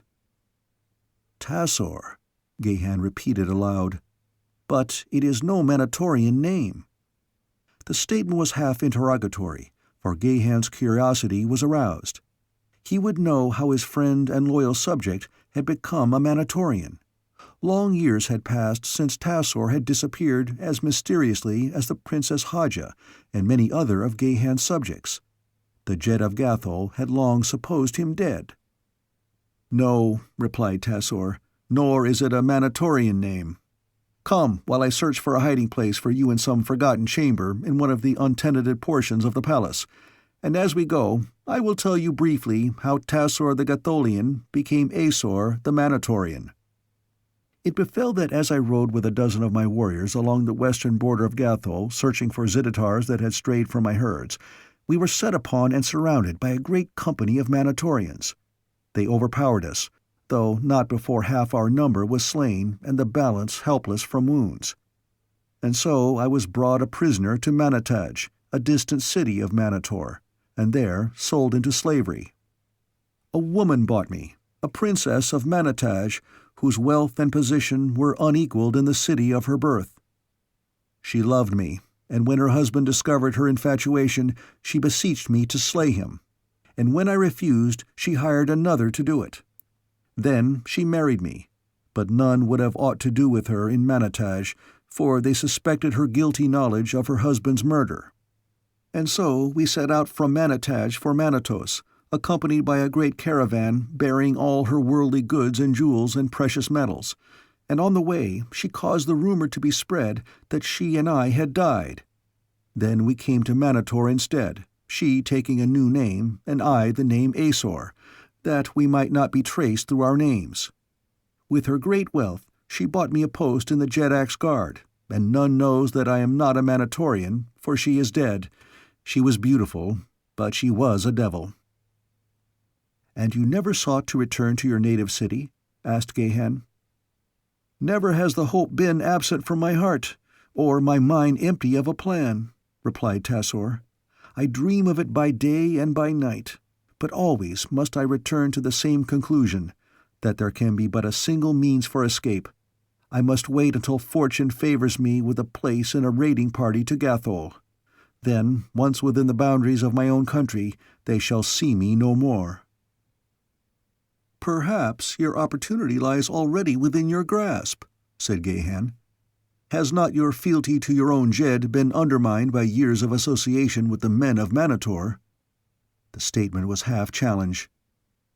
"And my Jed stood before me now," cried Tassor, "and my avowal could be made without violating his confidence. I should cast my sword at his feet and beg the high privilege of dying for him as my sire died for his sire." There could be no doubt of his sincerity, nor any that he was cognizant of Gahan's identity. The Jed of Gathol smiled. "And if your Jed were here, there is little doubt but that he would command you to devote your talents and your prowess to the rescue of the Princess Tara of Helium," he said meaningly. "And he possessed the knowledge I have gained during my captivity, he would say to you, 'Go, Tassor, to the pit where Acor, son of Haja of Gathol, is confined, and set him free, and with him arouse the slaves from Gathol, and march to the Gate of Enemies, and offer your services to Uthor of Manataj, who is wed to Haja of Gathol. And ask of him in return that he attack the palace of Otar, and rescue Tara of Helium. And when that thing is accomplished, that he free the slaves of Gathol and furnish them with the arms and the means to return to their own country. That, Tassor of Gathol, is what Gahan your Jed would demand of you. And that, Turan the slave, is what I shall bend my every effort to accomplish after I have found a safe refuge for Tara of Helium and her panthan," replied Tassor. Gahan's glance carried to Tassor an intimation of his Jed's gratification, and filled him with a chivalrous determination to do the thing required of him or die. For he considered that he had received from the lips of his beloved ruler a commission that placed upon his shoulders a responsibility that encompassed not alone the life of Gahan and Tara, but the welfare, perhaps the whole future of Gathol. And so he hastened them onward through the musty corridors of the old palace, where the dust of ages lay undisturbed upon the marble tiles. Now and again he tried a door, until he found one that was unlocked. Opening it, he ushered them into a chamber heavy with dust.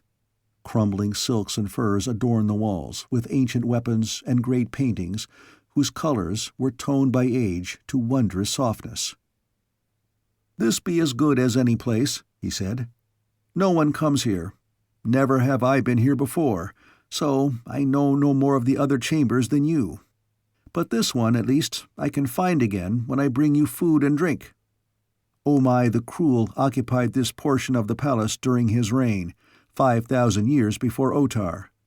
In one of these apartments he was found dead, his face contorted in an expression of fear so horrible that it drove to madness those who looked upon it.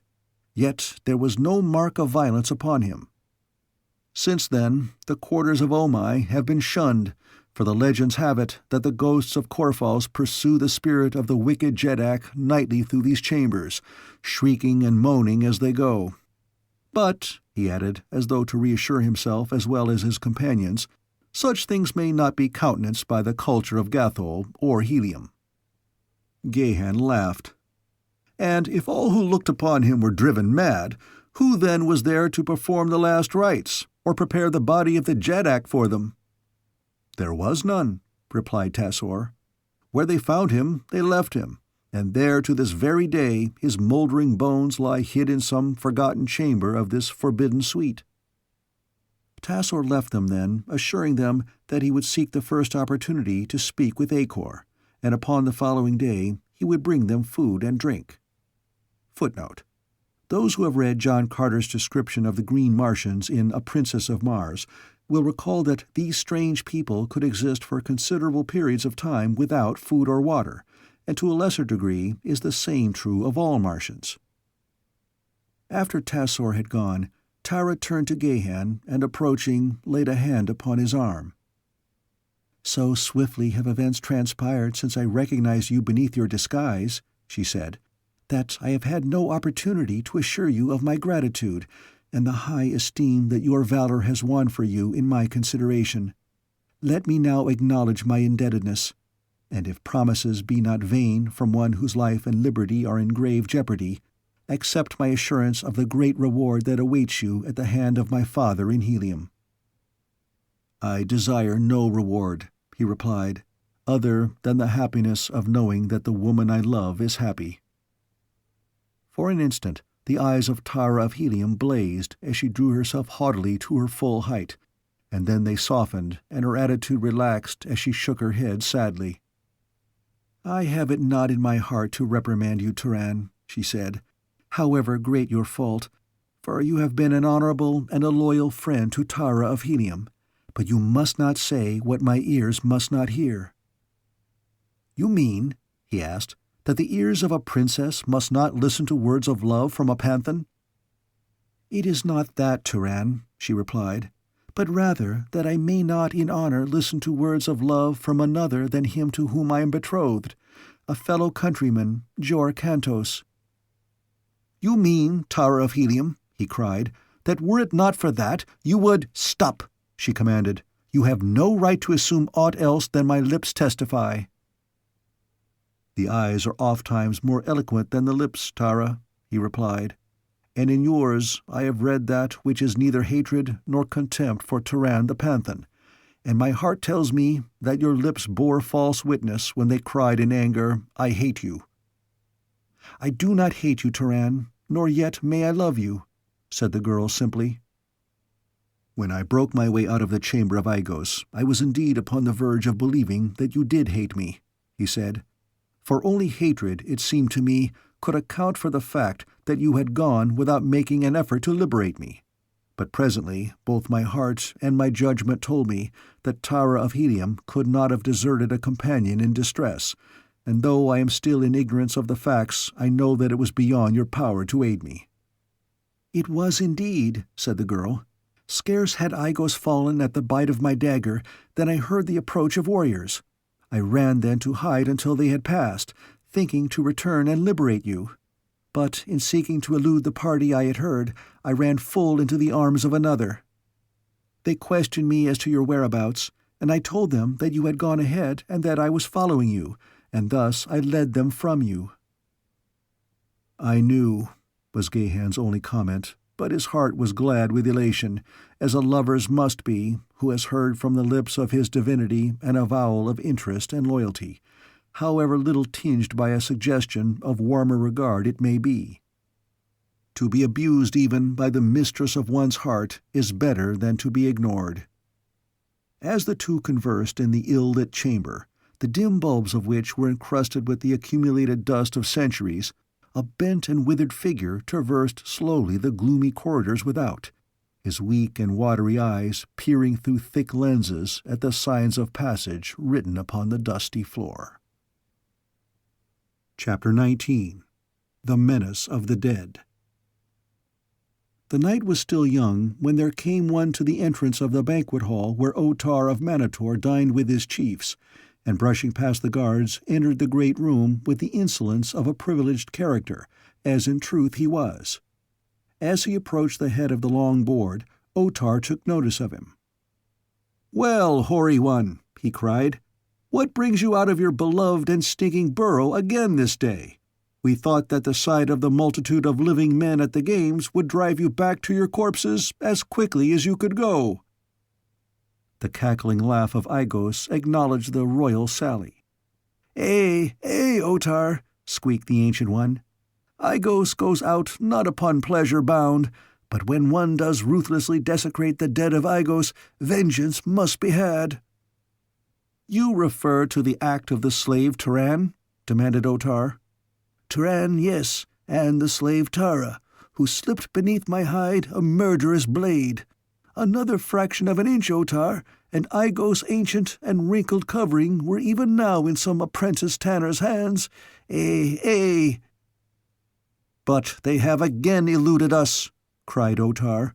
"Even in the palace of the great Jeddak twice have they escaped the stupid knaves I call the Jeddak's Guard." Otar had risen and was angrily emphasizing his words with heavy blows upon the table, dealt with a golden goblet. Otar, they elude thy guard, but not the wise old Kalat Igos." "What mean you? Speak!" commanded Otar. "I know where they are hid," said the ancient taxidermist. "In the dust of unused corridors their feet have betrayed them." "You followed them? You have seen them?" demanded the Jeddak. "I followed them, and I heard them speaking beyond a closed door," replied Igos. "But I did not see them." "Where is that door?" cried Otar. "We will send at once and fetch them." He looked about the table as though to decide to whom he would entrust this duty. A dozen warrior chiefs arose and laid their hands upon their swords. "To the chambers of Omai the Cruel I traced them," squeaked Igos. "There you will find them where the moaning Corphos pursue the shrieking ghost of Omai, And he turned his eyes from Otar toward the warriors who had arisen, only to discover that, to a man, they were hurriedly resuming their seats. The cackling laughter of Igos broke derisively the hush that had fallen on the room. The warriors looked sheepishly at the food upon their plates of gold. Otar snapped his fingers impatiently. "Be there only cravens among the chiefs of Manator?" he cried. "Repeatedly have these presumptuous slaves flouted the majesty of your Jeddak. Must I command one to go and fetch them?" Slowly a chief arose, and two others followed his example, though with ill-concealed reluctance. "All, then, are not cowards," commented Otar. "The duty is distasteful. Therefore all three of you shall go, taking as many warriors as you wish." "But do not ask for volunteers," interrupted Igos, "or you will go alone." The three chiefs turned and left the banquet hall, walking slowly, like doomed men, to their fate. Gahan and Tara remained in the chamber to which Tassor had led them, the man brushing away the dust from a deep and comfortable bench where they might rest in comparative comfort. He had found the ancient sleeping silks and furs too far gone to be of any service, crumbling to powder at a touch, thus removing any chance of making a comfortable bed for the girl, and so the two sat together, talking in low tones, of the adventures through which they already had passed, and speculating upon the future. planning means of escape and hoping Tassor would not be long gone. They spoke of many things, of Hastur and Helium and Tarth, and finally the conversation reminded Tara of Gathol. "You have served there?" she asked. "Yes," replied Turan. "I met Gahan the Jet of Gathol at my father's palace," she said, "the very day before the storm snatched me from Helium. He was a presumptuous fellow, magnificently trapped in platinum and diamonds. Never in my life saw I so gorgeous a harness as his, and you must well know, Turan, that the splendor of all Barsoom passes through the court at Helium. But in my mind I could not see so resplendent a creature drawing that jeweled sword in mortal combat. I fear me that the Jet of Gathol, though a pretty picture of a man, is little else." In the dim light, Tara did not perceive the wry expression upon the half-averted face of her companion. "You thought little, then, of the Jet of Gathol?" he asked. "Then or now," she replied, and with a little laugh.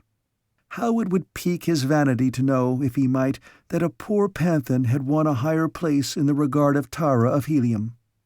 And she laid her fingers gently upon his knee. He seized the fingers in his and carried them to his lips.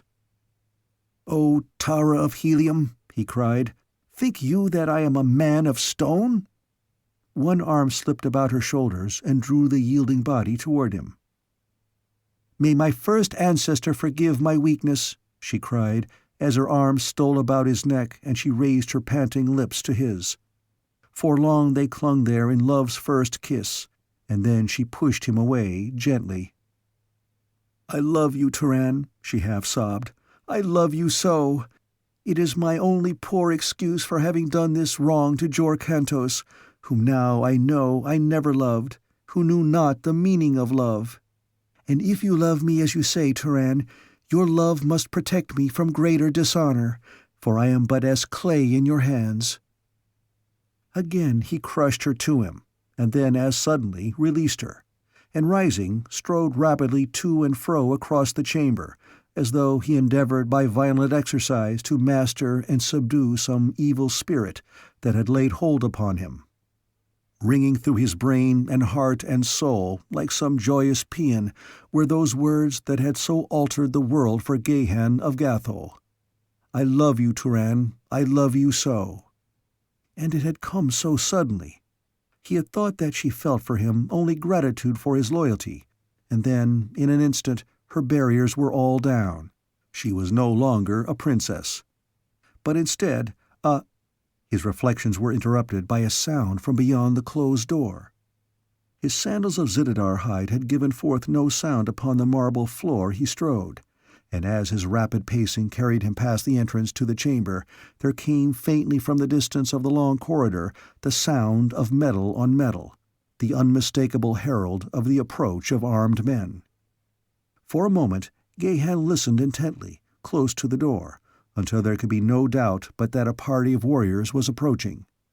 From what Tassor had told him, he guessed correctly that they would be coming to this portion of the palace but for a single purpose, to search for Tara and himself, and it behooved him therefore to seek immediate means for eluding them. The chamber in which they were had other doorways beside that at which they had entered, and to one of these he must look for some safer hiding place. Crossing to Tara, he acquainted her with his suspicion, leading her to one of the doors, which they found unsecured. Beyond it lay a dimly lighted chamber at the threshold of which they halted in consternation, drawing back quickly into the chamber they had just quitted, for their first glance revealed 4 warriors seated around a Jatan board. That their entrance had not been noted was attributed by Gahan to the absorption of the 2 players and their friends in the game. Quietly closing the door, the fugitives moved silently to the exit, which they found locked. There was now but another door which they had not tried, and this they approached quickly, as they knew that the searching party must be close to the chamber. To their chagrin, they found this avenue of escape barred. Now indeed they were in a sorry plight, for should the searchers have information leading them to this room, they were lost. Again leading Tara to the door behind which were the Jatan players, Gahan drew his sword and waited, listening. The sound of the party in the corridor came distinctly to their ears. They must be quite close, and doubtless they were coming in force. Beyond the door were but 4 warriors who might be readily surprised. There could then be but one choice, and acting upon it, Gahan quietly opened the door again, stepped through into the adjoining chamber, Tara's hand in his, and closed the door behind them. The 4 at the Jatan board evidently failed to hear them. One player had either just made or was contemplating a move, for his fingers grasped the piece that still rested upon the board. The other 3 were watching his move.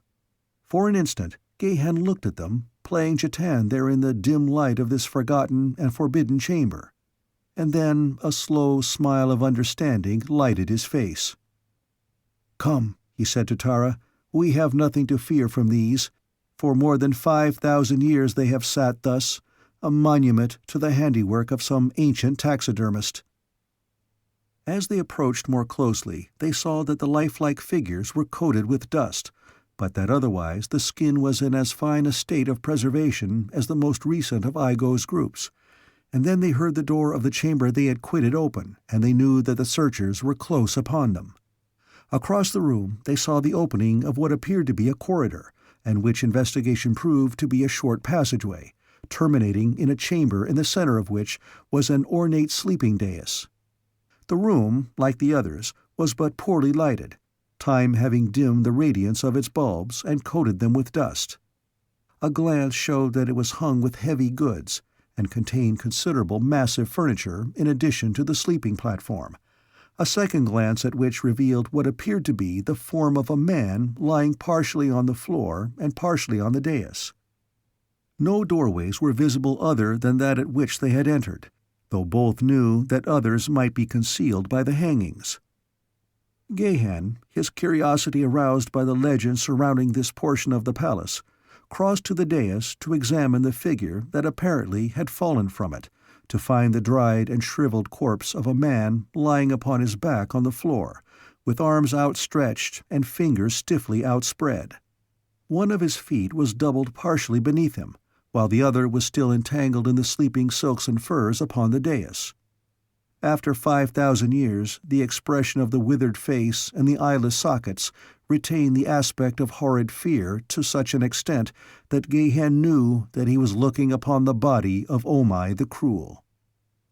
Suddenly, Tara, who stood close beside him, clutched his arm and pointed toward a far corner of the room.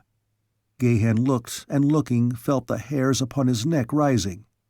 He threw his left arm about the girl, and with bared sword stood between her and the hangings that they watched, and then slowly Gahan of Gathol backed away, for in this grim and somber chamber, which no human foot had trod for 5,000 years, and to which no breath of wind might enter, the heavy hangings in the far corner had moved.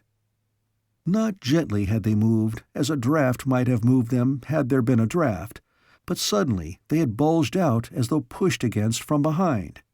To the opposite corner backed Gahan until they stood with their backs against the hangings there.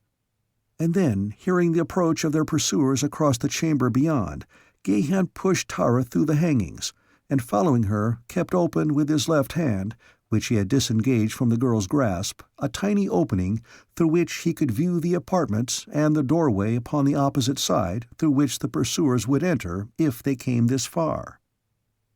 Beyond the hangings there was a space of about 3 feet in width between them and the wall, making a passageway entirely around the room, broken only by the single entrance opposite them. This being a common arrangement, especially in the sleeping apartments of the rich and powerful upon Barsoom. The purposes of this arrangement were several. The passageway afforded a station for guards in the same room with their master, without intruding entirely upon his privacy. It concealed secret exits from the chamber.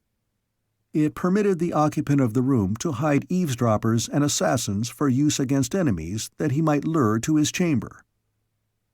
The 3 chiefs, with a dozen warriors, had had no difficulty in following the tracks of the fugitives through the dust of the corridors and chambers they had traversed. To enter this portion of the palace at all had required all the courage they possessed, and now that they were within the very chambers of Omai, their nerves were pitched to the highest key. Another turn and they would snap. for the people of Manator are filled with weird superstitions.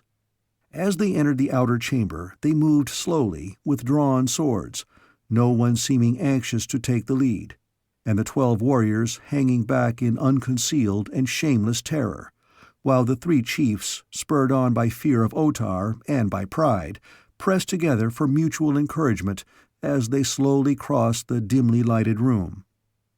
Following the tracks of Gahan and Tara, they found that, though each doorway had been approached, only one threshold had been crossed, and this door they gingerly opened, revealing to their astonished gaze the 4 warriors at the Jatan table. For a moment they were on the verge of flight, for though they knew what they were, coming as they did upon them in this mysterious and haunted suite, they were as startled as though they had beheld the very ghosts of the departed. But they presently regained their courage sufficiently to cross this chamber too, and enter the short passageway that led to the ancient sleeping apartment of Omai the Cruel. They did not know that this awful chamber lay just before them, or it were doubtful that they would have proceeded farther. But they saw that those they sought had come this way, and so they followed. But within the gloomy interior of the chamber they halted, the 3 chiefs urging their followers, in low whispers, to close in behind them. And there, just within the entrance, they stood, until, their eyes becoming accustomed to the dim light, one of them pointed suddenly to the thing lying upon the floor with one foot tangled in the coverings of the dais. "Look!" he gasped. "It is the corpse of Omai! Ancestor of ancestors! We are in the forbidden chamber!" Simultaneously there came from behind the hangings beyond the gruesome dead a hollow moan, followed by a piercing scream, and the hangings shook and bellied before their eyes. With one accord, chieftains and warriors, they turned and bolted for the doorway. A narrow doorway, where they jammed, fighting and screaming in an effort to escape. They threw away their swords and clawed at one another to make a passage for escape. Those behind climbed upon the shoulders of those in front, and some fell and were trampled upon.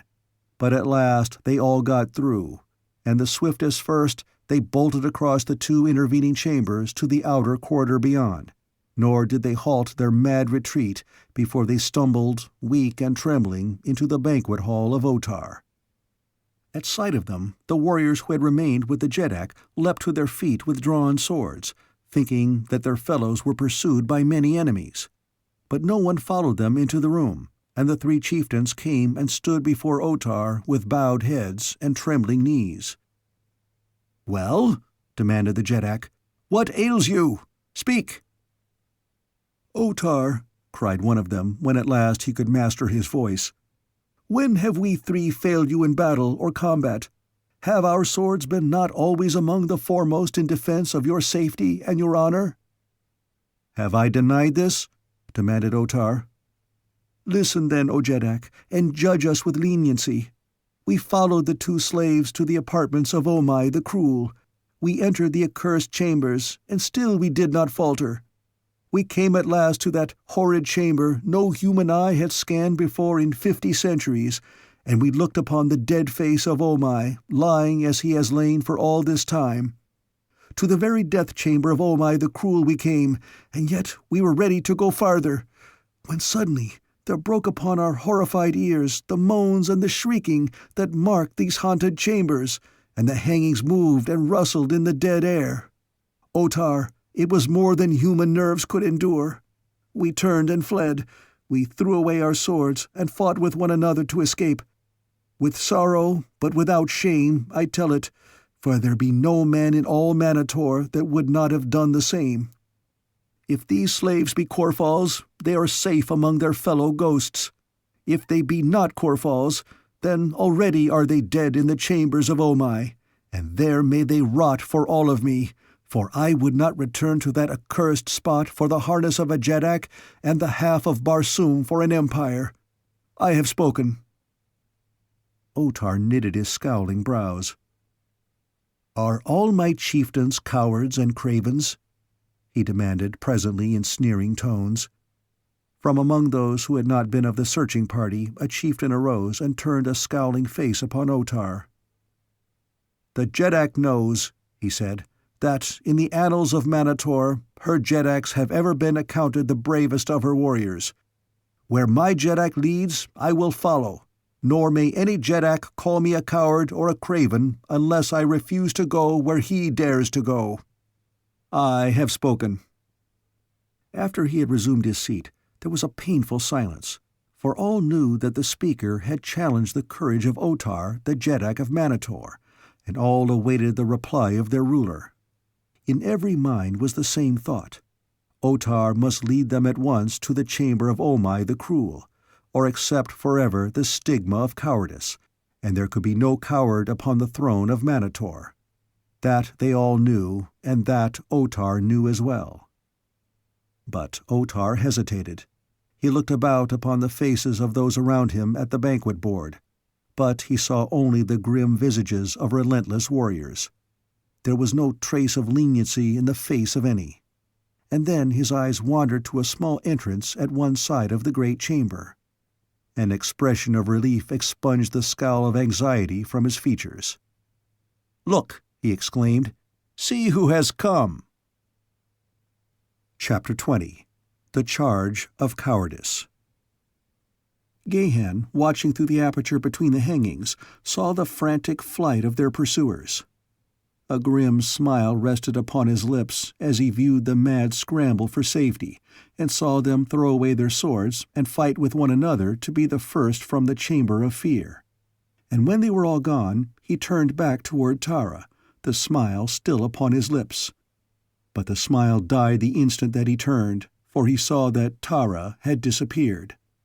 "Tara!" he called in a loud voice, for he knew that there was no danger that his pursuers would return.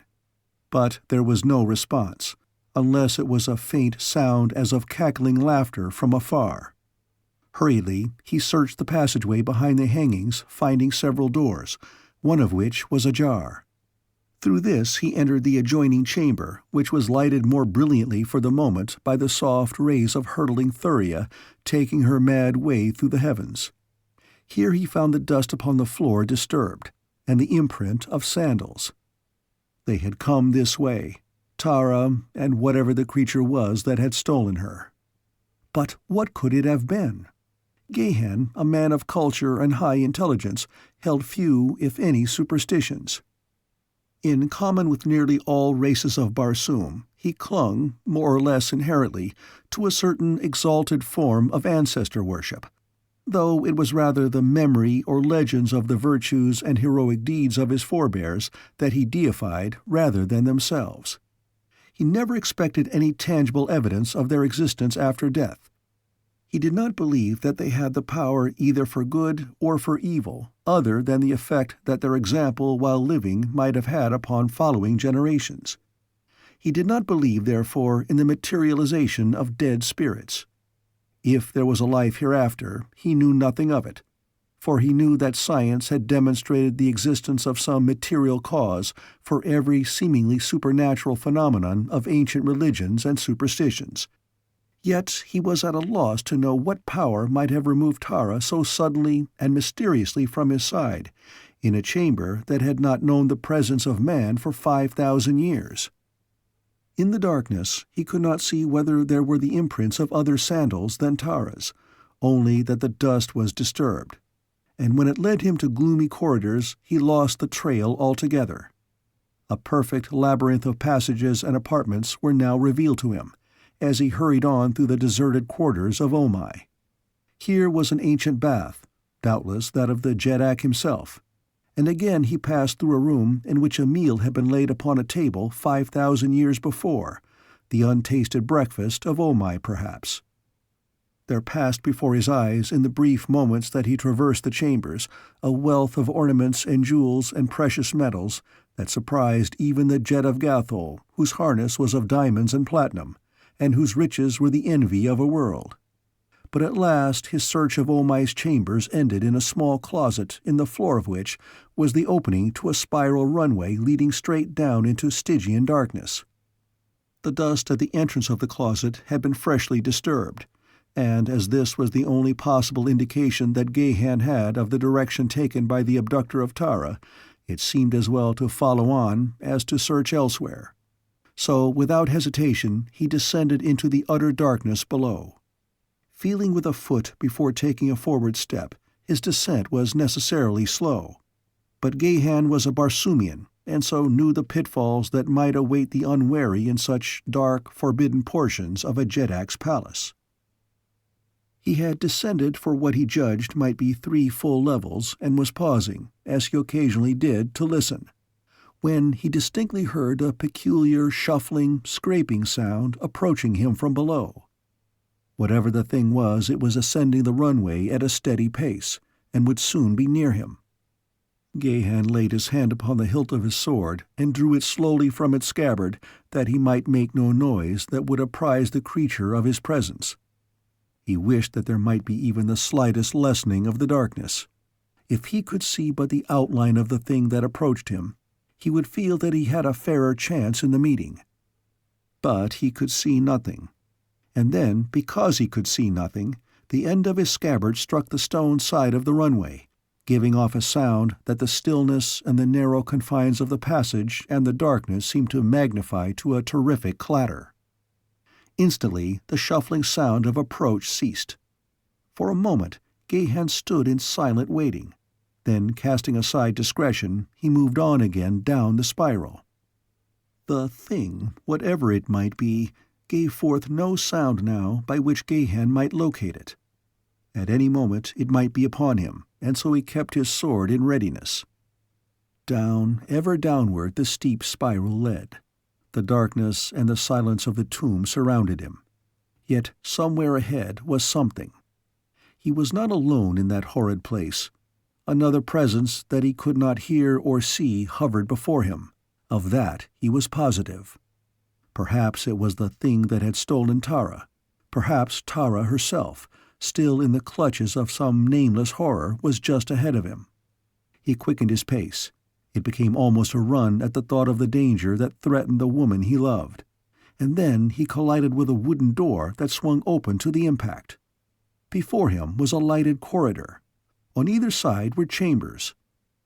He had advanced but a short distance from the bottom of the spiral when he recognized that he was in the pits below the palace. A moment later, he heard behind him the shuffling sound that had attracted his attention in the spiral runway. Wheeling about, he saw the author of the sound emerging from a doorway he had just passed. It was Ghek the Kaldane. "Ghek!" exclaimed Gahan. "It was you in the runway? Have you seen Tara of Helium?" "It was I in the spiral," replied the Kaldane, "but I have not seen Tara of Helium. I have been searching for her. Where is she?" "I do not know," replied the Gatholian, "but we must find her and take her from this place." "We may find her," said Ghek, "but I doubt our ability to take her away. It is not so easy to leave Manator as it is to enter it. I may come and go at will, through the ancient burrows of the Ulsios, but you are too large for that, and your lungs need more air than may be found in some of the deeper runways." "But Uthor!" exclaimed Gahan. "Have you heard aught of him or his intentions?" "I have heard much," replied Ghek. "He camps at the Gate of Enemies. That spot he holds and his warriors lie just beyond the gate. But he has not sufficient force to enter the city and take the palace. An hour since, and you might have made your way to him. But now every avenue is strongly guarded, since Otar learned that Acor had escaped to Uthor." "Acor has escaped and joined Uthor?" exclaimed Gahan. "But a little more than an hour since. I was with him when a warrior came, a man whose name is Tassor, who brought a message from you. It was decided that Tassor should accompany Acor in an attempt to reach the camp of Uthor, the great Jed of Manatos, and exact from him the assurances you required. Then Uthor was to return and take food to you and the Princess of Helium. I accompanied them. We won through easily and found Uthor more than willing to respect your every wish. But when Tassor would have returned to you, the way was blocked by the warriors of Otar. Then it was that I volunteered to come to you and report and find food and drink and then go forth among the Gatholian slaves of Manator and prepare them for their part in the plan that Uthor and Tassor conceived."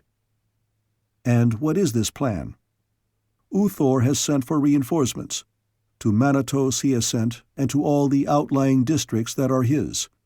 It will take a month to collect and bring them hither, and in the meantime the slaves within the city are to organize secretly, stealing and hiding arms against the day that the reinforcements arrive.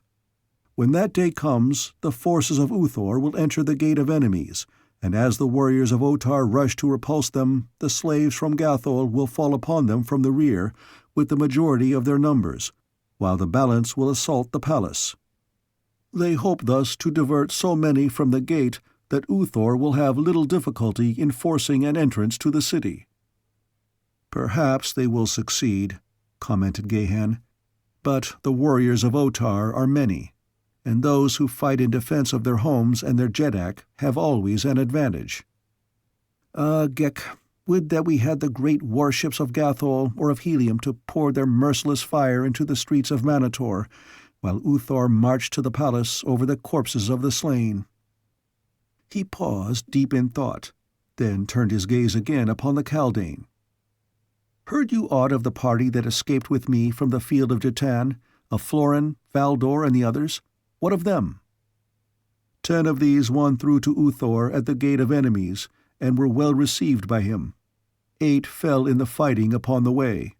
Valdor and Florin live, I believe, for I am sure that I heard Uthor address 2 warriors by these names." "Good!" exclaimed Gahan. "Go then, through the burrows of the Ulsios to the Gate of Enemies, and carry to Florin the message that I shall write in his own language. Come while I write the message."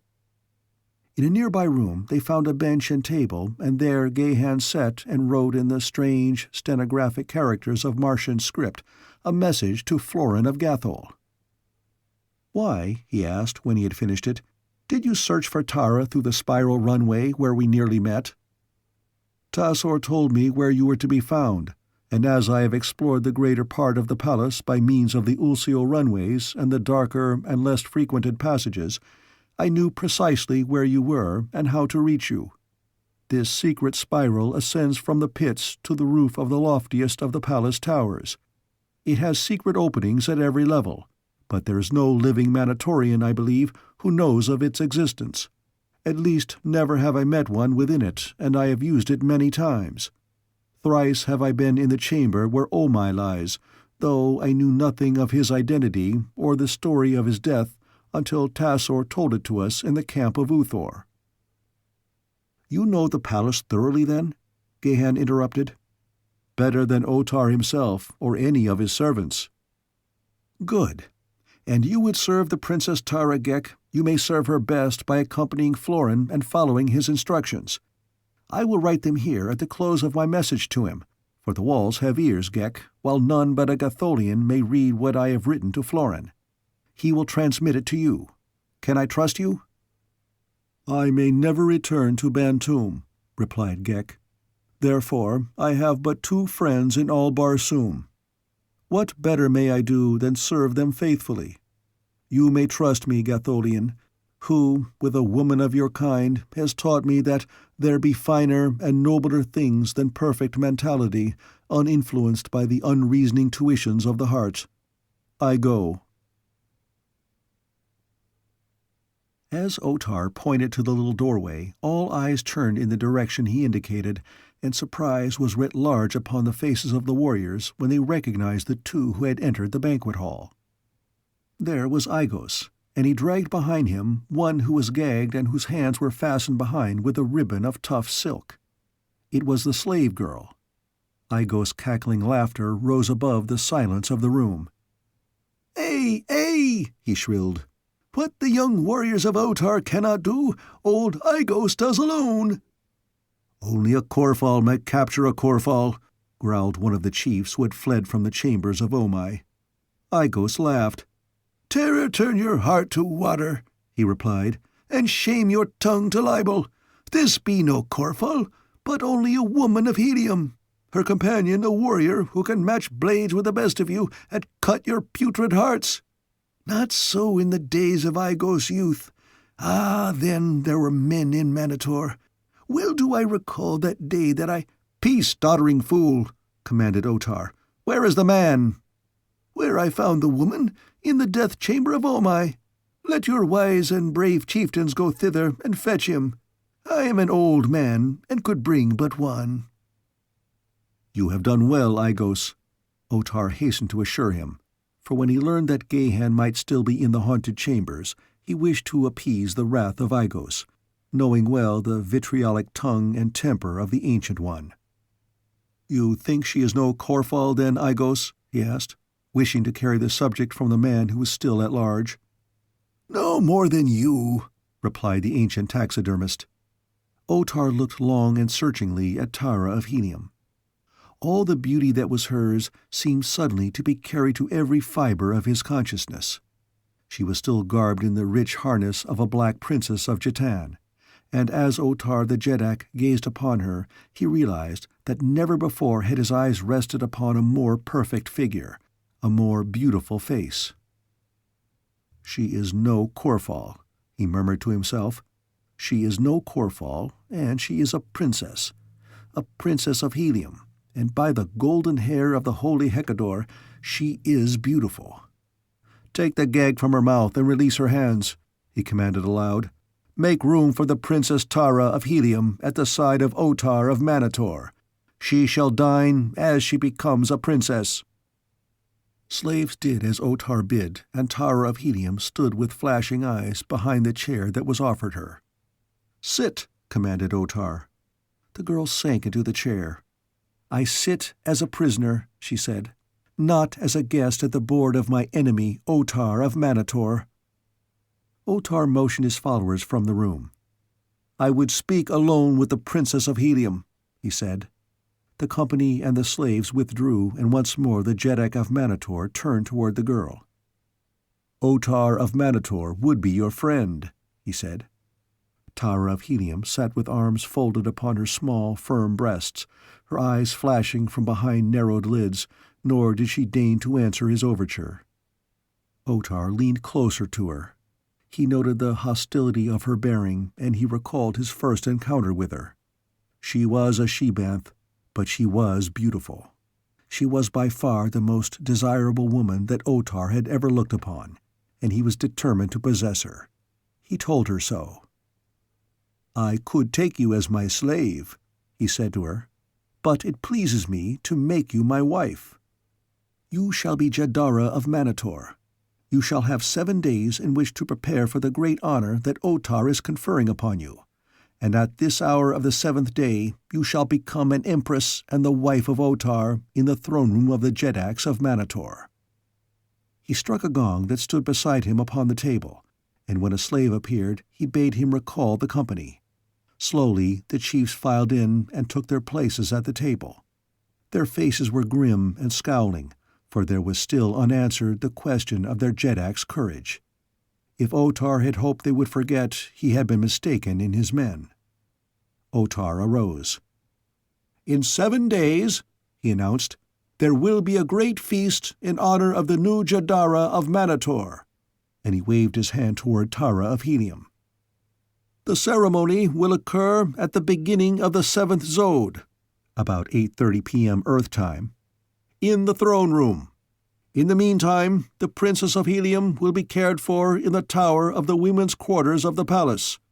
Conduct her thither, Ethos, with a suitable guard of honor, and see to it that slaves and eunuchs be placed at her disposal, who shall attend upon all her wants and guard her carefully from harm."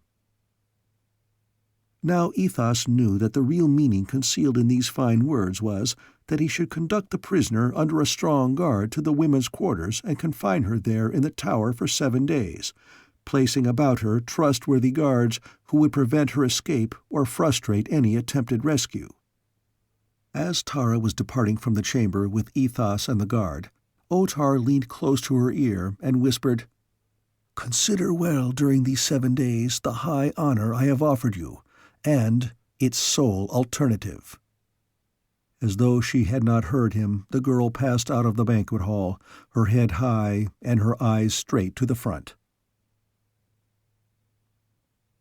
After Ghek had left him, Gahan roamed the pits and the ancient corridors of the deserted portions of the palace, seeking some clue to the whereabouts or the fate of Tara of Helium.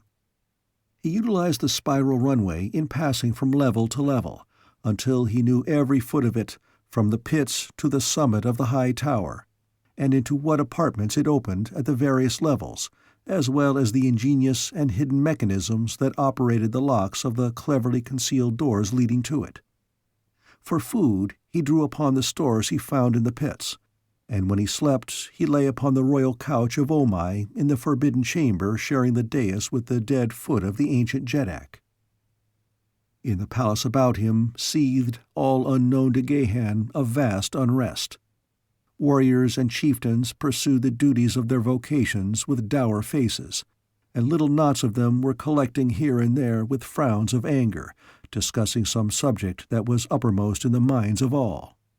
It was upon the 4th day following Tara's incarceration in the tower that Ethos, the major domo of the palace and one of Otar's creatures, came to his master upon some trivial errand.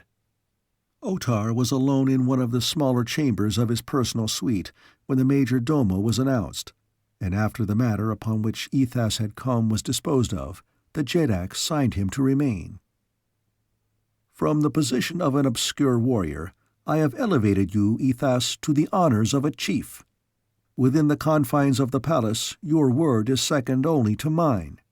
You are not loved for this, Ethos, and should another Jeddak ascend the throne of Manator, what would become of you, whose enemies are among the most powerful of Manator?" "Speak not of it, Otar," begged Ethos. "These last few days I have thought upon it much, and I would forget it, but I have sought to appease the wrath of my worst enemies. I have been very kind and indulgent with them." "You too read the voiceless message in the air?" demanded the Jeddak. Ethos was palpably uneasy, and he did not reply. "Why did you not come to me with your apprehensions?" demanded Otar. "Be this loyalty?" "I feared, O mighty Jeddak," replied Ethos. "I feared that you would not understand, and that you would be angry." "What know you? Speak the whole truth," commanded Otar. "There is much unrest among the chieftains and the warriors," replied Ethos. "Even those who were your friends fear the power of those who speak against you." "What say they?" growled the Jeddak. "They say that you are afraid to enter the apartments of Omai in search of the slave Turan. Oh, do not be angry with me, Jeddak. It is but what they say that I repeat. I, your loyal Ethos, believe no such foul slander." "No, no! Why should I fear?" demanded Otar. "We do not know that he is there. Did not my chiefs go thither and see nothing of him?" "But they say that you did not go," pursued Ethos, "and that they will have none of a coward upon the throne of Manator." "They said that treason?" Otar almost shouted. "They said that, and more, great Jeddak," answered the major domo. "They said that not only did you fear to enter the chambers of Omai, but that you feared the slave Turan, and they blame you for your treatment of Acor, whom they all believe to have been murdered at your command. They were fond of Acor, and there are many now who say aloud that Acor would have made a wondrous Jeddak." "They dare?" screamed Otar. "They dare suggest the name of a slave's bastard for the throne of Otar?" "He is your son, Otar," Ethos reminded him. "Nor is there a more beloved man in Manator. I but speak to you of facts which may not be ignored, and I dare do so because only when you realize the truth may you seek a cure for the ills that draw about your throne." Otar had slumped down upon his bench. Suddenly he looked shrunken and tired and old. "Cursed be the day," he cried, "that saw those 3 strangers enter the city of Manator. Would that Udor had been spared to me. He was strong, my enemies feared him. But he is gone, dead at the hands of that hateful slave Turan. May the curse of Issus be upon him." "My Jeddak, what shall we do?" begged Ethos. "Cursing the slave will not solve your problems." "But the great feast and the marriage is but 3 days off," pled Otar. "It shall be a great gala occasion. The warriors and the chiefs all know that. It is the custom. Upon that day, gifts and honor shall be bestowed. Tell me, who are the most bitter against me? I will send you among them, and let it be known that I am planning rewards for their past services to the throne. We will make Jeds of chiefs and chiefs of warriors, and grant them palaces and slaves. Ethas?" The other shook his head. "It will not do, Otar. They will have nothing of your gifts or honors. I have heard them say as much." "What do they want?" demanded Otar. "They want a Jeddak as brave as the bravest," replied Ethas, though his knees shook as he said it. "They think I am a coward?" "They say you are afraid to go to the apartments of Omai the Cruel." For a long time Otar sat, his head sunk upon his breast, staring blankly at the floor. "Tell them," he said at last in a hollow voice that sounded not at all like the voice of a great Jeddak, "tell them that I will go to the chambers of Omai and search for Turan the slave." Chapter 21. A Risk for Love. "Hey, he is a craven, and he called me doddering fool?" The speaker was Igos, and he addressed a knot of chieftains in one of the chambers of the palace of Otar, Jeddak of Manator. "If Acor was alive, there were a Jeddak for us." "Who says that Acor is dead?" demanded one of the chiefs. "Where is he, then?" asked Igos. "Have not others disappeared whom Otar thought too well beloved for men so near the throne as they?" The chief shook his head. "And I thought that, or knew it rather, I joined Uthor at the Gate of Enemies." "Sst!" cautioned one. "Here comes the licker of feet." And all eyes were turned upon the approaching Ethas. "Kaor, friends!" he exclaimed as he stopped among them, but his friendly greeting elicited naught but a few surly nods. "Have you heard the news?" he continued, unabashed by the treatment to which he was becoming accustomed. "What? Has Otar seen an Ulsio and fainted?" demanded Igos with broad sarcasm. "Men have died for less than that, Ancient One," Ethas reminded him. "I am safe," retorted Igos, "for I am not a brave and popular son of the Jeddak of Manator." This was indeed open treason, but Ethas feigned not to hear it. He ignored Igos and turned to the others. "Otar goes to the chamber of Omai this night in search of Turan the slave," he said. "He sorrows that his warriors have not the courage for so mean a duty, and that their Jeddak is thus compelled to arrest a common slave," with which taunt Ethas passed on to spread the word in other parts of the palace. As a matter of fact, the latter part of his message was purely original with himself, and he took great delight in delivering it to the discomfiture of his enemies. As he was leaving the little group of men, Igos called after him, "At what hour does Otar intend visiting the chambers of Omai?" he asked. "Toward the end of the 8th Zode, about 1 a.m. Earth time," replied the major domo, and went his way. "We shall see," stated Igos. "What shall we see?" asked a warrior. "We shall see whether Otar visits the chamber of Omai." "How?" "I shall be there myself, and if I see him, I will know that he has been there. If I don't see him, I will know that he has not," explained the old taxidermist.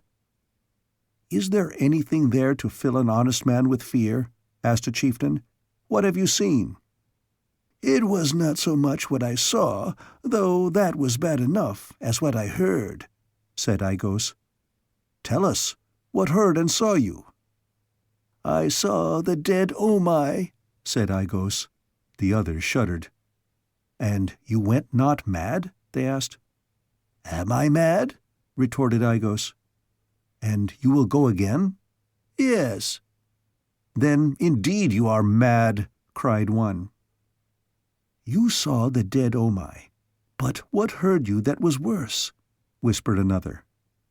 "I saw the dead Omai lying upon the floor of his sleeping chamber, with one foot tangled in the sleeping silks and furs upon his couch. I heard horrid moans and frightful screams." "And you are not afraid to go there again?" demanded several. "The dead cannot harm me," said Aigos. "He has lain thus for 5,000 years, nor can a sound harm me. I heard it once, and I live. I can hear it again. It came from almost at my side, where I hid behind the hangings and watched the slave Turan before I snatched the woman away from him." "Aigos, you are a very brave man," said a chieftain. "Otar called me doddering fool, and I would face worse dangers than lie in the forbidden chambers of Omai to know it if he does not visit the chamber of Omai. Then indeed shall Otar fall." The night came, and the Zodes dragged, and the time approached when Otar, Jeddak of Manator, was to visit the chamber of Omai in search of the slave Turan. To us, who may doubt the existence of malignant spirits, his fear may seem unbelievable, for he was a strong man, an excellent swordsman, and a warrior of great repute. But the fact remained that Otar of Manator was nervous with apprehension as he strode the corridors of his palace toward the deserted halls of Omai, and when he stood at last with his hand upon the door that opened from the dusty corridor to the very apartments themselves, he was almost paralyzed with terror. He had come alone for two very excellent reasons, the first of which was that thus none might note his terror-stricken state, nor his defection should he fail at the last moment, and the other was that should he accomplish the thing alone, or be able to make his chiefs believe that he had, the credit would be far greater than were he to be accompanied by warriors. But though he had started alone, he had become aware that he was being followed, and he knew it was because his people had no faith in either his courage or his veracity. He did not believe that he would find the slave Turan.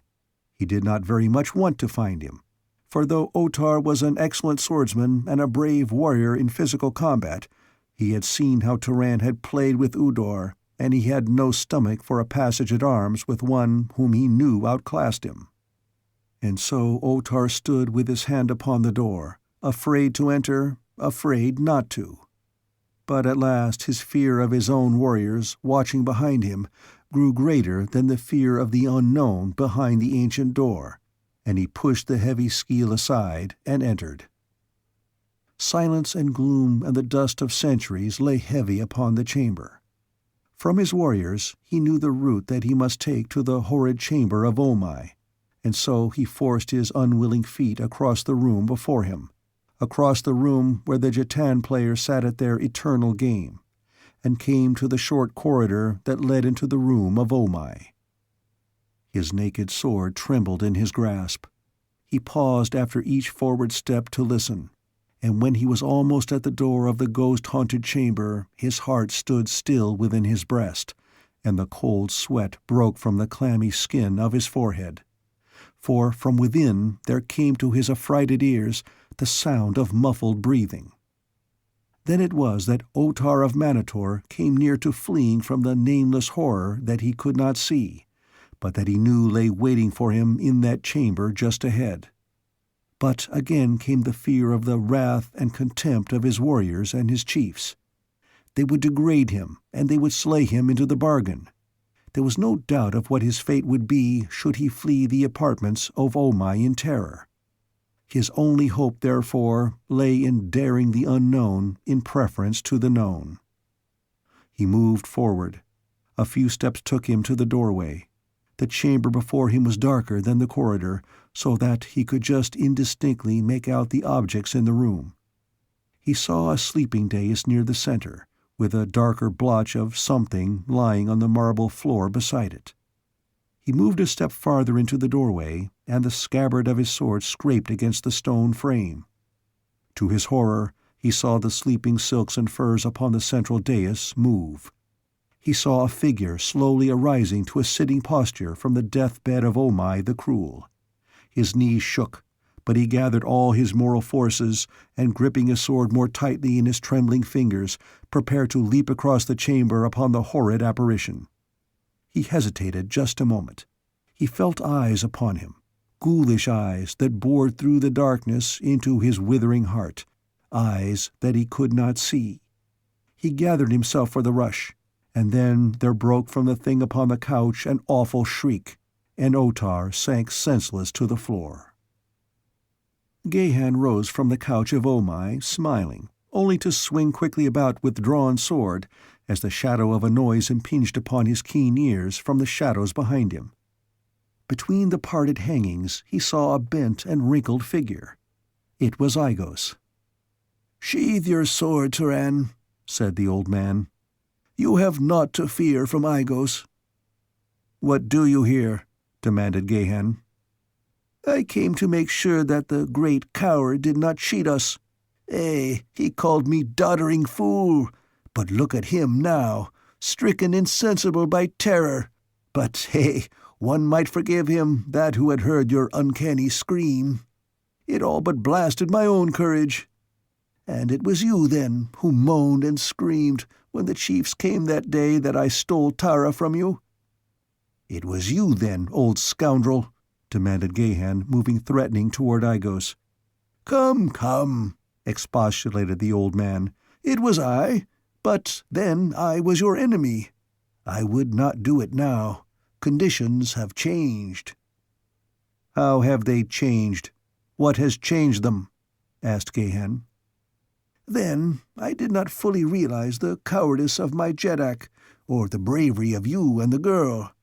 I am an old man from another age, and I love courage. At first I resented the girl's attack upon me, but later I came to see the bravery of it, and it won my admiration, as have all her acts. She feared not Otar, she feared not me, she feared not all the warriors of Manator. And you, blood of a million sires, how you fight! I am sorry that I exposed you at the fields of Jatan. I am sorry that I dragged the girl Tara back to Otar. I would make amends. I would be your friend. Here is my sword at your feet." And drawing his weapon, Aigos cast it to the floor in front of Gahan. The Gatholian knew that scarce the most abandoned of knaves would repudiate this solemn pledge, and so he stooped, and picking up the old man's sword, returned it to him, hilt first, in acceptance of his friendship. "Where is the Princess Tara of Helium?" asked Gahan. "Is she safe?" "She is confined in the tower of the women's quarters, awaiting the ceremony that is to make her Jedara of Manator," replied Aigos. "This thing dared think that Tara of Helium would mate with him?" growled Gahan. "I will make short work of him if he is not already dead from fright," and he stepped toward the fallen Otar to run his sword through the Jeddak's heart. "No!" cried Aigos. "Slay him not, and pray that he be not dead, if you would save your princess." "How is that?" asked Gahan. "If word of Otar's death reached the quarters of the women, the Princess Tara would be lost. They know Otar's intention of taking her to wife and making her Jedara of Manator, so you may rest assured that they all hate her with the hate of jealous women. Only Otar's power protects her now from harm. Should Otar die, they would turn her over to the warriors and the male slaves, for there would be none to avenge her." Gahan sheathed his sword. "Your point is well taken. But what shall we do with him?" "Leave him where he lies," counseled Aigos. "He is not dead. When he revives, he will return to his quarters with a fine tale of his bravery, and there will be none to impugn his boasts. None but Aigos. Come, he may revive at any moment, and he must not find us here." Aigos crossed to the body of his Jeddak, knelt beside it for an instant, and then returned past the couch to Gahan. The two quit the chamber of Omai and took their way toward the spiral runway. Here Aigos led Gahan to a higher level, and out upon the roof of that portion of the palace from where he pointed to a high tower quite close by. "There," he said, "lies the Princess of Helium, and quite safe she will be until the time of the ceremony." "Safe, possibly, from other hands, but not from her own," said Gahan. "She will never become Jedara of Manator. First, she will destroy herself." "She would do that?" asked Aigos. "She will, unless you can get word to her that I still live and that there is yet hope." replied Gahan. "I cannot get word to her," said Aigos. "The quarters of his women Otar guards with jealous hand.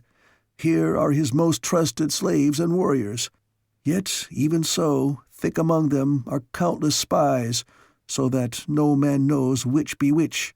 No shadow falls within those chambers that is not marked by 100 eyes." Gahan stood gazing at the lighted windows of the high tower in the upper chambers of which Tara of Helium was confined. "I will find a way, Aigos," he said. "There is no way," replied the old man. For some time they stood upon the roof beneath the brilliant stars and hurtling moons of dying Mars, laying their plans against the time that Tara of Helium should be brought from the high tower to the throne room of Otar. It was then and then alone, argued Aigos, that any hope of rescuing her might be entertained. Just how far he might trust the other, Gahan did not know, and so he kept to himself the knowledge of the plan that he had forwarded to Florin and Val Dor by Ghek, but he assured the ancient taxidermist that if he were sincere in his oft-repeated declaration that Otar should be denounced and superseded, he would have his opportunity on the night that the Jeddak sought to wed the Heliometic princess. "Your time shall come then, Aigos," Gahan assured the other. "And if you have any party that thinks as you do, prepare them for the eventuality that will succeed Otar's presumptuous attempt to wed the daughter of the warlord. Where shall I see you again, and when? I go now to speak with Tara, Princess of Helium." "I like your boldness," said Aigos, "but it will avail you naught. You will not speak with Tara, Princess of Helium, though doubtless the blood of many Manatorians will drench the floors of the women's quarters before you are slain." Gahan smiled. "I shall not be slain. Where and when shall we meet? But you may find me in Omai's chamber at night. That seems the safest retreat in all Manator for an enemy of the Jeddak in whose palace it lies. I go." "And may the spirits of your ancestors surround you," said Aigos. After the old man had left him, Gahan made his way across the roof to the high tower, which appeared to have been constructed of concrete and afterward elaborately carved, its entire surface being covered with intricate designs cut deep into the stone-like material of which it was composed. Though wrought ages since, it was but little weather-worn owing to the aridity of the Martian atmosphere, the infrequency of rains, and the rarity of dust storms. To scale it, though, presented difficulties and danger that might have deterred the bravest of men, that would, doubtless, have deterred Gahan, had he not felt that the life of the woman he loved depended upon his accomplishing the hazardous feat. Removing his sandals and laying aside all of his harness and weapons other than a single belt supporting a dagger, the Catholian essayed the dangerous ascent. Clinging to the carvings with hands and feet, he worked himself slowly aloft, avoiding the windows and keeping upon the shadowy side of the tower, away from the light of Thuria and Cluros. The tower rose some 50 feet above the roof of the adjacent part of the palace, comprising 5 levels or floors with windows looking in every direction. A few of the windows were balconied, and these, more than the others, he sought to avoid, although, it being now near the close of the 9th Zode, there was little likelihood that many were awake within the tower. His progress was noiseless, and he came at last, undetected, to the windows of the upper level. These, like several of the others he had passed at lower levels, were heavily barred, so that there was no possibility of his gaining ingress to the apartment where Tara was confined. Darkness hid the interior behind the first window that he approached. The second opened upon a lighted chamber, where he could see a guard sleeping at his post outside a door. Here also was the top of the runway leading to the next level below. Passing still farther around the tower, Gahan approached another window, but now he clung to that side of the tower which ended in a courtyard 100 feet below, and in a short time the light of Thuria would reach him. He realized that he must hasten, and he prayed that behind the window he now approached he would find Tara of Helium. Coming to the opening, he looked in upon a small chamber dimly lighted. In the center was a sleeping dais upon which a human form lay beneath silks and furs. A bare arm, protruding from the coverings, lay exposed against a black and yellow-striped orluk skin, an arm of wondrous beauty about which was clasped an armlet that Gahan knew. No other creature was visible within the chamber, all of which was exposed to Gahan's view. Pressing his face to the bars, the Gatholian whispered her dear name. The girl stirred, but did not awaken. Again he called, but this time louder. Tara sat up and looked about, and at the same instant a huge eunuch leapt to his feet from where he had been lying on the floor close by that side of the dais farthest from Gahan.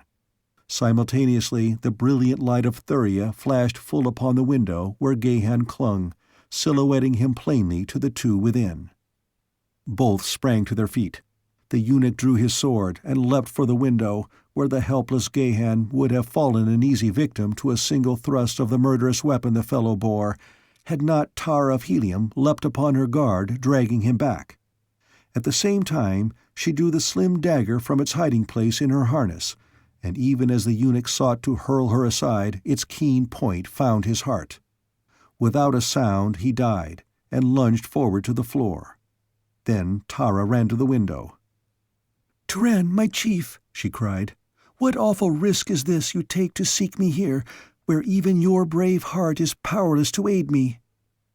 "Be not so sure of that, heart of my heart," he replied. "While I bring but words to my love, they be the forerunner of deeds, I hope, that will give her back to me forever. I feared that you might destroy yourself, Tara of Helium, to escape the dishonor that Otar would do you, and so I came to give you new hope, and to beg that you live for me through whatever may transpire, in the knowledge that there is yet a way, and that if all goes well, we shall be freed at last. Look for me in the throne-room of Otar the night that he should wed you. And now, how may we dispose of this fellow?" He pointed to the dead eunuch upon the floor.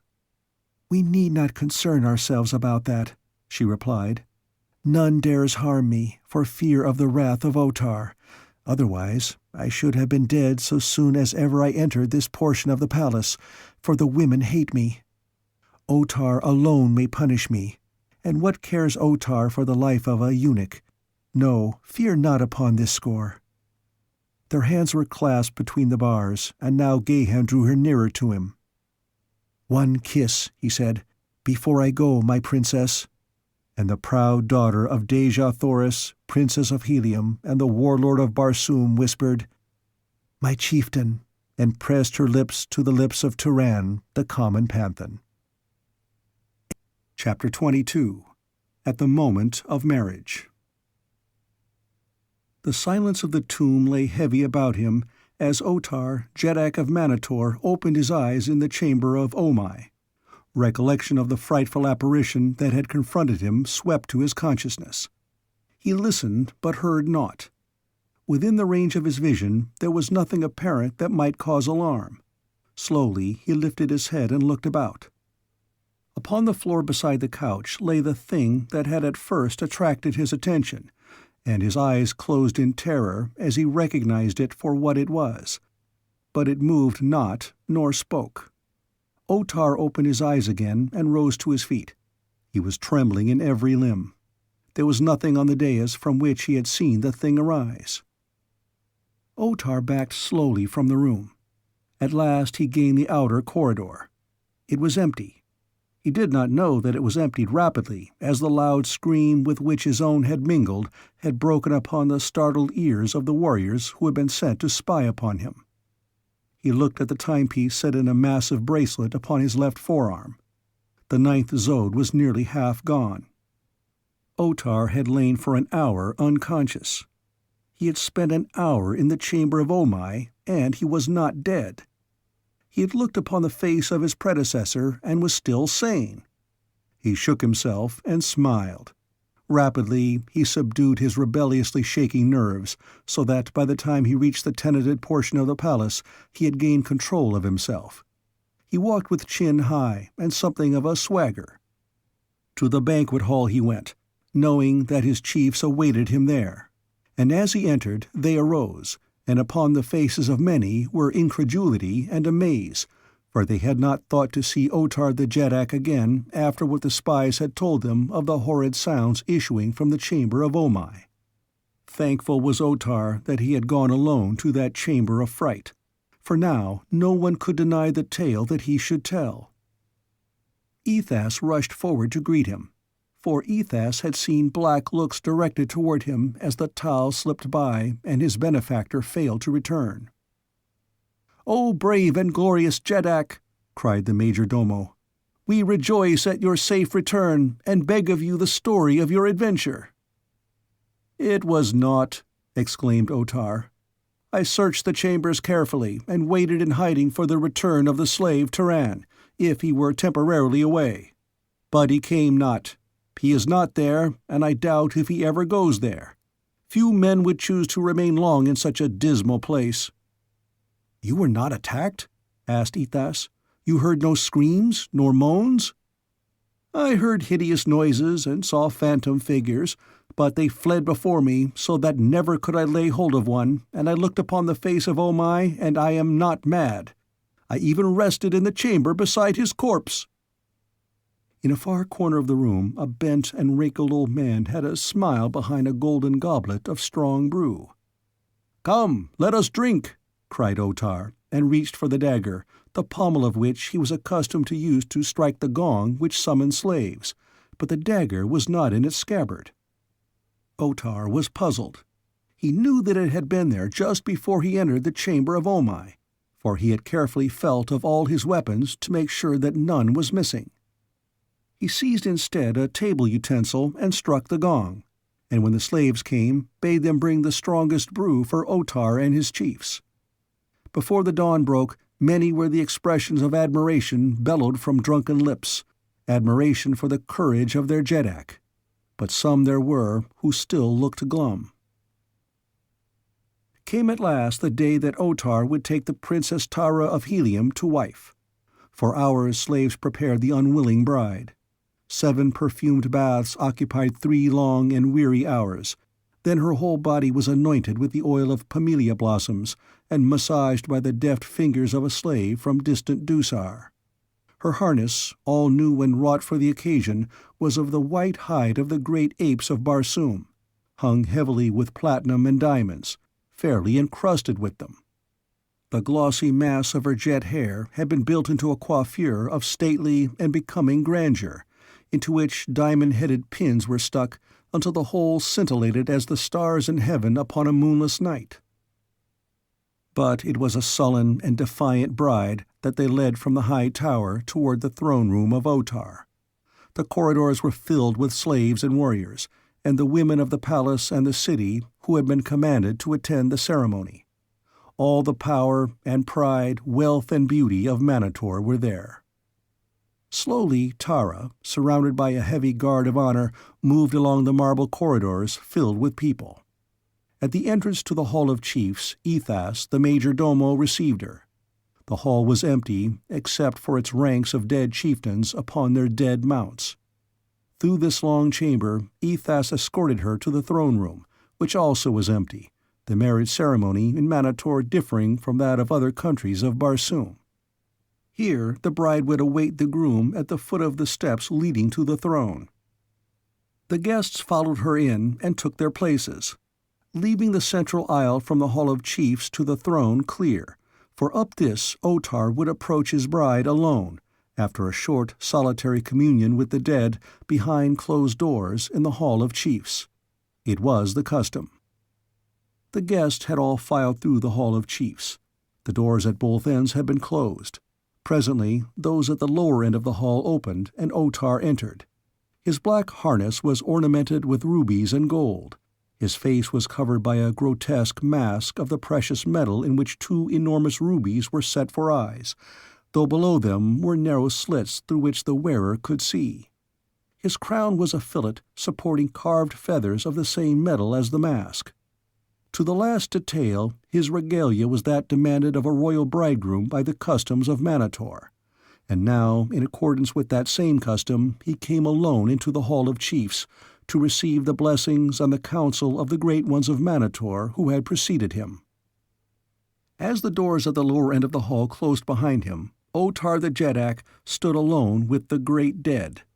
By the dictates of ages, no mortal eye might look upon the scene enacted within that sacred chamber. As the mighty of Manator respected the traditions of Manator, let us too respect those traditions of a proud and sensitive people. Of what concern to us the happenings in that solemn chamber of the dead? 5 minutes passed. The bride stood silently at the foot of the throne. The guests spoke together in low whispers until the room was filled with the hum of many voices. At length the doors leading into the Hall of Chiefs swung open, and the resplendent bridegroom stood framed for a moment in the massive opening. A hush fell upon the wedding guests. With measured and impressive step, the groom approached the bride. Tara felt the muscles of her heart contract with the apprehension that had been growing upon her as the coils of fate settled more closely about her, and no sign came from Turan. Where was he? What indeed could he accomplish now to save her? Surrounded by the power of Otar, with never a friend among them, her position seemed at last without vestige of hope. "I still live," she whispered inwardly in a last brave attempt to combat the terrible hopelessness that was overwhelming her. But her fingers stole for reassurance to the slim blade that she had managed to transfer, undetected, from her old harness to the new. And now the groom was at her side, and taking her hand was leading her up the steps to the throne, before which they halted and stood facing the gathering below. Came then, from the back of the room, a procession headed by the high dignitary whose office it was to make these two man and wife, and directly behind him a richly clad youth, bearing a silken pillow on which lay the golden handcuffs, connected by a short length of chain of gold, with which the ceremony would be concluded, when the dignitary clasped the handcuff about the wrist of each, symbolizing their indissoluble union in the holy bonds of wedlock. Would Turan's promised succor come too late? Tara listened to the long, monotonous intonation of the wedding service. She heard the virtues of Otar extolled and the beauties of the bride. The moment was approaching, and still no sign of Turan. But what could he accomplish should he succeed in reaching the throne-room, other than to die with her? There could be no hope of rescue. The dignitary lifted the golden handcuffs from the pillow upon which they reposed. He blessed them and reached for Tara's wrist. The time had come.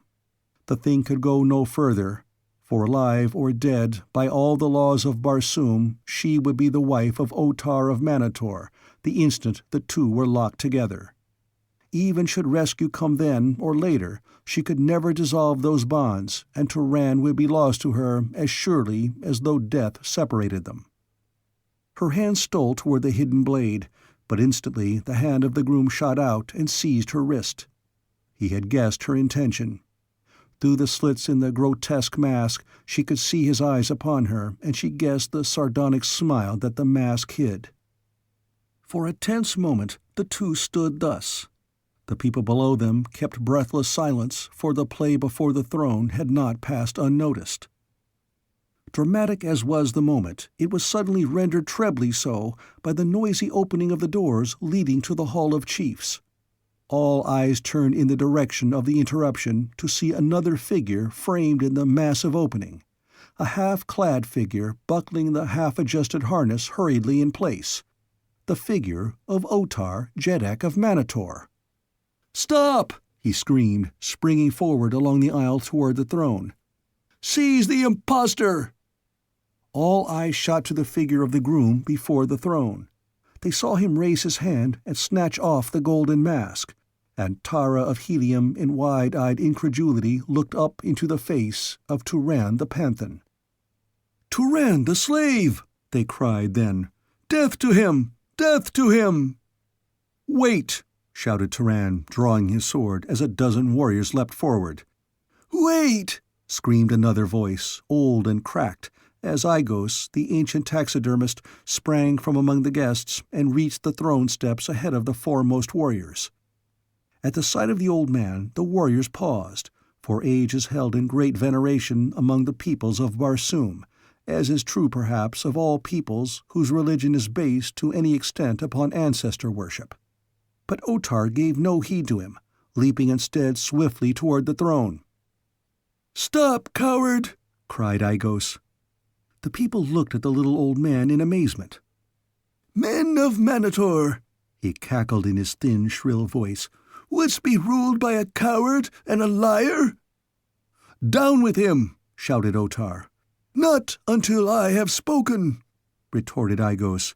"It is my right. If I fail, my life is forfeit. That you all know, and I know. I demand, therefore, to be heard. It is my right." "It is his right," echoed the voices of a score of warriors in various parts of the chamber. "That Otar is a coward and a liar I can prove," continued Aigos. "He said that he faced braved the horrors of the chamber of Omai and saw nothing of the slave Turan. I was there, hiding behind the hangings, and I saw all that transpired. Turan had been hiding in the chamber, and was even then lying upon the couch of Omai when Otar, trembling with fear, entered the room. Turan, disturbed, arose to a sitting position, at the same time voicing a piercing shriek. Otar screamed and swooned." "It is a lie!" cried Otar. "It is not a lie, and I can prove it," retorted Aigos. "Didst notice the night that he returned from the chambers of Omai and was boasting of his exploit, that when he would summon slaves to bring wine, he reached for his dagger to strike the gong with its pommel, as is always his custom? Didst note that, any of you? And that he had no dagger? Otar, where is the dagger that you carried into the chamber of Omai? You do not know, but I know. While you lay in the swoon of terror, I took it from your harness and hid it among the sleeping silks upon the couch of Omai. There it is even now, and if any doubt it, let them go thither, and there they will find it, and know the cowardice of their Jeddak." "But what of this impostor?" demanded one. "Shall he stand with impunity upon the throne of Manator whilst we squabble about our ruler?" "It is through his bravery that you have learned the cowardice of Otar," replied Aigos. "And through him you will be given a greater Jeddak." "We will choose our own Jeddak. Seize and slay the slave!" There were cries of approval from all parts of the room. Gahan was listening intently, as though for some hoped-for sound. He saw the warriors approaching the dais, where he now stood with drawn sword and with one arm about Tara of Helium. He wondered if his plans had miscarried after all. If they had, it would mean death for him, and he knew that Tara would take her life if he fell. Had he, then, served her so futilely after all his efforts? Several warriors were urging the necessity for sending at once to the chamber of Omai to search for the dagger that would prove, if found, the cowardice of Otar. At least 3 consented to go. "You need not fear," Aigos assured them. "There is naught there to harm you. I have been there often of late, and Turan the slave has slept there for these many nights. The screams and moans that frighten you and Otar were voiced by Turan to drive you away from his hiding place." Shamefacedly, the 3 left the apartment to search for Otar's dagger. And now the others turned their attention once more to Gahan. They approached the throne with bared swords, but they came slowly, for they had seen this slave upon the field of Jatan, and they knew the prowess of his arm. They had reached the foot of the steps when from far above there sounded a deep boom, and another, and Turan smiled and breathed a sigh of relief. Perhaps, after all, it had not come too late. The warriors stopped and listened, as did the others in the chamber. Now there broke upon their ears a loud rattle of musketry, and it all came from above, as though men were fighting upon the roofs of the palace. "What is it?" they demanded one of the other. "A great storm has broken over Manator," said one. "Mind not the storm until you have slain the creature who dares stand upon the throne of your Jeddak," demanded Otar. "Seize him!" Even as he ceased speaking, the arras behind the throne parted, and a warrior stepped forth upon the dais. An exclamation of surprise and dismay broke from the lips of the warriors of Otar. "Uthor!" they cried. "What treason is this?" "It is no treason," said Uthor in his deep voice. "I bring you a new Jeddak for all of Manator. No lying poltroon, but a courageous man whom you all love." He stepped aside then, and another emerged from the corridor hidden by the arras. It was Acor, and at sight of him there rose exclamations of surprise, of pleasure, and of anger, as the various factions recognized the coup d'etat that had been arranged so cunningly. Behind Acor came other warriors until the dais was crowded with them, all men of Manator, from the city of Manatos. Otar was exhorting his warriors to attack, when a bloody and disheveled Padwar burst into the chamber through a side entrance. "The city has fallen!" he cried aloud. "The hordes of Manatos pour through the gate of enemies! The slaves from Gathol have arisen and destroyed the palace guards! Great ships are landing warriors upon the palace roof and in the fields of Jatan! The men of Helium and Gathol are marching through Manator! They cry aloud for the Princess of Helium and swear to leave Manator a blazing funeral pyre consuming the bodies of all our people. The skies are black with ships. They come in great processions from the east and from the south." And then once more the doors from the Hall of Chiefs swung wide, and the men of Manator turned to see another figure standing upon the threshold, a mighty figure of a man with white skin and black hair, and grey eyes that glittered now like points of steel, and behind him the Hall of Chiefs was filled with fighting men wearing the harness of far countries. Tara of Helium saw him, and her heart leapt in exultation, for it was John Carter, warlord of Barsoom, come at the head of a victorious host to the rescue of his daughter, and at his side was Jork Cantos, to whom she had been betrothed. The warlord eyed the assemblage for a moment before he spoke. "Lay down your arms, men of Manator," he said. "I see my daughter, and that she lives, and if no harm has befallen her, no blood need be shed. Your city is filled with the fighting men of Uthor, and those from Gathol and from Helium. The palace is in the hands of the slaves from Gathol, beside 1,000 of my warriors who fill the halls and chambers surrounding this room. The fate of your Jeddak lies in your own hands. I have no wish to interfere.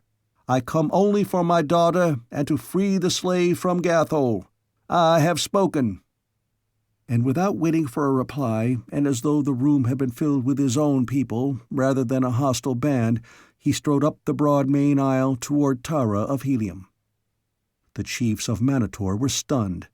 They looked to Otar, but he could only gaze helplessly about him as the enemy entered the Hall of Chiefs and circled the throne room, until they had surrounded the entire company. And then a dwar of the army of Helium entered.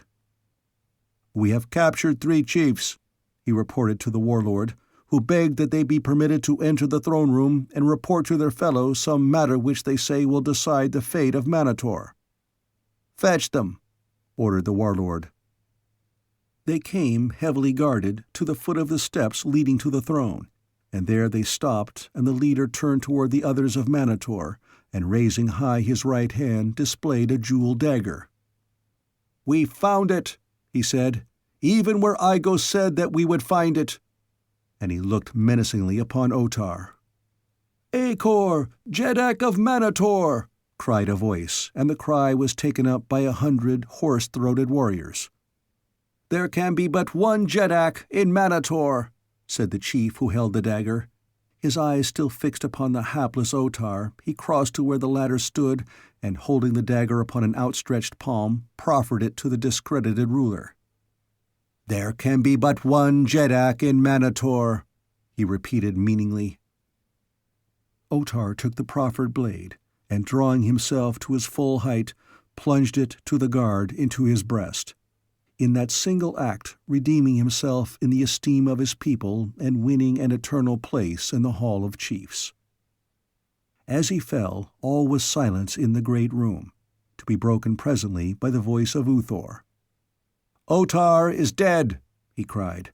Let Acor rule until the chiefs of all Manator may be summoned to choose a new Jeddak. What is your answer?" "Let Acor rule! Acor, Jeddak of Manator!" The cries filled the room, and there was no dissenting voice. Acor raised his sword for silence. "It is the will of Acor," he said, "and that of the great Jed of Manatos, and the commander of the fleet from Gathol, and of the illustrious John Carter, warlord of Barsoom, that peace lie upon the city of Manator. And so I decree that the men of Manator go forth and welcome the fighting men of these our allies as guests and friends, and show them the wonders of our ancient city and the hospitality of Manator.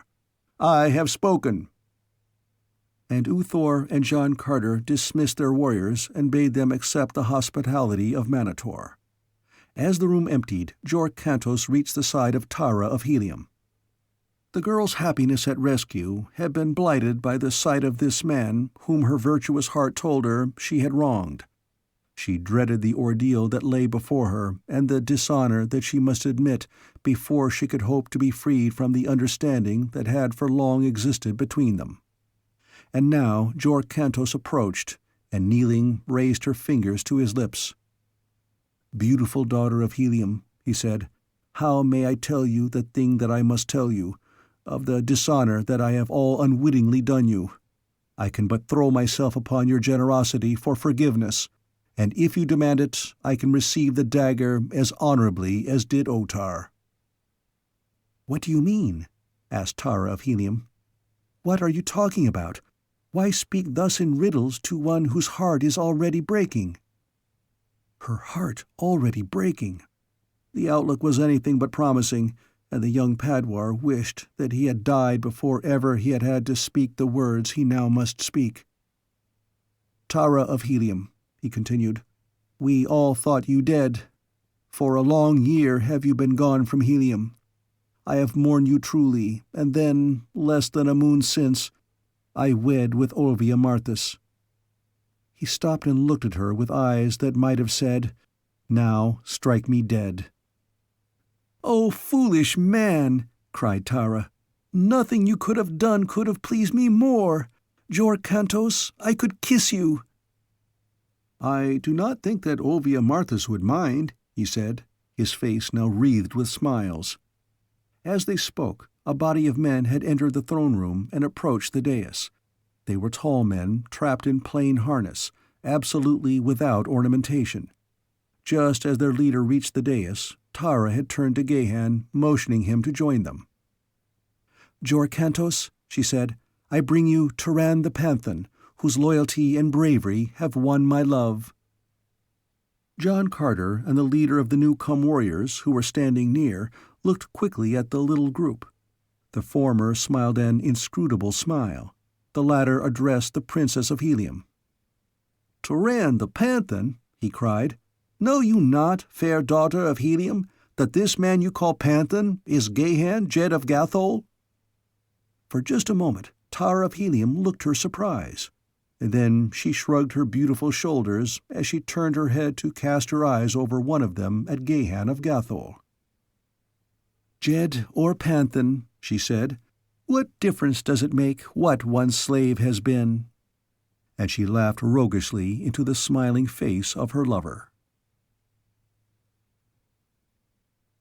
His story finished, John Carter rose from the chair opposite me, stretching his giant frame like some great forest-bred lion.